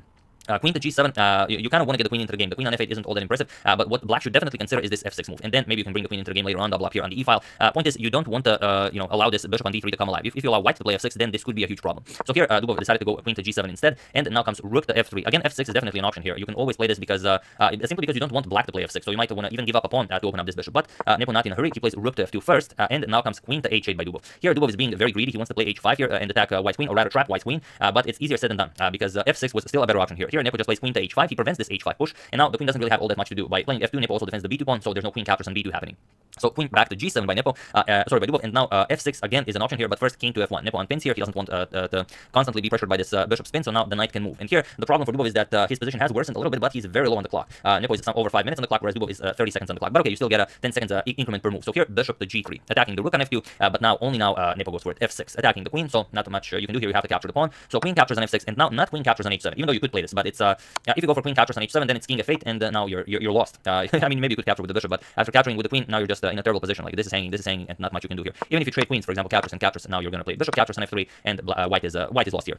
Even if you try something like this, let's say you capture the rook, captures, and now rook to f3 check, everything gets traded off. You're still in a king and rook endgame, but black is up 2 pawns, so this is sufficient for a win. So instead, after queen captures on f6, not a queen captures on h7, but rather queen captures on g5 with check. Nepo forces a queen trade, Dubov trades, we have captures, and now h6, attacking that knight, but Nepo finds the absolute best move, and this is probably the move that Dubov missed, otherwise he might not have even gone into all of this, but it's knight captures on f7. And now there's a problem, because even if you remove the defender of the knight, it's not a problem, because the knight captures h6 pawn with check, and you cannot go to h7, you can only go to g7, and now it's knight f5 check, and you pick up the rook here. King moves, knight captures rook, bishop captures, and it's a rook and bishop against 2 bishops, same amount of pawns, of course, white will win this. So after knight captures on f7, Dubov had to play king to g7, but this is more than enough for Nepo. Knight to d8, he moves the knight out of the way, bishop captures on f2, king captures, and now even rook to f3 check, but it doesn't help. We have king to e2, and now rook captures on h3. We have rook to f1, now preparing a little trap for Dubov, but Dubov extremely low on time and trying to get back some material. He played rook to h2 check, king to e3, and now Dubov grabbed the pawn here, but now the position is completely lost, even though it seems like there's some counterplay here, there really isn't. So feel free to pause the video and find the forced checkmate in 2 while I give you a couple of seconds. So for those of you who were able to do it, congratulations on spotting the beautiful mate in 2, and for those of you who just want to enjoy the show, it's knight to e6 check. Rook to f7 check will also win you the game, but this is just instant. Knight to e6 check, and now the bishop covers d squares, the rook covers d squares. These are the only 2 squares available for the black king, and once you play the king to either of those squares, it's just rook to f8 checkmate, and that's just it. But after this knight to e6 check, it was actually in this position that Dubov resigned the game. He did not allow the mate to appear on the board. So yeah, really exciting game already from round 1, or rather round 9, but the first game of day 3. And like I said, I prepared the interface before the game even started because I knew as the 2 of them were playing, it's going to be a wild one. And I think I mixed up the names during this video quite a few times, so sorry about that. I do that sometimes, I have no idea why. It's not on purpose, it just happened, so really sorry about that. So yeah, that's the game. I do hope you guys enjoyed it. Really hoping that the 2 of them play like a lot of games throughout their careers because it's just awesome to watch this. So I do hope you guys enjoyed it as well. I would like to thank William Botti, Jerry Gauze, Angus Alderman, Deepak Gangadaran, and Jeff Neville for contribution to my channel. Thank you a lot. Really appreciate it. As usual, you can check 2 of my previous videos here. Thank you for watching, and I will see you soon. Continuing the coverage of the Morphy saga, checking up on one for suggestions and whatever else happens in the chess world. So thank you all. I will see you soon, and have an excellent rest of your day. And just because we didn't check it out yesterday, now that here are the standings after yesterday. These are the standings before today's games. So forgot to show yesterday's from Chess 24. So let's just check it out. Dubov in first place. Well, shared first with Nakamura, Aragon, Magnus Carlsen, Temur Rajabov, and Wesley So. Then with 4 points, Alexander Grishkin, Yanni Pomnichi. With 3.5, Maxim, Vashel Graven, Vitala Hare Krishna, and with 3 points, Anish Giri and David Anton Giharo. So Maxim, Hare Krishna, Giri, and David Anton will have to fight really hard to get into the top 8 in the last day of the preliminaries. So once again, thank you all. I will see you soon, and have an excellent rest of your day. Hello everyone, and welcome to another really wild game from round 9 of the 2021 Tata Steel Masters edition in a game between Radoslav Wojciech and Fabiano Caruana. And this game features a certain move that has been discussed a lot, as it, well, it's not something you would expect anyone to play, but in this game, world number 2 Fabiano Caruana plays it, so let's see what's that all about. So Wojciech opens with c4, he goes for the English opening, we have knight to f6, knight to f3, and d6, we have d4 and g6 now, knight to c3, bishop to g7, and now, even though we've opened up with the English, with e4 we transpose into the King's Indian defense. We have castles by Fabi, and bishop to e2, we have e5 now, striking in the center, so all fairly standard stuff, we have castles by white, and now Fabi goes for bishop to g4, and bishop to g4 is a move that no one plays here. Knight to c6 is the standard idea here. There are over 18,000 games in the database where knight to c6 is played in this position, but Fabi goes for bishop to g4 because he has a very specific idea here. So let's see what happens here. Bishop to e3. You don't kick away the bishop right away with h3 because that's what black would want to. After he captures on d4 and queen captures, then he gets some nice development in with knight to c6, as black will use the queen on d4 to develop the knight for free. So instead, after bishop to g4, we have bishop to e3, and now bishop captures on f3, bishop captures, and e captures on d4. Now comes bishop captures on d4, and now knight to c6. Now challenging the bishop back to e3, and now there is one game in the database from 1998 where knight to d7 was played, but here Fabi goes rook to e8, and it is as of move 11 that we have a completely new game. So the d4 point is pressured twice, but it's also defended twice, so not a problem there. Queen to d2, develops the queen connects rooks, as we sometimes say on this channel. They become bros for life, as was the term was coined in last year's Pog Champs, I believe. Knight to d7 now by Fabi, and rook 8 to d1. And this is the position from the thumbnail, and the position everyone was weirded out about, because here Fabi played bishop captures on c3. And this is really weird because if you look at this position and you ask yourself, what is black's most powerful piece in this position, everyone will say it's of course the dark square bishop. Look at how beautiful the bishop is. It's cutting the entire board in half. Like we would gladly give up a rook to keep this bishop alive. But here Fabi played bishop captures on c3, and it's something that a lot of players would characterize as an anti-positional move. But nowadays, as we do have chess engines, the word anti-positional in chess kind of lost meaning, because today you can play everything. It doesn't matter how ugly it looks. If the engine says says it's okay, you can prepare it and you can play it. And here, Fabi makes such a move. Bishop captures on c3. Queen captures, no reason to ruin your pawn structure, so queen captures, and now queen to f6. Immediately, Fabi goes after the queen trade, and now that you've traded off the dark square bishop for knight, you kind of want to use the dark squares for attacking purposes, and you're not really interested in trading queens here. So queen back to c1, and now knight to c5, getting the knight to that very nice square. The knight controls the b4 square, so for the moment b4 is not a possibility yet, but now queen to b1, adding another defender to the e4 pawn, as now you have to do that, and also preparing b4 in some lines. So queen to e6, and now Radek doesn't go for b4 right away, he goes rook f to e1, saying that, okay, even though you're attacking this 3 times, there will be some discoveries if you go for some captures. So here, instead, Fabi goes for queen captures on c4, grabbing that pawn, and now b3. Here, Radek is preparing bishop back to c1, to b2 to grab hold of this diagonal. So queen to c3, we have bishop to d2, now comes bishop, queen back to f6, and now bishop to c1. And now finally, this bishop will grab hold of this beautiful diagonal. We have h5 by Fabi, not worried about that one bit. Bishop to b2, and now knight to e5. And this is Fabi's plan now. He says, okay, I have a monster knight here, and you're not going to be able to move it. You're not going to be able to move it unless you want to give up your dark square bishop. But if you give up your dark square bishop, that's like the only good thing you have in the position. So here, bishop back to e2, and now Fabi continues pushing with h4. And what do you play here? Well, there aren't all that many moves for white here, so Radek prepares queen to c1. He grabs hold of the f4 square. He wants to play f4, kick away that knight, and of course, well, not kick away the knight, just to win it, because the knight will not be able to move. So Fabi plays g5. He blocks the f4 pawn, and now comes bishop to b5. And now this was most likely the critical moment of the game where Radek could have gone for some serious counterplay with the move b4, but it's a very long line, very hard to spot. b4 attacks the knight, knight e6, and now bishop to g4, made possible because the knight cannot move, it's pinned. And now after queen to f4, we capture on e5. Bishop captures, queen captures, rook captures, and now after pawn captures, you're going to capture on e6, remove the defender of the c pawn, captures, and now captures, and we have an equal endgame with both players having 2 rooks and 6 pawns. So ideas like these are in the position, but it's very hard to spot, of course, and especially if you're playing Fabi, world number 2, you know that he has all of this prepared. It's probably not even good, so why even waste time calculating it? So here we have bishop to b5 instead, attacking the rook here, rook to e7, and now rook to e3, just getting that rook up to the 3rd rank to help out with the defense. But other than that, there aren't all that many great moves, like we said, for white.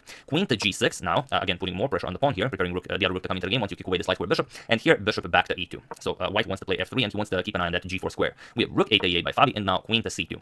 So what can you do here? You can just wait and see what black will play. Knight to e6, and now finally f3. And now you don't have to worry about this pawn being captured, but other than that, your position is shaky at best. Here we have knight to f4 by Fabi, and bishop back to f1. So adding another defender to the pawn here. We have c6, now preparing d5, and now queen to f2. And here rook to e6, just adding another defender here. We have rook to c3, not a lot of active moves for white. You have to play something. Rook to c3, and now Fabi finally breaks through with d5. And now what do you play here? Here Radek went for g3, and it seems like a very reasonable move because after captures and captures what was played in the game, once the knight moves, it's a pretty good position for white. However, here Fabi plays d captures on e4, and now there's a problem because what do you do here? Here g captures on f4 was played, but this is a terrible move. What you want to do here is actually capture this pawn, because now the knight kind of needs to move, and after the knight moves, now you can try and defend a little bit with rook to c5. But it's again a disgusting engine defense line that I'm only showing because I know how much you guys enjoy it. For example, knight g4 attacks the queen, queen to d2, and now as this is being threatened, you don't want to allow rook captures this. Knight has to block, and now you can just go bishop to g2, and you've consolidated a little bit. Knight captures on g3, you can now go bishop captures, rook captures, you can go rook captures, and after rook captures, finally you get queen to d8 with check. If you go here, then a lot of things are possible. You can bring the rook to d6 if the king moves to h7, then let's say rook to d7, and it's a pretty crazy position. Black is of course better, but white is at least fighting. However, after d captures on e4, Radek did not go for this. He said, all right, either this works or it doesn't. But now comes g captures on f4 with a discovered check, and I think it was around this point that Peter Leko said that the position is so lost it's hard to say anything, and that is in fact true, because what do you play here? Here queen to g2, blocking check, and also trading forcing a queen trade. But now comes e captures on f3, and now you cannot capture the pawn because it's defended by the knight, so you have to trade queens here. Captures, we have rook captures with check, and now king to h1, and now Fabi goes f2. So what do you play? Rook to g1 is coming, then the other rook can come, for example, well to h6, but a lot of other checkmating patterns are possible. So here bishop to h3 was played by Radek, but now the position is still completely lost. Feel free to pause the video here and win the game for Fabi in the quickest way possible while I give you a couple of seconds. So for those of you who were able to do it, congratulations on spotting the incredibly hard move to spot. And for those of you who just want to show, it's knight to c4. This is just a beautiful idea, attacking the bishop. The bishop is undefended, but also going for rook to e1 check. And there is no way for you to defend against both of these threats. So here in the game, rook captures on c4 was played, but now Fabi just played rook to e1 with check, and it was in this position on move 39 just before reaching time control that Fabiano Caruana won the game, or rather Radoslavich resigned the game. Why do you resign here? Well, you either lose a whole rook, or you capture it and then you're just getting checkmated. You bring the queen into the game, and now whatever you play, let's say king h2, queen to g1 will be checkmate. So after queen to e1, Radek resigned, and a wonderful victory for Fabiano Caruana, who may or may not have joined the leaders of the tournament. But we're going to show one more game that was decisive from round 9. Anish Giri versus Maxim Bashir-Lagrave, and only then we will show the standings, so prepare for one more game, but I'm probably going to upload that one tomorrow morning. So yeah, that's the game. Hope you guys enjoyed it, and that you now see that even though at some point in chess history moves like bishop captures on c3 would have been considered extremely anti-positional. If you played this, like if you were a grandmaster, I don't know, some 50 years ago, and let's say Botvinnik saw you play this, he'd be like, oh, this person should never play chess again. I mean, you do not play that. But nowadays, with the appearance of chess engines, absolutely everything is possible. So yeah, always think outside of the box, and engines are our friends, whether we like it or not. So yeah, that's the game. Hope you guys enjoyed it. I would like to thank Alejo Aluralde, Christian Herzig, Carlota Baltes, Amar Al-Ibrahim, and Henry Mortensen for a contribution to my channel. Thank you a lot. I really appreciate it. As usual, you can check two of my previous videos here. Thank you all for watching, and I will see you soon, continuing the coverage of the Tata Steel 2021, checking off your wonderful suggestions and whatever else happens in the chess world. Thank you all. I will see you soon, and have a nice rest of your day. Hello everyone, and welcome back to the grand final of the Magnus Carlsen Chester. We are in match 4. Match 3 was won by Magnus, so now it's 2-1 in matches for Magnus. So if Magnus wins this one, then he wins the match and he goes to the finals to meet the winner of the Hikaru versus Daniil Dubov matchup. Now it's again quite a game. Magnus was victorious in game 1. It was a pretty nice grind with the white pieces, and now we have this one where Ding has the white piece. So this is game 2 of match 4. So let's check it out, as this one is really a beauty. So for those of you who are asking why I'm in the new setup, I'm on vacation, and that will be until 21st of August. So that's why I'm here. I'm using my laptop. I don't have my original setup that I use at home. And some of you said that the sound was a bit off in the previous video, that the microphone was too low, that the sound of the moves was too loud. So I tried to improve on it in this video. Hope it's better now. But yeah, returning to the game, it's Ding versus Magnus, and the Ding opens with d4. We have knight to f6 by Magnus, we have c4 and the g6. Magnus goes for the king's Indian defense. We have g3, Ding prepares to think to the lights for bishop, and bishop to g7. Bishop to g2 and Magnus castles. We have knight to c3 and d6, preparing to strike in the center with e5 at some point. We have knight to f3 and knight to c6. We have castles by Ding, and we have e5 finally by Magnus, and the d5, grabbing more space in the center, as one will usually do against the king's Indian defense. Knight to e7 and now e4, so grabbing the center. Next, you want to play rook b1, you want to go a3, a4, a4, b4, and push on the queen side, c5, and so on. And black, of course, will try to play on the king side. And here, the most often move used is knight to d7. You want to free your f-file for the push of the f-pawn, and there are over 300 games in the database where this exact maneuver happened. However, Magnus goes for b6, and it's an extremely rare move. It was used a few times. One more notable game is from the 1950s. From the 1950s, Panov used it against Tigran Petrosian, and he was able to defeat him. And it was quite a beautiful attacking game. So as Magnus is a big fan of the classics, I imagine he took some looks at this game and maybe found some, not maybe, of course, found some improvements. But okay, rook b1, Ding will continue pushing on the queen side, and a5. Magnus prevents the immediate b4. And here we have rook to e1. So this is the difference. In the Petrosian versus Panov game in 1950, a3 was played, but here we have rook to e1 by Ding. And it is, of course, as of move 11 that we have a completely new game. So let's see what happens here. Knight to d7. Again, Magnus needs to free up the f-file for the f-pawn with a3, now preparing b4 and h6. With knight to h4 by Ding. Ding wants to control the f5 square. He knows f5 is coming, so the knight and the pawn control. The queen is coming to c2 to help out with the control of the f5 square. So f5 immediately, while it's still possible. E captures, g captures. Black messes up his pawn structure in front of the king, but it is something you will very often do when you go for the king's Indian defense, and now you will continue pushing. So queen c2 puts pressure on the f5 pawn, and knight to f6 now. Now the bishop will also help out with the defense, the knight as well. E4 will be pushed at some point, continue pushing free up the dark square bishop, and so on. So b4, as like we said, white will continue pushing on the queen side. Bishop d7 by Magnus, and now c5. So we have a captures on b4, a captures, and now finally e4, because this puts a lot of pressure on the e5 pawn. Since this pawn defends it, Magnus decides to advance it with e4, and now c6. And this is now a pretty closed position on the queen side, and you have to decide what to do. Bishop to c8 looks a bit ugly. If d5 is played at some point, that bishop is never coming out of that tomb. So bishop to e8, you can now shift it to this diagonal if needed. You can shift it to this diagonal if needed. Wow, those are some weird arrows. And also your d5 pawn is under attack. So here, Ding decides to go for f3. He gives up the d5 pawn to pick up the e and f pawn and open up the position, since his king is a little bit safer than Carlsen's king. So we have knight f captures on d5. Magnus does accept this. We have knight captures, and f captures on e4. Captures followed by captures. And now Magnus needs to do something about this. His knight is under attack. He needs to move it, and he decides to go for not back with knight to f6, but rather he goes knight to c3. Attack the rook, puts pressure on the bishop. Makes sense. You want to trade up as much as possible, and then you will probably bring the queen into the game, bring the rook into the game as the bishop nicely defends it, and so on. However, this gives Ding an opportunity for a beautiful attacking move and an idea. So feel free to pause the video while I give you a couple of seconds and find this brilliancy. While I give you a couple of seconds. So for those of you who were able to do it, congratulations on taking your opponent into a deep dark forest. And for those of you who just want to enjoy the show, it's bishop captures on h6. And here, all of King's defenses have been shattered. And the question is, what can you do here? What is there any move that you can play? Well, obviously there are ideas. Of course, you can capture the rook on b1. Let's say you try capturing the rook. The problem is with capturing the rook, everything is forced from here. Bishop to h7 check, king h8, and now you pick up the bishop here. Rook captures here, and now it doesn't matter if the rook captures or the queen captures. If the rook captures, then you get a nice knight g6 check, king h7. You're gonna go knight to f8 check, and now it doesn't matter. King g8, you're gonna go queen h7 check, king captures, and queen captures and g7 with mate. So that's what happens if the rook captures here. If the queen captures, however, not much different. You're just gonna go still knight g6 check, king h7. You're gonna capture the rook now with check. And now if you go back, it's the same idea. Or if you go capturing the bishop, then it's queen h7 check. You're gonna go to g5, queen h4 check, king to f5, and now queen to f4 will be checkmate as the knight covers g6 and e6. So pretty wild stuff. So after this knight to c3 move, of course, capturing the rook is not possible. So what happens if after bishop captures on h6, you go bishop d4 check first? You don't allow any captures on g7. Let's say white retreats, bishop e3. Now we trade one of white's attackers, captures, and then capture the rook. It still doesn't work because now it's bishop to d5 check, and this is just amazing what happens here. King g7, now queen to b2 check, and black even gets to block it with the queen. However, knight to f5 check, and now it all depends. If you go, let's say, king to g6, then it's rook to e6, just winning the queen, as of course the bishop here guards this. But the more beautiful idea is after king to h7, now rook to e7 check, and now what do you do here? Well, you can even either give up the queen, or you can go king to h8, and now there's the real beauty. Now rook to e6, and this is just incredible. You can't move the queen as the queen is pinned. So one thing you can do is capture the queen on c2, but then the problem is rook to h6 is checkmate, as these two squares are covered by the knight and by the bishop. So whatever Magnus does here is just completely losing. So what else can you do after bishop captures on h6? You could capture with this, but then the knight is just undefended, and then it's the game continues with white being so much better. He just grabbed the pawn. He traded well. I mean, all of the white's pieces are placed beautifully, and it's just going to be a very hard position for black to play. So what Carlsen did after bishop captures, he played queen to f6 first. Now the knight is defended. There's more pressure on the bishop, and you developed one more piece into the game. However, there's also a problem here because here Ding goes bishop to h7 check, king to h8, and now again rook captures. Eliminating the light for bishop is crucial because you need this g6 square available for your knight. We have rook captures. You could ignore it by playing bishop captures again, but then again rook e7 is just deadly. I mean, it's just a disgustingly beautiful move. If queen captures, then knight check picks up the queen, and if you don't capture, there's really no defense against knight to g6. The king has nowhere to go, and knight g6 is coming. So this is if you capture it with the bishop. So rook f captures on e8 was played, but now knight to g6 check by Ding. King captures on h7, and now knight to f8 check. And again, if you go up, then it's queen to h7 check, king to f7, or doesn't really matter what you do, and now rook to f1. I mean, wins the queen whether you capture the knight or not, so it doesn't really matter. And even if captures, you do gain some material back, but now just bishop captures and everything is hanging. There are some discoveries. This is hanging. So it's just game over.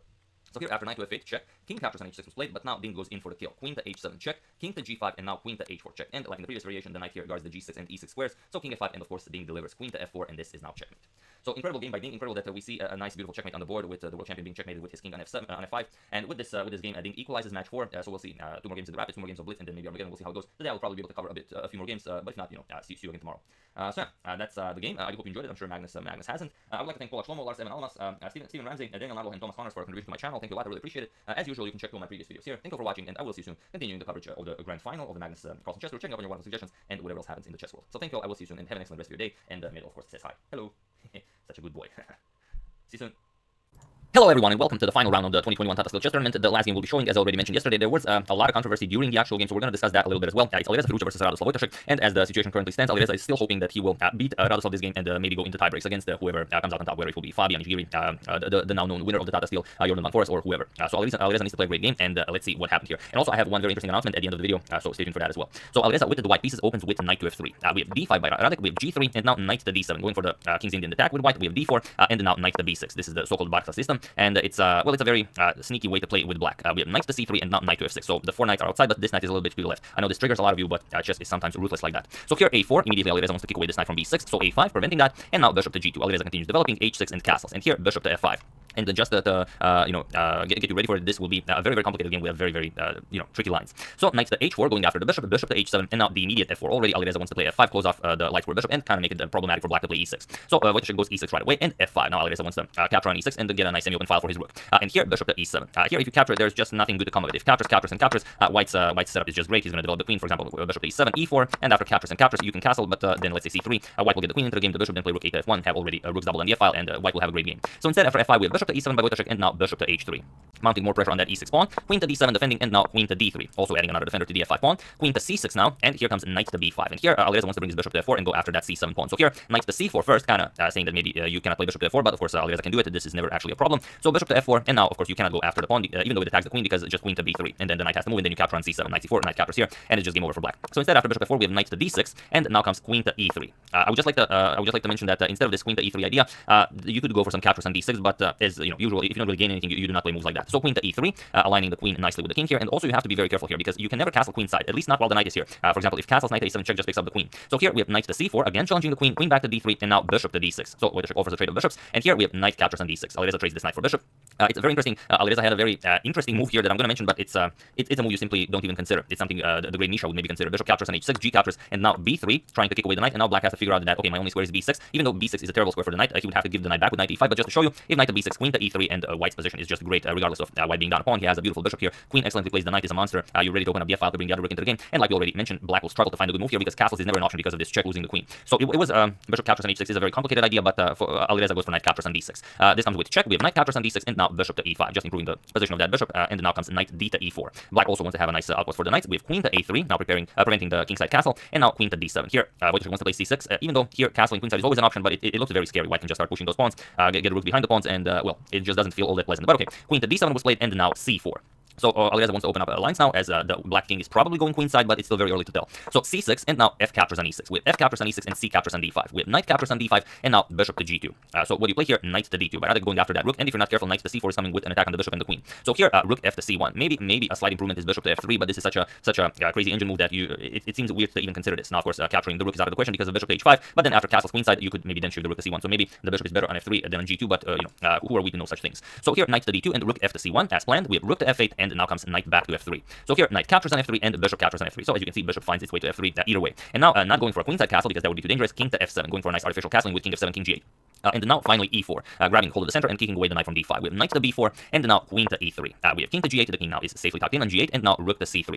The rooks can now be doubled up on the c-file, and maybe Alireza can make something of this. We have rook 8 to d8, and now comes h4. We have b6 by black, and now bishop to e2, shifting the bishop over to this diagonal. We have queen to e7, and now bishop back to g4 now, putting pressure on the e6 pawn. So here, queen to f7, but queen to f7 is not really a problem for white, because black is playing a waiting game here. Here, Wojtaszek is waiting for Alireza to decide what he wants to do. Do the rooks belong on the c-file and the f-file? Does he want to play d5 at some point? He's just testing him, and here, h5, just grabbing more space. The bishops are excellently placed here because they cover all of of these squares, and you really don't have to worry about that queen rook battery there. So h5, grabbing more space here, not allowing any g6 ideas in the future. We have queen back to e7. Again, black just waits to see what the white will do, and now rook 8 to c1. And here Alireza says, I might be interested in grabbing this as I'm attacking the e6 pawn, so it could be that something good comes of it, even though it will come with the price of an exchange. And here, if you go for this knight to a2, which Alireza is allowing with the double attack on the rooks, you would get exactly that. Rook captures on c6, and after you capture on c1, first a nice efficient, so the bishop captures on e6 with check king h8, and only now you recapture the knight here, and you get this well, really weird position where white has this amazing center ready to pick up more points on the queen side, and the e4 pawn is off limits. If you capture on e4, then of course queen captures on h6 is coming, and that's just it. Bishop to h7, and now rook to c7, and it's game over. The queen moves, and you're getting checkmated, or you have to give up the queen, and then you're getting checkmated. So after rook 8 to c1, Radek said, all right, that seems to be like too much. I'm just going to play queen to e8, defend this pawn one more time. But now he allows bishop to c7, and now Alireza will grab a pawn, but he will still lose the exchange. So rook d7, we have bishop captures on b6, and now finally knight to a2, going after the rooks here. Rook captures on c6, and now knight captures on c1. We have rook captures on c1, and now rook to b7, attacking the bishop here, and bishop to c5. So everything is nicely defended. You cannot grab the pawn because the rook is hanging. So rook f to f7, and now b3, and everything is now nicely cemented. This bishop is coming to c4 to keep an eye on the b3 pawn, and regardless of black having the two rooks, the bishop pair will be well, maybe almost fully operational. So let's see what happens. We have rook f to c7, and rook back to e1, rook to c6, and now bishop to e2, preparing to shift the bishop over to c4. We have queen to b8, and now comes bishop to b5 first pushing back the rook, rook to c8, and now bishop back to c4. And now white's king is a little bit loose here, so you have to be careful that queen is eyeing the g3 pawn. If black somehow gets one check in, then you can kiss your winning chances goodbye. So here king to h8 unpinning, and now comes rook to f1. So what do you play here? We have bishop to g8, adding more defense to the d5 square, and now comes king to g2. So the g3 pawn is nicely defended. Rook to d7, and now rook to f2. So adding more defense to that white king. We have queen to b7, now aligning the queen with the king here, and now rook to e2. We have queen back to c7, and now bishop to a3. Just preparing to shift the bishop over to this diagonal. We have queen to b6, now preventing white from going d5 as the queens would get traded off. So bishop to b2 first, defending the pawn one more time, and now bishop back to h7. And here Alireza played queen to f4, and now you don't have to worry about the queen being on e3. So bishop back to g8, keeping an eye on the d5 square. And this is where things could have gone extremely well for Alireza.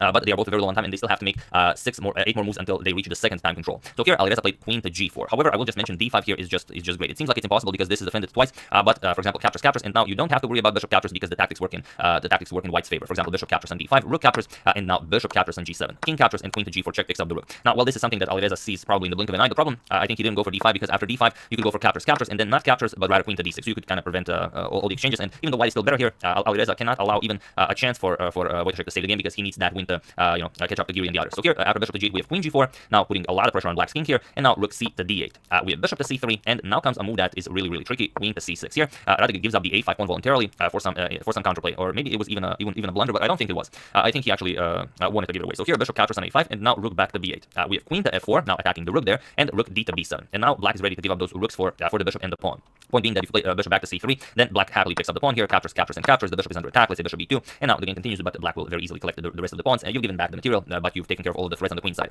So Alireza doesn't allow that. He goes queen to e3, adds more support to the b3 pawn, and now queen back to e8. Attacks the h5 pawn. Alireza defends it with the g4, and now queen to d7.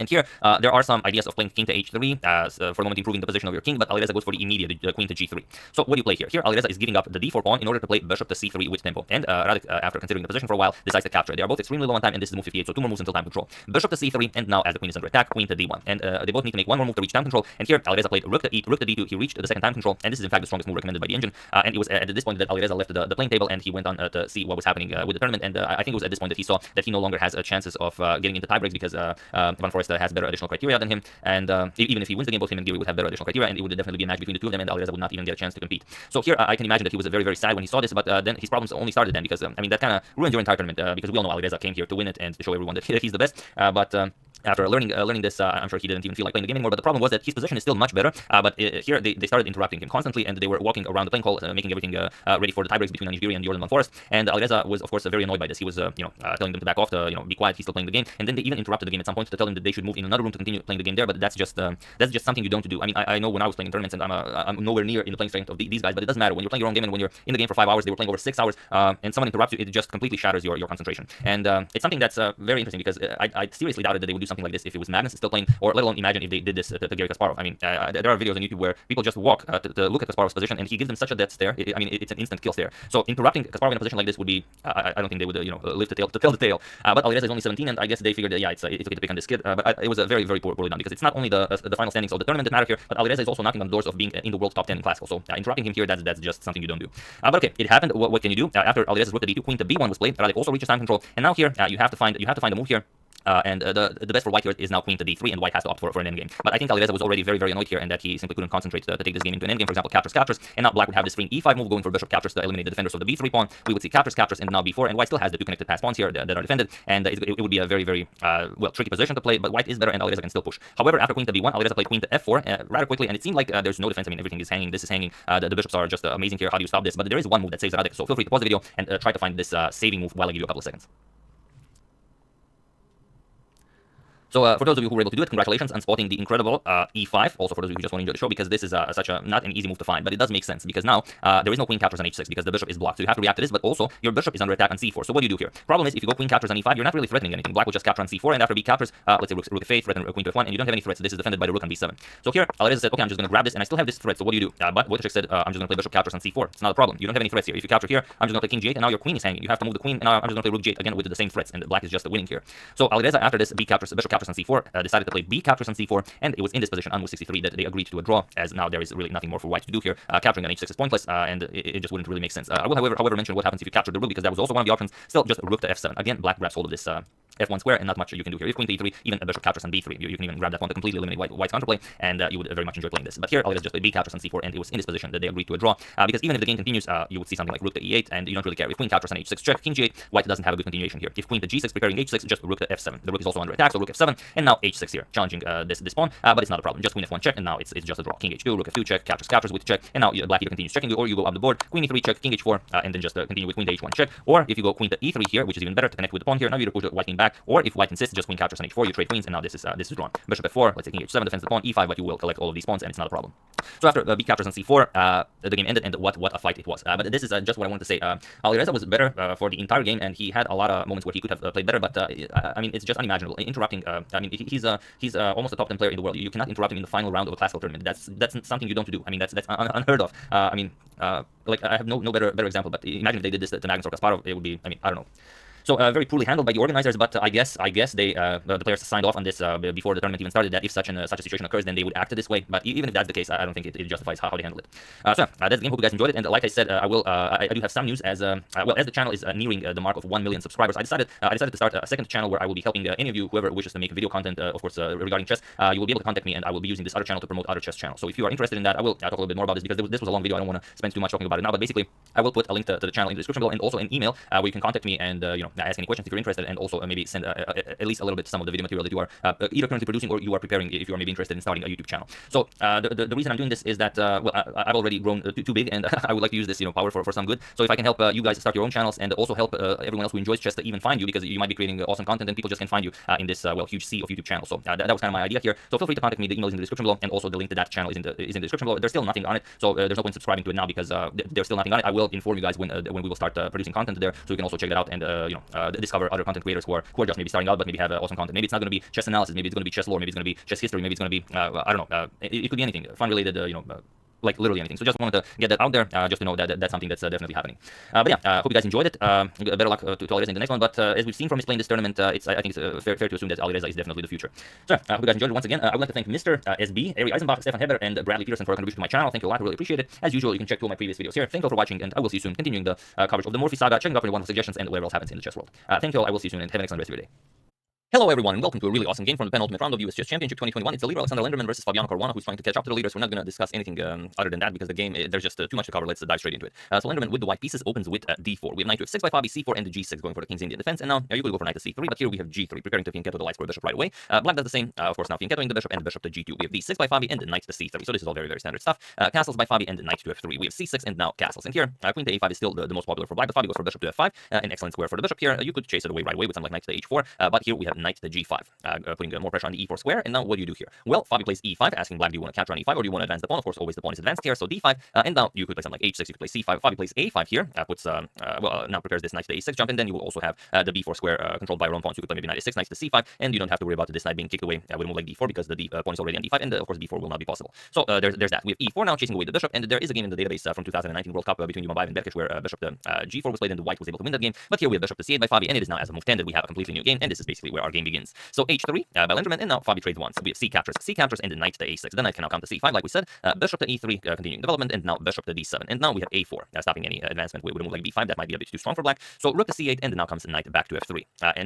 Right at the moment when the knight retreated to f3, one of the defenders from the e4 pawn has been removed, and this is where Fabi goes for it, and this is where Fabi shows that he is very, very much interested in playing for the win this game with the black pieces. And he starts by sacrificing the exchange. We have rook captures on c3, b captures on c3, and the knight captures on e4. So something similar like you would have maybe in a knight of Sicilian. Attacking the c3 pawn, and now queen to c2, and now knight e to c5, getting the knight out of harm's way. And now there's the weak c3 pawns. Of course, we might have some ideas of doubling up on the c file. We're down the exchange, but unless white really makes his rooks come alive, we don't really mind. We still have the knight pair and the bishop pair. So knight to d2, and queen to c7, preparing to bring more firepower, maybe to the c8, but also the rook will be coming to e8. You might also leave the rook on f8, maybe play f5, f4. So many options here. So rook to a3, getting the rook away from the a1 square makes sense, and also you add a defender here to the c3 pawn. So f5 by black, and now f4. Of course, we do not want to allow black to play f4 because then the bishops really come alive. So f4, and now what do you play here? Well, a very interesting idea for Fabi is b5. Yeah, and also notice how when Fabi sacrificed the rook with sacrificed the exchange with rook captures on c3, white lost the b pawn, so white can never play b4 ever again in this game. So here Fabi played rook to e8, but b5 is very, very interesting. The point is, after a captures and bishop captures, attacking the rook, we're going to play c4, strengthen our center, and attack the bishop here. Knight to b4, attacking the queen, and now queen back to d1. And here, for example, e captures on f4, and we have a completely crazy position here. Something like bishop captures, bishop a6, and who can really say what's happening here? So this is possible, but Fabi goes for rook to e8 first, puts more pressure on the e file. Now you might have some ideas of captures, bringing the rook all the way to e2. So here we have f captures on e5, bishop captures on e5, and now bishop back to f2, guarding the g3 pawn, and only now Fabi executes this b5 idea on the queen side. So a captures on b5, bishop captures, and now rook f to a1, and this is how white activates both of his rooks, and now black really has to figure out how to counter all this power on the a file. Fabi finds knight to d3, and it comes with it there. He's saying, okay, capture my a5 pawn, and there's nothing wrong with this. The idea is after rook captures on a5, we're going to play knight a to b4. Of course, the knight cannot be captured, the queen will be hanging, but after queen to b3, we're going to capture the c3 pawn, and then probably we have this endgame where white really shouldn't have any problems. He's up the exchange, black is up a pawn, but white should never be worse. But this is a lot of activity Fabi has here, so if the rook joins in, for example, with something like rook to e2, would be very dangerous. So white decides against this. He plays queen to b1, puts pressure on the bishop here, but now knight a to b4 by Fabi. And now, again, incredibly complicated move. What do you play here? Should you capture the knight? Should you capture the pawn here with rook captures on a5? Well, it's very interesting. For example, if c captures on b2, on b4, we're going to play knight captures on f2. And you can't touch this knight. If you play king captures on f2, just bishop to d4 check, and you're getting destroyed. King has to come to f3, bishop e2 check, king to f4, now queen e7 with the g5 coming. That's just game. So what you would have to do after this knight captures on f2 idea is to just go knight to f3. This means that now you have to give up the g3 pawn, and after bishop captures on g3 is played, again, we have to be very, very careful. We can't play b captures on a5, even though we really want to create this pass pawn, because queen c5 and white can just pretty much resign. There's not much you can do here.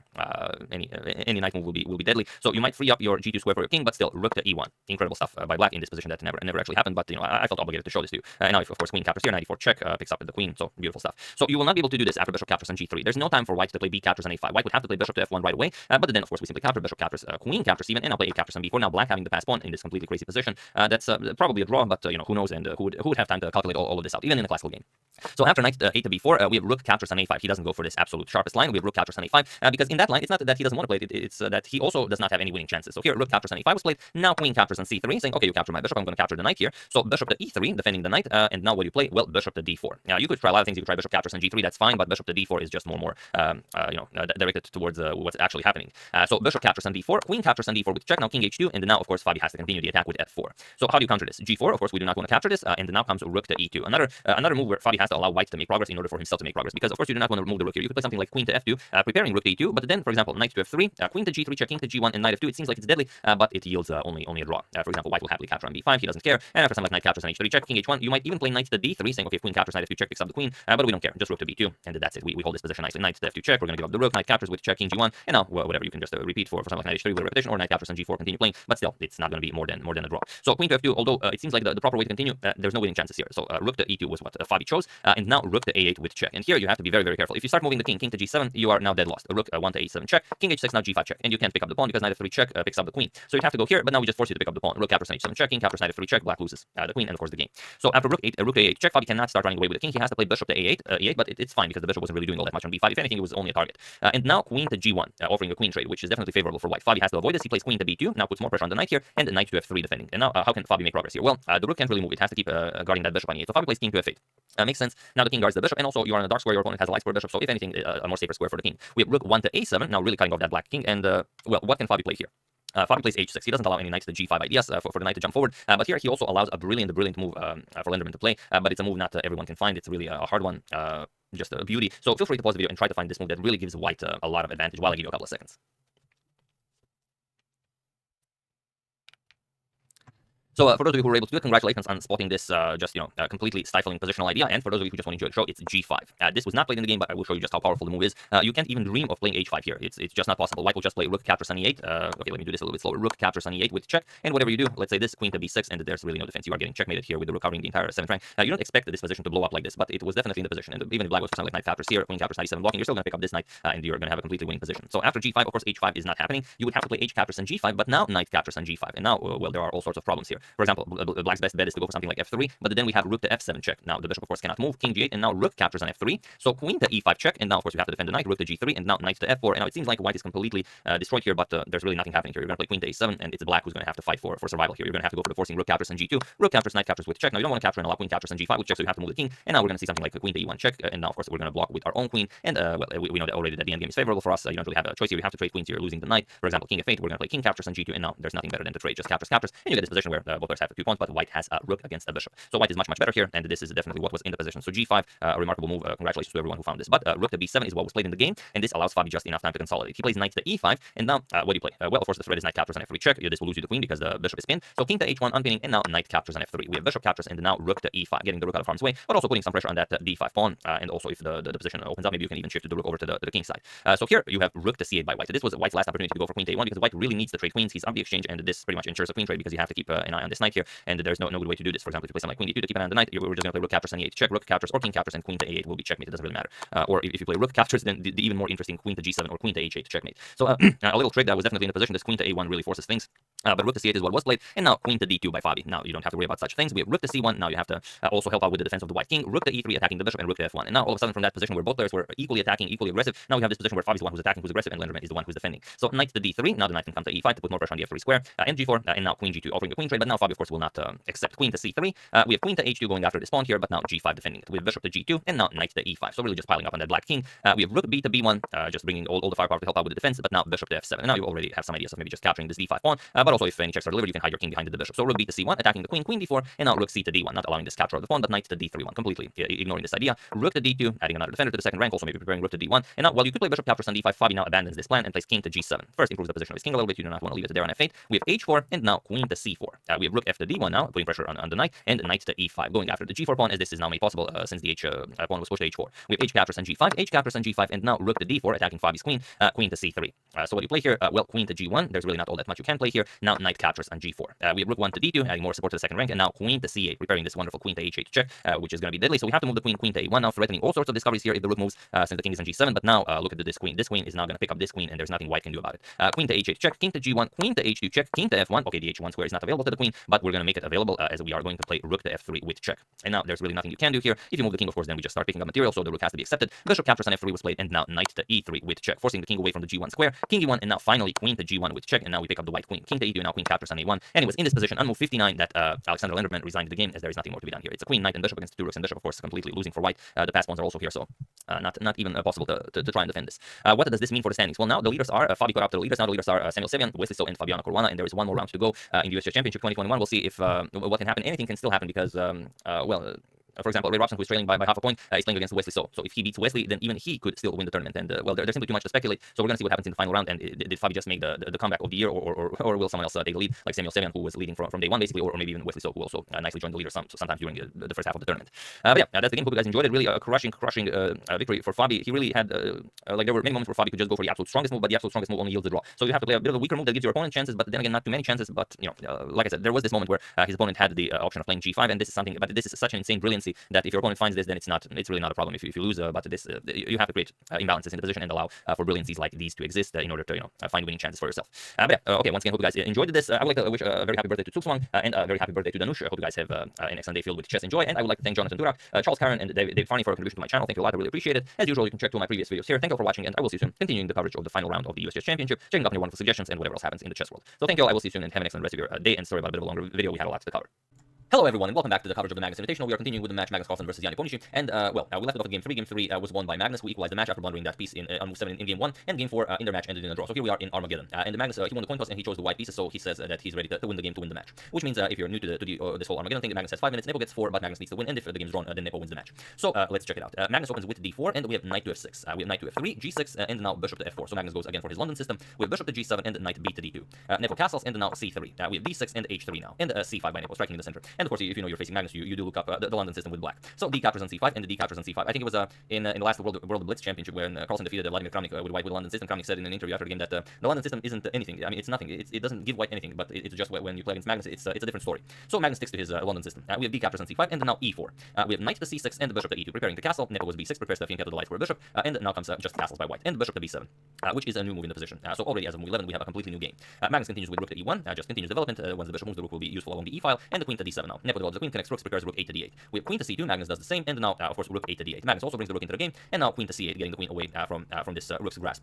We have e5 now, just kicking away that knight, knight to d5 and bishop to g3, and knight to c7 now by Nepo.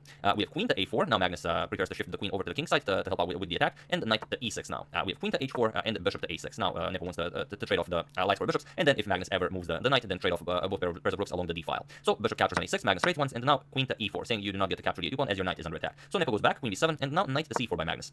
It is in fact Magnus who offers up trades along the d file. So Nepo very happy to trade everything. He only needs a draw to win the match. Captures, and of course rook to d8, and Magnus trades. We have rook captures on d8, knight c captures on d8, and now queen captures on b7. So even trading queens, we have knight captures on b7, and now a4, not allowing d5. And here both players are of course very low on time, as they were very low on time when the game started. So here they have to play an entire endgame, of course being very low on time. So both players start improving the position of their kings. King f1, obviously it's Nepo's move, so king f8, king to f1, and king to e8. We have king to e2, king to d7, and now king to d3, and knight b to d8, preparing to shift the knight over to c6. We have knight to g1, making room for the f4 pawn to help out with the defense of the e5 pawn. So knight to c6, attacking the pawn, and king to e4, defending once again. We have h5 by Nepo, and now f4. Now that the pawn is nicely defended, the bishop can again be activated. And here Nepo just goes f5 with check. And here, if this was any sort of a normal game, a classical game, or something like that, you probably go back or something like this. But Magnus needs a win to win the match, so he has to go forward. So e captures on f6, en passant. We have e captures on f6, and now f5, just further going forward. We have knight to g5 with check, king to d3, and now only now g captures on f5. So Magnus sacrificed the pawn, but he did mess up Nepo's pawn structure, and well, he keeps the chances alive. We have knight to e3 going after the f5 pawn, and then Nepo defends it. Knight to e7, and now knight to e2. You start bringing the other knight into the game. Knight e6, and now king to c4. So hoping for king b5, king a6, and you start to gobbling up these pawns. But king to c6, of course Nepo doesn't allow it, but b4 now. Magnus again continues his march forward. We have c captures on b4, c captures, and now bishop to h6, putting pressure on the knight here, but first we have b5 with check. So Magnus grabs more space. We have king to d7, and now knight to d5, offering a trade here to improve the position of his king yet again. So Nepo trades, knight captures, king captures, Magnus slowly making progress, but Nepo not worried, as well he's up a pawn, and it is a pretty equalish endgame. So f4, trying to close Magnus's bishop. We have bishop to f2, and now bishop back to f8, controlling that c5 square. We have knight to d4, and now knight to c5, not going for this trade, as then black would have to worry about these pawns on the king side. So Nepo prefers not to trade this knight to c5, instead he goes for the a4 pawn, and you cannot defend it. So instead Magnus goes for the a7 pawn, and here we start grabbing. Knight captures, and now knight to c3 with check. King to c4, kicking away the knight, knight to d1, attacking the bishop, and now bishop captures on b6. So here Magnus grabs back the pawn, and it's again equal material, but it's Magnus with the passed b pawn. But Nepo still not worried, just knight to e3 with check, threatening to capture the g2 pawn and create a pass pawn of his own. So here Magnus decides to capture. We have bishop captures and pawn captures, and now Nepo also has a very strong pass pawn. So king d3, and now bishop c5, defending and attacking here. Magnus has to go somewhere else with the knight, knight to c6, and now king to d6. We have knight to a5, and now king to e5. Of course, bringing the king over to help out with the defense of the pass pawn. King e2, and now king to f4 by Nepo. And here knight to c4. We have king to g3, now hoping to gobble up all these pawns, which would be very nice, and just knight captures on e3, which defends the pawn here. And also you cannot trade because then you just can't stop the promotion of the b pawn. So h4 by Nepo, and now king to d3 by Magnus. Now Magnus enjoys his position. He now wants to further improve his position. Bishop to a7, Nepo has to wait, and king to e4. But now Nepo finds the very interesting f5 with check. Point is that if king captures, then bishop just grabs the knight. So Magnus has to capture with the knight. This comes with check, but now he's no longer defending the g2 pawn. We have captures here. Carlsen captures with check, and Nepo captures on h3. So this is just one huge capture fest of a game, which ends with this knight against bishop, with Magnus having a pass pawn. The problem is Nepo can, whenever Magnus pushes the pawn, even if the pawn is protected, you can just give it up. And Magnus left with only a knight cannot achieve more than a draw. But the problem is both players are below 1 minute on the clock, and there is no increment here, so it's flagging time. So knight to f5 by Magnus. We have king to g4 by Nepo, knight to e7. We have king g5. Nepo will now try to shift his king over to the queen side to help out defending, and king to e5, cutting off the black king. We have king to h6, and now king to e6. We have king to g7, and now knight to c8, going after the bishop. We have bishop back to f2, and now knight to d6. Like I said, you cannot push because black just captures it, and it's a draw by insufficient material. So knight to d6, and now king to f8. We have king to d7 and bishop to g1, just keeping an eye on the b6 square. We have knight to e4, king to f7, and now comes king to c6 by Magnus. We have king to e7, and now knight to c5, blocking off the bishop so you can start pushing your pawn. So Nepo goes king d8. This gives him a moment to bring his king closer to the pass pawn. Now b6, and now shifting your bishop over to this diagonal to keep an eye on the b8 square. So b7, and now comes bishop to b8. Just saying this is a draw. There's nothing you can do here. We have knight to a6 by Magnus, going after the bishop, just bishop back to f4. We have knight back to c5 by Magnus, and Nepo repeats bishop to b8. And now Magnus, of course, would agree to a draw here if it was a normal game, but it's not. So he has to try at least to hope that Nepo will blunder or try and flag him. So knight to e6 check, king to e7, and now knight to c7. So again, nothing much. going on here. Nepo repeats king d8 and now knight to d5. And Nepo just goes back, bishop to g3. We have knight to f6 by Magnus, further trying to create some complications. Nepo just keeps his bishop on his diagonal, bishop h2, and then knight to e4. And here is the moment where, well, many a player would go wrong, but the point is you have to go something like bishop to c7. The problem is you cannot go bishop to b8, and it's impossible to know these things, I guess, unless you're a real student of the endgame. But the point is you have to go bishop to c7, so when a move like knight c5 lands, then you go bishop to b8, and then you're very happy here. There's no way for the knight to do anything. Once knight e6 check, you're going to move the king, and still the white king cannot approach or anything, and well, knight c7 doesn't really block the bishop, as the bishop is already on b8. However, Nepo played bishop to b8 here, and it's a valid plan. You just go back, that's the plan, that's how you draw. Well, not exactly, because here Magnus went knight to c5. And now you have problems, because if the bishop was here, now you would shift it to b8, and now it would be okay. But here, it's sort of a tempo trick, because here if you play with the king, let's say king e8, now you go knight to a6, and now if you go back, then just knight to c7, and the bishop no longer controls b8. So you have to go here, but now there's actually a technique how to win this. King c7, you go king to e7, now knight to b4, you're going to force the bishop back from there. So king e6, and now knight to c6. So bishop has to go back, bishop to c5, and of course now if you queen, you will still draw, because bishop check picks up the queen. So first king to c8, again you give black a move, bishop to d6, keeping an eye on the square here. Now knight to d4 check, you're going to go king to d5, and now knight to b5, attacking the bishop, and now when the king is here guarding the b8 square, the bishop has to go back wherever, and now you just block it with check, and next move your queen. So that's the problem if the king moves. So Nepo tried bishop back to h2, which of course makes sense, but here Magnus just played knight to e6 with check, and it was in this position on move 79 that Jan Ponici resigned the game, and Magnus wins the match in Armageddon, which means he only gets 2 points and Nepo gets his 1 point, but it also means that Magnus is definitely going to the later parts of the competition, to the knockout stage, as he's now definitely in the top 4, whereas for Nepo can no longer qualify for the top 4 in this tournament. But we're going to discuss the standings a bit more tomorrow after well, the other half of the participants play out their games. So here you resign because well, after this check you have to move the king, and after the king moves, now knight c7 just blocks the bishop's retreat here. So really just an amazing position. This you should remember it and show it to your friends at the bar in the library, once they open up, just remarkable. Like, this is a complete draw. Bishop c7 draws, bishop b8 loses. It's incredible stuff. But yeah, now Magnus again wins, and it's a question: did Magnus just stumble into this endgame and then well just got a win as Nepo blundered, or did Magnus know that well in a very short time controls that it's almost impossible to hold this with bishop against the knight and pawn? So that's the real question here. But yeah, that's the game, and hope you enjoyed it. I would like to thank Ravin Rananda, Edri Abdili, and the Bailey Warren for your contribution to my channel. Thank you a lot. I really appreciate it. As usual, you can check all my previous videos here. Thank you for watching, and I will see you soon, continuing the coverage of the Magnus Invitational until it ends. So thank you all. I will see you soon, and have an excellent rest of your day. Hello everyone, and welcome back to the semifinals of the 2020 Chess Blue Masters. It's the third match between Anish Giri and Gianni Ponici, and as we've already seen, Nepo won the first match. Sorry, Giri won the first match, then Nepo retaliated in the second match, and now we have the third one. And the third one was also a crazy one, because like the previous two, it consists of 4 rapid games and 2 blitz games. And if those 6 games end in a tie, then we go into Armageddon. And in the first game, Nepo took the lead by winning game 1. However, he blundered a piece in game 2, which means that Giri equalized game 3 and 4. All the rapids ended in a draw, and game 5, which is the first game of the blitz, ended also in a draw. So this is game 6 that we're showing, and if this game also ends in a draw, then we go into Armageddon. Giri has the white pieces. Let's see what happens. And it's actually a very long theoretical struggle, plus also a blitz game, so we will not be over analyzing anything. So Giri goes for d4 and knight to f6 by Nepo. We have knight to f3, g6 now, preparing to go for some sort of an Indian defense, g3 and bishop to g7 now. We have bishop to g2 and d5 by Nepo. We have castles, and now Nepo also castles. We have c4 by Giri, and with c6 we transpose into the Neo-Grunfeld defense. We have queen to b3 and queen to b6. Now it's very interesting. Nepo plays this defense quite a lot. He had plenty of times against some very strong players, and Giri of course knows this, as both Giri and Nepo are part of the 2020 candidates tournament, and of course they have to prepare for each other. So here knight to c3, continuing development, and rook to d8. We have a standard case where white wants black to capture and black wants white to capture, so either white or black gets the semi-open a file for the rooks. So bishop to d2, neither player interested in capturing. We have d captures on c4, queen captures, and bishop to e6. Now going after the queen, queen to a4, and now bishop to f5. So like we said, this is a very long theoretical struggle. All of these moves are well known and already have been played. And Nepo had this position against both Karakin, Tomaszewski, and Mamedyarov, and Nepo actually never lost a game in this position. And the known moves here are rook f to e1, rook f to d1. Also a known move is queen to a3, but the move Giri plays is a new move in the position. He actually plays rook f to c1, which means that he came prepared for this. He knows that Nepo is well versed in this line, and it is as of move 12 that we have a completely new game. So let's see how Nepo deals with this rook f to c1 novelty. We have knight b to d7. He just continues developing, and now b4 by Giri. We have knight to e4, going for some trades, opening up the diagonal for his dark square bishop. We have e3, trying to give up the dark square bishop here, but this dark square bishop is a bad bishop in this position. He's not really doing all that much. All of white's pawns are on dark squares, so it doesn't really make sense to eliminate the bishop. So instead, Nepo goes for the knight. We have bishop captures on c3, and now bishop to e4. Now the knight will have some problems reaching e5, or if it does, you can always just trade bishops. Nepo does have the black pieces. He never lost a game in this line, and he's feeling very comfortable playing it, and well, just reaching Armageddon if needed. So queen back to b3, getting the queen to a much more useful diagonal. Also maybe a4, a5 is an idea in the future. So bishop d5, kicking the queen away, but queen to c2, and now knight to f6, getting the knight to a much nicer square. Also knight to e4, bishop to e4 is an option. Like if you make a silly move, like let's say rook b1, you can easily win by bishop e4. So knight to e5, getting a knight to this beautiful central outpost, and offering a trade of bishops, which Nepo goes for. We have captures, and now knight to d5, just going after the dark square bishop here, but also preparing to capture on e5, which would mess up a white's pawn structure. So here Giri goes back for the moment, knight to d3. The knight can also find a very nice outpost on c5, and queen to c7 now. We have a4, starting the expansion on the queen side, and now rook a to c8. At some point, b6, c5 might be a possibility. So rook a to b1, and now h5 by Nepo. He wants to play h4 and bust open the position. So Giri goes h3, and Nepo continues with h4. He sacrifices a pawn to open up the white king, and Giri says, okay, fair enough. He plays g captures on h4, and now bishop to f6, just going after his pawn. He opened up Giri's king, and now he is ready to attack. Problem is, he doesn't have anything to attack with. The knight doesn't really have a good way of joining the attack, and also the rooks. However, king g7 followed by rook to h8, and then maybe doubling rooks on the h file does seem to be a possibility. But here, Giri goes h5, and now it's Giri who's threatening to also open up this this g file, and when the knight moves, the queen can also easily join the action. So Nepo here goes for g5. He doesn't want to open it up, and now knight to c5. Giri is now preparing to bring the knight to e4 to do some damage over on the king side. So king g7, preparing to bring the rooks over to the h file, and maybe pick up the h5 pawn, and now knight to e4. Now you could be considering something like captures, but also if your pawn is under attack, you can just easily defend it with knight to g3. So you are in no rush. This bishop isn't really going anywhere. So rook to h8, and now as the pawn is under attack, queen to e2, defending it while getting the queen to where the action is. Rook to h6, Nepo prepares to double up with rook c to h8, and now b5 by Giri, saying that I would very much enjoy if this opens up since I do have a rook lined up with your queen. So rook c to h8, Nepo continues going after the h pawn, and now knight to g3. So Giri always kept his options here with the knight. The knight could have gone anywhere, but the knight now will come to g3. So knight g3, defending the h5 pawn, and with the knight defending the h5 pawn, which is on a light square, and this knight has no clear way of helping out with the attack, the two rooks on the h file are for the moment rendered useless. So e6 by Nepo, and now bishop to d2. Not allowing this capture, you might want to use the bishop later on in the game. And also, if you're interested in playing something like e4, you don't want to play something like e4 and run into knight f4, knight f4 in this in this occasion. So after e6, bishop back to d2. Now this will be a possibility as the bishop covers the f4 square, and the bishop to e7 now. We have b captures on c6, we have b captures on c6, and now Giri goes for probably the simplest way of how to attack this weak pawn, queen to a6. And now there is no good defense against just rook captures on c6. The knight cannot go anywhere to help out with the defense, and you don't have you don't have any other options. You could try something like e5, but that just seems a bit too ambitious as you cannot release the hold that you have. The grip rather on the f5 square, as knight f5 check just destroys everything. So after queen a6, Nepo says, okay, we have to part with this pawn, but we are going to collect another one. So queen d8, and here Giri just captures it. Queen captures on c6, and now as the bishop no longer is blocking the knight on f6, knight f6 now adding a triple attacker to the h5 pawn. However, rook to b7. Giri goes after the a7 pawn, and also just puts the rook on the 7th rank, which is always very useful. Nepo says, okay, time to eliminate some pawns here. We have knight captures on h5, and now rook to d7. Getting the queen away, but also just preparing d5, which is very important as d5 frees up this diagonal. You want to get your bishop to c3 and really do some damage here. So queen to f8 by Nepo, and now d5, opening up this diagonal, and there is no good way to keep it closed.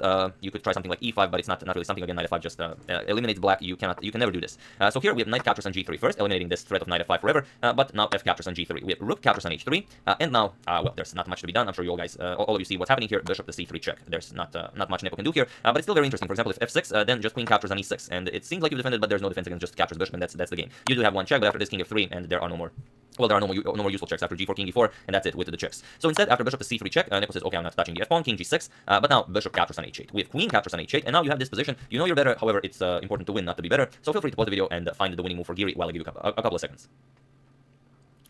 So for those of you who were able to do it, congratulations on spotting the only move that wins. And for those of you who just want to enjoy the show, it's not rook captures on e7. If you capture this, then you allow black to form a drawing pattern. Rook h2 check, king g1, and now queen here will force you to go for some sort of a repetition, because if not, it's actually white who's getting checkmated. You cannot block the c2 square is guarded twice. So here you would have to go into something like captures with check, and then be happy with a repetition of moves and claiming the draw. So to those of you who found d captures on e6, congratulations, as this is now the only move that wins. Now the point is you are threatening this discovery with check, and then just all of the lines and files open up in front of the black king.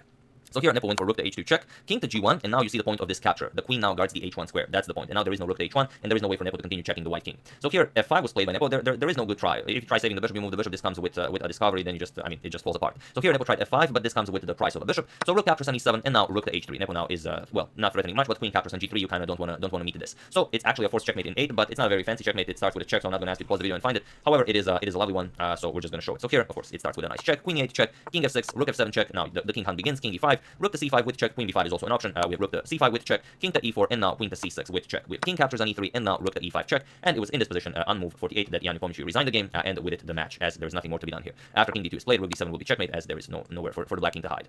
So really exciting stuff. First Giri wins, then Nepo retaliates in the second match, and then Giri wins the first one, the third one. And as Giri said in an interview after the game, it was destiny for him to meet Magnus Carlsen in the finals. But we will have to see, was it only his destiny to meet him in the finals, or was it also his destiny to beat him in the finals? So we're going to cover that tomorrow and in the following days, that the finals will be played out. And well, I'm very much looking forward to that. So hopefully you guys are as well. So yeah, that's the game and the coverage of the semifinals. I would like to thank Abdullah Rajek, Nitya Shah, Mark Steinhardt, Greg Robinson, and Eddie Sphere for your contribution to my channel. Thank you a lot. I really appreciate it. As usual, you can check all my previous videos here. Thank you for watching, and I will see you soon. Continuing with the coverage of the Chess World Masters 2020, checking up on your wonderful suggestions and whatever else happens in the chess world. So thank you all. I will see you soon, and have an excellent rest of your day. And a big happy birthday to George, who turns 39 today. See you guys soon. Hello everyone, and welcome back to the coverage of the Magnus Invitational. We are continuing with the match of round 10, Ding Liren versus Jan Nepomniachtchi, and it's quite the game and quite the match. So without further ado, let's check it out. Ding with the white pieces opens with d4, and Jan goes for knight to f6 with c4 and the g6. Sorry about that. The king's Indian defense, and the Ding goes for f3. Prepares e4, and Nepo replies with d5, controls the e4 square now, but Ding just transposes into the new Grunfeld. We have captures, and e4 just takes the knight away, and the difference is, of course, there is no knight on c3 for you to capture like in regular Grunfeld. So knight to b6, we have knight to c3, and bishop to g7 by Nepo. We have bishop to e3, defending the d4 pawn, and now Nepo just castles. We have queen to d2, and knight to c6 now, adding more attackers to the d4 pawn, so Ding castles queen side, and now already you can see we have castles of opposite sides, and Nepo will attack on the king side, and the Ding will, of course, try and bust open the position on the king side. So queen to d6, making room for the rook to enter the game. Also, you want to develop your light square bishop, and now it's a very common position in top tier games. King to b1 and knight to b5 are the most common moves here. Ding goes for knight to b5, making it hard for Nepo to trade queens here because the c7 pawn would be hanging. So Nepo has to go back. We have queen to d7, and only now king to b1. We have a6, and now there is one game in the database where knight to a3 was played, but here Ding goes for knight to c3, and it is as of move 12 that we have a completely new game. So rook to d8, adding a fourth attacker to the d4 pawn, so Ding defends it by advancing it. With d5, attacking the knight, but now queen back to e8, which prevents white from capturing due to the pin, and also prepares e6 to attack Ding's extended center. So queen to c1, now the captures is again possible, and the knight to a7. Now Nepo wants to shift the knight to b6, so if Ding captures, he will open up the a file for his rook to attack. With h4, Ding starts attacking on the king side, and now knight to b5 as planned. But of course, Ding doesn't capture, just knight g to e2, adding another defender to the knight. And e6 now, of course, you want to undermine that extended center. With h5, Ding continues the attack on the king side, and e captures on d5. Very principled. If your opponent attacks on the king side, you want to counterattack in the center. With h captures on g6 first, f captures on g6. You could capture with h or f, depends on how you're planning to defend. But the plus side for about capturing with the f pawn is that you can later on, if the bishop moves or anything, you can also defend the dh1 with the queen or the rook or other pieces along the 7th rank. So first, Ding removes one of the defenders of the d5 pawn. Bishop captures on b6, so now he can freely recapture on d5. We have c captures on b6, and now knight captures on d5. And the material is now equal, where Ding has the semi-open file for his rook, and Nepo still has to figure out how to go about his attack. So first, the bishop to e6. Now the rook can also enter the game via the c file. And here, it is actually very dangerous. Nepo's bishop pair is incredibly strong. If you're careless, for example, if you try something like this, you want to trade off the bishops, you immediately lose. But it's a very nice idea. You can even pause the video to try and find how Ding loses here, while I give you a couple of seconds. So for those of you who were able to do it, congratulations on spotting either of the moves. There are a lot of very strong moves here, like rook to c8 is obviously very strong, but the finisher is knight to a3 check. And now there really isn't much you can do here. For example, if you go king to a1, then just you continue with bishop captures here with check, king captures or queen captures. If queen captures, then you just lose the rook here, and if king captures, then it's just queen to b5 with check. And now if you go to a1, queen e5 is game over. And of course, if you capture the knight, then it's just check. You have to go here, check. You have to go here, and queen to b3 is checkmate. And on the other hand, if after knight to a3 you actually capture this knight, well then you again open up the b file, and now it's just queen to b5 with check. And there's nothing you can do here. You're getting checkmate, king c2, rook to c8 with check, and that's just it. Knight c3, rook captures on c3, just a terrible position. So you have to be very careful. It's almost the bishop pair from hell, but Ding will try everything to deny it, as the title suggests. So knight e to f4, Ding wants to eliminate one of the bishops, not allowing this diagonal to open up. So bishop to f7, and now bishop captures on b5. It seems very dangerous to open up the a file for the rook, but leaving the knight here to allow the knight some jumps here would also be very dangerous. So captures here and a3. And if Nepo doesn't finish the game with some sort of an attack, the triple b pawn will have, well, will just make it for a terrible endgame for him. So g5 by Nepo. Rook a to c8 first would make more sense, and then the game just continues, but Nepo decided to go with the g5, and this of course doesn't work. So if it was any other player except for Nepo, I would have said that this is a blunder, but as it is Nepo, you can never tell. And I didn't catch any interviews after the game. So here Nepo actually allows knight to c7 by Ding to go for the exchange, and okay, queen to e5, you do put pressure here, and the knight captures on a8. It's not unheard of to give up the exchange like this, to have your bishop pair, the rook, the queen, everything attacking the king on the queen side, but if you just started with rook to c8, you would still have all of that without sacrificing the exchange, so it is a bit weird. And now Ding of course closes this with knight to d5, not allowing any queen to e6 to queen a2 action. And here it's hard to find a move how to continue the attack. Those bishops are beautiful, that's true, but how do you make use of them? For example, if rook captures and queen a1 check, king escapes, king c2, and if you continue checking, just king d3, you're going to go queen d3, check king e2, and the king will be very safe on the king side. While you're still down the exchange, and you still have a triple b pawn. So here Nepo played h6, he just improved his position on the king side, but now queen c3. Now Ding says, okay, I'm on the exchange, let's trade queens. Nepo of course declines, and this knight really bothering him here, as he cannot reach the a2 square. So queen b4 by Ding, now going for queen to e7 to exchange queens once again. So king to h7, and now rook to d2, just adding another defender here before the queen actually moves from the defense of the b2 pawn. So rook to c8, now getting the rook to an open c file, and queen to e7, again going for the queen trade. And the queen is stuck guarding the bishop on f7, so queen to g6, and now just grabbing a pawn. Queen captures on d7. So Ding feels very confident, as long as this knight is here, this bishop is doing nothing, and as long as this regards the b2 pawn, this bishop also not doing all that much. So Ding just grabs a pawn. We have rook to c6, now defending this pawn twice, and now queen back to d7. We have rook to c5. Now Ding wants to trade with queen to f5. If you trade queens, it's just game over. So here Nepo stops it with a nice straight rook c5. Now of course if you trade captures, now you leave the knight hanging here, so black would be okay after capturing the knight. So after rook c5, Ding just goes for knight to e7, attacks the queen here. We have queen to f6, and now knight to f5, and it was in this position on move 34 that Jan Nepomniachtchi resigned the game, and Ding wins game 1 of their match. So here you resign because well, you don't have anything. The rook still guards this, and there's no way to do anything to try and attack here. And whatever you do, Ding will just start trading off pieces. For example, if bishop e6, Ding very happily trades here everything, and then it's just two rooks against rook and bishop, with Ding being up a pawn. And if you don't do that, there's not much. You can't even give up a second exchange to try and keep the tension with the bishop here, because again Ding just trades queens, captures, and it's two rooks against two bishops, of course, completely winning for white. So really wild game, and Nepo really had some great ideas, and that bishop pair was just amazing. But instead of just well, I'm gonna go with that it's a blunder. Nepo didn't exactly want to allow knight to c7. So g5 is okay, but first you just go rook a8, attack the queen, and after the queen moves g5, and you continue the attack, and it looks very promising for black. So a tough break for Nepo, but there are still 3 more games in the match. We'll see what happens, and will he be able to get back into the match? So that's the game. I do hope you enjoyed it. I would like to thank Roland Muller, James Stern, Christian Sprang, Kevin Clark, and Henry Sprang for contribution to my channel. Thank you a lot. I really appreciate it. It's also Christian Sprang's birthday, so I wish you a happy birthday. Have a good one, and win many games, and have some beer if you enjoy beer. And yeah, as usual, you can check 2 of my previous videos here. Thank you for watching, and I will see you soon, continuing the coverage of the Magnus Invitational until it finishes. So thank you all. I will see you soon, and have an excellent rest of your day. Hello everyone, and welcome back to the Magnus Invitational. We are starting game 3 of the match Ding Liren versus Anish Giri. Game 1 between the two of them ended in a draw. For some reason I said the previous video was game 1, even though the previous video was game 2. Game 2 went to Ding Liren, and this is now game 3 with Giri still being without a win in the entire tournament. So Ding now leading the match. He needs only 2 draws to win the match, and let's see how it goes. So Ding with the white pieces starts with the d4. Sorry about that. And we have knight to f6 by Giri. We have c4 and the g6. Giri also goes for the King's Indian defense. Knight to f3 with bishop to g7, and now e3. We have castles and bishop to e2, c5 challenging the center, and the d5, of course, advancing the pawn. We have d6 and now knight to c3, and here e6 challenging this d5 pawn. So basically, we switch over to a Benoni structure. We have knight to d2. This knight is coming to c4 if we're going to have a trade in the center. So the knight will be used on c4, attacking the d6 pawn. But knight to a6. Giri just waits with the tension in the center. We have castles.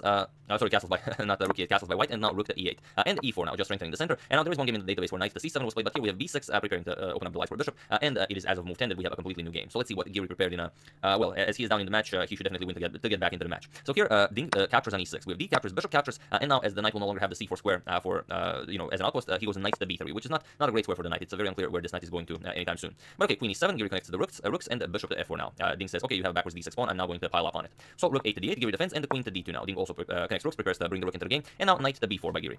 And okay, rook 8 to d1 brings a third attacker to the pawn here, but now queen to b7. Giri just moves out of the way and says, okay, if you capture, we just trade. I'm going to capture on e4, and the queen also supports my knight. So f3, Ding strengthens the pawn, says, okay, I'm going to capture now, but Giri says, no, you don't, and goes queen to a6 now with a double attack on the c4 pawn. So Ding once again a3 kicks away the knight, knight to c6, and now knight to b5 blocks the queen's attack to the pawn. Says, okay, I'm going to grab on d6 on the next move, but Giri says, no, you're not, and goes queen to a4. Now again with a double attack on the c4 pawn, but also attacking the knight on b3. So here queen c2, defending against both ideas, saying, okay, I'm probably going to capture on the next move, but Giri says, nope, not going to happen. Knight to a5, and now puts a double attack on the knight here, and also a triple attack on the c4 pawn. So here, Ding decided that it's time to trade queens. So knight 3 to d4, now opening up an attack against Giri's queen, and here Giri trades. Queen captures, knight captures, and now bishop captures on c4, finally grabbing that pawn. We have bishop captures on c4, knight captures, attacking the b2 pawn while also defending his d6 pawn. So b3, getting rid of one of the defenders of the d6 pawn, and now a6, not moving the knight, but rather attacking one of the attackers of the d6 pawn. So here Ding said, okay, b captures on c4, a captures on b5, and c captures on b5. And now, as the d6 pawn is still under attack, Giri just advances it with the d5. And now all of a sudden we have this position where the material is equal, but Giri got rid of his weakness on d6. So okay, here you could just play captures, captures. Doesn't seem to be anything wrong with that, but Ding decides to go for the active knight to e3. Kind of provoking d4, so you could go knight here and put pressure on the b6 pawn. Also bishop to c7 can also put additional pressure on the b6 pawn. However, Giri just grabs the pawn, d captures on e4, and as it's protected by the knight and the rook as well, it's a free pawn. So Ding continues bishop to c7, goes after the rook and the pawn here, but now rook to d3 gets the rook away with tempo as the knight is under attack now, and the Ding doesn't want to capture here and give Giri the pass the d3 pawn.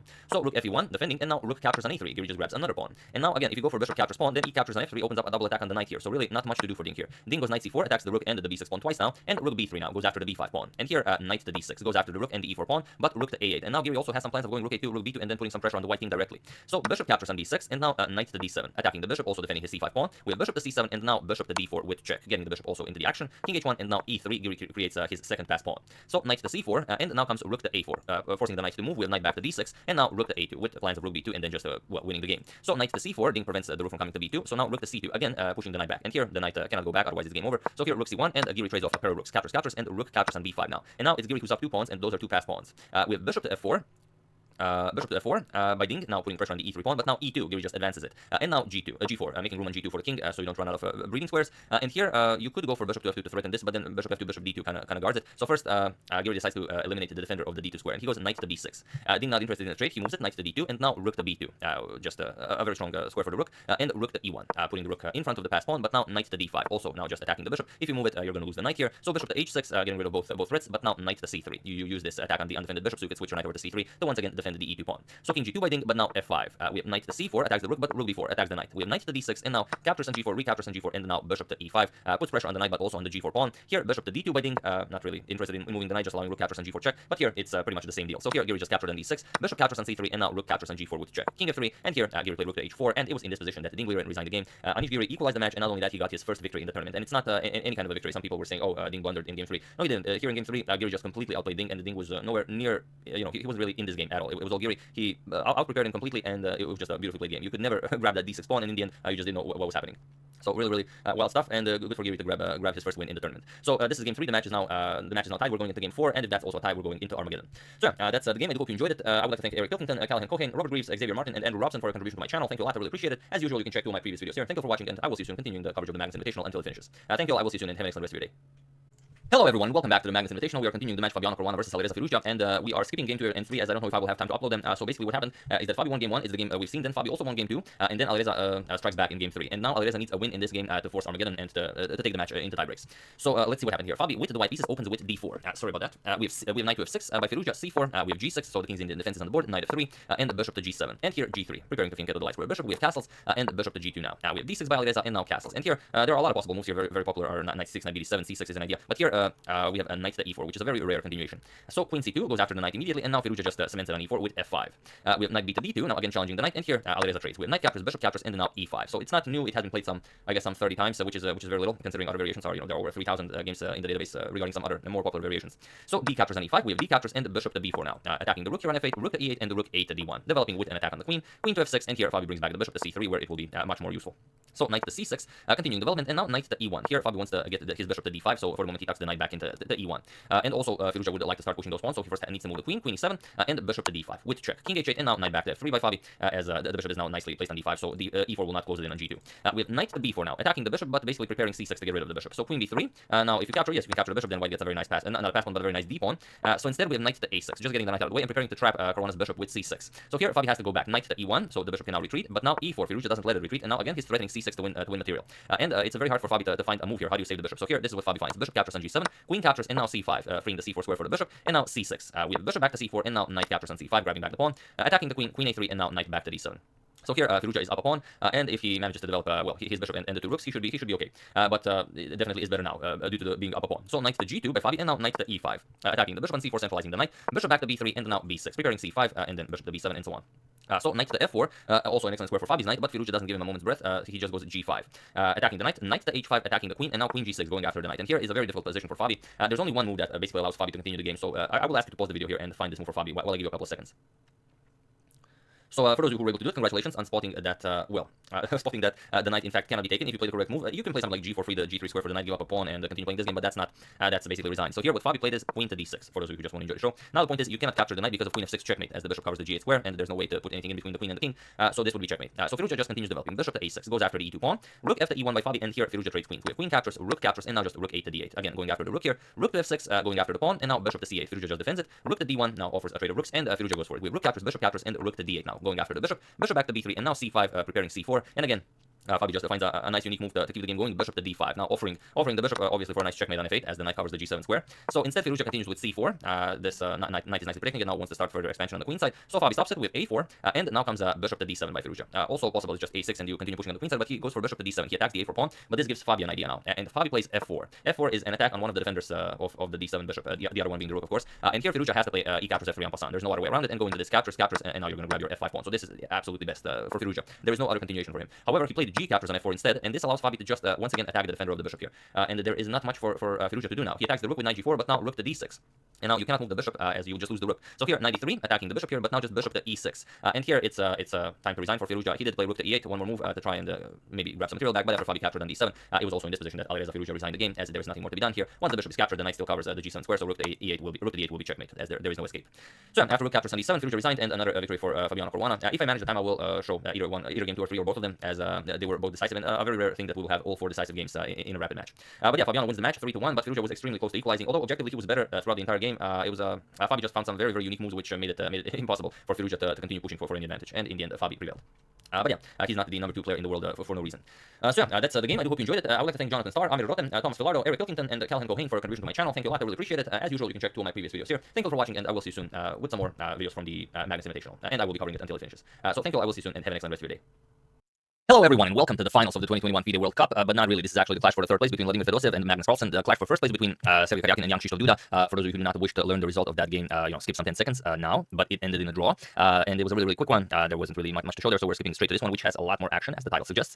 So without further ado, let's check it out and see what Vladimir was able to do with the white piece against the world champion. So let's check it out. We have d4, Magnus replies with knight to f6, c4, g6, and now, as Magnus is ready to go for the king's Indian defense, he wants to avoid any well-analyzed lines, so he goes for h4, and this is nothing new. In 2021, this is perfectly normal to advance your flank pawn as soon as the opponent plays something like g6 or b6. We have bishop to g7 by Magnus, knight to c3, and now d6. We have e4, grabbing here the entire center, knight to c6 by Magnus, and d5 now, challenging the knight, knight to e5, and the bishop to e2. And here, so there are some moves that exist in this position. c6 a very often played move, but Magnus doesn't want to allow h5 at any point. Bishop to e2 has been played, so white gained control of the h5 square, so h5 might be played, so he plays h5 himself, and it is now as a move 7 that we have a completely new game, so very interesting. Let's see what happened. We have bishop to f4 by Vladimir, and now castles by Magnus. We have knight to f3, and Magnus trades here. We have knight captures on f3, but now not capturing with the bishop. You could do this, but g captures on f3 is kind of a classier way to play. You gain this massive center, and now you have the g file to use for attacking purposes if Magnus allows it. Also maybe moves like queen to d2, bishop to h6, trading of the dark square bishops are possible at some point. So here c6 by Magnus, he undermines the center now, and queen to d2, preparing this bishop to h6 move. So first Magnus plays c captures on d5, c captures, and now Magnus wants to shift this knight over to c5, for example, to put more pressure on the center and open up this dark square bishop diagonal, but he doesn't want to allow bishop to h6. So first king to h7. It's a very important move to play. and now a4 by Vladimir, grabbing more space here on the queen side. We have knight to d7 by Magnus. Now the knight can come to c5, and now a5. So white grabs more space on the queen side, and the king is still on e1. So you're not castling king side, you're not castling queen side. What can you do here? Well, Magnus will definitely try to attack this white king, but if he shifts all of his attention to the queen side or the center of the board, then white might be even able to castle at some point in the game, as long as the rook or the king don't move. So here you have to decide whether you want to go knight to c5. You want to maybe challenge this structure with b6, but Magnus chooses the f5 move to challenge this very strong central structure. So f5, and now if you go after this pawn, for example, he captures on f5, rook captures. It's actually a pretty good position for black.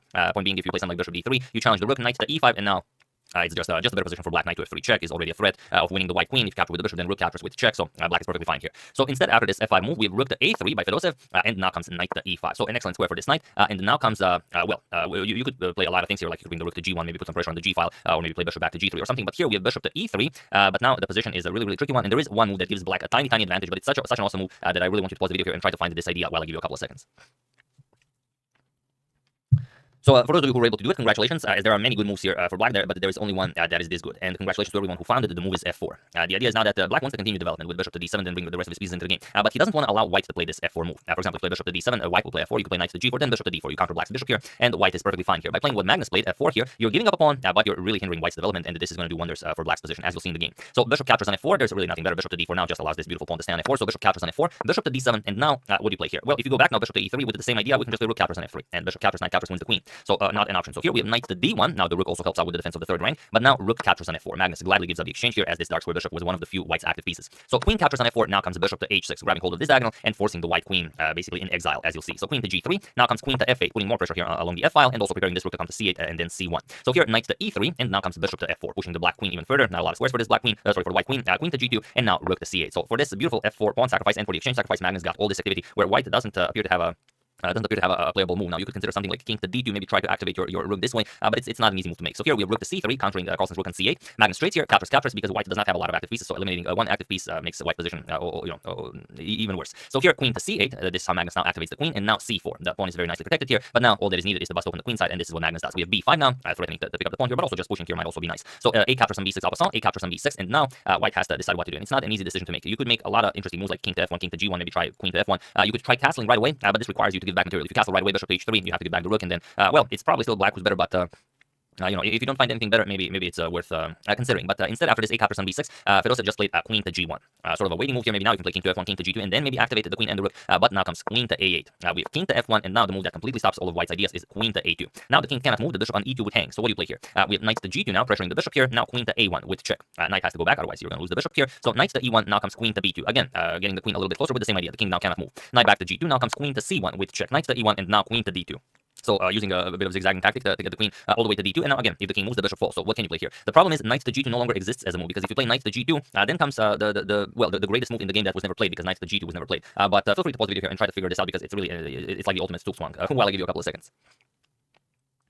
So for those of you who were able to do it, congratulations on figuring out why knight to g2 here was not possible. And for those of you who just want to enjoy the show, it's knight to d3. And now there's nothing for white to do here. There's no move. There's literally no move that you can make here other than just move that gives away an entire piece. Let's say this, or let's say this, or there's no move you can make here. And okay, there are some moves, but all of them lose like terribly. Like if you move the knight to e3, we just play queen to e1 check, and after king to g2, we just play queen captures on e2. So you blunder an entire piece here. And other than moving the knight, you could maybe capture this knight. That's also an option. But if you capture the knight, then queen captures on d3 with check, king to e1, and now we deliver a very nice double bishop checkmate. So bishop d2 check, king to d1, and the bishop to a4 will be checkmate. So amazing stuff here. And this is why, if you guys were wondering, after queen to d2, knight to g2 is no longer possible. So everything will lose, but congratulations to those of you who were able to solve this hypothetical position. So queen to g2, Fedosev now forced to repeat moves with the queen and play some useless moves. We have king to g7. Magnus wants to improve the position of the king a little bit, even though he could strike in the center immediately with e6. We have rook to g1, putting some pressure on g6, but it's not a problem as long as the knight covers this square. King to f8, queen back to h1, no moves whatever whatsoever for white here, and now e6. Finally, Magnus goes for this. The idea is, of course, just captures, and then getting a nice pass pawn, or captures, and then you will be you will have a very weak c4 pawn here by white, and it's going to be very easy to pick it up, and then again promote the b pawn into the queen because white has no active pieces. So here you could capture, it's not a problem, but here we have rook to g3. Here Fedosev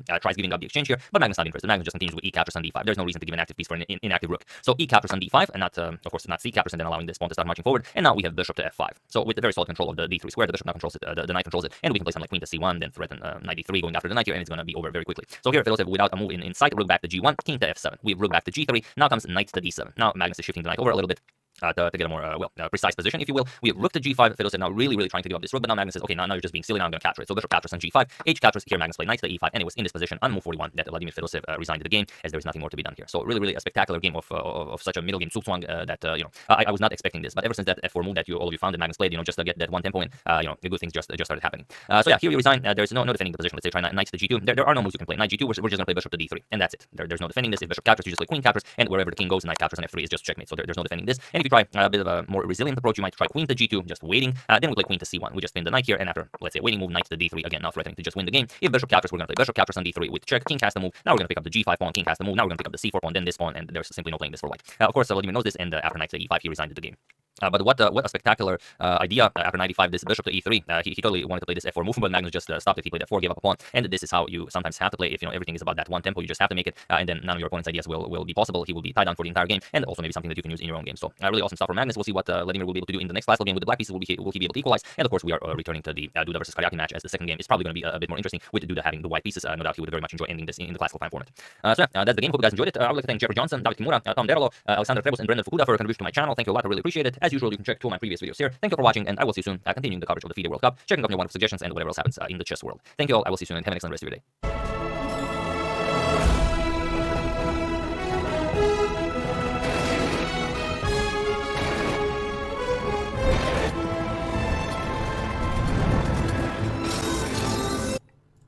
Hello everyone. If you're wondering about the weird intro, that's just me saying that my copy of Final Fantasy VII Remake has arrived, and that makes me very happy. Now, about the game, it's game 66 from the TCC Super Final Season 17, Lila Chess 0 with the white pieces against Stockfish, and it is, again, quite the game. So before we check it out, today we're going to have the tournaments, both of them, the sub 1700 one and the normal one, and if you still haven't joined, I will put links for you to join in the description below, so do check it out as well. And join the tournament, it's going to be a lot of fun. So getting to the game, Lila with the white pieces opens with d4, we have knight to f6, c4, g6, sorry about that. Knight to c3 and the bishop to g7, so Stockfish playing the king's in defense, and it is a pretty fine opening up until the move bishop to g7. So as of next move, they are on their own. So e4 by Lila and the d6. This is the standard line. Humans play bishop e2. We have castles, knight to f3, and the striking in the center with e5. We have castles by Lila, and now comes e captures on d4. Stockfish first to break the tension in the center. We have knight captures on d4, and now rook to e8 with a double attack on the e4 pawn. So Lila defends it. We have f3, and now knight to c6. And now bishop to e3 is also very popular here, but Lila goes back, knight to c2. Avoids trading pieces, and now knight to d7. The knight is being shifted over to c5. We have bishop to e3 by Lila, and now, although knight to c5 is the most common move here, Stockfish goes for bishop captures on c3. And this move has been attempted only once in 1997 in a game between Thomas Gelashvili versus Igor Miladinovic, where black won the game using this maneuver. So b captures on c3, and now knight to c5 was played in that game. But here Stockfish goes for b6, and it is as of move 12 that we have a completely new game. So this is basically where our game starts and what we are interested in. Lila goes knight to b4. The knight from b4 can be shifted to d5 if needed, but also Lila wouldn't mind to undouble the c pawns, which Stockfish of course prevents. Knight to a5 puts pressure on the c4 pawn, but other than that, the knight is looking kind of weird here. But you can always shift it back with knight to b7 to c5 or somewhere else. So bishop to h6 by Lila, restricting the movement of the king, and now knight to c5, getting that knight to c5 as well. We have queen to d4, already threatening checkmate, and the Stockfish goes knight to e6, defending while attacking the queen on d4. Queen back to f2, and now c6. And here already is the moment where Lila really shows her positional prowess. Probably most people would just go rook 8 to d1 here or rook f to d1, depending on whether you have some plan for the a pawn or not. But Lila goes to rook 8 to e1. Saying that she wants to move the bishop, let's say bishop to d3 to add more protection to the pawn here, and then maybe start f4, f5. So knight to c5, Stockfish doesn't allow f4 because then the pawn would hang, and now h4 by Lila, of course preparing h5. We have queen to f6 now, attacking the c3 pawn, and now Lila defends it. So rook back to c1 and bishop to d7, connecting rooks, and also keeping around the c6 pawn so you can get this knight back into the game via knight to b7. We have rook f to e1 now, and now knight to 8 to b7 as planned, and now as this knight moved, knight to d3. Lila wants to exchange a pair of knights and also bring the bishop to d3 to help out with the defense of d4 pawn, so you can start pushing f4. Stockfish captures, we have knight captures, bishop captures, and now queen to e5. Probably ready to meet f4 with queen to c5 and force the trade of queens. So rook c to d1 first by Lila, and now comes f6. You could go for captures on c3, but it could be kind of dangerous. For example, if queen captures, you could shift the bishop all the way back, bishop to c1, and then the bishop would be very strong on this diagonal. So by grabbing this pawn, Stockfish doesn't really gain anything. So instead, we have f6. And now bishop back to c2. So what do you play here? Knight to d8 by Stockfish. Now ready to bring the knight to the e6 square. From e6 you gain access to f4, which will be very important. But here Lila plays a most stunning positional move. Here Lila goes for c5, and it's such a beautiful idea. Not only does it open up this diagonal for the light square bishop for the moment, but what Lila wants to do is get this pawn away from c3. Lila wants to play c5 and then push c4, so this bishop can be shifted over to this diagonal here. And this is just beautiful chess. So knight to f7 first, kicking the dark square bishop back to c1, and now b captures on c5. And now before c4, first we have f4. And Lila doesn't really care. Lila will either push this pawn to c4, or if you want, you could capture it. Lila doesn't really care about that pawn. So Stockfish decides it's best not to capture it. We have queen to e6, and only now c4. And now this bishop will finally grab hold of this diagonal. And grabbing the pawn doesn't really do all that much. You get bishop to b3, and once the queen moves, now just captures, and you immediately regain the pawn, leaving black with a double c pawn. So it would be excellent for white. So instead, after c4, we have rook 8 to b8. Stockfish puts a rook on the open file, and now h5, just continuing to push.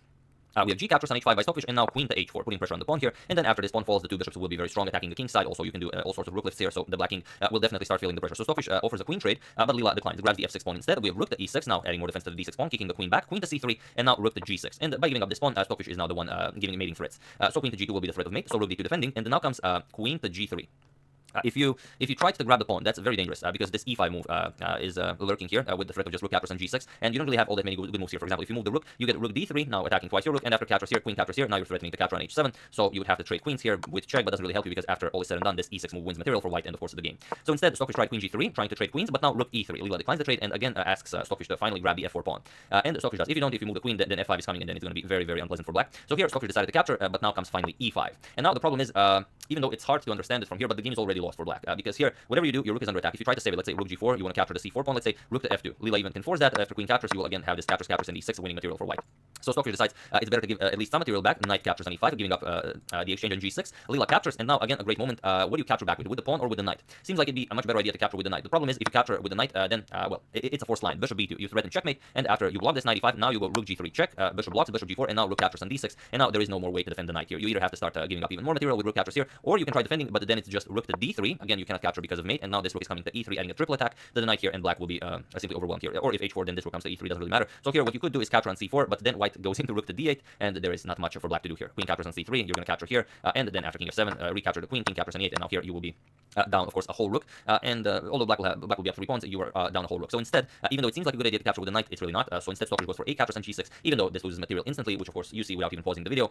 You can see that the bishop on d7 is undefended. So of course, Leela went for rook captures on e5, queen captures, and now queen captures on e5. We have d captures on e5, and now finally bishop captures on d7, which is a bit different than the line that we've seen. So in that position where it was pawn captures, we get this position where you're down a whole rook, and now instead we get this position where Leela is up a bishop, but it's 6 pawns to 3. So this now winning for Leela. Of course, it will take a lot of moves for Leela to prove that this is winning, but it is basically up to this point that I myself am interested in the game. I'm very confident that Leela has the ability to convert this, but we will of course show the rest of the game if some of you are interested. If you're not interested in how to convert this, then that is that's basically the end for you. But okay, here Stockfish went rook to b1, now threatening to win the bishop, rook back to d1, and now rook to b4. You go after the pawn, bishop to g5. Rook captures on c4, and now Leela goes after these pawns. So rook to g4, attacking the bishop, and now of course you cannot capture here because once the king attacks the rook, then you will lose the bishop. So bishop to f6, and now rook to e4, just defending this pawn, and now a3. There's always time to start grabbing the c6 pawn. We have c4, and only now rook captures on c6. We have king to f7. Bishop back to g5. We have rook to e1 with check, king h2, and now rook to a1, attacking the a3 pawn. Rook captures on c4, rook captures on a3, and now rook to c7 with check. So now it's 4 pawns to 1, and Leela of course has to be very careful, but should not be a problem. King e6, rook c6 with check, king f7, guarding the pawns, rook f6 check, forcing the king to g7. We have rook to e6, now threatening to win the pawn, and now rook to a5. The black rook has to keep an eye on both of the pawns. Rook to e7 with check, king f8, and now rook back to c7. We have rook to a4. And rook to, bishop to h6 with check now. So now Leela wants to go after these pawns here, so you have to go to e8, otherwise rook to g7 comes with check, and you just start grabbing pawns. So rook to g7, and now rook to h4 with check. King to g1, and now a5. You cannot defend both of these pawns, so you might as well give up one of them. So a5, and now Leela grabs yet another pawn, and already it's 3-1. King f7, now Leela goes rook to a6, goes after the a pawn. We have a4, and now bishop to g5. Attacks the rook, rook g4, and now bishop to d8. We have rook to c4, attacking the bishop, bishop to f6, and now rook to c5.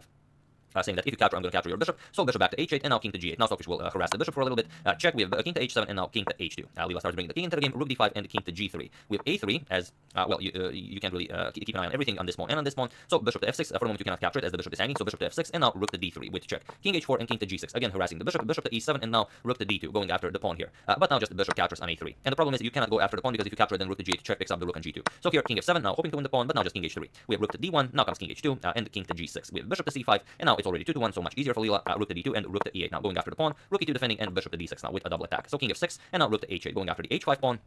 Rook d2 going after the bishop, bishop back to b8, and now rook back to b2, again going after the bishop. Bishop a7, we have king to g6 now defending the pawn, and rook to b8 now, offering a trade of rooks, which of course black cannot accept. Rook a2, and now bishop to c5. We have king to f5, and now rook to h8, again going after the h pawn, king g4 defending, and rook g8 check. We have king to f4, and now bishop to d6, spinning the pawn, rook to d2 attacking the bishop, bishop to e7, and rook to d7 now, again harassing the bishop, bishop to h4, and now comes e4. Now Stockfish starts pushing the pass pawn, but bishop to g5 check, king f5, and bishop to e3 now. We have h4 by Stockfish, and now comes bishop to f2, attacking the pawn here, and there's no point in defending it, because after rook h7, king h3, you're still gonna just win that pawn. So rook to d3 instead, not allowing the king to enter the game, but now just bishop captures on h4. We have rook to d7, preparing to try something, maybe pinning the bishop, but it doesn't really do anything. So rook d8, putting the rook behind the, sorry, rook to d8 now, offering a trade, and rook to b7, just getting out of the way. Bishop to f2, preventing e3, and now king e6. We have rook to e8 with check, king has to defend the pawn, and now bishop to e3, blocking it. We have king to c4, giving up the pawn, because even if you try something like rook g7 to prevent the white king from entering the game, you will easily create a blockade here. For example, g3 check, king g2, and now after you go back, now bishop to f4 comes, and by guarding the e3 square, you will never have to worry about black pushing e3, because it's not crossing that. This is here ironclad. You cannot move the bishop or the pawn, so you can just start bringing your king into the game and very slowly but surely win the game, or even just bring it here, pick up the pawn, and that's just game. So instead, Stockfish said, okay, let's finish the game with a little humor. King to c4, Leela captured the pawn on e4, and of course it was in this position that Stockfish resigned the game, or as they do, they realized that the devaluation was through the roof in Leela's favor, and then the game just ended on the spot. So with this victory, Lila is now leading the match by a 3-point margin, and it will be very hard for Stockfish to get back into the game. But that's why there are 100 games, and it's still very early in the match. Even though we're halfway through, anything can still happen, and we'll see if Lila can maintain the lead. But yeah, that's the game. I do hope you enjoyed it. Like I said, join the tournament. Links to both tournaments will be in the description below. First and second thing you see, so do join. It's going to be a lot of fun. I would like to thank Frank Truslow, Spiritual Ear Audio, Sorakin Johnson, Mario Sinosa, and Akram Alagui for contribution to my channel. Thank you a lot. I really appreciate it. As usual, you can check all my previous videos here. Thank you for watching, and I will see you soon. Continuing the coverage of the Morphe saga, checking up on the TCC, checking up on your wonderful suggestions, and whatever else happens in the chess world. So thank you all. I will see you soon, and have an excellent rest of your day. Hello everyone, and welcome back to the Grand Chester in Paris. It's the day one of the Blitz still, and it's a very nice game between Alexander Grishuk and the leader of the tournament so far, Maxim Vachier-Lagrave. Grishuk has the white pieces, and let's just check it out without any further doing. With d4 by Grishuk, knight to f6, c4, g6, and now the early h4, something quite popular today. Bishop to g7, knight to c3, and now d6. And here we have e4. With knight to c6, already a new move in this position, which is not to be, which is not surprising due to the early inclusion of h4. With knight to g to e2, putting more defense to the d4 pawn, and now knight to h5, making room for the f pawn. With bishop to g5, here Grishuk asks Maxim, does he maybe want to weaken his king's position by playing f6? Maxim ignores it with castles, and now queen to d2, perhaps with ideas of trading off the dark square bishops.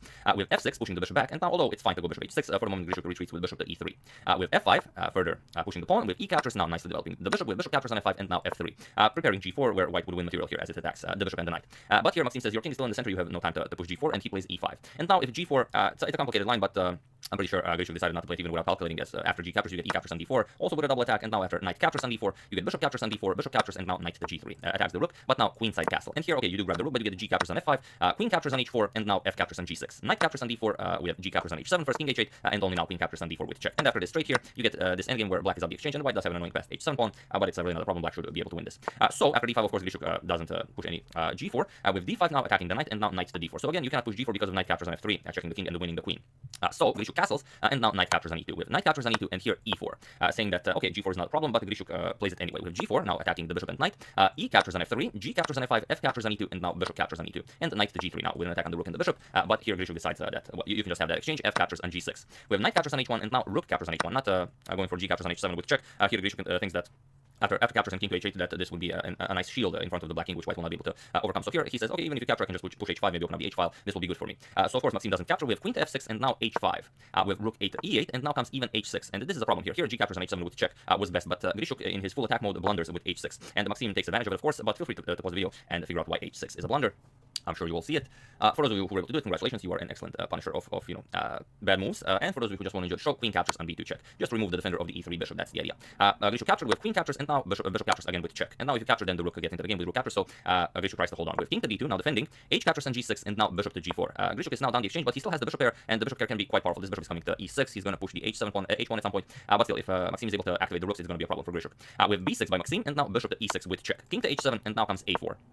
Maxim closes the play on the queen side with a5, and now king to e2. With bishop to e5, now hoping to get bishop to f4 in with a nice double attack. Either he's going to trade dark square bishops, or he's going to create an attack against the h6 pawn. So Grishuk prevents this with rook to h4, now preventing bishop to f4, and bishop back to c3. Now he wants to get this maneuver in to try and trade dark square bishops this way, and only then will he try and activate his rooks. Rook to h3 now, with the threat of maybe capturing on b6 and picking up this bishop here, but trades are not good for white, so it's hard to say. Bishop to b4, with bishop to d4, and now bishop to c5. Here saying, okay, either we trade, or I'm getting rook to f2 into the game. Grishuk doesn't have a choice here. If he trades, he's just worse. So bishop to g7, attacking the rook, but it's not a problem. Rook to f2 check, king to d3. But at least the two bishops now are preventing the other rook from entering the game. And here is a problem. Here, the best way to go about it is rook to a2, and now you're threatening rook to a3 check, the trade off one pair of rooks. Also, maybe you're threatening to capture on a4. Okay, for the moment, the bishop d7 maybe would be a problem, but still, rook a2, really a nice move for Grishuk, but for Maxim. But here Maxim played rook to e7 first, and now it's a problem. Probably if you want to play rook a2 next, and then, for example, capture, and then bishop to d7 will not be an issue. But rook e7 blunders the game for Maxim. Feel free to pause the video and try to find how to punish Maxim's rook e7 with white. While I give you a couple of seconds. For those of you who were able to do it, congratulations, you are an excellent player. And for those of you who just want to enjoy the show, the move is bishop g8 with check. Now that is a nice move. After king captures, you're getting h7 check, and now you either have to run away, or if you capture the bishop, it's made into h8 queen, king f7, rook h7 is mate. So unfortunately for Maxim, his rook to e7 blunders the game, but fortunately for Maxim, Grishuk missed rook to g8. He played bishop to g8. He played rook to g3. Not sure why, but he did. So the game continues with bishop to b4, and now king to e3, with bishop back to c5, check, king to d3, and now Maxim's still not interested in any sort of perpetual, so he continues c6. We have king to c3, c captures on d5, c captures on d5, and bishop b4 check. We have king to c4, and now bishop to d2.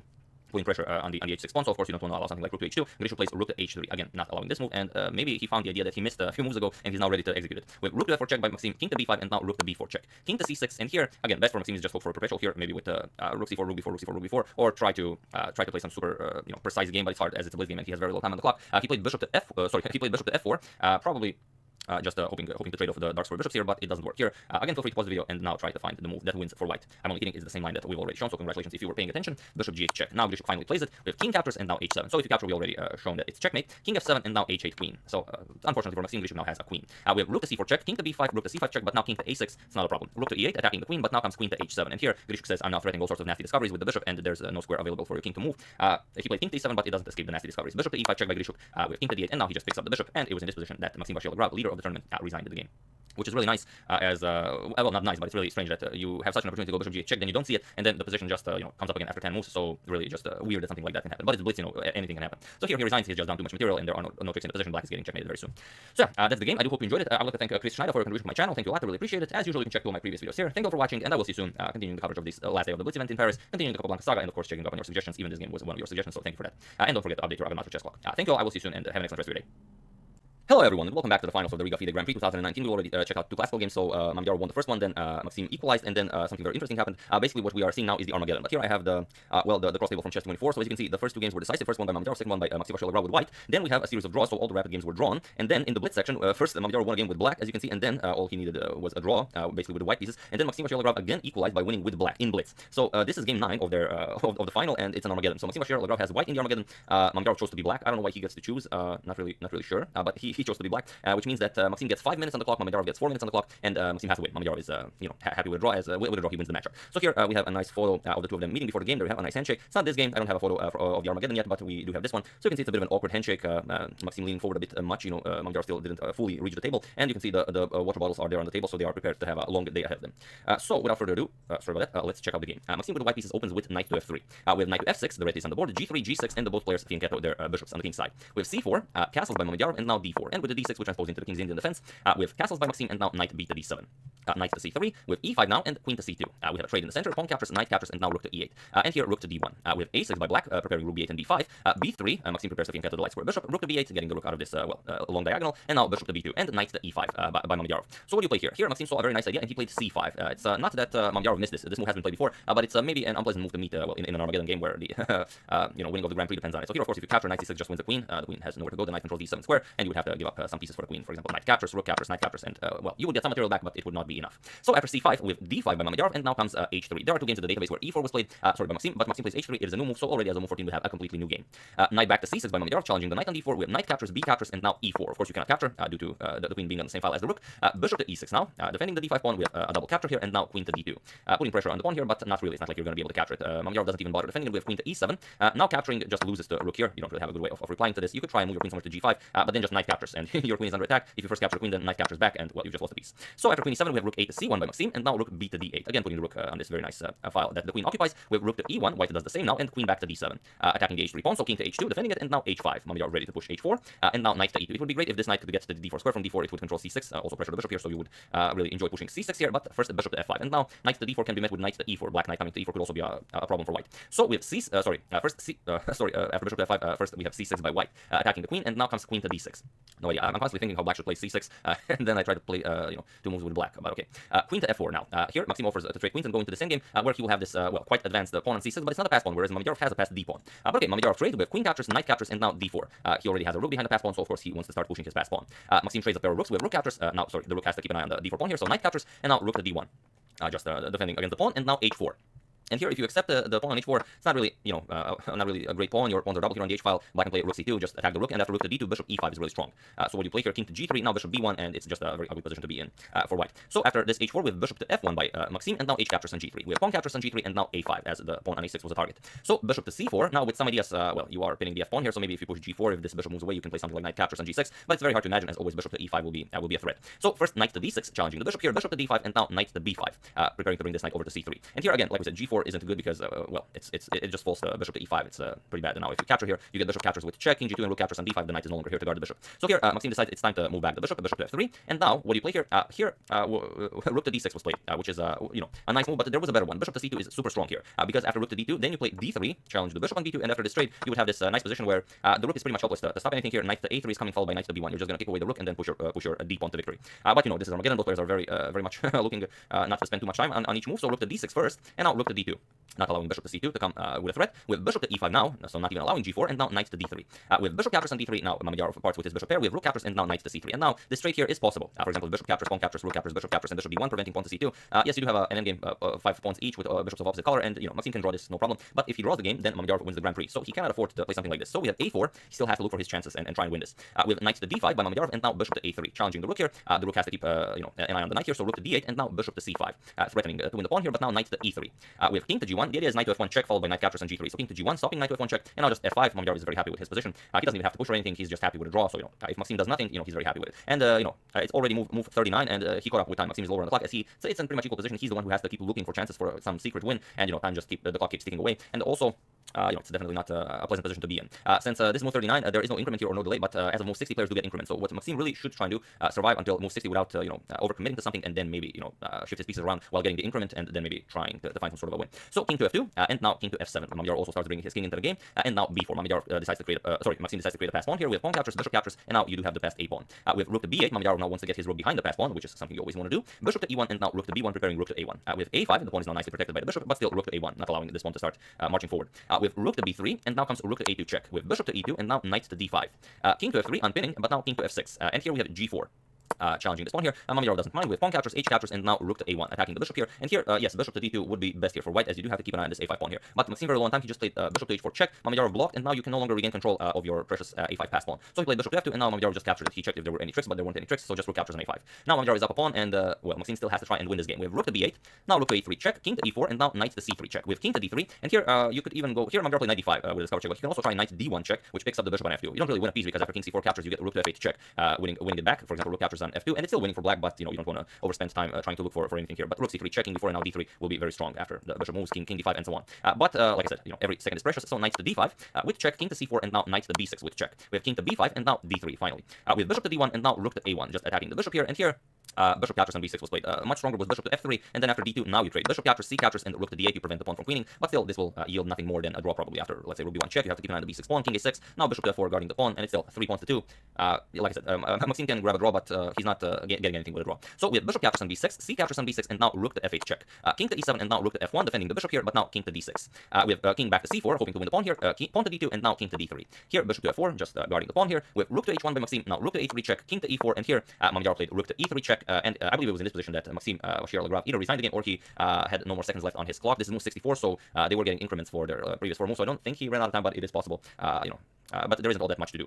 So once the king moves, you're going to go rook d4, then rook e1 just forces a win here. You either have to capture, and then black gets queen into the game, or if you try rook h6 check, king c7, again, your bishop is under attack, you have to play something. If bishop to f3, then you just bring the queen into the game, and that's sufficient for a win. Bishop will capture with check, you're going to move, and then, well, you're just up a piece and in a completely winning position. So yeah, after this rook to e3 check, we don't know what happened, but Mamedyarov won the FIDE Grand Prix in Riga 2019. So even though Mamedyarov got kicked out of the previous Grand Prix by Daniil Dubov, I believe, I'm pretty sure it was by Dubov, and he didn't grab all that many Grand Prix points here. He again, comes out on top as the leader of the FIDE Grand Prix with 10 full points. So yeah, that's the game. I do hope you enjoyed it. After now finishing the short coverage of the FIDE Grand Prix, I will return to the Capablanca Saga and checking up on your suggestions. I have seen a couple of very interesting suggestions, so I'll probably cover those before going into the Capablanca Saga again, and we're just gonna see where we go from there. I would like to thank Paul Wuchkal, Douglas Brohard, Kara Miller, Latif Nanji, and Josef Evalin for contributing to my channel. Thank you a lot. I really appreciate it. As usual, you can check all my previous videos here. Thank you for watching, and I will see you soon. Hopefully with some more interesting content. Thank you all. I will see you soon, and have an excellent rest of your day. And don't forget to update your Agamator chess clock. See you soon. Hello everyone, and welcome back to the coverage of the FIDE World Rapid Championship. It's day 2 and it's game 6. Shahryar Mamedyarov versus young Krzysztof Duda. And in round 5, if you've been following the coverage so far, we checked out the game Alireza Firouzja versus young Krzysztof Duda, where Duda showed just how strong he is with the white piece, with the black pieces, stopping the seemingly unstoppable Firouzja. But now he faces a member of the elite, Shahryar Mamedyarov. So let's see how he handles that. So without further ado, with the white pieces, Mamedyarov opens with d4. We have knight to f6, c4, we have g6, knight to f3, knight to f3, and bishop to g7. The king's Indian defense is on the board, and here we have g3, something that's becoming very popular nowadays. How to counter this setup.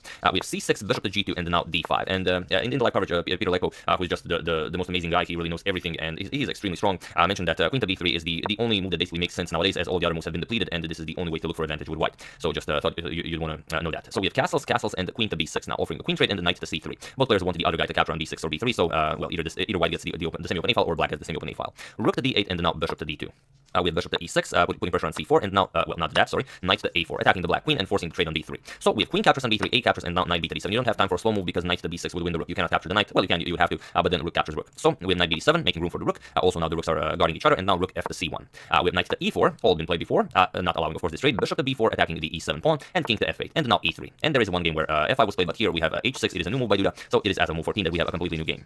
So this is how Mamyarov reads the position. He first goes knight to d2, threatens just to win a pawn on e4, and Duda replies with a5. So this is something Duda prepared. And now it's Mamyarov to move. Mamyarov says, okay, I wanted to capture on e4 either way, with knight captures on e4, and now capturing on b4 is well, it's quite questionable, because after the knight moves, well, captures, for example, we have a trade on a1, and now, well, the bishop is under attack. You kind of don't want this to be doubled up, but you don't really have a chance. The bishop back to c8 to defend the pawn isn't all that great. Then you no longer have proper defense of the d5 pawn. You allow rook to a8, and it would just be a better position for white. So here, instead, b6 would have to be played captures, messing up the black's pawn structure, and now you can start, well, either you can capture here right away, or you can start infiltrating with the rook, but it is thought that white would have the advantage there. So instead, now going for this guy, we have d captures on e4, bishop back to e1, and now, well, your pawn is hanging, you defend it with f5. And now Mamyarov doesn't want to see b5 on the board, so bishop back to f1, gaining control of the b5 square, and now bishop to f7, making room for the e pawn to be pushed. We have b4, getting rid of the double b pawn, and also opening up the a file. With a captures on b4, bishop captures, now the e7 pawn is pinned, and rook to a6 now.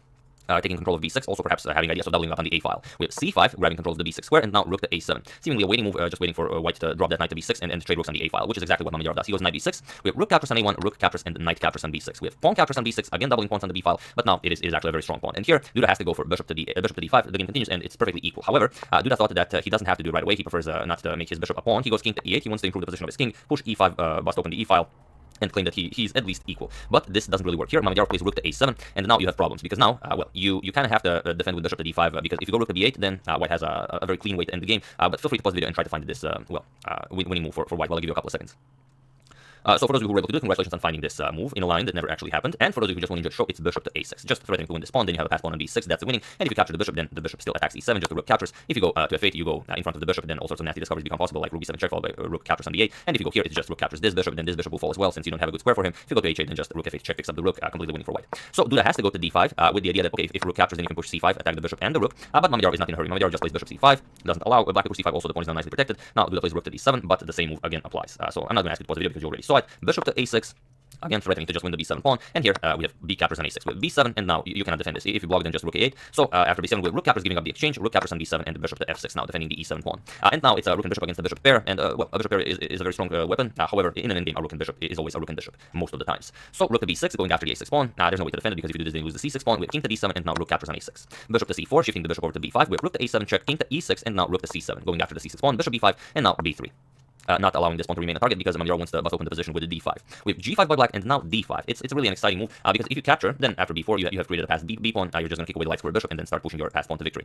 So we have king captures on d5, but now bishop captures on e7. White is up material, so basically it's always a principal decision. When you're up material, you want to trade down as much as possible. Bishop e5 attacks the rook, rook to b7. We have bishop to e2. And now h4. We have f4 for Duda. Now comes h captures on g5, h captures, and the bishop captures on g5, grabbing a pawn. F captures on g3, but now bishop to f4. Mamyarov is, of course, very confident that he can win this. G captures on f2 check, king captures, and bishop to d3 now, as the light square bishop is under attack, but now just bishop captures and king captures. So it's both there's 2 pawns, but still it's a rook against the bishop, and it will be very interesting to see how Mamyarov does. King e1 with c5, and now king to d2. We have king to d6, and now king to c3. Bishop back to e2, and now rook to g7. We have king to d5, and now rook to g2, taking away squares from the light square bishop. Bishop f1, rook f2, and bishop back to b5. We have king to b2, now going to a3, king to c6, and now rook to f6 check. We have king back to d5, and rook to f5 check. King to c6, now the king is stuck guarding the c5 pawn, and rook to f8 now. We have bishop back to e2, and king to a3. We have king to b5, and now rook to f6, taking away well, all the squares from the black king. We have bishop to d3, and now rook to e6. And now you really don't have all that many moves. If you move the bishop, you lose the pawn. If you move the king, then rook e5 is winning, just you threaten the pawn, and after king b6, just b4 is enough for a win. Because after captures, this is winning. You just, well, whatever you do doesn't really matter. If you repeat moves, just king c3, you repeat moves, king d4, and now any move you just capture the pawn and you win, because this endgame is, of course, winning for white.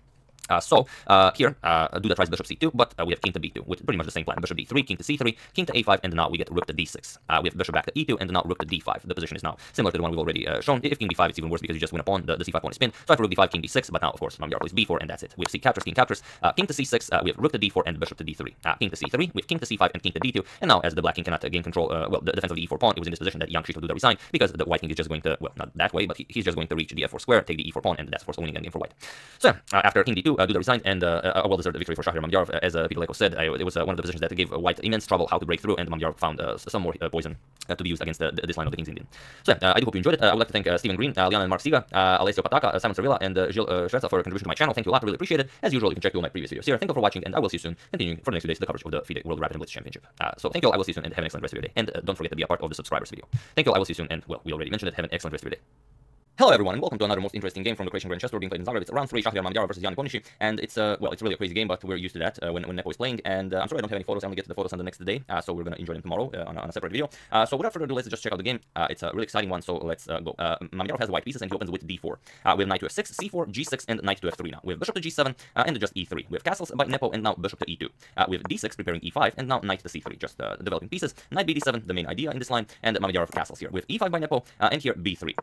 Preparing to think at the dark square bishop with rook to e8, and here there are a lot of games have reached this position. Bishop to b2 is the main move in this position, but here Mamdjarov plays h3. It's not a new move, but it's been played only once before, and the reply to h3 was c6. But here Nepo goes e4, as Mamdjarov did not reply to this challenge in the center. Nepo plays a new move, so already as of move 9, a completely new position and a completely new game. So let's see how Mamdjarov fares in this newly found position, as he's the one that played the very rare line h3. So knight back to d2. Pressuring the e4 pawn, and now comes h5. With b4, Mamdjarov grabs more space on the queen side, and knight to f8. This knight is now going to h7, and Nepo's plan is to move this knight, get to this queen somehow to g5, as all of white's pawns are now on dark square, so you will not be able to oppose the queen with a dark square bishop, and also you cannot use the f3 square for your knight. And then some nice tactics with bishop captures on h3 will be possible. With rook to e1 by Mamdjarov, and now bishop to f5. A nice developing move. Bishop to b2, and now queen to d7. And there aren't any threats of bishop captures here. Bishop f1 is a very strong defensive piece, so not a problem there. And here, Mamdjarov could continue playing on the queen side with something like a4, but here he chooses knight to d5. He wants to open up the c file and make the c7 pawn a weak pawn. Nepo says, no problem, we have knight captures, c captures, and now just queen to e7, continuing with his plan. The queen will now successfully get to g5. And here, rook to c1, putting pressure on the c7 pawn. The c7 pawn is now a weak backwards pawn, and of course Mamdjarov wants to capitalize on that. Knight to h7, now also the knight will be able to join the game, either via knight to g5 or maybe knight to f6, and then who knows where the knight might go from there. With queen to c2, now preparing to capture on c7, and here Nepo says, you just go ahead, I'm just going to play queen to g5. And now, it's already dangerous, the queen and bishop in front of Mamdjarov's king. The basic threat, bishop captures on h3 is on the board, and here you want to play king to h1. It seems like such a natural move just to get the king out of the way. You don't want to allow bishop captures on h3, and then if queen h4, you simply repeat king g1 and continue playing the game. But here, to everyone's amazement, Mamdjarov did not react to this threat. He instead captured on c7. So okay, you grab a pawn, you're going to grab another pawn, but do you really want to be under attack on the king side when Nepo has the black pieces for the price of one pawn? Well, Mamdjarov does, and he allows bishop captures on h3. So now queen to g2 will be checkmate if Mamdjarov does not prevent it. Of course, he prevents it with bishop to f1. Just everything is cool, and now bishop to f8. Now Nepo wants to bring this bishop also into the attack, and he has some ideas how he can wiggle it in via the king side, and maybe if this pawn moves, he can also maybe use it as an attacking piece, which you'll see later. With queen captures on b7, grabbing yet another pawn, but not only grabbing the pawn, also creating an escape route for the queen, as well, the king side is about to get attacked. So we want to play queen to a6, and basically the idea is that if this bishop is sacrificed here, then you will be able to push your pawn and then attack the bishop. So the queen will be able to retreat to f1. It's not the greatest square for the queen, but you grab some pawns. Now you want to go back and defend. With knight to f6 by Nepo, and now queen to a6, preparing to go to f1 if this ever happens. But Nepo doesn't like this, so he could play h4 and then sacrifice here, like we said, and then push h3. But Nepo doesn't want to allow the queen to retreat. So first he pushes the queen back, queen to c8, sorry, bishop to c8. Now the bishop cannot retreat to f1 as the bishop occupies that square. So first queen to a4, but now Nepo attacks it again with bishop to d7, and now queen to d1. So Mamdjarov brings the queen back to the starting square. From there, the queen will be able to help out with the defense. And now bishop to g4. So now if you just move the queen to some square, let's say a4 back, which doesn't really make sense, then this bishop has come from h3 to g4 without losing any time because every move was made with an attack on the queen. So here you could play something like bishop to e2, but then you get bishop to h3, and after bishop to f1 again, defending mate. Now h4 is coming, and now again this becomes a threat, and the queen is not ready to take the bishop's place on f1. So after bishop g4, Mamdjarov played f3, attacking the bishop, and here we have e captures on f3. Knight captures with an attack on the queen, and queen to h6 now. So what did Mamdjarov get for the price of this one pawn? Well, he's under attack. His structure in front of the king is all messed up. He does have a strong central mass here, but it's hard to say if you will be able to use it if you get checkmated. So here you want to play something like queen to d2, keep an eye on the e3 pawn, and well, keep the queen close to help out with the defense. But here after queen to b3, it becomes a bit more difficult.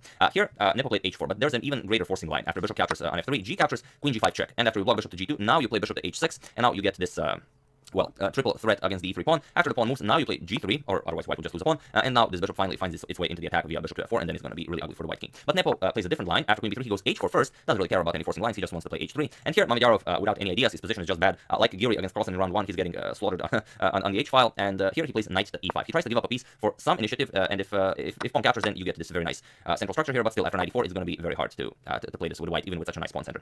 But Nepo says, I don't care, like the honey badger, and he just pushes h3. He just continues his attack. He says, I'm not interested in your knight here. If you want, you can capture my bishop on g4. Mamdjarov goes for it, as Nepo did not accept the piece sacrifice with knight captures, and now g captures on h3, pushing the knight back, but now knight captures on e3.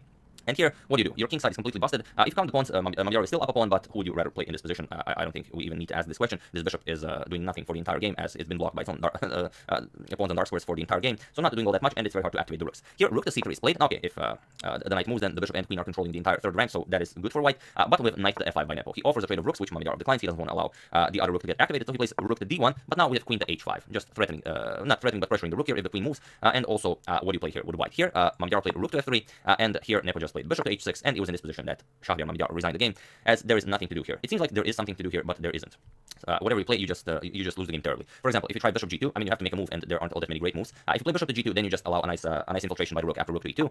And now, whatever you do, let's say bishop c1, you do something, bishop captures, rook captures, and now queen g5 is the threat of checkmate, and also you will lose the rook on c1. So, not the greatest way to go, but again, there are no good ways to go here. If you try rook d3 to bring another rook on the third rank, then you get infiltrated on the first rank, rook e1. And after queen to c2, bring the queen into the game, now you get knight to e3, with an attack on the queen and a double attack against the bishop here, and there is no good square for the queen. For example, if you try queen d2, or well, you can't go to the bottom rank. If you go here, then you just get a rook captures on f1, and after rook captures, knight will capture, you have a discovered attack on the queen, a double attack on the queen. At that, you just have to move the queen, you're down a piece and completely busted. So, some perhaps queen d3 move, I don't know, I'm just making moves here, not to allow the rook to infiltrate either via rook e2 or rook e1, still isn't all that great because bishop to e3 check. And now you either have to give up material, or if you move the king, you're getting checkmated. Queen g5 check, king h1, and queen to g1 is mate.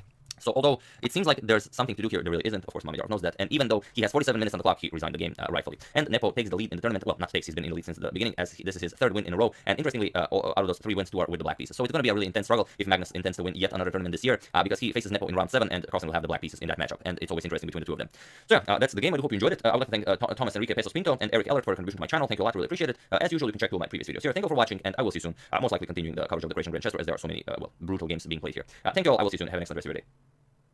Hello everyone, and Happy New Year. Everyone, I didn't show any videos yesterday or the day before that. Well, the day before that I was taking the day off, but I was really looking for the best possible game to show you, just to start the year in a proper way. We can't just start a year with a game where, nothing happens and then one player wins a game because he's up a pawn. That's no way to start a year. So this is a game from a tournament, the Lorca Open tournament that took place in Spain from 26th to 30th of December, which coincided with the World Rapid Blitz Championship, and we kind of didn't, well, we didn't cover it, kind of went under our radar, but not really. David Lada posted it on Twitter, and he tagged me in his post, so he made sure I don't miss it, so thank you for that, David, and a lot of you have afterwards also sent this suggestion. So it's a game between two grandmasters, Spanish grandmaster Mark Narciso Duban and Ukrainian grandmaster Vitaly Bernatsky, and it's just a brutal game. I mean, you will enjoy it, I will tell you that, and it kind of reminds you of a Greganitsa versus Stahl in a way that one player was able to take advantages of the position, since it doesn't appear like the opponent has any weaknesses, but he actually does. But it also kind of reminds you of Rotlevi versus Rubinstein's immortal game in a way that, the bishop pair was utilized to, how would I even say it? The bishop pair was just fully operational. But yeah, that being said, let's just check it out, since that's what we're here for. And I do have a small announcement, but I'm going to save that for the end of the video. So that being said, white opens with d4. We have knight to f6, c4, g6, and now f3, avoiding the Grunfeld. So asking black what do you want to do here. You could still go for d5, but after captures and captures, you are not attacking the knight on c3. So after e4, you're just going to have to go back with the knight, and Grunfeld players don't really enjoy this setup. So bishop to g7, and now e4. We have a nice King's Indian with f3. We have castles by black, and now knight to c3. If you're a King's Indian player and you're just starting out, you maybe enjoy the King's Indian setup. Never be afraid of the e5 move. E5 doesn't really do all that much for white. You can go back to e8, and this is a good square for the knight, since you can easily undermine white's center later on. There's even a game we covered, well, it was some time ago by Bobby Fischer. His opponent played e5, and later after the game, Bobby Fischer just said in an interview that his thoughts on the e5 move were that it's weak. He just said weak. So that's what you should think about e5. But okay, knight to c3. We have c6, preparing to further expand in the center with d6, maybe d5 later on. Bishop to e3 and d6 now. We have knight to g to e2. All this has all been played before. We have a6, and now since white doesn't want to meet b5, he pushes c5. And now if black decides to trade, for example, captures and trade queens, which is usually something black wouldn't mind doing here, white occupies the d file, and also the c pawn completely stifles black's development on the queen side. You can't really do much here. So just knight b7. Bernatsky continues development. We have c captures on d6, e captures on d6, and now, well, some moves have been played in this position, like knight f4, queen to d2, preparing to trade off the dark square bishop. Knight to c1 was played with ideas of remaneuvering the knight to other squares. Knight to g3 is a new move in the position, and it is as of move 10 that we have a completely new game. So b5, now there is no c5 to prevent such an expansion, and since f3 was played, the center is nicely protected, white doesn't have to worry about b4. So just bishop to e2, white continues development, and c5 now, which is always a useful move. You're preparing bishop to b7 to open up this diagonal, and well, you're just attacking white's strong center. We have castles, and here comes c captures on d4. This seems a bit of an unprincipled move, since you're breaking the tension in the center without seemingly gaining anything. But after the exchange, captures, you do get the c5 and e5 squares for your knight, so that could be a compensation. However, you are left with the weak isolated d6 pawn, but you're playing black, you have to concede somewhere. So bishop to b7, black continues development. We have rook to e1, and now rook to c8. Continuing development, white does the same. Bishop to f1, now the rook nicely controls the e file. Rook to e8, and now rook to c1. All four rooks are now fully developed, and here knight to e5. Your e5 square is now free to be used as an outpost for the knight, and if black wants to take it away, he will either have to change the structure of the game by playing something like f4, which you don't really do, as this really strengthens black's light square bishop, or you give up the dark square bishop, which you simply don't do here. So queen to b3, connecting rooks, developing the queen. Also a4 might be an idea to undermine those pawns, as the b7 bishop is undefended for the moment.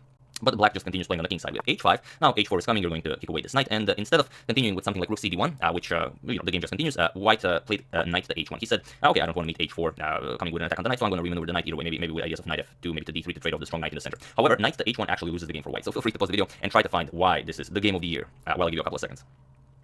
So for those of you who were able to do it, congratulations on spotting two very important things. First, that the king doesn't really have all that many squares. The bishop and knight really make it awkward for the king, to enjoy his chambers. And here, the bishop on d4 is unguarded. Same as Greganitsa's rook was unguarded when Tal started his attack. Here, the bishop is also unguarded. And it seems like it's very hard to go after this bishop, but not really, as Bernatsky will show. So he plays knight captures on f3. For those of you who just want to enjoy the show, if any of you found this, then really congratulations. It's the start of one of the greatest attacks. Well, in 2019 definitely, but also ever.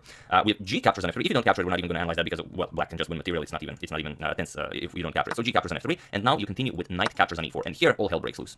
So there are so many many possible options. Do you capture on g7? Do you allow bishop captures on d4 with check? Do you capture the knight with the pawn? Do you move the bishop? Do you capture the knight with the knight? So we're just going to cover the very important options. So obviously, well, first thing that comes to mind is I'm not going to allow bishop to d4 check. That's the first thing we're going to check. So let's see what happens there. If bishop captures on g7, then you get queen g5 check, and now you see that the bishop and knight really make it awkward for the king, like we mentioned, and the knight covers the f2 square. So the king doesn't really have all that many squares. Problem is, if you block knight g3, then just knight captures on g3, h captures, and now queen captures on g3 with check.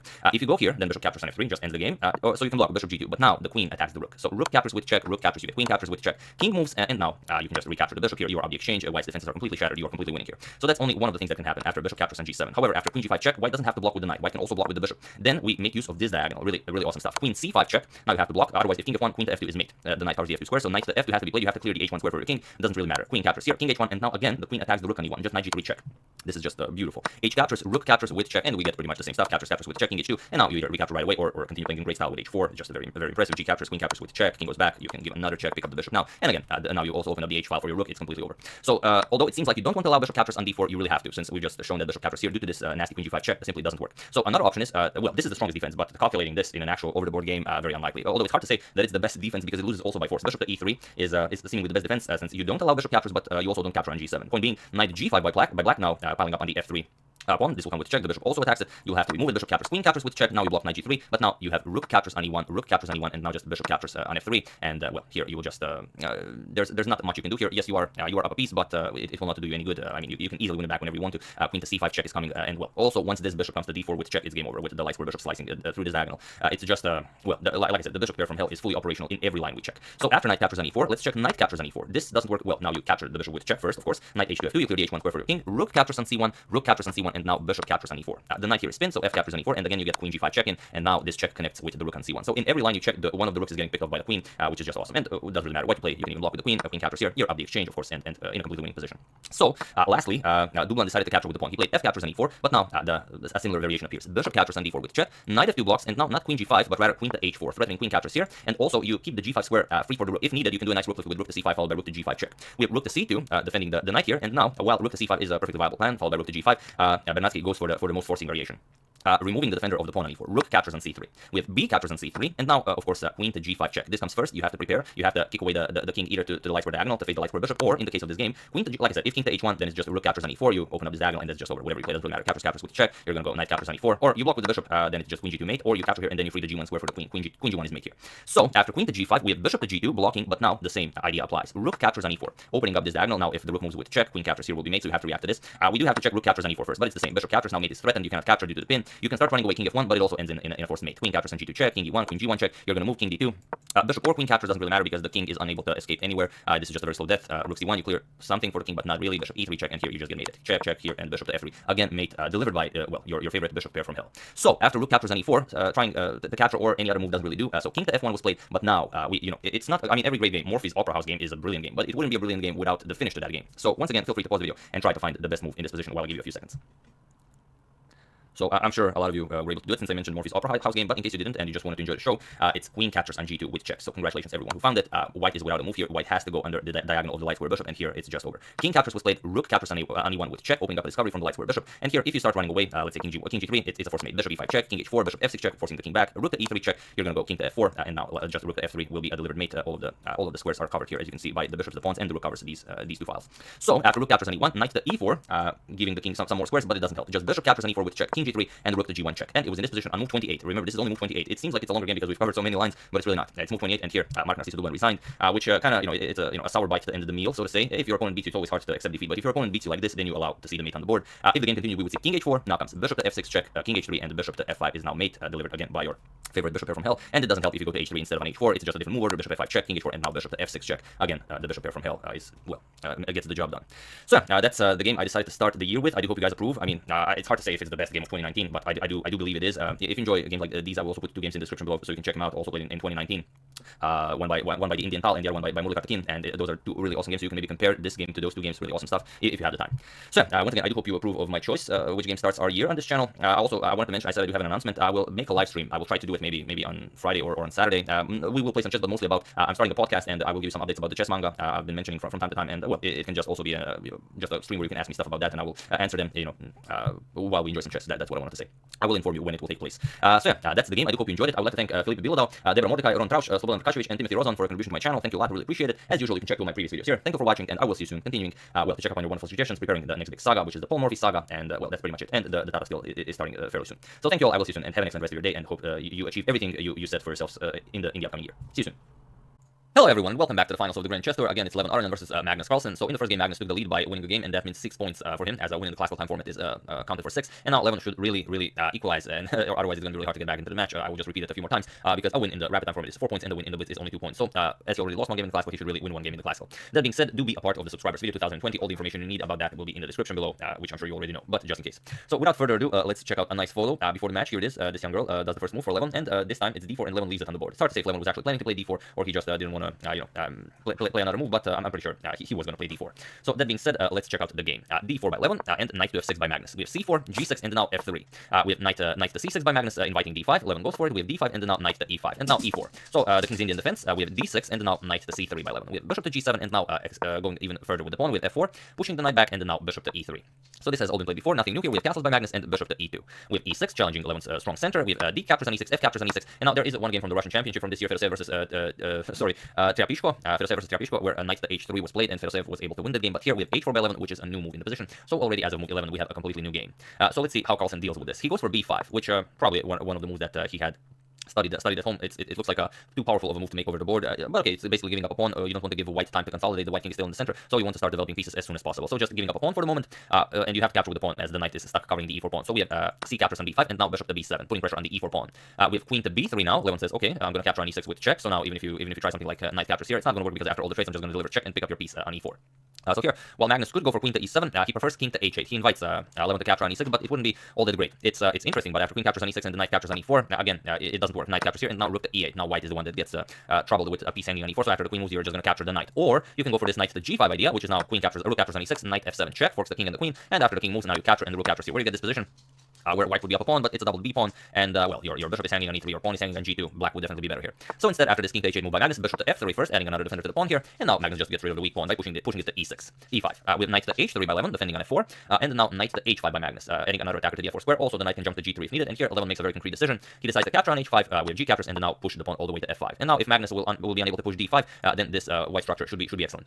And also, the pawn on h4 that seems to be hanging, if Magnus goes for it, he would actually be in a pretty bad position, because after knight f2, you defend check, you also guard the rook, and once the queen moves, you will pick up the h5 pawn. The queen has no squares from where the queen can defend the pawn, so you're just going to have to go back, queen to e7, now you pick up the pawn here, and now, well, with the queen slicing all the way to g8, the rook attacking h7, you can castle queenside, you can bring the other rook over to h1, it would just be too good of a position for white. So after this f5 move by 11, we have knight to f6 by Magnus, and now knight to f2. Also knight to g5, you could try that, but you're not coming to e6 anytime soon, since after queen to e7, now it would be pointless, because the e4 pawn is hanging, so it is possible, but it requires a much more deciding than what Levin invested. So Levin has a different plan. Knight to f2, just add another defender to the pawn here, and now a6. Magnus wants to give up the a6 pawn as well to further activate his pieces. We have b6. Levin says we're not going to free your rook just like that. So we have pawn captures, bishop captures with an attack on the queen, and now queen to d7. We have rook to d1. Again, Levin keeps an eye on the d5 square. He does not want to let Magnus play d5. We have rook 8 to c8, and now comes bishop back to e3 by Levin, and now h6. Just making some room for the king on h7. We have rook to h3, a very nice rook by 11. Now the rook can come to g3 to put pressure on the position. You can also bring the rook to g6 to put pressure on the h6 pawn. You can go to f3 if you'll need it to defend the f5 pawn. A lot of good ideas here for the rook, and it's better than just a castle, since you can always play something like king f1, king g1, and the king will be very safe there. So here Magnus takes this opportunity as the queen is nicely placed on d7, attacking the f5 pawn to push d5. And now already you have a threat of d4, which will just win material. So 11 has to capture with e captures on d5. And now yes, the queen is attacking the f5 pawn, but also the white queen is attacking the b7 bishop. So first bishop back to a8. Now capturing is definitely a threat. Rook to f3 by 11, defending it, and now rook to b8. Also, by playing bishop to a8, you free the b file for the rook. Queen back to c2, and now rook f to c8. So activating both the rooks for the temporary pawn sacrifice, or maybe not a temporary pawn sacrifice. We'll see how it goes. We have queen to e2 by 11, unpinning, and also preparing to move the rook and go after the h5 pawn. But we have queen to f7, adding another defender to the h5 pawn. We have queen to d2, now attacking the h6 pawn, but Magnus just defends king to h7. But now everything is perfectly set, and 11 goes knight f to e4, and now he's threatening just knight d6 to win material. So Carlsen trades once, knight captures, and then now rook to d8, guarding the d6 square. But now 11 can finally push f6, opening up this very important diagonal towards the black king. Bishop to f8, and then now queen to c2, threatening some very nasty discoveries like knight to g5 check, picking up the queen, for example, as it would be a double check.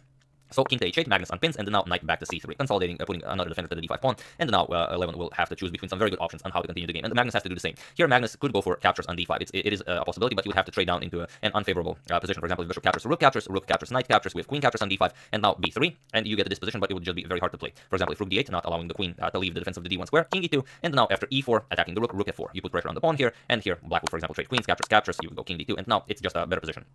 for white, since well, these 2 pawns are weak, you can very easily win this pawn. So it's just a better position for white, if not winning. So here Magnus doesn't go for it. His best chance to survive this game is to just complicate the position as much as possible. So he goes rook b4 with ideas of rook captures on h4, rook h1 check, maybe stirring some trouble there. Levin just defends it. Queen to f2, and now bishop captures on d5. Now bishop captures on d5 is a bit different because the white queen is not on such an active square. So here if you trade it, captures, and captures, you would get this position where it's black who's very much active and white not so much. White is still better, but Levin doesn't like that he can push for more here. So instead, after bishop captures on d5, now the rook is under attack. You still can't capture the rook because the rook on d8 would be hanging, but still, best for Levin is just rook to f5 here. Put some pressure on that h5 pawn. Maybe you can attack it with the queen next and just start mounting the pressure and get the rook away from the f3 square. But here, Levin saw the opportunity for a very nice idea, and he played bishop to c5. Bishop to c5 gives Magnus a chance to wiggle out of a terrible position. So feel free to pause the video and try to find what Magnus played to successfully wiggle out of this position while I give you a couple of seconds.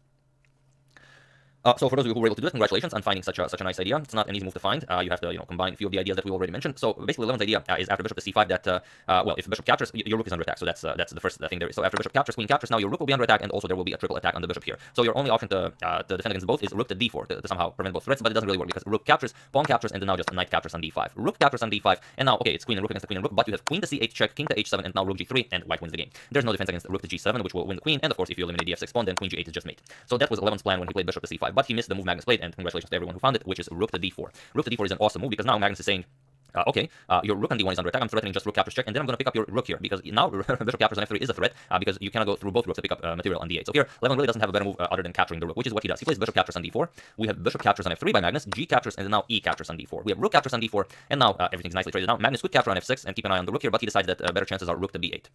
Just leaving that f6 pawn where it is. But he misses a very nice move by Levin, which is queen to h2. He moves the queen, unpins, and prepares to centralize the queen. And now any queen captures on f6 by attacking the rook are impossible because the rook on d8 is hanging. So here, rook to b6, but now Levin gets the knight into the game. Knight to d5. Attacks the rook while the f6 pawn is defended, and now he keeps his very strong passed f6 pawn. We have queen to e6 by Magnus with check. Queen e2 left, Levin offers a queen trade, and Magnus declines it. And it's he declines it with a beautiful resource, queen to g8. He offers a rook on b6 because now if you capture the rook, he has queen g1 check, which connects with the rook, but also with the knight. And here Levin would have to accept a draw with queen f1 and queen to e3 check. Now you cannot move the king anywhere. Sorry, not that, but you can go king to d1 because rook falls with check, and then you also pick up the knight, so then Carlsen would be just winning. So here you would have to accept a draw by threefold repetition after a series of checks. So after queen to g8, Levin sees that the rook is off limits. He goes king to f1, but now rook to e6. Magnus now attacks the queen, and here both of them were very low on time, and Levin didn't just move the queen. For example, queen to h2 is a reasonable move, but Levin found an even nicer move. He played f7, which is kind of weird as it gives up a very strong passed f6 pawn, but Levin finds a very nice combination. Queen captures on f7, and now rook to f4. So this is just a beautiful move because now the rook is under attack, the queen is under attack, and if the queen moves, then you are no longer guarding the rook. But if you move too far away from the defense of the bishop, then the bishop is also under attack. So here the point of everything is that if Magnus goes for the queen trade, rook captures, then your rook is under attack and also your bishop is under attack. So if you go rook to e8 to defend both, now knight to f6 wins for Levin because the rook is under attack and also rook to h7 is the threat of mate, so you cannot defend against both threats. After rook to f4, Magnus finds again a brilliant move, queen to g6. He gives up the bishop on f8 with check. We have rook captures on f8 and now king to g7. Now the queen is under attack, queen has to move. We have queen to d1, defending the knight, and then now king captures on f8. So for the moment Magnus is up the exchange, but only for the moment. Knight to f4 attacks the queen and the rook. We have queen to e8 and now knight captures rook. We have queen captures on e6 and now queen to d8 check. And we enter this endgame where Levin is up a pawn, but it's a queen and pawn endgame, and we already saw how difficult queen and pawn endgames are in the same championship, in the same Grand Chess finals between Ding and MVL. So king to f7, we have queen to c7 check, king to e8, and now queen to b8 with check. We have king to d7 by Magnus and queen to b7 check. King to d8, Magnus is very happy with the draw here. This is the last classical game, most likely the last classical game he's playing in 2019, and so far he hasn't lost a single game in 2019, so he would very much enjoy not losing this game. So queen b8 check, king d7, we have queen to a7 check, and king back to e8. We have b3 now, Levin gives Magnus a move, but now queen to h3 with check. Now Magnus will pick up the h4 pawn. We have king to e2 and queen captures on h4. With this, Magnus created the passed h pawn. We have queen, not going f4 a6. Levin waits for that. He first wants to push a4 a5, a4 and b4. So the pawns will get a bit closer. So queen to b8 check first, king e7, and now queen to c7 with check. King to f8. He has to play moves quickly because both of them are very low on time. Queen c5 check, king g7, and now queen to e5 with check. King to g8 and now a4. We have queen to h1 and now queen to b8 with check. King f7 and now queen to f4 with check. King to e8, we have queen to b8 with check, and now king to d7. Queen to a7 with check, king to d8, and now queen to d4 with check. King to e8 and now queen to e5 with check. So playing moves, hoping to get an idea without wasting too much time. King d7, queen to d4 with check, king to e8, and now b4. Now Magnus gets a move queen g2 check. We have queen to f2, offering a trade. Of course, you cannot afford a queen trade. Queen to g5 and now f4. We have queen to d5 and now queen e3 check. King to f7 and now queen to a7 with check. King to e8, you don't want to go to the 6th rank, so you don't lose the a6 pawn with check. And now queen to c5, again offering a queen trade, and if the queen moves you can pick up the h5 pawn. But queen to a2 check, now Magnus connects this with the a4 pawn, king to f3, and now queen captures on a4. Queen captures on h5, and now it's a queen and pawn endgame with 2 pawns each. Now this is a dead draw. King e7 was played, queen e5 check, king to f7, and now queen d5 check. King g7, queen d4 check, king to f7, and queen d5 check. King g7, queen d4 check, and after king f7 the players agree to a draw here, or basically it's a threefold repetition, maybe either of those, but I'm sure they would agree to a draw even if it is a draw by a threefold repetition. So really insane stuff. Levin really played beautifully. He almost had him, almost ruined Carlsen's good year by by beating him the last game. He had prior to this game he had a 106 games unbeaten streak, and with this game he's now on a 107 games unbeaten streak, and it's bad luck for Levin because now he has to go into rapid games being down 6 points as he lost the first game to Magnus, but he still has chances. There are 2 more rapid games and 4 more blitz games, so anything can happen. So yeah, that's basically the game. I do hope you enjoyed it. Really, we'll see what happens. If you've been watching the live coverage, for example, on Just 24 with Peter Stiller, Stiller often says that 11's skills in blitz are godlike. So we're definitely gonna see what happens there. As it's just anything can happen. But yeah, Magnus definitely now the huge favorite, and he ends the year by being undefeated, which is awesome stuff. Last time he lost was in 2018 in July. I'm sure you all know who he lost to. We already discussed it a few times, but just in case you don't, feel free to check out the comments below because I'm sure a lot of people will mention it. So that's the game. I do hope you enjoyed it. I would like to thank Braxton Reynolds and Juan Vincente Alvarez for a contribution to my channel. Thank you a lot. I really appreciate it. As usual, you can check all my previous videos here. Thank you for watching, and I will see you soon. Continuing the coverage of the Grandchester Finals, checking up on your wonderful suggestions, and starting the next big saga. So thank you all. I will see you soon, and have an excellent rest of your Sunday, and do be a part of the subscribers video 2020. See you soon. Hello everyone, and welcome to another game of the 2019 Riga FIDE Grand Prix semifinals. It's Alexander Grishuk versus Maxim Vachier-Lagrave. So far, Maxim was able to kick out every opponent in the class for time format. I don't think Maxim reached the rapids in any of the previous matchups. So let's see how he does against Alexander Grishuk. This is the second game of the class for time format, and the first game ended in a draw. So here, Grishuk has the white pieces, and let's see what happened. Grishuk goes for d4 with knight to f6, c4, and the g6. And here, well, we have the king's Indian defense, but already an early h4 from Alexander Grishuk. We even have a nice photo of this moment. There you have it. Let me just open it up. Here it is. Sorry about that. Yep, here it is. Thought I prepared it, but I didn't. But never mind. There you have it. Nice and big. So as you can see, h4 is on the board, and Maxim was so confused with this early h4 move that he even took Sasha's bottle of water and claimed it as his own. As you can see, Maxim has 2 bottles of water now, but that's what kind of an effect an early h4 can have, in a serious chess game. So hope you enjoyed that. Now let's return to the game. Also, this is the same move Veselin Topalov used against Anish Giri in the 2016 candidates in Moscow. That game ended in a draw. But this game is a bit different with c5 by Grishuk, by Maxim Vachier-Lagrave, the same way Giri tried to counter Topalov's early h4 in the candidates 2016. We have d5, and now basically what we have is a Benoni with an h4, which is not something you will see very often. Maxim continues in the spirit of the Benoni with b5, well, sort of a nice Benko type gambit. C captures on b5, and now a6, offering a second pawn, but with e3, and e3 is a new move here. Topalov captured on a6 against Giri in 2016 candidates with e3 now, and already on move 6 we have a completely new game, which is always very exciting. So Maxim continues bishop to g7 with knight to c3, and now we have castles. Both players are still reluctant to waste the tempo capturing on the queen side, with knight to f3 by Grishuk, and now d6 with a4, not a3, sorry about that, with a4, and bishop to g4 now, and rook to a3, a very nice rook lift, and now a captures on b5, with bishop captures on b5, developing the bishop also. That's a lot of activity for the light square bishop, and now knight to a6 with e4 by Grishuk, and now knight to b4. The knight is now occupying a very nice square, and here already you can see what's about to happen. This pawn is coming to c4 at some moment. This knight from here is going to control well, the d3 square, and this knight here will join in the action depending on what white plays, but most likely with something like knight to d7 followed by knight to e5, and from there this knight can also join in on the d3 action. So bishop back to e2, and now comes knight to d7. This knight, as we already mentioned, either is coming to e5, or maybe if c4 is pushed, then maybe to c5, and from there to d3. With castles by Grishuk, and now queen to b6. The queen is now coming to b7, rook to e1, and now queen to b7. From the queen now from b7 lets the knight come over to the b6 square, and also if the center well is attacked, then there, also the queen will be putting pressure on the e4 square. With bishop to g5 now, attacking the e7 pawn, and now bishop captures on f3. And here, although Grishuk can capture with the bishop, it's I don't know, do you want to do this? Bishop captures 95, attacks the bishop e2, and then c4, and we get this whole idea that we've already talked about. Both knights now control the d3 square. Also, the pawn really helps out, and once this knight comes here, it's basically a monster knight, and it's going to be very difficult for white to defend this. So Grishuk tries a different idea. G captures on f3, strengthening the center, but it doesn't really change black's plan. With knight to e5, now the queen also guards the e7 pawn, so you cannot capture here. And here we have rook to f1. You don't want this c4 and knight to d3 to come with an attack on the rook. So rook to f1, and the rook is on a much safer square there. So c4, Maxim continues in the same fashion that he planned. But here Grishuk says, I think your c4 was a bit premature. I'm just going to push b3 here, attack your pawn here, and what are you going to play now? So here you have to make a choice. Here Maxim played rook f to c8. But there was also a very interesting move. As you can see, the bishop is attacking the knight on c3. So is knight captures on f3 an option here? It is an option, but after bishop captures on f3 and bishop captures on c3, you can capture on c4, and white will say, I'm very happy with this. I have a very strong center. I have a passed a pawn that I'm ready to push, so I like my position. Maxim is not interested in this. He just plays rook f to c8. This rook is now ready to support either the pushing of this passed pawn, or if white captures here, then the knight can just recapture. With bishop back to d2 now, not allowing this tactic anymore, with bishop captures on c3, but now we have knight b to d3. And now, even if this knight doesn't really have any threats at the moment, it's still a monster knight, and well, you don't really have a good way of dealing with it. Even if you capture once, the knight will recapture, and now this knight is on a d3 light square, you don't really have a good way of getting rid of it. You'd have to waste 3 moves, something like 92 to c1 to captures, but in those 3 moves, black will also get a say. In this. So after knight b to d3 with f4, first Grishuk wants to get rid of this knight and only then capture on d3, so this knight will not be able to recapture here. But here Maxim says, nope, we're not going to move the knight, queen to b4. And here is where the party is really getting started. Now the rook on a3 is under attack. If the knight moves anywhere now with check, then this knight also becomes under attack as the queen is attacking it twice. If you capture here, then the rook also will be attacking the knight here. So there are a lot of tactics here, and Grishuk has to decide what to do here. He plays knight to b1. He defends the rook and also opens up an attack against the black queen here. So what does black play here? It's a very complicated position, so what would you play here? Really, just pause the video here and try to find a nice move with black, and that is what Maxim did in this position. While I give you a couple of seconds. For those of you who were able to do it, congratulations, you are an excellent pusher of pass pawns. Well, not yet is it a pass pawn, but it will be once you push it. So c3 here. Congratulations to everyone who found it. So what do you reply here? Do you capture? Do you capture with the knight? Do you capture with the bishop? Do you play something else? Do you maybe capture the knight on e5?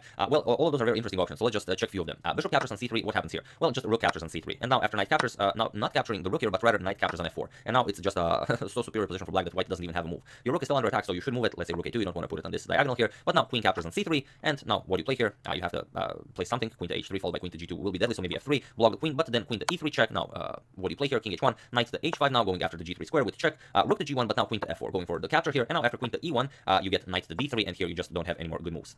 If you capture, for example, bishop captures, you get queen captures on f3 with check, and after rook blocks, you get queen to h3 check. King to g1, now the bishop comes into the game, bishop d1, bishop d4 check, king f1, queen h1 check, king has to go to e2, now you grab a rook, king d1, now you grab the other rook, and white is just down too much material. On the other hand, after this c3 move, you don't have to capture with the bishop, you could also try to capture with the knight, but still, Maxim's idea here was not again capturing the rook, but knight to b2. First you get this knight out of the way with an attack on the queen, and once white replies, let's say knight b5, he opens up an attack against your queen, queen captures on e4, and white doesn't really have all that much to do. The queen is under attack here. Once you move the queen, you get the knight back to d3, and now again, it's just a very difficult position to play for white, and black will just be very happy here. It's much better than capturing, for example, with the bishop in that position, but still, bishop captures here is met with knight captures on f3 with check, not something you want to do. And now the problem is you have to go under the mask of the queen. You can go to h2, so whatever you play, king g2, and this capture comes with check, so it just loses. Not pleasant position at all to be in. So Grishuk did the only thing he had left, f captures on e5, but now knight to b2, attacking the queen, queen to c2, and only now c captures on d2. We have queen captures on b2, and now queen captures on e4. There's no rush to recapture here. White is unable to capture due to the pin. So queen captures on d2, and now rook to c2. And here, even though black is down a piece, he will get his piece back. Now the bishop on e2 will fall, and there are a few ways you can give up this piece. You can play something like bishop to f3, just try and give it up there. Grishuk tried a different idea. Queen to d3, and now of course Maxim had to capture the bishop. We have rook captures, queen captures, rook captures, and e captures on d6. We have e captures on d6, and now knight to d2, attacking the rook. Rook captures on h4. There was no way to save the h4 pawn, and now king, not rook captures on h4 immediately, but first rook captures on g4, king to h1, and only now rook captures on h4 with check without wasting time. King g2, now comes rook to d4, attacking the knight, knight to f3, and now still not going after this capture and allowing white to start pushing his pass pawn, but first rook to g4 check. King to h3, and now rook back to b4. Here, Maxim is not interested in grabbing the d5 pawn and allowing white to create a pawn storm on the queen side, so he just blocks the pass pawns on the queen side. We have rook to b1, preparing to try and get this rook out of the game, or if this pawn is attacked another time, then the b3 pawn is nicely defended. So rook to c8, Maxim prepares to bring this rook into the game, king to g2, and now rook to c3. And now what do you play here? Here, knight to g1 was played by Grishuk, getting the knight out of the way, probably going for knight to e2 to kick away the rooks, but also a possibility here was probably Grishuk was not interested in it, was rook to e1, just giving up the b3 pawn. And it's really an interesting idea to try and give away the pawn. But probably black would go for something like a rook to g4 check first, and only after king to f1, as now you lose the knight here, a knight is better than the pawn, so after king to f1 you would lose the knight, but now comes rook to e8 check, bishop blocks, and now you start pushing your pass pawn. And there's really no easy way to prevent the pawn from queening. You have to go for something like rook b4, and then for a6, capture here, white really doesn't care, pushes a7, and now you will have to give up your rook for the queen, captures, and you get this position, rook and 2 pawns against the bishop and 4 pawns, a drawn endgame. So one of the options was actually rook to e1 here, but okay, Grishuk goes for knight to g1, with rook to c2 now, preparing to bring the bishop into the game, bishop to d4 will be an idea, attacking the f2 pawn, knight back to f3, controlling the d4 square, but now rook back to g4 with check, king f1, and now rook to f4, attacking the knight. So what do you play here? King to g2, Grishuk repeats, we have rook to g4 check, king to f1, rook to f4, king to g2, but now not rook to g4 and claiming a draw by threefold, but rather g5, just asking what do you want to play. So here, Grishuk played rook to f1. He's not interested in waiting for g4, where he would have to move the knight, and then he would lose the f2 pawn. But it also was possible here, if you try something like b4, you can actually allow g4. But now you get this very complicated line with king to g3, where you either move the rook and lose the g4 pawn, or you move the rook and then the knight can move. So here you would have to give up the exchange. Rook captures, now rook captures on f3, g captures, and now you start pushing the pawn. But after rook to b2, black is much better here. For example, rook captures, and you start pushing the pawn, but bishop b4 makes everything work. d7, you will prevent the pawn from queening, and the bishop will do a very nice job preventing both of the queenside pawns from queening. You just get your king into the game now, maybe grab the d5 pawn, start pushing your pawns, and win the game. It's a very easy game to win.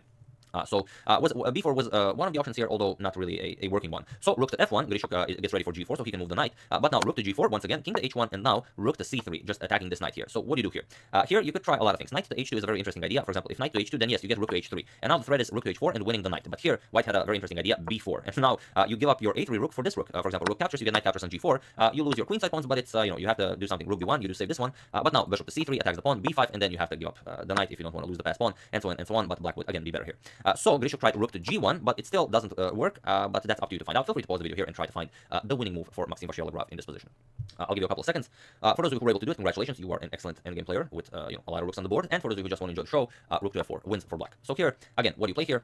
Knight to h2 was played. Although knight to g5 is also an interesting option, it leads to rook captures on f2, and now the threat is just to kick the knight away and deliver mate here on h3. So you'd have to probably make some room, rook d1, but now rook to c2, and whatever you play, let's say knight e4, you're just going to deliver check, king g1 and f5, and you win the knight. The knight has no squares.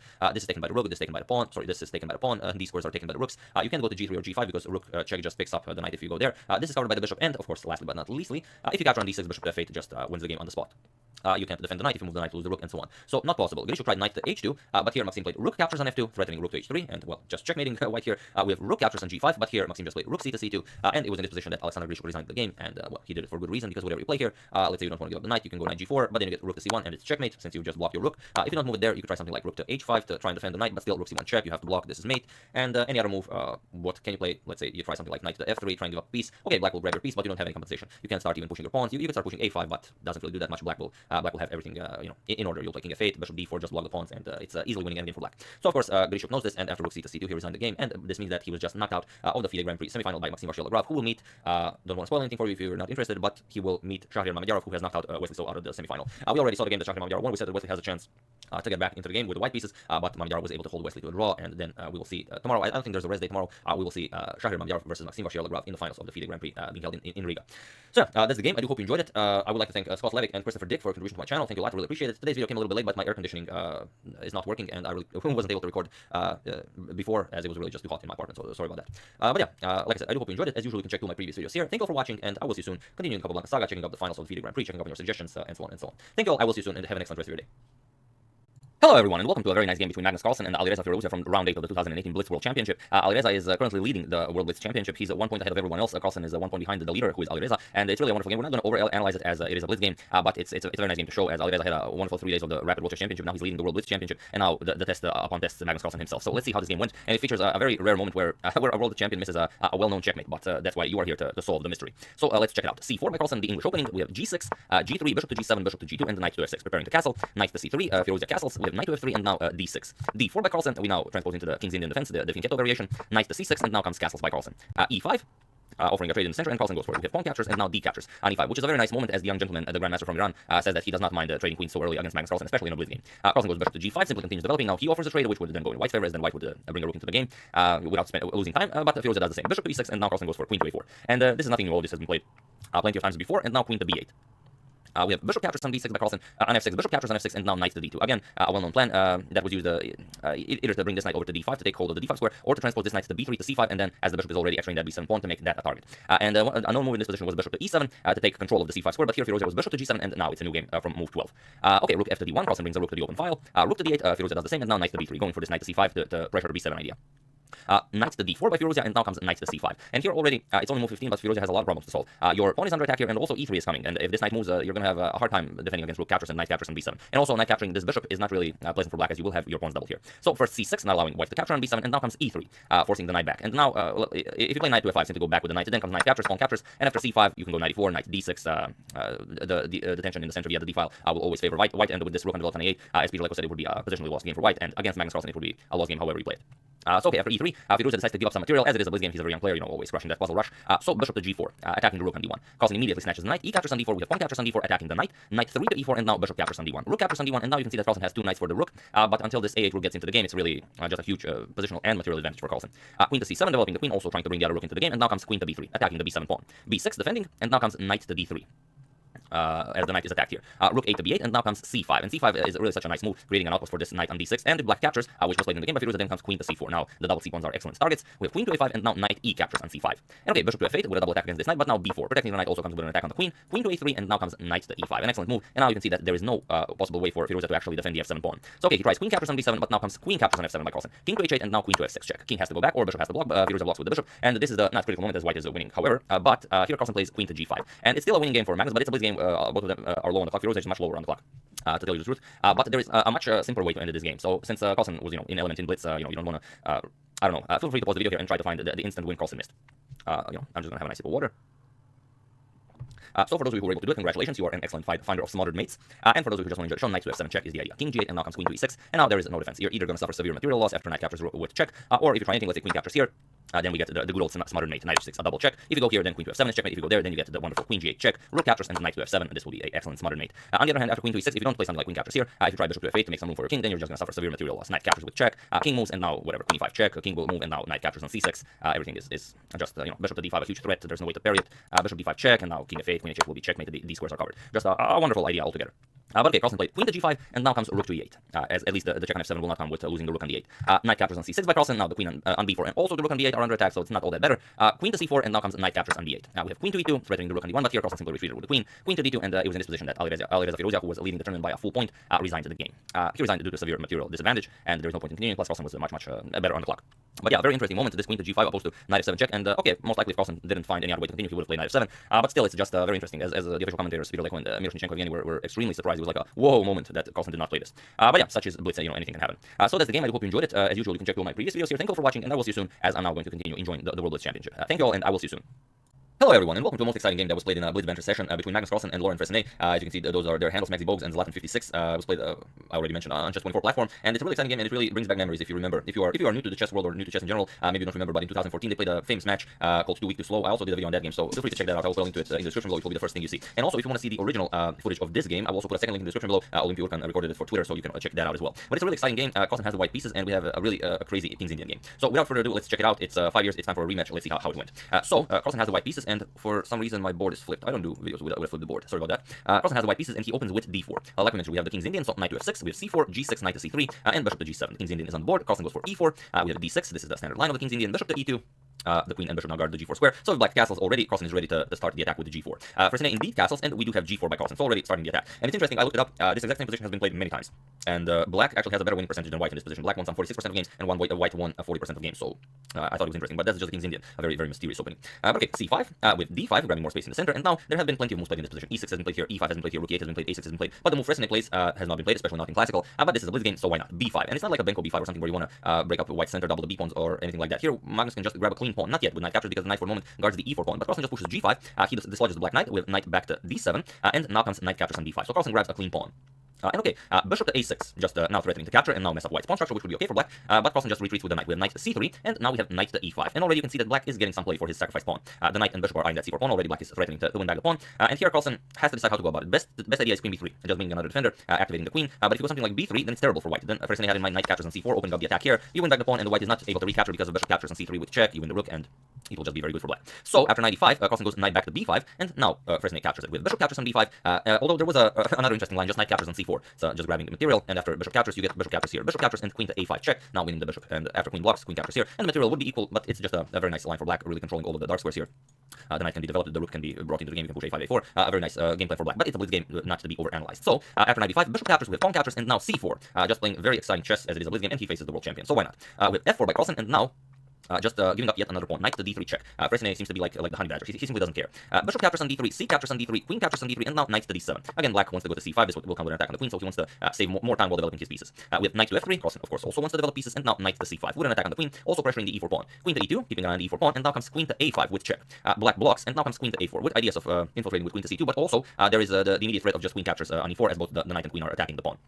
So Carlsen advances it with e5, and now you can choose between some lines. You can go pawn captures, or you can go knight to b3. Also an interesting line. After knight to d1, still you would have knight captures, queen captures, and now d captures on e5. F captures on e5, and queen captures on a2. And with the white king still being in the center and not really have a lot of cover, you don't really gain anything by castling. It would be even with white's massive pawns in the center, would be a pretty equalish game, but much easier to play for black. So after e5 with d captures on e5, Fresnay again goes for the more interesting line. Knight captures on e5. And now comes bishop captures on e5. Here you cannot capture with the queen, otherwise you get queen knight d3 check, winning the queen. So you have to capture with the pawn. With pawn captures on e5, and now comes rook 8 to d8, just pressuring the d5 pawn. And here, again, it's very dangerous to keep the king in the center. For example, if you go something like b4, attack the knight, then black can even go for this rook captures on d5, pawn captures, and now queen here, attacking the a2 pawn, the a1 rook, and also will clean up the center here. After rook to d1, you can just capture here, and even though white is up a piece, it will be very hard for white to play this with the king still being in the center. Just a very dangerous position, especially in blitz where you don't have a lot of time to figure out all the squares your king can go to. So here Carlsen just castles, and now comes rook captures on d5. With b3 by Carlsen, attacking the queen, queen to d4 check. Now, if you don't want to lose the bishop, you have to block with bishop to e3, but then you lose the e5 pawn. Bishop to e3, and now queen captures on e5. So Carlsen loses both the d and the e pawn, and now black equalizes immaterial. It's 5 pawns each, but black's king is much safer, so black is to be preferred here. With rook 8 to d1 by Carlsen, rook captures on d1, rook captures on d1, and now just knight to e6, going after the g5 pawn. And there's no good way of really defending it. If you go something like this, then you give up the control of the g3 square, just queen g3 check. Now you lose the h4 end. Sorry, well, not with the queen, but obviously the knight will be able to capture. So not something Carlsen wants to do. After knight e6, we have a4. Now Carlsen is hoping that everything just stays as it is. He wants to push a5, b6, create a pass pawn on the queen side, and try and push it all the way. Knight captures on g5 by Fresnay, and now comes queen to d3. And here, Fresnay starts the attack against the white king. Knight f3 check, and here Carlsen goes king to f2. King to g2 was better because, as you see, it doesn't allow the knight to retreat from h2 with check. But here Carlsen played king to f2, and now Fresnay just captured the knight. But now the problem is the knight has a retreat square while delivering check, and now this is much better for black. Bishop captures on a7. Carlsen now clears the way for his pass pawns to the queen, but there's a problem. Knight to g4 check. Now the queen has a clear path here to the h2 square. If king f3, then queen h5 is very strong. The knight doesn't allow the king to retreat to a dark square, and of course, if you go back, then we get to the same line as happened in the game. And if you go up the board, then well, you can even lose the queen. So well, not immediately as the bishop covers the f2 square, but just queen f5, and your king will be in huge trouble. After this king to g2 move, Fresnay went queen to h2 check with king to f1. Now still the bishop covers the f2 square, so no immediate checkmate is possible. And here Fresnay just repeats moves a couple of times. Queen to f4 check, king to e2 with queen to h2 check with king to f1, queen to f4 check, and here Carlsen goes king to e1. And now Fresnay finally sees that the queen and knight are not able to finish the job on their own. He introduces the rook into the attack. We have rook to c8 now, and for the moment the queen is guarding the c2 square, but only for the moment. With bishop to g1 by Carlsen. And interestingly, this bishop to g1 will allow a beautiful combination that will happen very shortly. So do pay attention. With queen to e5 with check, Carlsen retreats king to f1. Now comes queen back to f4 with check, king to g2, and now comes knight to e5, attacking the queen, hoping to free the c2 square for the black rook. Carlsen goes queen to e2, still keeping an eye on the rook, and now comes the line that became possible when Carlsen put this bishop on b1. So feel free to pause the video and try to find the winning idea for black here, as Carlsen is about to get checkmated. I'll give you a couple of seconds, just figure it out. It's a blitz game, so feel free to enjoy it while you're calculating. For those of you who were able to do it, congratulations, you are definitely not too weak or too slow. And for those of you who just want to enjoy, show of course, rook to c2. As Carlsen did try to keep the rook away from the c2 square, simply won't work. And now you see that this is possible due to this bishop being on g1, as the king will not be able to retreat to the g1 square. The only move is either to lose the queen, or you can block, lose the rook, and then lose the queen. So Carlsen just grabbed the rook, there is no better move. And now comes queen to f3 check. And now you can see the king is unable to go to g1, the king has to go to h2, and now, well, it's mate in 1, of course, everyone. You can see it, knight to g4 checkmate. The queen covers all these squares, and the king is unable to retreat here, so it's, of course, checkmate. But yeah, just a wonderful game, and an excellent rematch by Laurent Fresnay, who finally takes back. Well, maybe in another few years we'll have another interesting game between the two of them. Another one that we can call too weak, too slow, and it will again be a very interesting game such as this one. But yeah, that's just the King's Indian. First he gave the b5 pawn, then he pushed c4, a knight d3 check, gave up that pawn as well, and it just all works out. That's why you should play the King's Indian, and that's why it's always very exciting to play positions that are that are not proportional or just very exciting. So that's the game. I do hope you enjoyed it. I would like to thank Connor Stinson, Anastasia Mathiesen, Audible Games, Rolf Menk, and Max Steiner for a contribution to my channel. Thank you a lot. I really appreciate it. As usual, you can check all my previous videos here. Thank you for watching, and I will see you soon. Most likely even today we're continuing the Capablanca saga as we said, so I do hope you'll enjoy that as well. Thank you all. I will see you soon, and have an excellent rest of your day. Hello everyone, and welcome to another very nice game from the FIDE Grand Prix 2019. This is a game from round 2, and well, round 2 also has 2 classical games, as round 1 had 2 classical games. All the games in round 2 in game 1 were drawn, so this is game 2. Let's check it out. It's Radoslav Wojciech versus Peter Svidler, so both of them advanced to the second round. And before we check out the game, we do have a couple of nice photos. There you have Peter Svidler being checked for any funny business. Maybe maybe he has an Alpha Zero integrated into his tuxedo or something. You can never be too sure. And also here's a nice photo of Radek being checked for same. I don't know what the device actually does, but it probably looks for some sort of electromagnetic signal, maybe coming out of the person or something. But if any of you do know, do share in comments so we can all increase our vast knowledge. And here we have a nice photo of the two of them playing. It's from game 1 in round 2. As you can see, Svidler has the white pieces here, and in the game we're showing Svidler has the black pieces, but it is the only one that I have. And also, if you look very carefully, you can see a wild Daniel Dubov appear in the background. There you have it. So that those were the photos. I hope you enjoyed that. Now let's check out the game. So a very important game, as if one of them wins, the other one gets knocked out of the FIDE Grand Prix. So Wojciech has the white pieces, and we have d4 on the board. Knight to f6 with c4 and the g6. And like I said, it's a very important tournament, so it's not all that weird that all the games in round 2 game 1 ended in a draw. Everyone's playing really just safe lines. None of the funny business is even a possibility here. So here, of course, Svidler would be very happy to see knight c3 and d5 if he could go into the Grunfeld defense, which he's famous for. But Radek knows that, and of course he goes for f3. This is the anti-Grunfeld, and we're going to go into a very nice theoretical line. We have e6 by Svidler, e4, we have c5 now, and d5, grabbing more space in the center. We have d6, knight to c3, and now comes bishop to g7. Just continuing, and here comes knight to g to e2. Also, this position was on the board in Dean Lear versus Alexander Grichuk in the Kashimov Memorial, where just captures on d5 was played. But here, Svidler opts for a different line. Bishop to g7, knight to g to e2, preparing to go to g3, and here we have just castles. And it's a very popular position to play, especially nowadays. There are over 500 games with this exact same position in the database. So here, Svidler castles. Also interesting, Svidler had this exact same position against Levan Aronian in Palma de Mallorca in the Grand Prix of 2017, where he captured on d5. But here, again, he goes for a different line. That game against Levan Aronian ended in a draw. Here he castles, and now comes knight to g3. Also, that line that we've shown, where he, instead of castling, went e captures on d5. Carlsen also had this position against Jan Nepomniachtchi in Tata Steel 2019, where also e captures on d5 was played, and that game also ended in a draw. So Svidler castles with knight to g3, and now e captures on d5. C captures on d5, and now a6, just preparing b5. Of course, which is not interested in allowing b5, so he goes a4, and now just h5, preparing this h4 maneuver. Bishop to g5, preventing h4, and now comes queen to e8. Svidler unpins here, and is now ready to either do something with the knight, but also the queen does a lot of pressure along the e file. And here with bishop to d3, Andrew Tang, also known as the Penguin, had 2 very nice victories with queen to d2, one of them in last year's World Rapid Championship. But okay, bishop to d3, continuing the game with knight to h7, now pushing the bishop back, bishop to f4, and now queen to e7. Just a very nice move with the queen. Now you can go g5 is a possibility, h4 is a possibility, and you have to decide what to do. Here, knight to g to e2, making room on g3 for the bishop if needed, and here knight to d7. We have castles, and here we're still not in any new territory. There is one game that comes out of this position where h4 was played. It was between Nikita Vityugov and Ivan Chaparinov in the Gibraltar Masters of 2014 that ended in a draw. But here, Svidler goes for knight to e5, and it is only as of this moment from move 15 that we have a completely new game on our hands. So now it's unexplored territory. Of course, you don't want to give any of the bishops. You still want to keep your bishop there. So bishop back to c2, and now rook to b8. Here, Svidler is ready to push b5, but Radek doesn't allow. We have a5, and here there are a couple of lines you could choose from. You could go h4 and then go f5. You could go f5 instead of h4 and then prepare h4. Let's say bishop to c1. You don't want your bishop on this line as after the f file gets opened up. So after bishop to c1, you could continue h4, hoping for h3. White would then push, let's say, h3, captures, knight captures, bishop to f5 can be played. This is one of the lines that was possible after Wojciech's a5. But here, Sviller wants to forcefully bust open the b file. He plays b5, allows this a captures on b6 en passant. We have rook captures on b6, and now just bishop to c1, not allowing rook captures on b2. And also, you don't want this bishop on the f file, like we already mentioned. With h4 by Sviller, and now comes f4, pushing the knight back. We have knight to g4, and now just h3, preventing h3 by black, and also forcing black to decide what to do with the knight. We have knight back to f6, and now comes rook to a2. Just a nice rook maneuver as you want to get this bishop back into the game. For the moment, the rook doesn't have all that many things to do, so bishop to e3 is the plan. We have bishop to d7 by black, maybe bishop to b5 an idea. If black could get his pawns back together, it would definitely be an achievement. And now queen to e1, just threatening to win the h4 pawn. We have knight to h5 by Sviller, now the queen guards the h4 pawn, and now bishop to e3 as planned. And now rook f to b8, doubling up on the b file. And here, while you could defend the b2 pawn in a lot of ways, you could go queen here, you could go bishop here. Wojciech goes for b3, and he allows a very nice exchange sacrifice that is even the engine's favorite, and Sviller goes for it. With rook captures on b3, bishop captures on b3, and rook captures on b3, threatening to win the knight here. And now you can see that, well, much like in the Benoni, for example, you have this very nice dragon here, and also the rook on the open b file complement each other very nicely. So bishop to d2, defending the knight, bishop to d4 check. Now you have to go to h2. If you go h1, the knight to g3 will be very dangerous. So king to h2, and now comes knight 7 to f6. And here Sviller says, okay, I'm just gonna start an attack against your king. Feel free to capture my pawn if you want. I'm not interested in defending that. But it's interesting that the engine screens that rook captures on a6 is a winning move. But it's I mean it's not something you would play. It's one of those disgusting engine lines where after rook captures on a6, for example bishop c8 going after the rook. Now comes rook to c6 attacking the bishop, bishop back attacking the rook, and now just rook to f3. And this appears to be just a dominant position. You don't really care about your rook here. If black captures, you're just gonna have a very nice pass pawn here. Queen captures on h4 is the idea. Now if bishop captures, you will capture here. And now, for example, rook b6, you go after the rook. Now just knight to d5. You attack here, here you attack here. After this gets traded off, now you have a protected pass pawn on c6, and it should be winning for white. But Wojciech trusts Sviller. He says, okay, I'm just gonna prepare that. We have rook to f3, and now maybe I'm just gonna capture the a6 pawn on the next turn. And here Sviller says, well, if you haven't captured it on the previous turn, I'm not gonna defend it now. So just rook to b4, and here Wojciech captures it. We have rook captures, and now rook to c4. Here Sviller has some ideas of busting open in the center of the board, but Wojciech prevents it. We have rook to a7, pinning the bishop here, as the queen on e7 would be taken. With queen to d8, getting the queen out of the way, but now comes queen to a1, and now you can see that the rook to a8 is the threat. So what do you play here? Here you could go for queen to e7, just getting the queen out of the way, but then you get bishop e1, going for the h4 pawn, and here after g5 defending, you would get queen to a6. Just going after that rook on c4, and now you would either have to give up yet another exchange, or you would have to go rook to b4, but then get f captures on g5, attacking the knight, and here white is just completely winning. There's not much black can do. If you capture here, you're just going to get captures, bishop e5 check, king to h1, and now rook captures on e4, but then white can just play queen d3, attack the rook, and after the rook moves, let's say here, captures, you're going to go bishop captures on h4, and you are just much better here. There's no compensation for the exchange, and once the queen moves, let's say g6 can be played, and white will just bust open. So after this queen to a1 move, Sviller decides he doesn't want to move the queen, rather he goes knight captures on e4, and it's a nice idea. A lot of pressure here going on the king side towards the white king. Of course, the knight cannot capture as the knight is pinned here. The queen would be lost, but he allows rook to a8. So this was Sviller's idea. Bishop to c8, and only now will I continue what I've been doing in the center. But here he misses a very nice move from Wojciech, and it's well, it's actually a winning move for white. So feel free to pause the video here and try to find this idea for white in this position. I'll give you a couple of seconds. For those of you who were able to do it, congratulations. You are an excellent lifter of queens. And for those of you who just want to enjoy the show, here we have queen to a6, a nice queen lift. That's not even a turn, but you know, I have to call it something. And now you have to see that rook captures on c8 is a terrible threat. If you capture, then you simply get rook captures on d8 check, king moves, but no longer is the knight pin. So knight captures here will just, if you count the pieces, leave white up a whole rook. So of course, completely winning for white. You can't go for this trade. So Sviller goes for a different one. We have knight captures on b2, giving up the queen.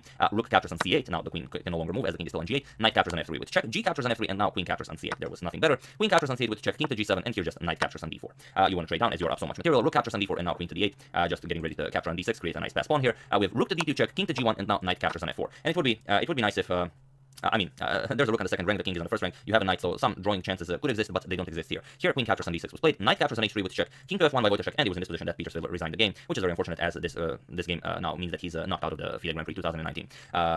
What could you do here? Well, really nothing. If this knight was instead of, let's go back a few moves, if you could get this knight to f3 somehow, then it would indeed be a draw, and it's something if you haven't seen it, you should remember it. Sometimes your opponent might have an extra queen, and you'll be having some drawing chances. So I'm just going to play a few very silly moves, just ignore them. I'm just going to do them so I can position the knight, like king h1, knight here, and now if the knight was here, now Sviller would have a draw. For example, knight captures here, and now king f1, you just check him again. King e1, you just go knight f3 check. Knight also defends the rook. The king has to go to f1. You just repeat. Knight h2 check. Or I mean, you could capture with the queen, but then the rook is just much stronger than the knight. Here, king g1, you just repeat, and now you have to go back because if you go to h1, then it doesn't really work. And then you get rook to h2 check.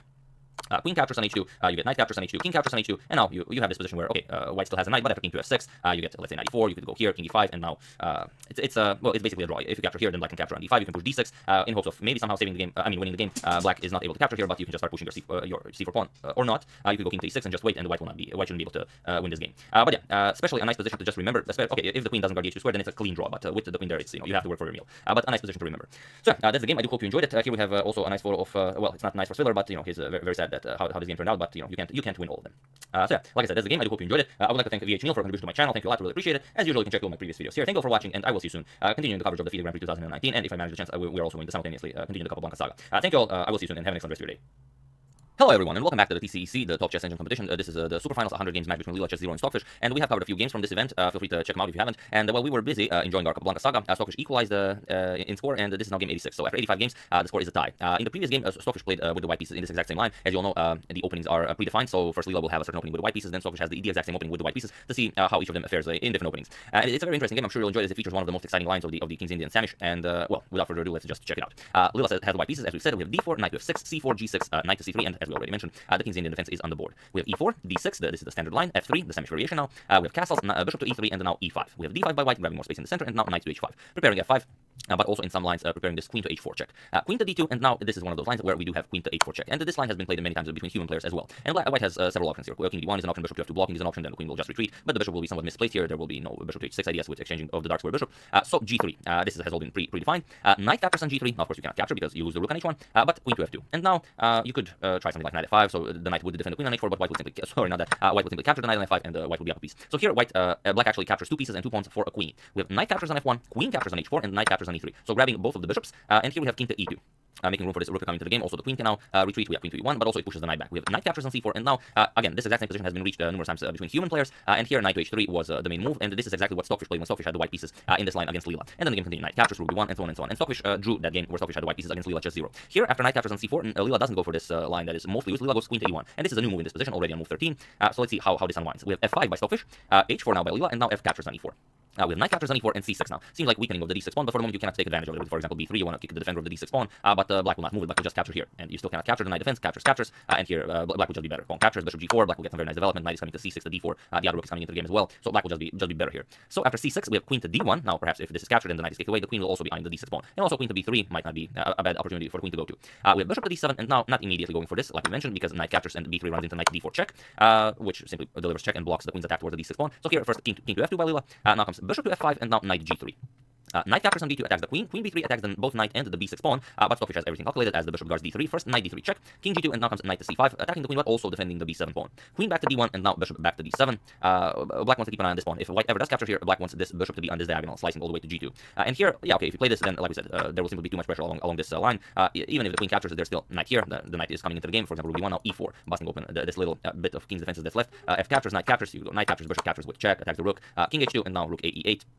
Will be simply too much for whites to handle. Bishop to e5 is the idea of winning the queen, but even if the queen moves, this check will be devastating. And so on and so on, black would be winning here. So there's no time to go for this d6. We can see at h5 by Leela.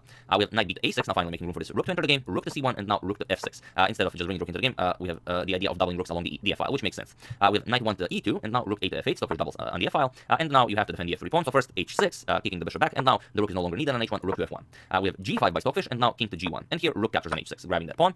Knight to e4. And now rook to f7. We have knight 2 to c3, and here we have rook to g6. We have d captures on c6, finally, bishop captures on c6, and now rook to c2. We have bishop to g7, and now rook to d2. Now putting pressure against the d6 pawn, so bishop to f8. Now the bishop helps out, but doesn't really matter. Leela now finally grabs it. Knight captures on d6, and now rook to f4, with the ideas of bishop to a4, attacking the queen. We have knight to e2, attacking the rook, but now first an in-between move, bishop to a4, attacking the queen, and queen e1. And here, finally, bishop captures on d6, knight captures here, and g captures on f4 with check. King to h1, and now comes bishop to c7. Now the bishop is no longer a target, but also covers the d8 and d6 square, and the knight covers c7, so there are no possible rook lifts here. And here we have rook to h2. Leela's idea is something like maybe queen to h4 with some pressure along the h file.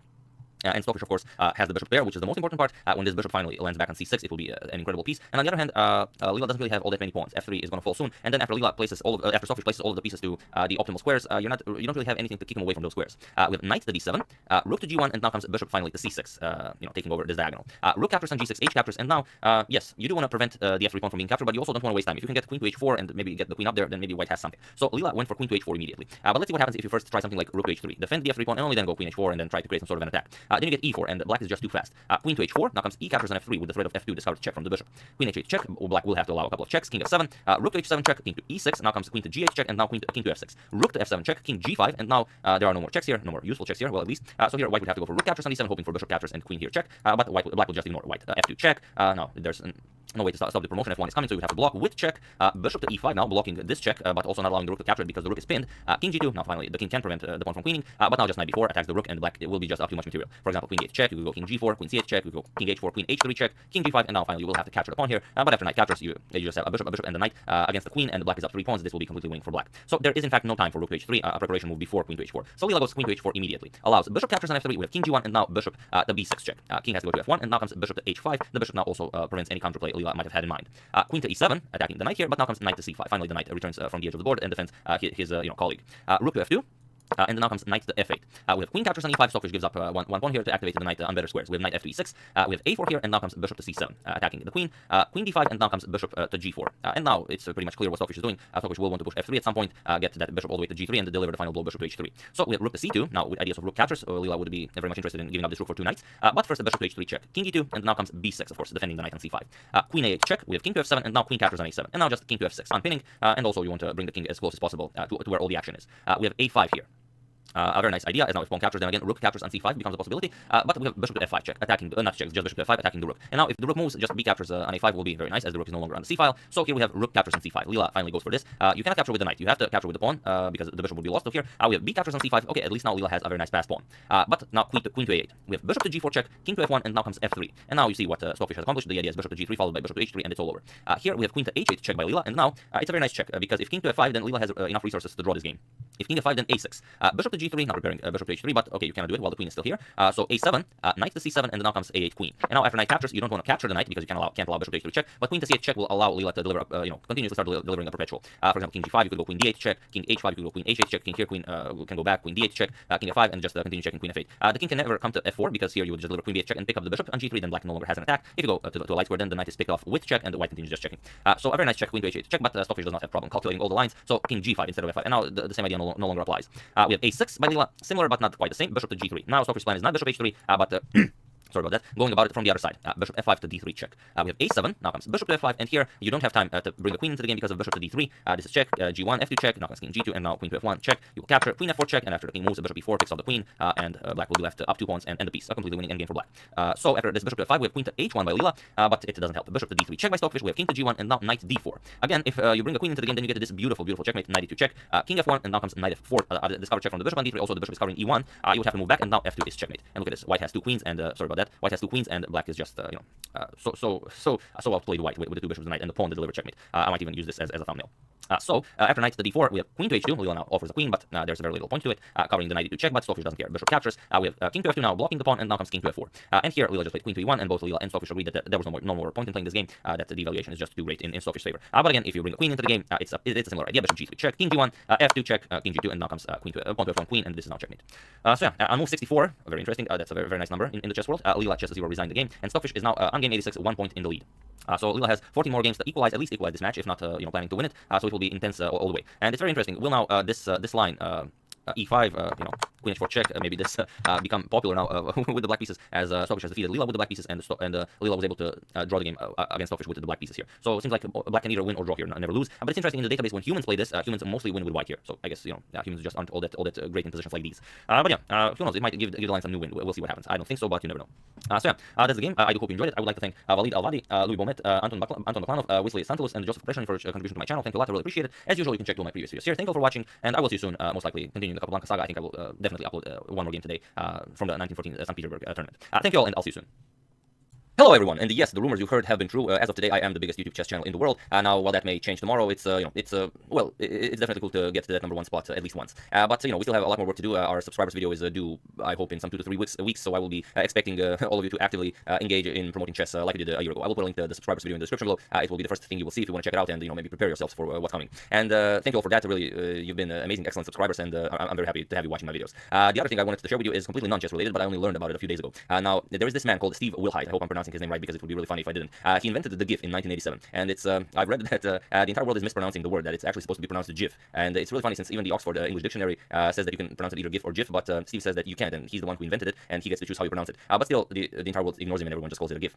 But yeah, I only learned about that recently, so I thought you might enjoy that as well. But getting back to our game, it's Fabiano Caruana versus Hikaru Nakamura. This is now the Blitz, so the rapid time formats are over. Now we head into the Blitz, and it's very interesting. I did use this quote above the board that it would be weird to have a world champion that's bad Blitz and rapid. I don't know if those are the exact words, but it's definitely in that context. Nakamura mentioned it in some interview, but I'm unable to find it. If any of you have it, to do share. I will either pin your comment or share it somehow with everyone else.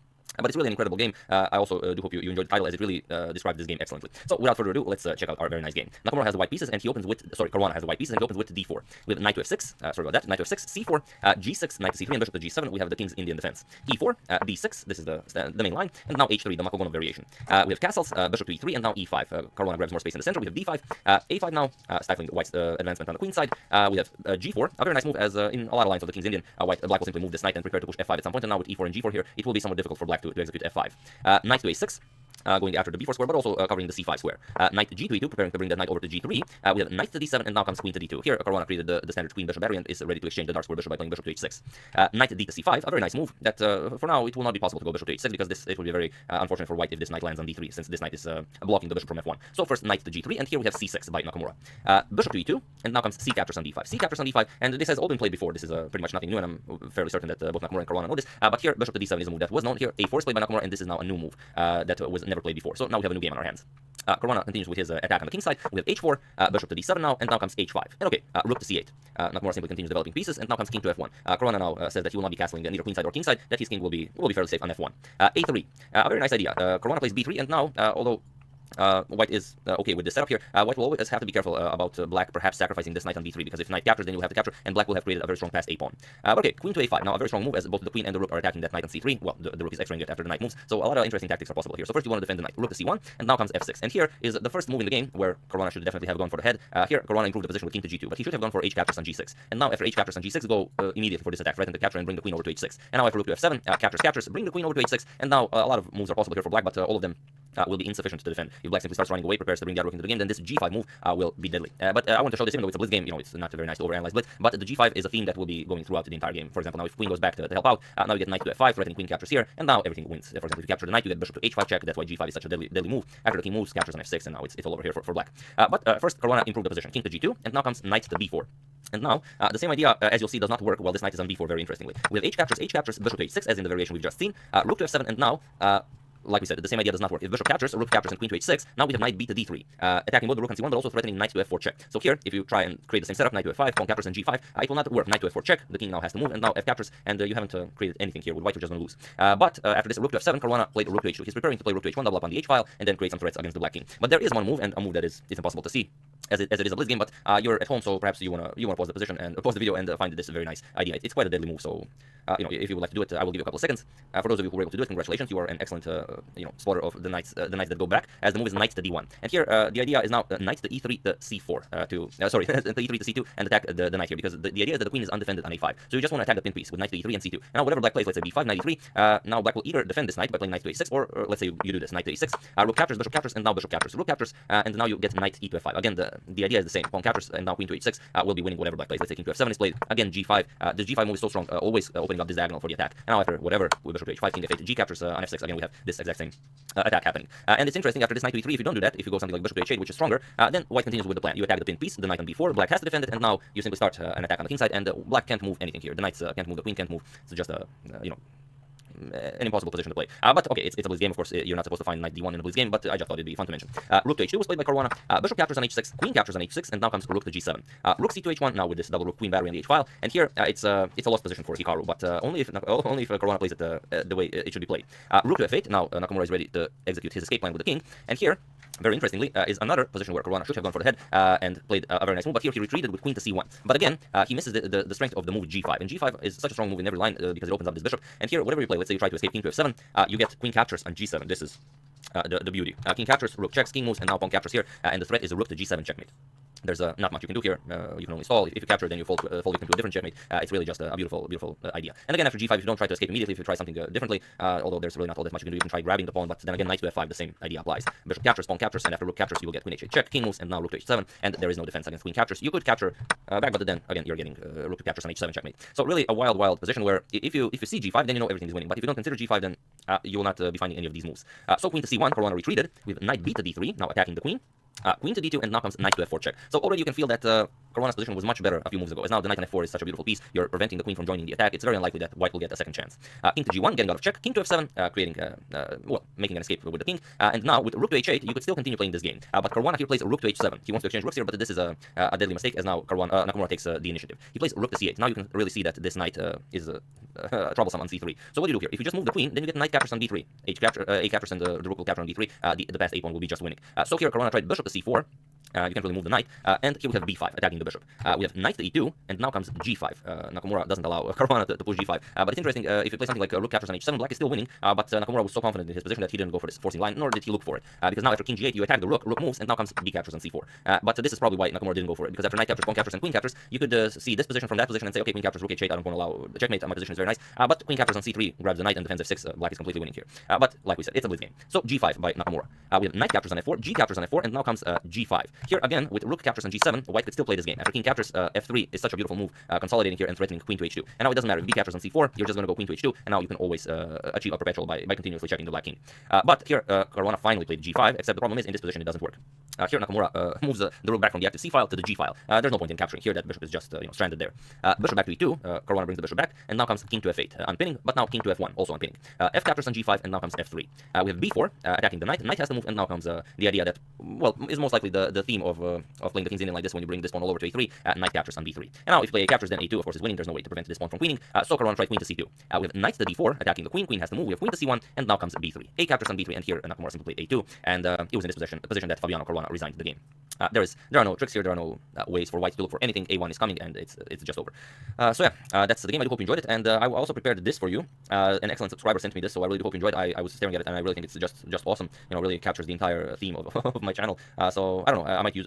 He said it's okay to use it for the merchandise, so I might find ways to use it. But we'll see how it goes. And also, as Nakamura won his match against Caruana, Nakamura won 18 out of 28. Also, Maxime Bashir-Legrand won his match against Levin Arnon in the London Chess Classic with 18 out of 28. So also wanted to mention that in the live blitz ratings, Maxime Bashir-Legrand has overtaken Magnus Carlsen as the world #1 highest rated blitz player. But I've seen an interview with Maxime Bashir-Legrand, and he said that he wasn't all that impressed with this. You know, it's a blitz rating, it comes and goes. That Maxime still considers Magnus Carlsen to be the strongest blitz player in the world. So very humble from the Frenchman. You know, good things come from that, definitely. But yeah, that's what I wanted to share with you. I'm gonna check out some of the other games. I haven't really been following all that diligently, the London Chess Classic, so I'm gonna definitely check out some of the games between Levin Arnon and Maxime Bashir-Legrand. If you have a suggestion of any of the games, do suggest. I would like to thank Anderson, Diego, Oliviera Alves, Abraham Melvain, Kevin, Chris Magara, and Gregory Pacer for a contribution to my channel. Thank you a lot. I really appreciate it. As usual, you can check all my previous videos here. Thank you all for watching, and I will see you soon, hopefully with some more interesting content. And thank you once again for you know, getting me to this #1 spot. Thank you all, and I will see you soon. Hello everyone, and welcome to a really crazy game that was played today in the Asian Championship. It's Alireza Firoja versus Murali Kartikian. Not sure if I pronounced that. I'm sure you will school me in the comments if I didn't. But it's one of those games that when you see it and when it happens, it doesn't happen very often. You just want to show it to your friends and family because it's just that good. Now, when I first saw it, I thought, wow, this is just like Nizhedinov versus Chernikov 1962, the famous Queen sacrifice. But then again, it happened today, in 2019. So that's pretty weird between two very strong grandmasters. And I don't know. I didn't know what to make of it, but better for me just to show it to you, and then you can decide for yourselves. So without further ado, Alireza has the white pieces, and he opens with d4. So nothing extraordinary in the opening, just a nice King's Indian defense. We have c4, g6, knight to c3, bishop to g7, and now e4. We have d6 and now h3. We have castles by black, bishop to e3 now, c5 attacking the center, and the knight to f3. We have queen to a5, putting pressure on the center as the knight is now pinned, and here knight to d2, remaneuvering the knight over to b3 to kick away the queen. We have c captures on d4 here, and now comes knight to b3. And this is where the magic happens. It's only move 9, and this position has been reached before between Maria Kursova and Tamara Chistiakova, and in that game queen to h5 was played, where white was able to win the game after bishop to e2, and the game continued normally, but this game did not continue in this fashion. After knight to b3, the strongest move recommended by the engine is just queen e5, a nice centralizing move by the queen, white recaptures the pawn, and the game continues. But that's for engines to play this game here. Murali played a brilliant move, and it's exactly the one that reminded me of Nizhedinov versus Chernikov. Queen captures on c3, and it's just amazing. If you don't remember Nizhedinov versus Chernikov played a similar sacrifice as his queen was here. He played queen captures on f6, where the bishop was attacking the queen, but very similar. And it's very interesting. Kartikian sacrifices the queen on move 9, so not like Chernikov on move 12 against not like Nizhedinov against Chernikov on move 12, and not like Kasparov against Kramnik on move 12. Also really crazy queen sacrifice, also with the black pieces. But let's just see what happens. Queen captures on c3. We have b captures on c3, and now pawn captures on e3. And now you might think, okay, but where's the exchange? Well, that's the beauty. Probably with perfect play. White should get on top, but it's the same in Nizhedinov versus Chernikov. So here already an improvement to white's continuation. Here white played f3, and he allowed black to keep his pawn on e3, which is very dangerous. Here, if you just play bishop to d3, continue developing, you allow this, then okay, you can bring the rook into the game, you can artificially castle. Maybe a slight improvement here. Firoja played f3, and now comes knight to h5. Already white created some dark square weaknesses around the black king, and also bishop captures on c3 would be a pretty big threat, as you would also lose the rook. And while you do have material compensation at the moment, if you lose the rook along with your two pieces, then black will definitely have the upper hand. So here queen to c1, defending the c3 pawn, and just bishop to h6 now, defending the pawn here. We have g4 by white, pushing the knight back, knight to f4, and here, again, you have some threats. For example, if you eliminate the pawn, then knight checks here the king, and you will lose the queen as you open up this very nice discovery. So after knight f4, we have king to d1 by Firoja, getting the king out of the way, not allowing any checks with the knight, and also preparing to hide it over on the queen side. And here, knight to e6, again, creating some very nice threats. Here, pawn to e2 check would again win the queen, so Firoja has to run away with king to c2, and now just knight to c6, starting to bring the other pieces into the game. And white still has, I mean, white is still better if you count the material, but it's very hard to develop the pieces, and it's very hard to find a viable game plan. Very similar to the Nizhedinov versus Chernikov. So here, white played h4, he wants to close this diagonal for the bishop by playing g5, we have bishop to f4, not allowing that, and now queen to d1, just getting the queen out of the way. No longer you have to be afraid of any pawn pushing. And here, just knight to e5. So bringing your pieces closer to the king, you put pressure on the c4 pawn, you want to develop the bishop, bring the rook over to c8. We have knight to c1. Now the idea is to bring the knight over to d3 or e2 to attack the bishop on f4, and bishop to d7. And now again, you cannot really move the knight right away because bishop to a4 would again win the queen here. So even a seemingly peaceful move like bishop to d7 comes with a deadly threat. We have a4 by white. Now the rook is guarding the pawn on a4, so no bishop to a4 will be possible, and rook a to c8. Again, continuing to put pressure on the c file. As the c pawns are doubled, you will probably not be able to defend both of them, and with your king being on the queen side, the rooks will most likely be doubled on the c file, and it's going to be very intense. And here, Firouzja plays knight to e2. And knight to e2 is not the most precise way to deal with this position. The best idea is knight to d3. Because here, well, let's just show why knight to d3 is better. Here is knight to d3. Then if you capture on c4, of course, you will get knight captures on f4, and after knight captures on f4, queen to e1, where you will threaten to win the knight on c4, and also you will just eliminate d3 pawn, which is very important. But the biggest problem is after knight to d3, black cannot save everything by playing bishop to h6 like black did actually in the game. Because here you just capture on e5 and you lose the bishop on d7. That's the problem. But here, Firouzja played knight to e2, and it seems like the same idea. Okay, if knight captures here, I'll just capture the bishop, and we go into the line that we already shown. But here black can go knight bishop to h6, and now your knight is not on d3, so you cannot capture here. The bishop on d7 is safe. We have g5 closing up this diagonal, bishop to g7, and now bishop to h3 by Firouzja.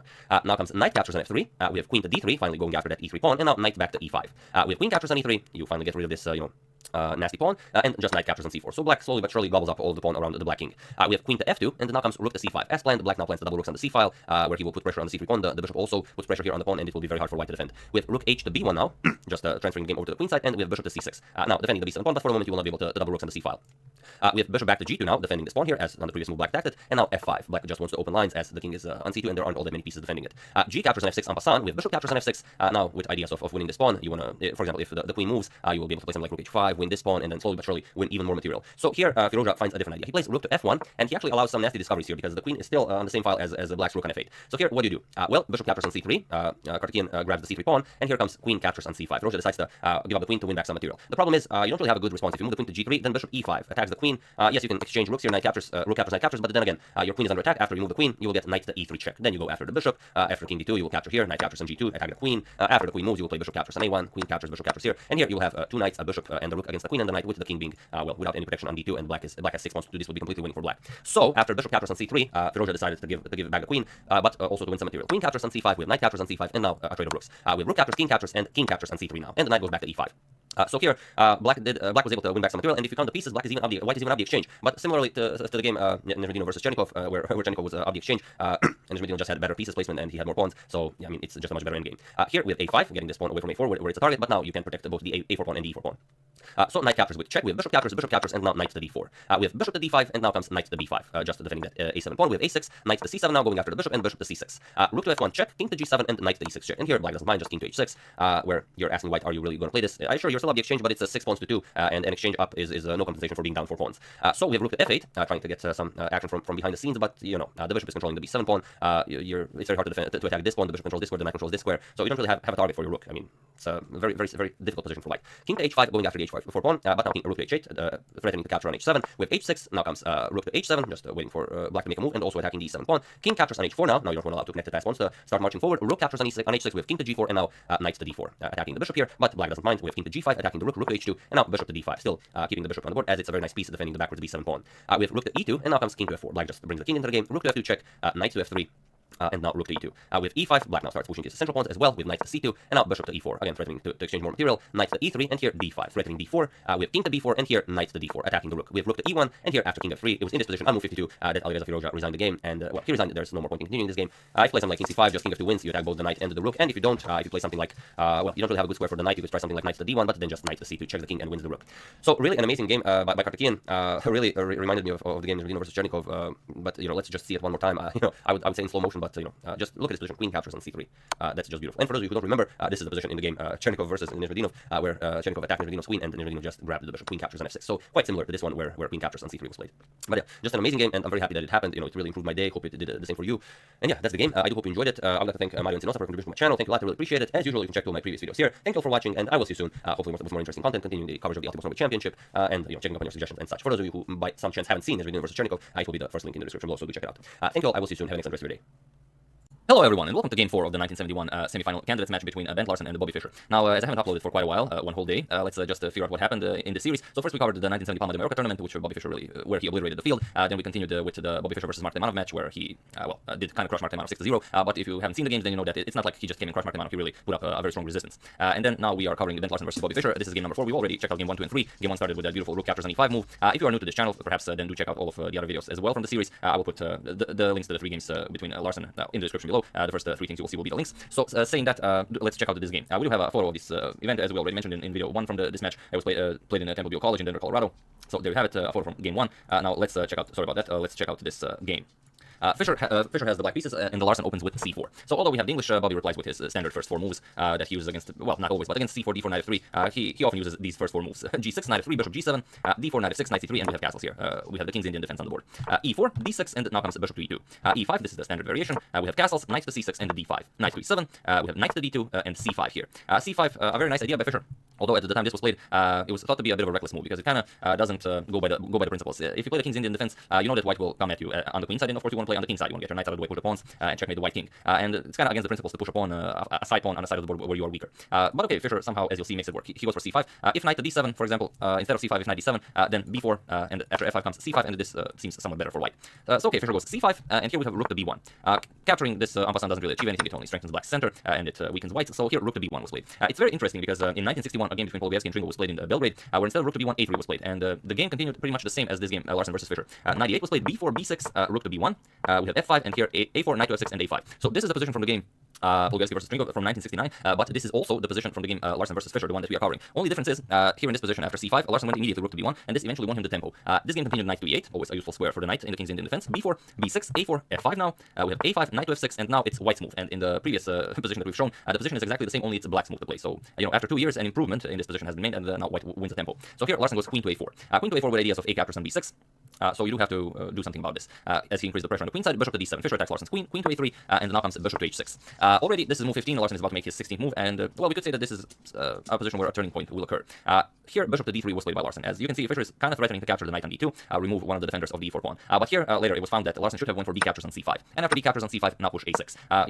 Say to Fischer, you can have the pawn, but I'm continuing with what I started. I'm going to continue playing on the queen side, and I will play for activity here. And then after bishop captures, and knight captures on e4. Fischer would win a pawn here. F captures on e4, but then after bishop to g5, you can see that white simply has so much activity here. Queen is coming to e3. This rook can come to b7. A very nice position for white. But okay, probably due to the fact that Larsen did lose the first 3 games, he said, okay, maybe not to give up material. Maybe material is better than activity. But who knows? Bishop to d3, protecting the pawn, and now queen to c7. B captures on c5. B captures on c5, and now okay, now this did happen, but now a6 isn't really all that impressive. Fischer can simply block Larsen's rook with rook to b8. So b captures on c5, and now e captures on f5 by Larsen. G captures on f5, and now comes bishop to c2. Also possible, and something that was discussed during the game, was knight to b5. Simply forcing black to capture here, because you don't really have a good reply to this other than capturing the knight. And this bishop is a pretty strong piece. Because the d6 pawn is under attack. There's no good square for the queen other than b8 to keep protecting this pawn. And now you're simply aligning your queen with the rook here, and you're stifling the development of the rook on a8. But okay, after knight b5, bishop captures on b5 would be played, and here white would have the opportunity of either playing rook captures on b5, or perhaps even deciding to sacrifice a pawn by connecting these pawns, but then giving up this pawn. But after knight c4, it would prove to be a very interesting game. But okay, after g captures on f5, bishop to c2 was played, and then now comes a6, as Larsen failed to push a6 himself. Now Fischer does it, preventing Larsen from ever pushing a6 himself, and also keeping an eye on this very important b5 square. Knight d to e4. Larsen opens up an attack against Fischer's bishop on h6, and also threatening knight captures on f6 with check. Bishop captures on c1 with an attack on the queen. Knight captures on f6 with check. Rook captures on f6, and now rook captures on c1. We have rook a to f8, and now comes rook to b6. A very nice active move by Larsen, but even with such an active move, the rook will be somewhat displaced here, as you'll see in the game. Fischer goes bishop to c8. Makes room for the queen to enter the game. We have knight to e2, and then now comes f4, preventing Larsen from improving the position of his knight.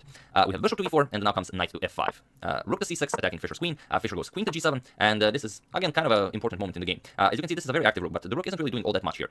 In the game, rook to b1 was played by Larsen, preparing rook to come also crashing down either to the 8th rank or to the 6th rank. But king to h1, as you'll see in the game, would have been much better, as it would allow this rook to come to g1 and help out with the defense.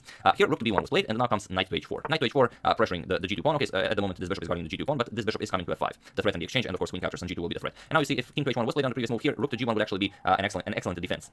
Here we have queen to d3. This was played in the game, but it's very interesting when Fischer played this knight to h4 move. He also had to calculate what happens if rook captures on c8. And this is a very important line because, okay, it seems like rook captures and queen to h3 comes with a double attack. The rook is under attack and also the knight here. But it doesn't work because if you are persistent here after rook to f8 and you capture the knight, rook to h6 will trap Larsen's queen, so white would be lost here. So after knight h4, Larsen saw that rook captures on c8 doesn't work. He went queen to d3, guarding, giving further protection to the f5 square, but it doesn't matter. Bishop to f5 nonetheless by Fischer. Again, you can't capture here because you're still going to be checkmated on g2. After bishop to f5, king to h1 was played. f3, now of course continuing the attack and also blocking bishop's defense of the g2 square. Again, the threat is queen captures on g2.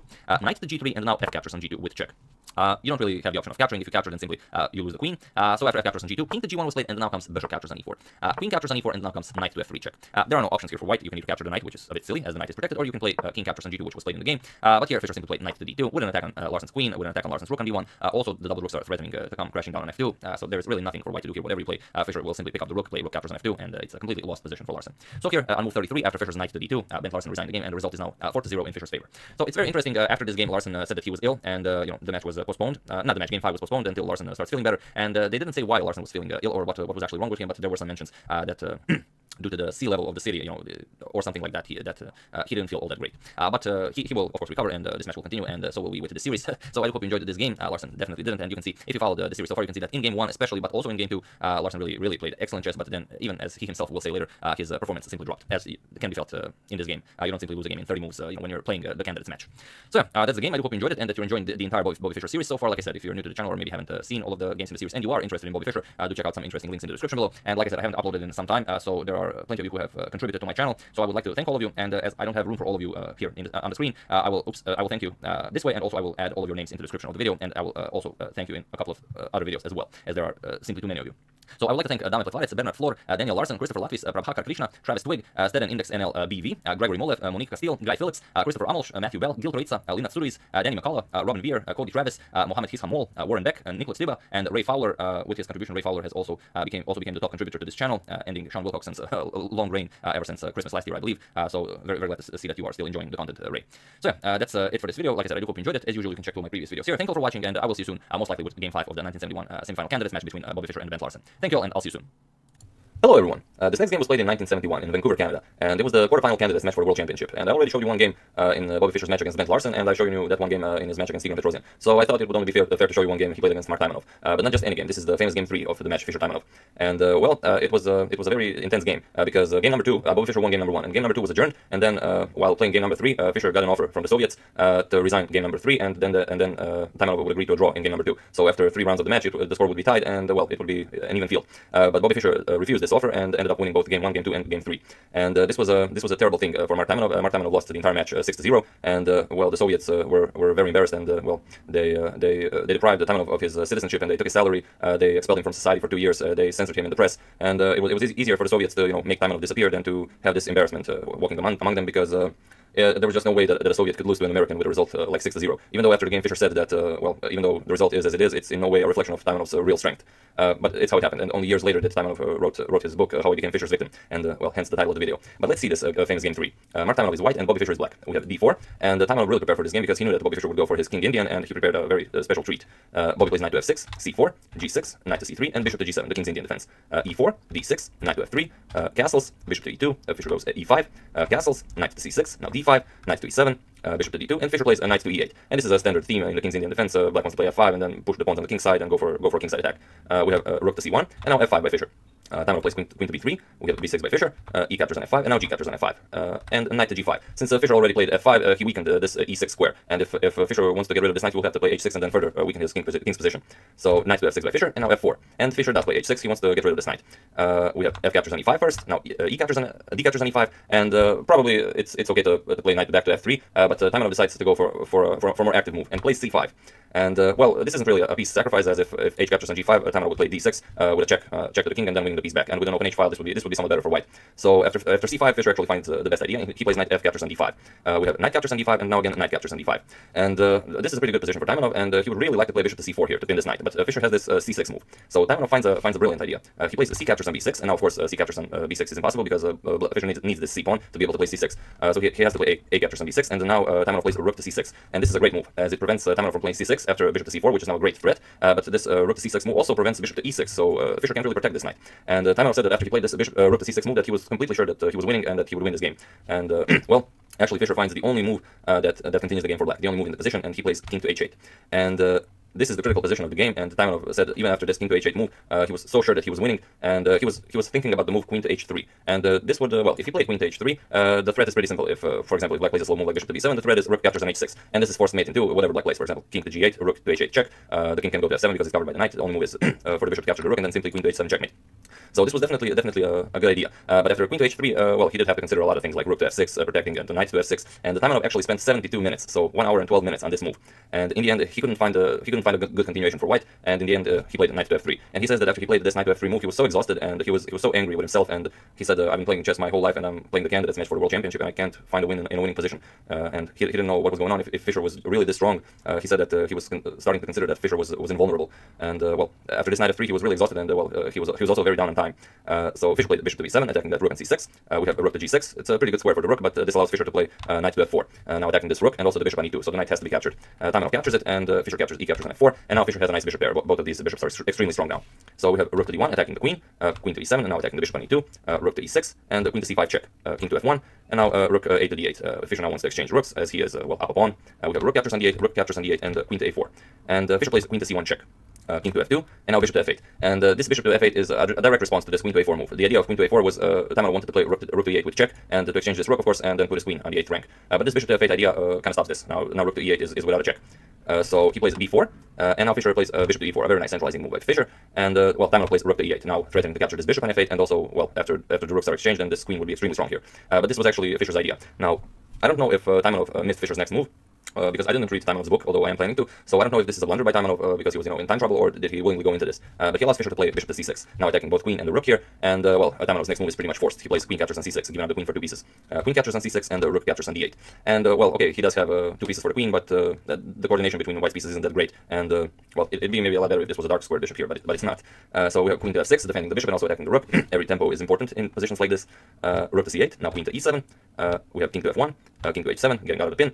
Knight to d4, bishop to g7, attacking the knight. Knight to b5, bishop to e5, protecting that c7 pawn. a3, queen to d7, and this is now well, almost over. Fischer finds a very nice continuation to go for the win. He attacks the rook, and after rook to a8, he plays f3, now forcing white to capture here. So g captures on f3, and now bishop captures on h2. King to g2, attacking the bishop, and now Fischer simply plays queen to g7 check. Taimanov captures the bishop, and now queen to e5 check, now attacking this bishop as well. So king to g1, and after Taimanov played king to g1, he also resigned the game, because, well, after the queen captures this bishop, the coordination between white's pieces is simply bad. He's attacking the knight, and for example, if white were to play a4, well, simply f4 is completely winning, and he would win this pawn, and this f pawn would rush down the board, and this is quickly over. So yeah, like I said, this is game number 3, and Fischer continued to win all 6 games, so a very nice result by Fischer, 6-0. And these candidate matches were actually, they were supposed to be 10 games matches, but since Fischer won 6-0, it's impossible for Taimanov to win the match, so the match was over. Same as it was with Ben Larsen. Only Tigran Petrosian managed to play more than 6 games in his match against Fischer.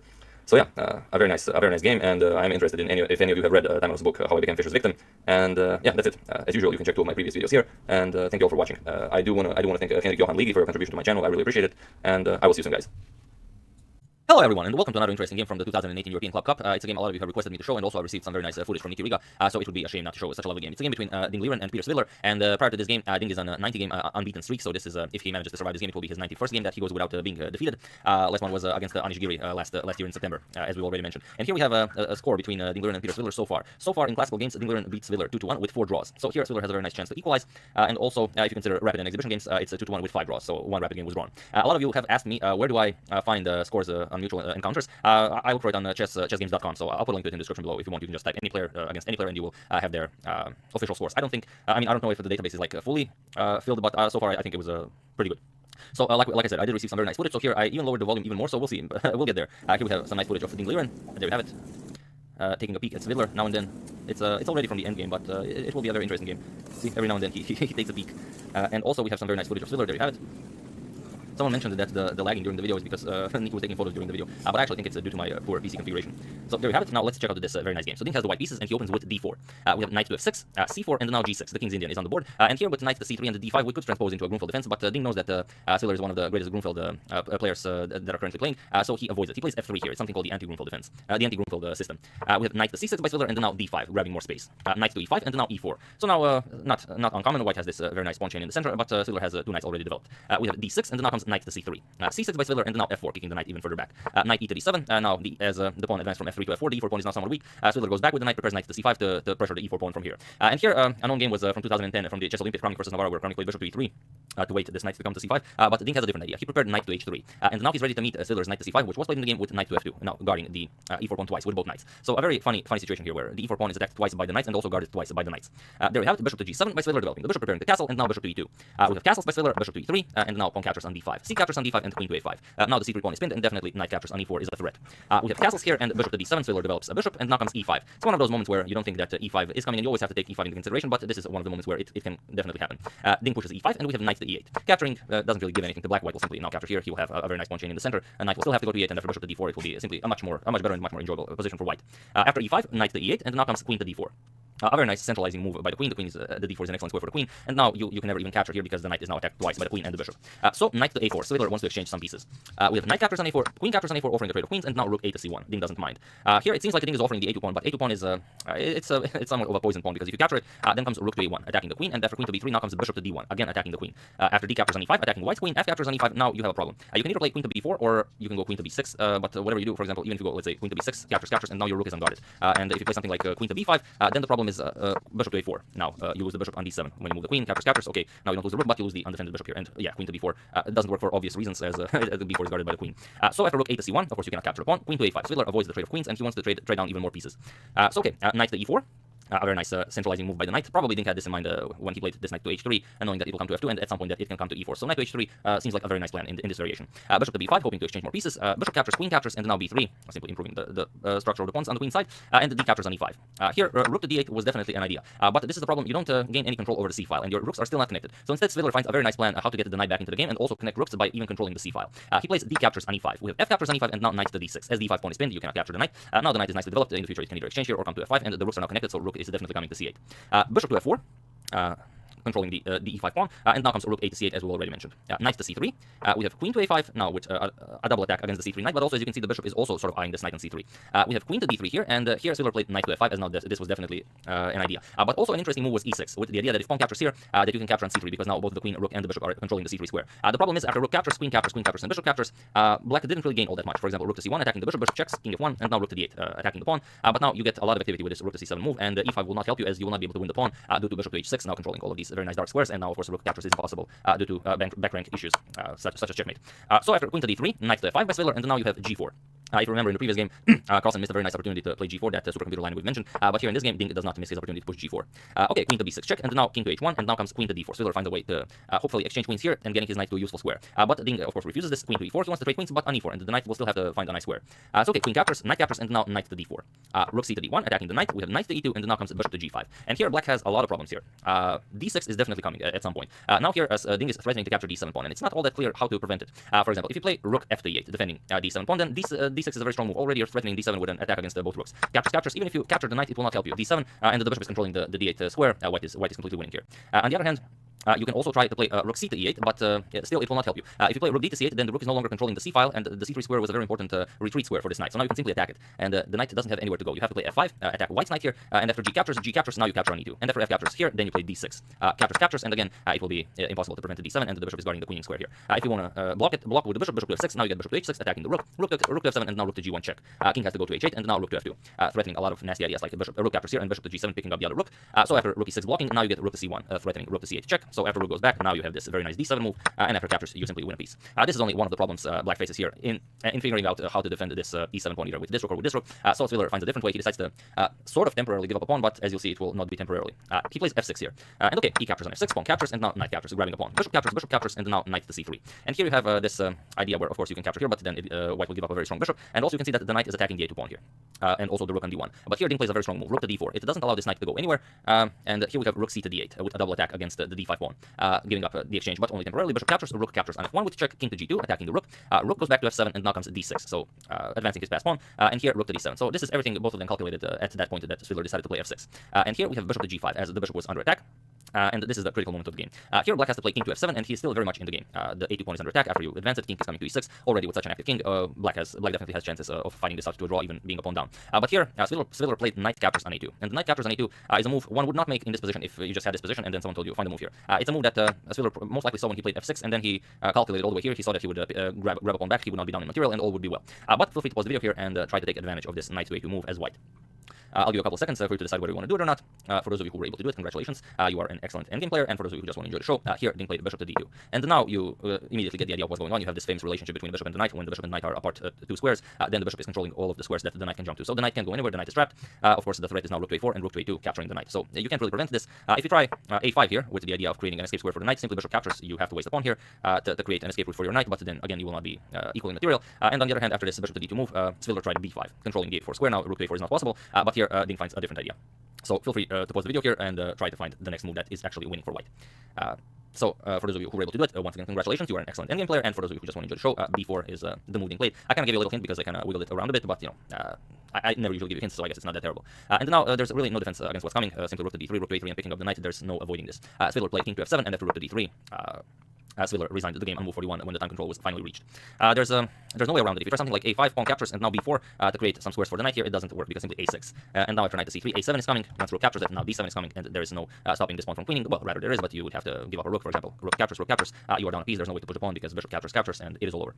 So yeah, very nice game by Dingliren, and yeah, probably it was this knight captures on a2 move. Probably something Svidler calculated while he decided to defend via f6, but there was no other way. As you've seen, defending d7 pawn was not possible via any of the rooks, and then f6 was a must, but here you simply cannot capture it. You have to bring the king into the game, and you can still fight. So yeah, an excellent game, and with this game, Dingliren is now on a 91 game unbeaten streak. As you know, often it is mentioned that Mikhail Tal holds the world record for an unbeaten streak with 95 games of being unbeaten, but it is actually Sergei Tivyakov who holds the record with 110 games. I do not have this confirmed, and a lot of times when people are talking about this, they say that Tivyakov claims that he has this, and I haven't seen it like confirmed anywhere, but if he says it, I believe it is true. So Dink has 4 more games to reach Tal's record, but he has to reach 110 games to reach Tivyakov's record. So yeah, there's the game, Dingliren versus Peter Svidler in the 2018 European Club Cup. I do hope you enjoyed it. As usual, you can check all my previous videos here. Thank you for watching, and I'll see you soon with some more interesting games from this European Club Cup. We'll see how Carlsen manages his game against Mamedyarov, and also we are returning to the Bobby Fischer series, of course. Thank you all, and I'll see you soon. Hello everyone, the London Chess Classic starts tomorrow, and I thought it'd be nice to check out a few more games between AlphaZero and Stockfish. Now, as there are so many games released this time, it's not like they just released 10 games like the previous time, it's not all that easy to choose which game to show, and I always decide to choose the one that, well, seemingly has the most human element to it. And I've seen some of you asked to see a few games that Stockfish won, and yes, out of the new match, out of 1,000 games, Stockfish did win 6 games, but none of them are something really that I myself want to see. And this is not about who won the match. AlphaZero will win every match, that's not the point. The point is that out of those games that were played, we check out those that are, well, seemingly creative, seemingly, pleasant to the human eye, and so on. And there were a couple of games, yes, there is the one game Stockfish won, I believe, in 22 moves, but it's where they played a position that usually would not be played between the two of them. So this game, it really features a brilliant move. The game is almost 100 moves long. Let's see, no, 90 moves. But basically only the 15 moves are important. This is also a game that first 12 moves are from the book, and only then they continue playing their real moves. So let's see how it went, and really it's just an insane game. It features everything. It has overprotection, it has Zugzwang, it has the crazy tall moves. So let's just see how Alpha did this. D4 by Alpha, so one of the games that was not played with a ready opening. Knight to f6, we have D4, G6, Knight to C3, and Bishop to G7. So the King's Indian defense is on the board, but like we said, the first 12 moves are from the book. So we will mostly focus on the moves that happen after those 12 moves. We have D6, F3, the Semish variation of the King's Indian. We have castles, Bishop to E3, C5, Knight to E2, Knight to C6, now D5, grabbing space in the center, Knight to E5, and now Knight to G3. We have E6, this is still all standard theory, Bishop to E2, E captures on D5, C captures, and A6. Here we have Queen to D2, and this is White's 12th move, and now the game continues out of book. And here we have B5, and this is still nothing new, this is all known, and these moves were played before by players from, I don't know, 1600 rating to 25, 2600 rating. We have castles, Rook to E8, and now comes Bishop to H6, and there is only one game in the database that contains this position. It's Petr Haba versus Maris Krakos from 1995, where Bishop to H8 was played, and Black managed to win this game. But here Stockfish goes for a different line. Here Stockfish immediately captures the bishop. Bishop captures, Alpha captures the bishop. We have Queen captures on H6, and now we have this very nicely placed Queen on H6, but it's not a standard idea where the white king is on the queen side, you have an open h file, or you already push the h1 of the board and you have a rook on h1, for example. Here it will not be so easy for white to attack, so it's very interesting how Alpha decides to go about this. So if it goes queen to e7, developing pieces, you will develop the bishop. At some point you want to connect rooks, maybe queen to f8 to offer a queen trade, or at least force the white queen out of this very nice active h6 square. Knight to d1 by Alpha. Alpha will go either knight e3 or knight f2, and from there maybe the knight will go to g4, but mostly Alpha wants to at some point play f4, kick the black knight away from e5, so the knight from g3 and this knight from f2 will serve as protection to the e4 pawn. Queen to f8, offering a queen trade, and queen to d2. Alpha declines the queen trade. That's a general principle in chess when you control more space, which Alpha does here. You don't want to trade pieces. We have h5, questioning this weird position of the knight on g3. If black will be able to push it h4, and then the knight will have to go all the way back to h1. So Alpha prevents it. h4. We have bishop to d7, developing the bishop. b4 is an idea in the future, and this bishop will be coming to b5, offering a trade of light square bishops. Knight to f2. Now the two knights from g3 and f2 are nicely controlling the e4 square, and f4 will be an idea in the future because the e4 pawn is now well protected. We have b4, rook to e1, and now comes bishop to b5 as planned, offering an exchange of light square bishops, and now comes f4 by Alpha. So what do you do here? Here, Stockfish goes back to d7. Knight to g4 seems playable, and it seems like a much more active square, but after bishop captures, knight captures, and h captures, you will get e5. White already grabbed so much space and will have a much better position here. So after f4, we have knight e to d7, and now comes bishop to f3. Now you can see that bishop, knight, and rook are all protecting the e4 pawn, and everything is well here. Alpha so conveniently avoided the exchange of light square bishops, but it leaves Stockfish with a very strong light square bishop of its own. Queen to h6, not allowing any f5 ideas, because now the queen from h6 is eyeing the queen on d2, and the queen on d2 is unprotected, so rook a to d1, developing the last rook that was undeveloped, and also protecting the queen on d2. We have rook a to b8. At some point, Stockfish is also preparing to push on the queen side, so you don't want to develop this rook as well and get it off this bishop's very nice x-ray vision. Knight to h3. You want to get this knight to g5. When the knight comes to g5, you will at some point, if needed, either be able to push e5 and recapture with the f1, or even push f5, because then the knight will be blocking the queen's attack to the queen on d2. We have a5. Of course, as Alpha is stronger in the center and on the king side, Stockfish is seeking play on the queen side. Knight to g5 as planned. We have a4, continuing the game on the queen side. And here, this is the moment. This is the moment where I chose that I will show this game. If you put this position, well, at least in the engine I have, if you ask the engine what do you want to play here, maybe you can try it on your own engine. Maybe you have a better engine. But here, the ideas are something like a3, rook to c1, knight to h1, remaneuvering with the knight. But here, the move Alpha plays, Stockfish does not recommend, and in fact, it says that it's not really a great move. And it's something I could very, very likely imagine Mikhail Tal would play. And here, Alpha plays e5. So what's the idea here? E5 is very well protected, so Stockfish doesn't do well too long on it. D captures on E5. So the pawn is captured, and now comes Alpha's idea, F5. And the knight on G5 serves a very nice purpose here. The queen is now unable to capture on D2. And one other thing, most likely this very odd-looking pawn sacrifice comes because the move as Stockfish recommends A3, rook to C1, and knight to H1. I'm sure Alpha agrees that those are very nice moves, but Alpha is unable to see how it can look for winning chances from positions that arise from these moves. So instead, Alpha creates unbalance in the position. E5, D captures, and F5. So what happens now? Of course, you don't want to capture this and allow knight captures with an attack on the queen. Those two knights would be too powerful here. Here we have bishop to C4, putting pressure on the D5 pawn, but also attacking the A2 pawn. But this is what Alpha had in mind. Of course, everything this is very well calculated. D6. And what happens now? Alpha already calculated. Alpha already sacrificed a pawn to create this, well, very nice position, and he offers another pawn, and Stockfish snatches it. We have bishop captures here, and now comes bishop to c6 with a pin on this knight, and also with an attack on the pawn on a4. And what did Alpha achieve here for the two pawn sacrifice? Well, for one, it has a very strong passed pawn on d6. On the other hand, the queen on h6 is basically in a prison. There's no way for the queen to get out. This pawn is controlling e7, so you can't even retreat with queen to f8 and try to activate the queen that way. You don't want to capture here, as like we said, this knight coming here would be a disaster for black. So for the price of only 2 pawns, Alpha bought this beautiful position with a strong passed pawn on d6, and the black queen is now out of the game. And the problem is now you can protect the pawn on a4 by playing a3, because now after pawn captures, the bishop is under attack. Black cannot recapture. Although if black could push a3 and create a very nice passed pawn of its own, it would be excellent. So bishop to b3, protecting the pawn, but now comes rook to a1, going after this passed pawn. You cannot go rook to a8, the bishop controls a8. So here it's, again, Alpha created a position where it's hard for black to even make a move, and this is unreal, because like we said, the first 12 moves were from the book, and I believe the first 16 moves have already been played. But it's amazing how Alpha finds these pawn sacrifices, especially, I mean, this could... for players who enjoy the King's Indian, this could give them headaches, you know, when Alpha shows how to counter a defense like the King's Indian. Of course, it is impossible to emulate what Alpha does in any given position, but I mean, just the idea, such a creative idea, I think it's spectacular. And here, without the possibility of playing an active move, you could go e4, it's an active move, but you're just going to be giving back material. For example, knight captures, bishop captures, and now, after queen to g7, you could go bishop back here, but still, black wouldn't really gain anything. The queen would be able to reactivate itself, but you've given material back, and white's position is still better. So Stockfish plays rook to f8. It wants to bring this rook over to d8, this rook will stay here, protect the f7 pawn, and wait to see what Alpha had in mind. Bishop captures on a4, Alpha decides to give back one pawn on the queen side. We have bishop captures, and now rook b to e8 as planned. And now rook to a7. So Stockfish gave back one pawn, the a pawn, but now Alpha's position is still getting better and better. The rook is already very nicely placed on a7, and here Stockfish decides to go e4. No more moves can be played.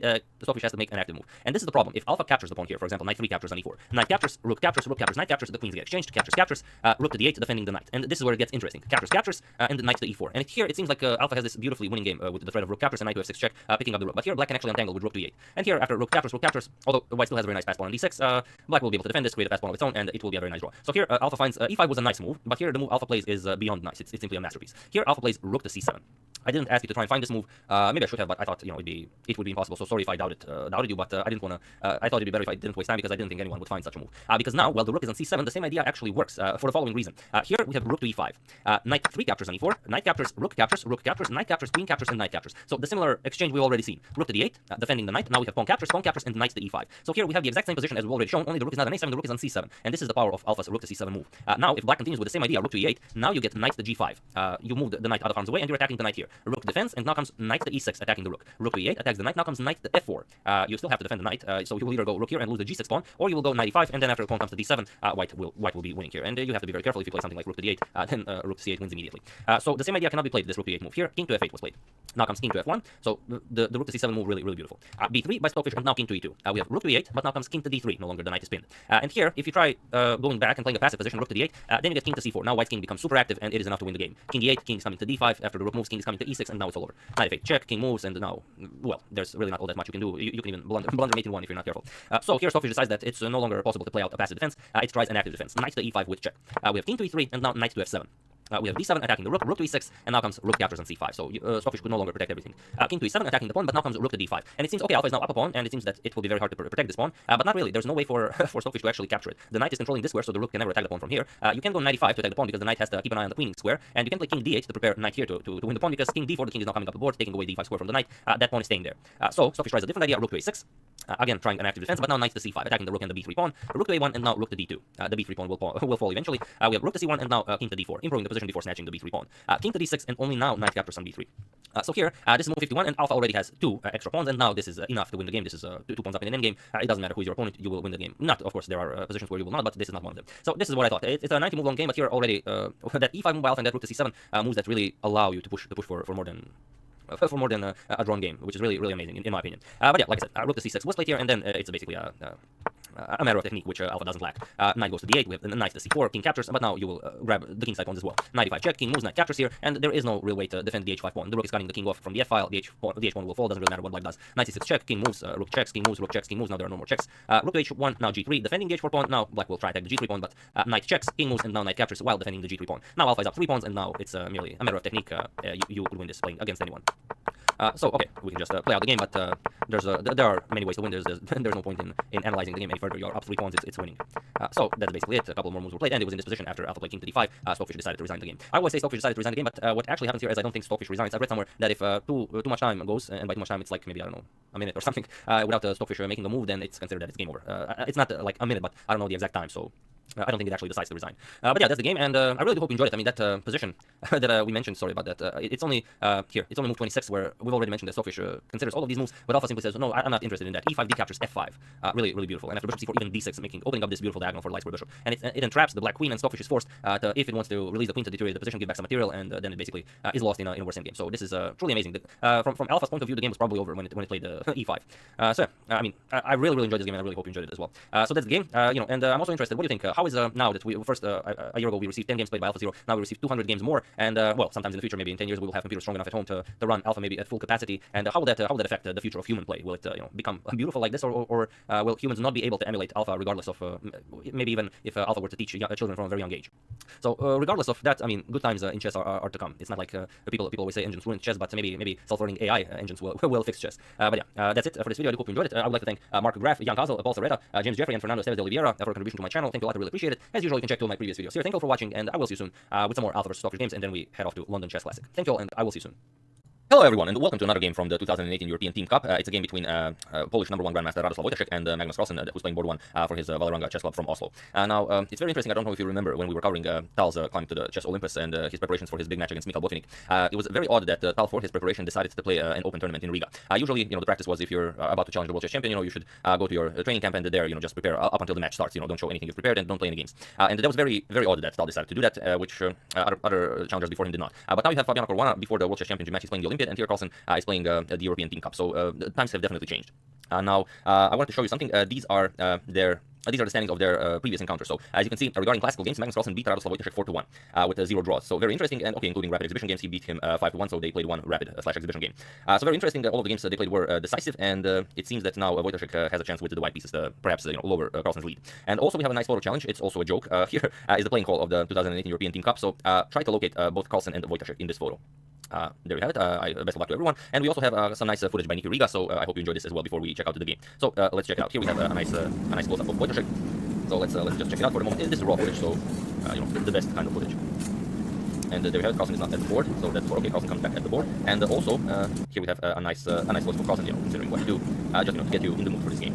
And also to see how the world champion is enjoying his time before the World Chess Championship match. So there you have it. Now let's check out this game. Wojtaszek has the white pieces, and he opens with d4. Knight to f6 by Carlsen, c4, g6. Sorry about that. So the King's Indian defense is on the board, and now knight to f3. Bishop to g7 and to g3. Mostly nowadays everyone plays g3 against the King's Indian defense. We have castles, bishop to g2, and c6 now. And okay, knight to c3. We have d5, expanding the pawn all the way to the center. C captures, and now knight to e5. A very nice move, centralizing this knight. This pawn has already been pushed to d5, so there's no way to kick it away from there. And moving this knight and trying to kick it away with f6 would worsen your position, and you would waste too much time. So an excellent move. And here black can definitely develop this bishop. We have bishop to f5. Many games were played this way, but here Carlsen decides to fianchetto the light square bishop as well as the dark square bishop. We have castles, bishop to b7, and now bishop to f4. Now Carlsen can develop the knight to c6. We have rook to c1, developing the rook and placing it on the only open file on the board. Rook to c8, Carlsen does the same. And now queen to d2. A very nice move that connects rooks, develops the queen, and also creates this battery that perhaps bishop to e6 will be an idea in the future. We have e6 by Carlsen, and now comes rook to c2. This rook to c2, already on move 13, we have a position that was never before seen on the board. Wojtaszek here is preparing to double up rooks on the c file, and now Carlsen has to decide what to do here. First, he trades off a pair of knights. Knight captures on e5, and now bishop captures on e5. Capturing with the pawn isn't all that impressive. Your dark square bishop simply becomes a pawn, and there's really nothing to gain from this pawn being on e5 after knight to g4. Black is already threatening to recapture it, and there's really no good way to prevent this. So after knight captures on e5, bishop captures on e5, and now comes knight to e8. We have bishop captures on g7, king captures on g7, and now rook f to c1. Knight to d6 by Carlsen. Here, capturing with the king seems to be the way to go, as if you capture with the knight has better squares from e8 to enter the game. For example, knight d6 to c4 or e4, and from g7 it wouldn't be all that great. Rook f to c1. Wojtaszek finally doubles rooks on the c file, and now knight to d6. Carlsen brings the knight into the game. b3, taking away the c4 square from the knight, and now comes queen to f6, pressuring the d4 pawn. And since all of Wojtaszek's pieces are pretty much ideally placed, now he simply plays e3 and forces the pawn in the center, and also now all of his pawns are on dark squares. He has a light square bishop, so all is well for white here. Bishop to a6. Now Carlsen's bishop wasn't doing all that much here, so now he moves it to a much better diagonal. We have a4, grabbing more space on the queen side, and also perhaps taking away the b5 square from the knight. Queen to e7. Now Carlsen wants to exchange all of the rooks along the c file and then bring his queen into the game also via the c file. Knight to a2. Wojciech offers a trade of rooks, and Carlsen accepts. Rook captures, and rook to c8. Carlsen wants to trade off other pair of rooks as well.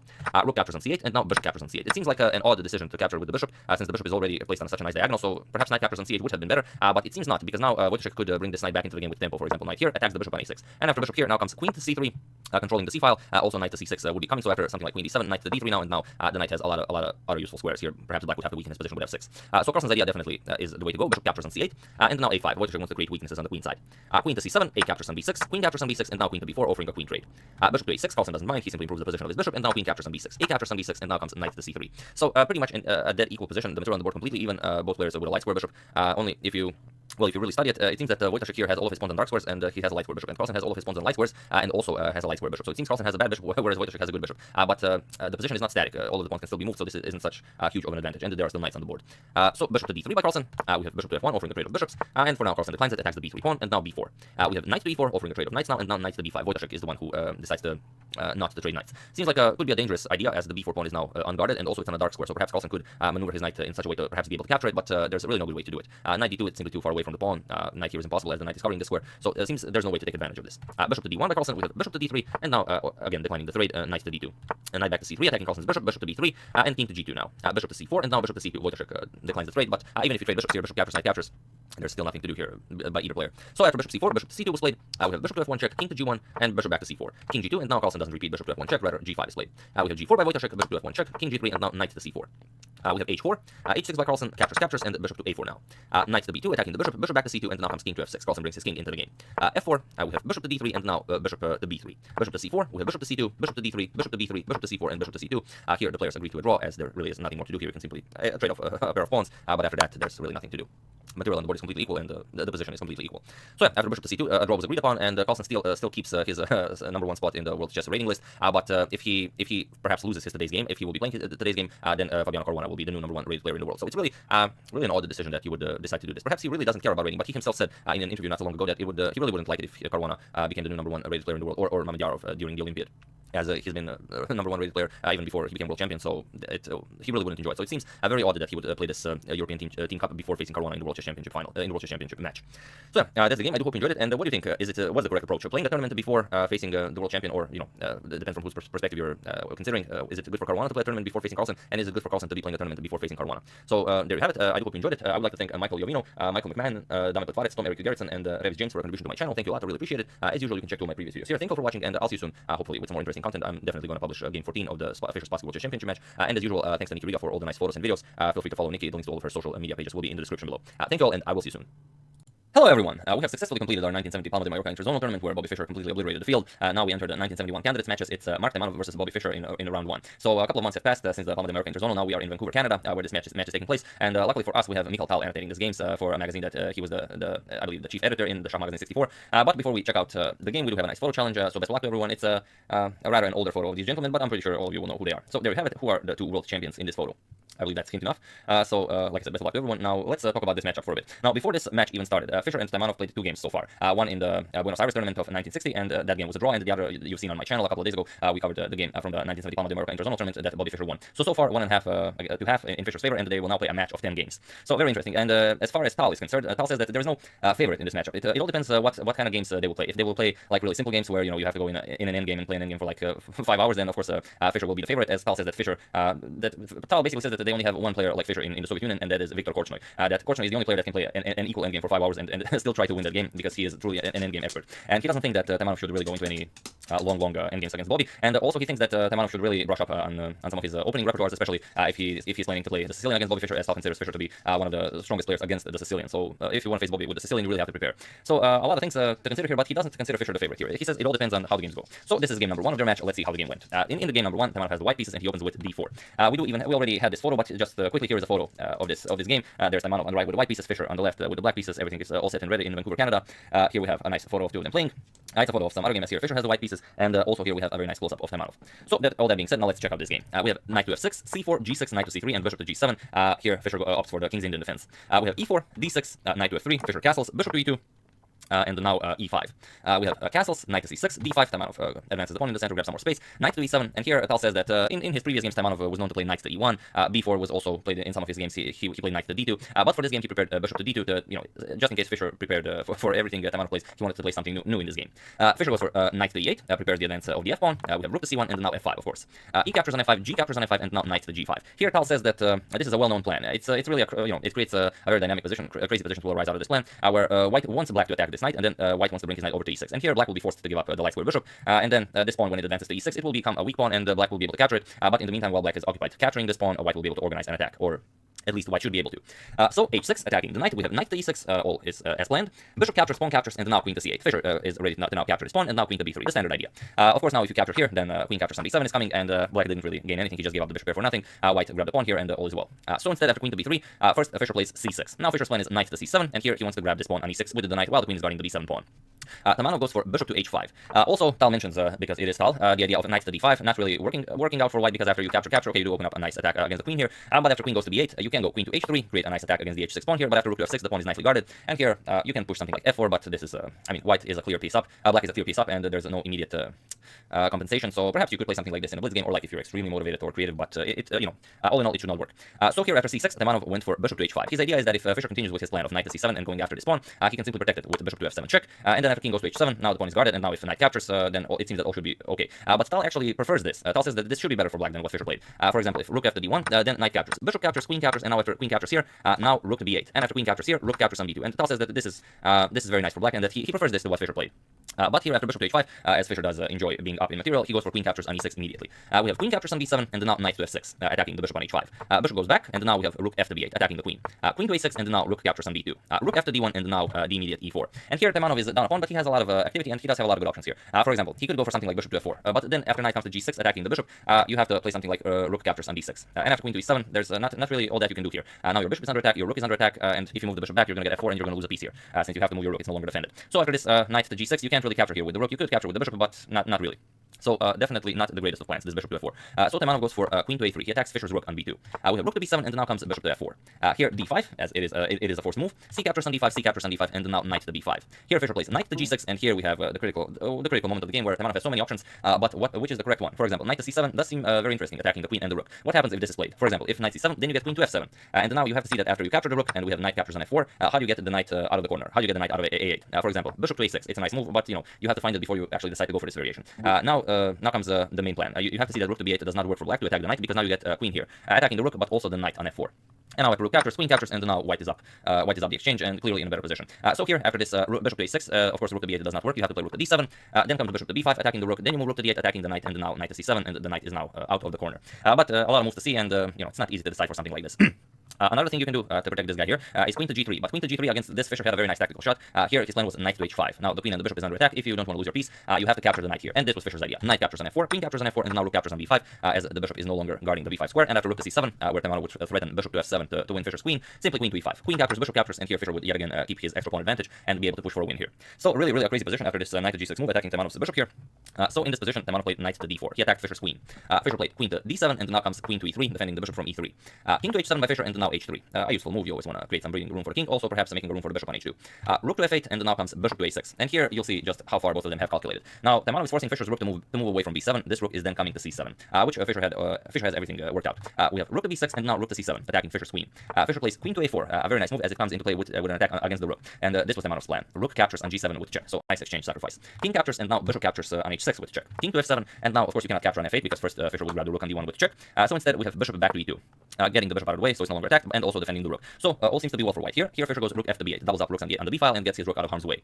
Knight captures on f5, a very nice move. This was all still part of Taimanov's calculations. Now he's still down the exchange, but his attack is looking very nice, and Tal agrees with Taimanov's play.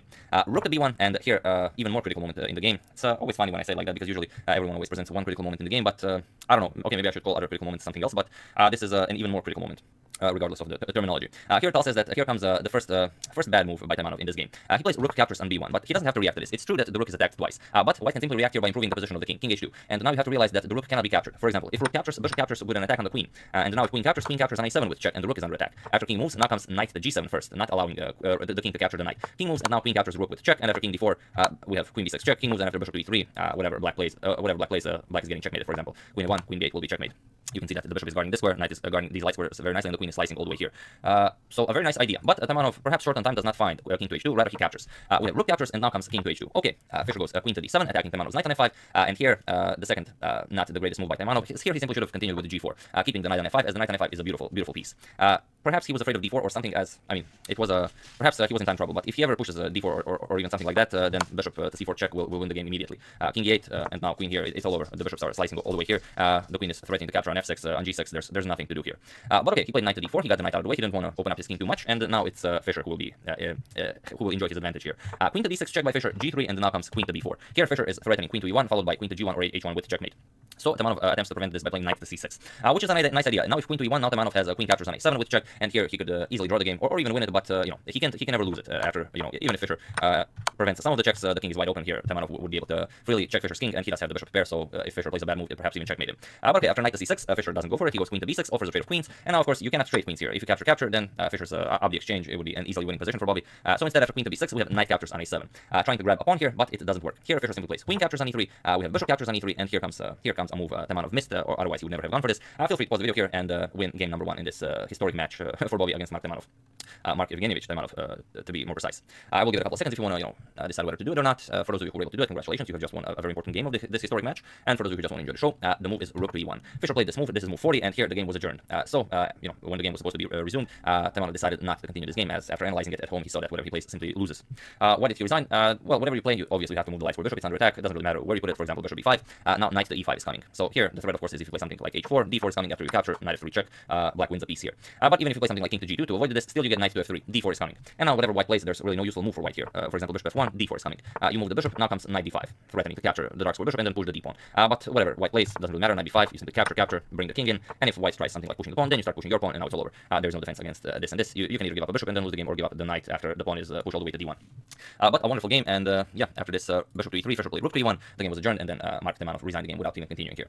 So yeah, that's game number 1 of the 1971 candidates match, Mark Tamanov versus Robert James Fischer. I do hope you enjoyed it, and that you're enjoying the coverage of this Bobby Fischer series so far. I would like to thank Albert Fairs, Adrian De La Rosa, and Tejas Marate for contribution to my channel. Thank you a lot, I really appreciate it. As usual, you can check all my previous videos here. Thank you all for watching, and I will see you soon with game number 2 and a couple of nice you know, sentences by Mikhail Tal himself about this match and game number 2. Thank you all, and I'll see you soon.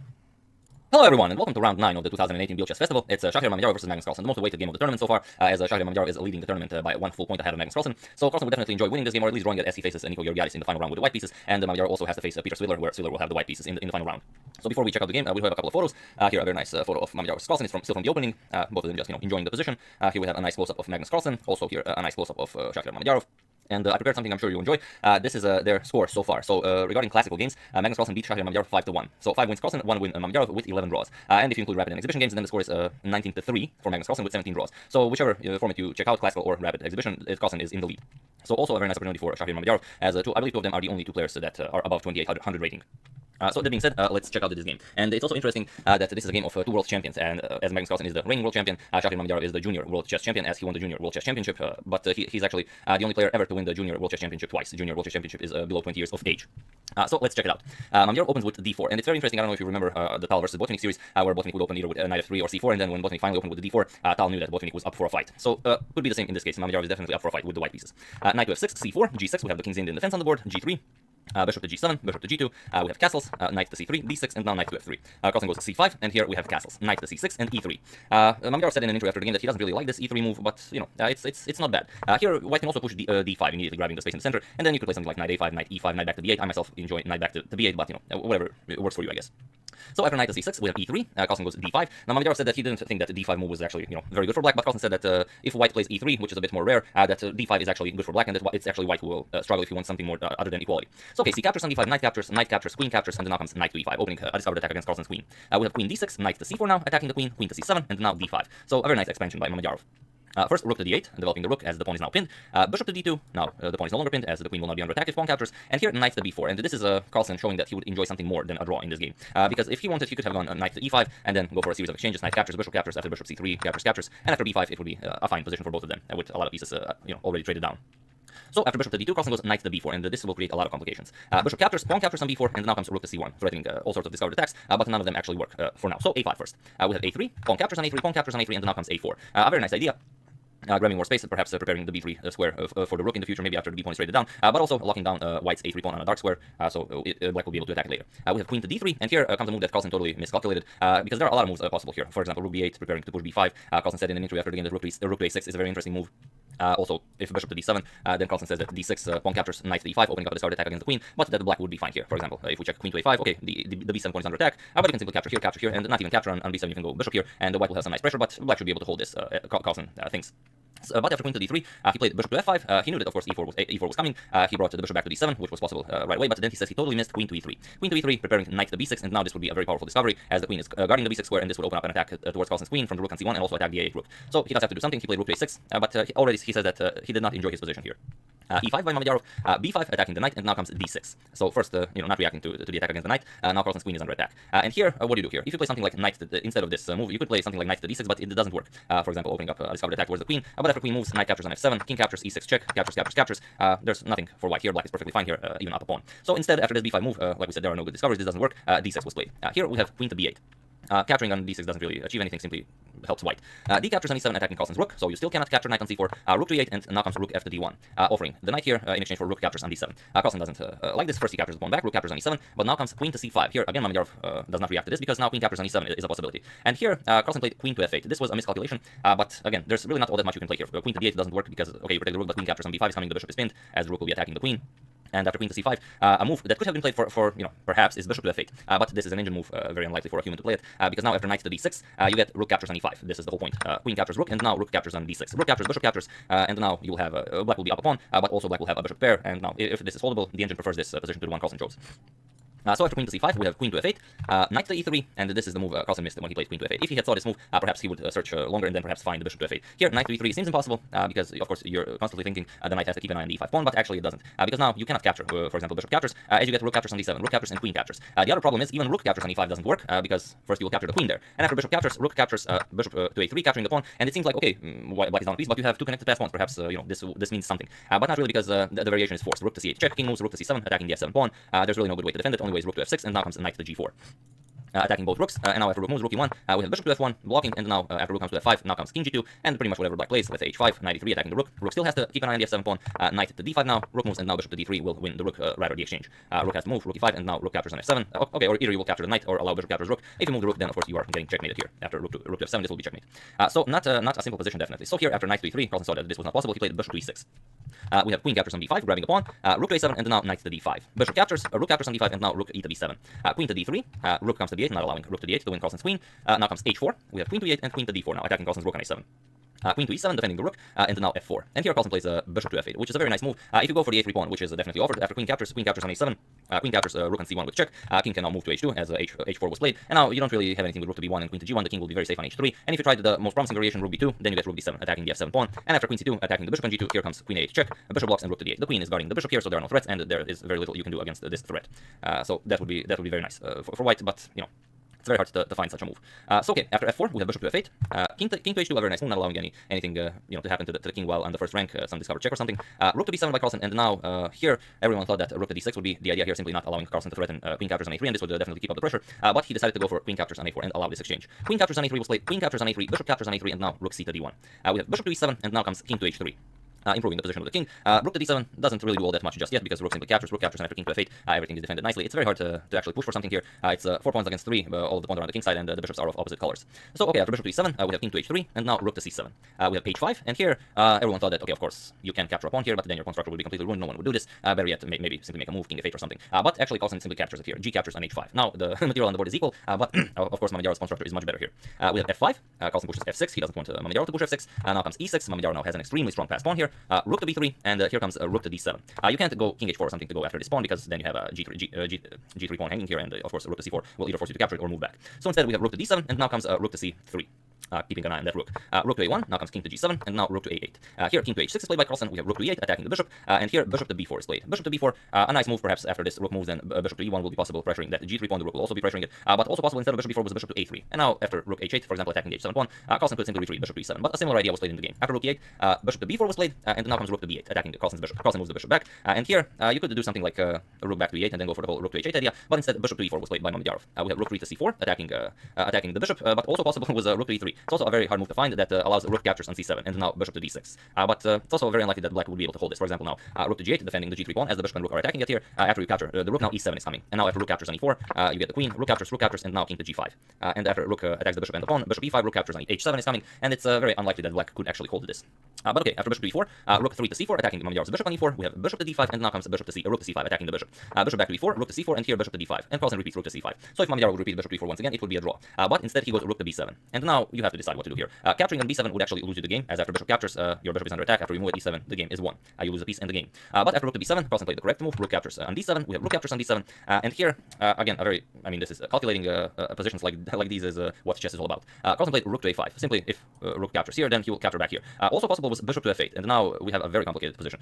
If you push e7, black will simply capture it. After rook captures it, you will capture the bishop on d5. But we have a very exciting moment after bishop to a8 is played. Now you have to attack the bishop once again. After bishop to c6, this is the exciting moment because now it is no longer possible to keep attacking the light square bishop because now you can simply push e7. And after captures, white does not recapture immediately. Rather, there is an in-between move, a Zwischenzug, bishop to b7, and after rook moves, now you capture the bishop on e7, and you are up a piece. So after this bishop to c6, you would not be able to attack it. You would have to play bishop to a3. And now we would get rook to f7, attacking the f6 pawn. Rook captures on f5. e7 would be played. Now you would have to capture it, as there would be no stopping for motion. Rook captures, and now after rook attacks bishop, it would be 3 pawns against 1. And if one of these pawns could ever be sacrificed for this pawn, then a rook and bishop against a rook and 2 kings is a theoretical draw. But it's if you don't know exactly how to hold it, then you perhaps a lot of grandmasters have lost to this position. But probably Carlsen would know how to hold it. But okay, after rook captures on d7, rook to a5 was played. We have bishop to c6. Now you see that the bishop is on the correct square. It will not be possible to attack it. So now comes a bishop to a3. We have rook to f7, attacking the f6 pawn. The threat is of course pushing the pawn to e7. And here you have to decide what you want to do. If you want to capture on f5, allow e7, and then after bishop captures, go into the same variation as we discussed, or play rook to e5, which is what Carlsen played. And now it's very interesting. It seems that now white can fully capture the f6 pawn, but this would not go in white's favor. After king g5, the rook is under attack. Rook f7. Now comes bishop to d6, and it's not all that easy to push these pawns. The rook and bishop are guarding it, and rook to e3 followed by rook captures on g3 is coming.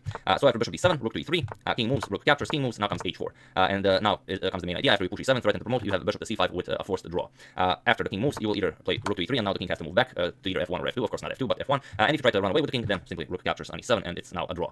After rook captures, bishop captures, it's black who has actually 2 pawns, but doesn't matter. Opposite color bishops, it will be a draw.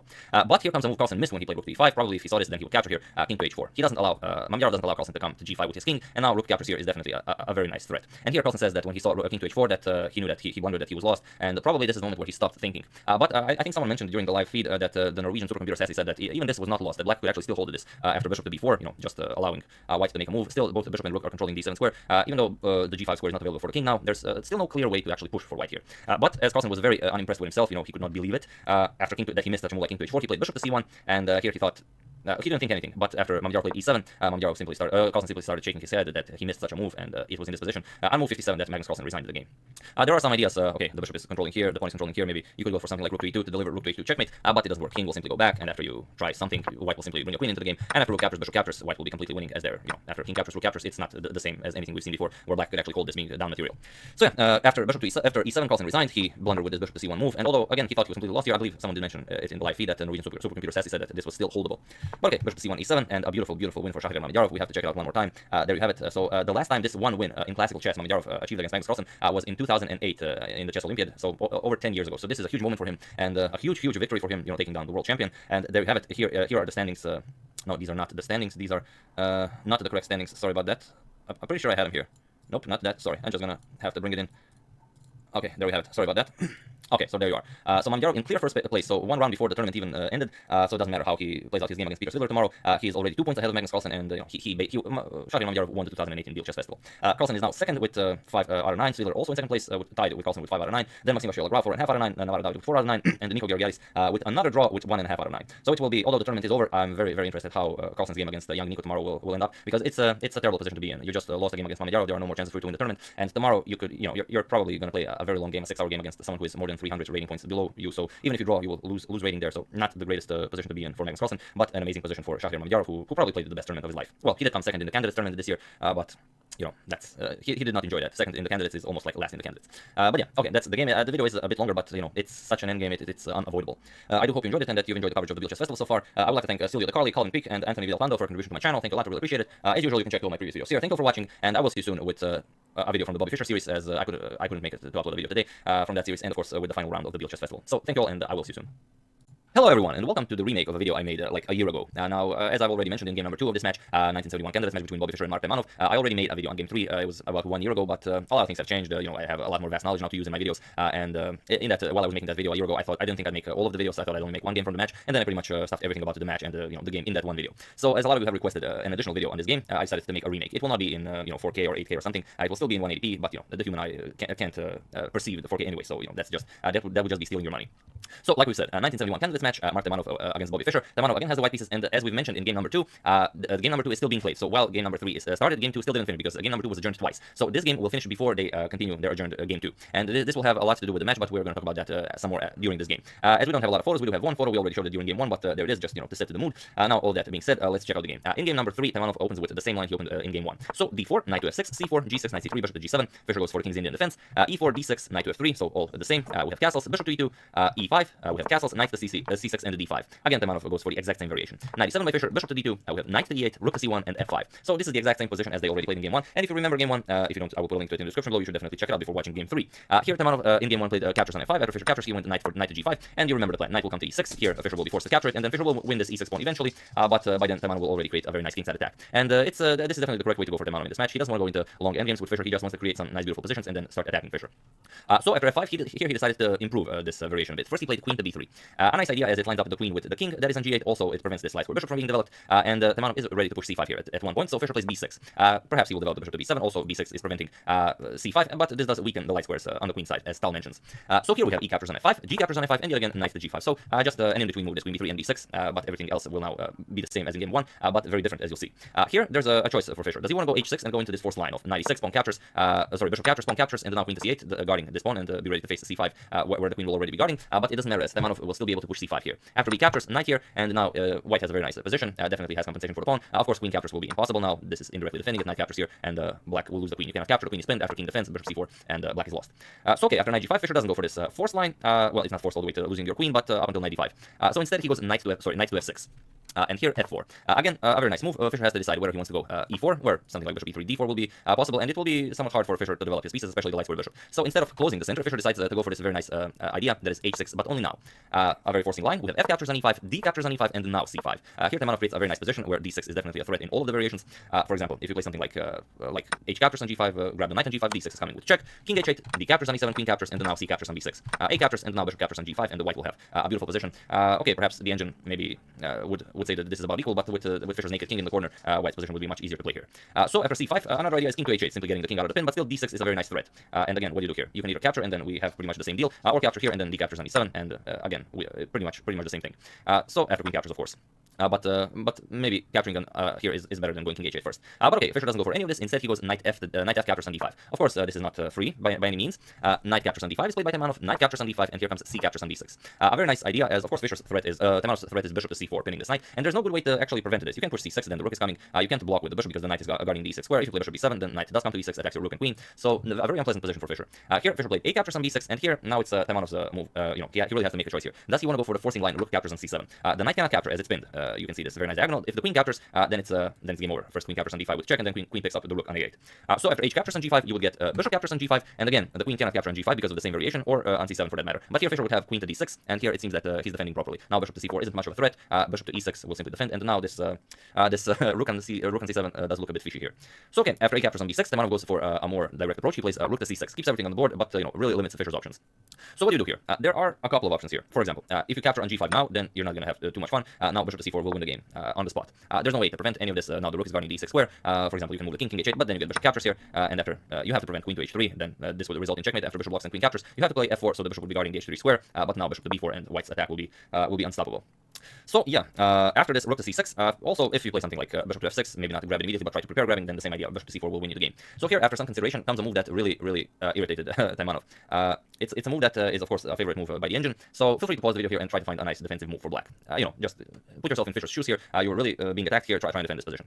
I'll give it a couple of seconds for you to decide. For those of you who were able to do it, congratulations, you are an excellent defender, with engine precision. And for those of you who just want to enjoy the show, here Fischer played king to h8. And here we have the famous position that will be discussed for probably the next century. Well, not anymore. Now that that we have engines, but in those days, for a very long time.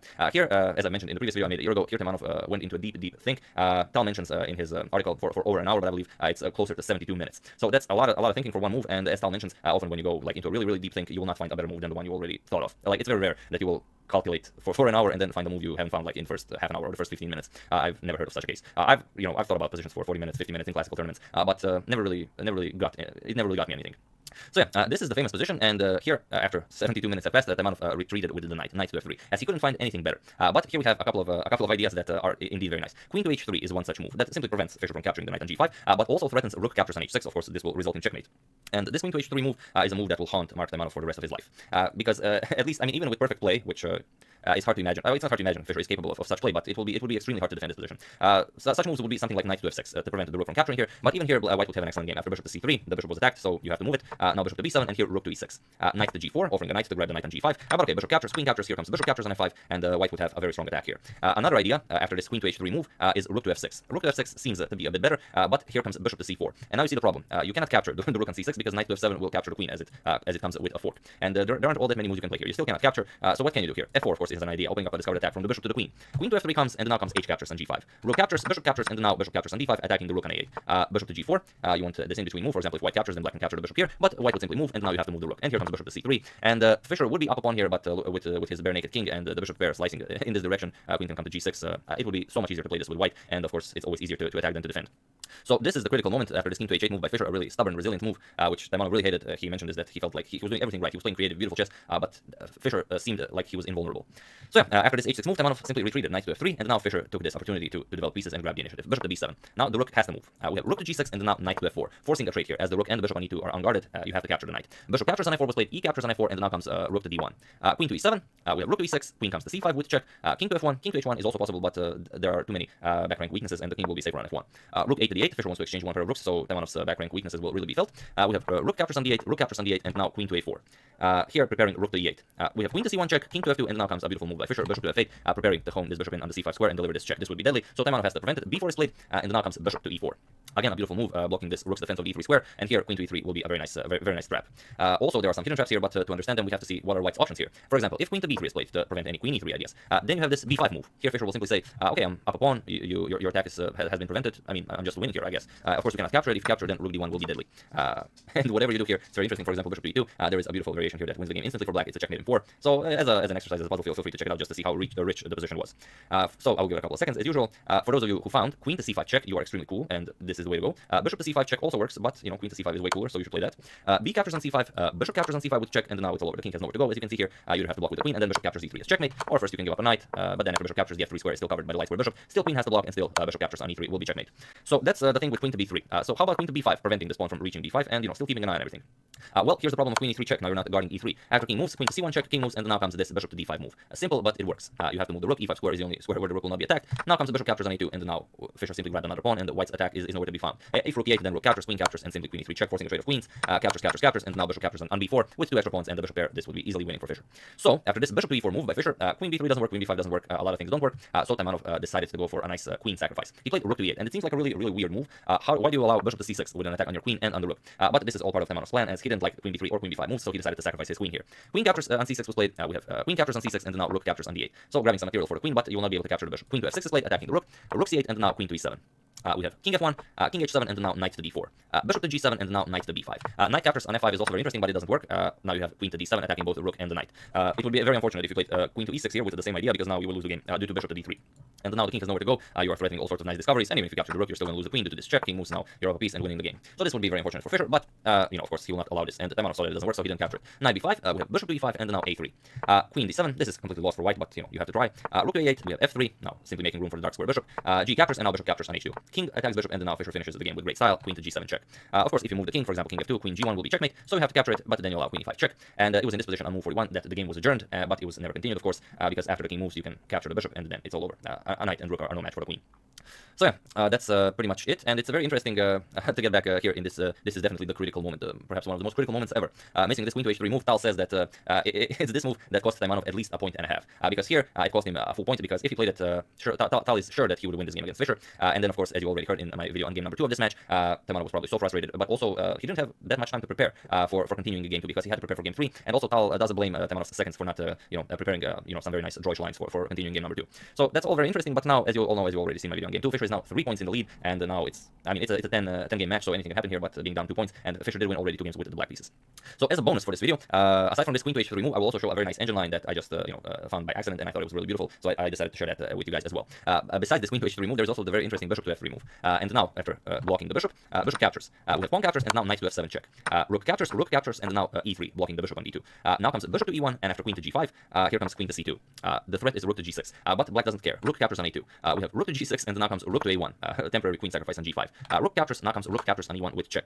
You have to block with the rook, rook to f1, now comes rook captures, king captures, and now bishop to a6 check. King to e1, and now h captures on g5, and now you have 2 bishops and the knight with a protected pass pawn on e3. It's an excellent position for black, but you're probably not going to lose with white because of how open the black king is, but only black can win this position. So also one of the moves that didn't quite work for white, but I thought it was a very nice, variation, so I decided to share it as well. So yeah, but I will not show you the finishing position, rather this one, and this queen to h3 move that I will use as a thumbnail, as it is, such a shame that it didn't happen in game 1 and game 3 with the white pieces. Taimanov played beautiful chess, and it just wasn't his. It wasn't his match. Fischer played, stubborn moves, king h8, engine's favorite. There's no good, other than queen to h3. There's no good move to counter it. But only one person can win the match, and in this case, so far Bobby won all 3 games. So enough of my rambling. I do hope you enjoyed the game and that you're enjoying the series so far. I would like to thank Jeremy Comitas, Martin Johnston, Don Dugan, Auction Options, Donald Anderson, and Booty Weedo for contribution to my channel. Thank you a lot. I really appreciate it. As usual, you can check all my previous videos here. Thank you all for watching, and I will see you soon with either game number 4 or a couple of games from the St. Louis Rapid event. And also a quick announcement: my video on Rashid Nejmedinov versus Oleg Chernikov, the greatest queen sacrifice in chess history, just passed 2 million views today. So if you haven't seen it, I will also put a link to that in the description below if you want to check it out. So yeah, very happy that the first video I made that passed 2 million views is a game by none other than Rashid Nejmedinov. So thank you all, and I'll see you soon.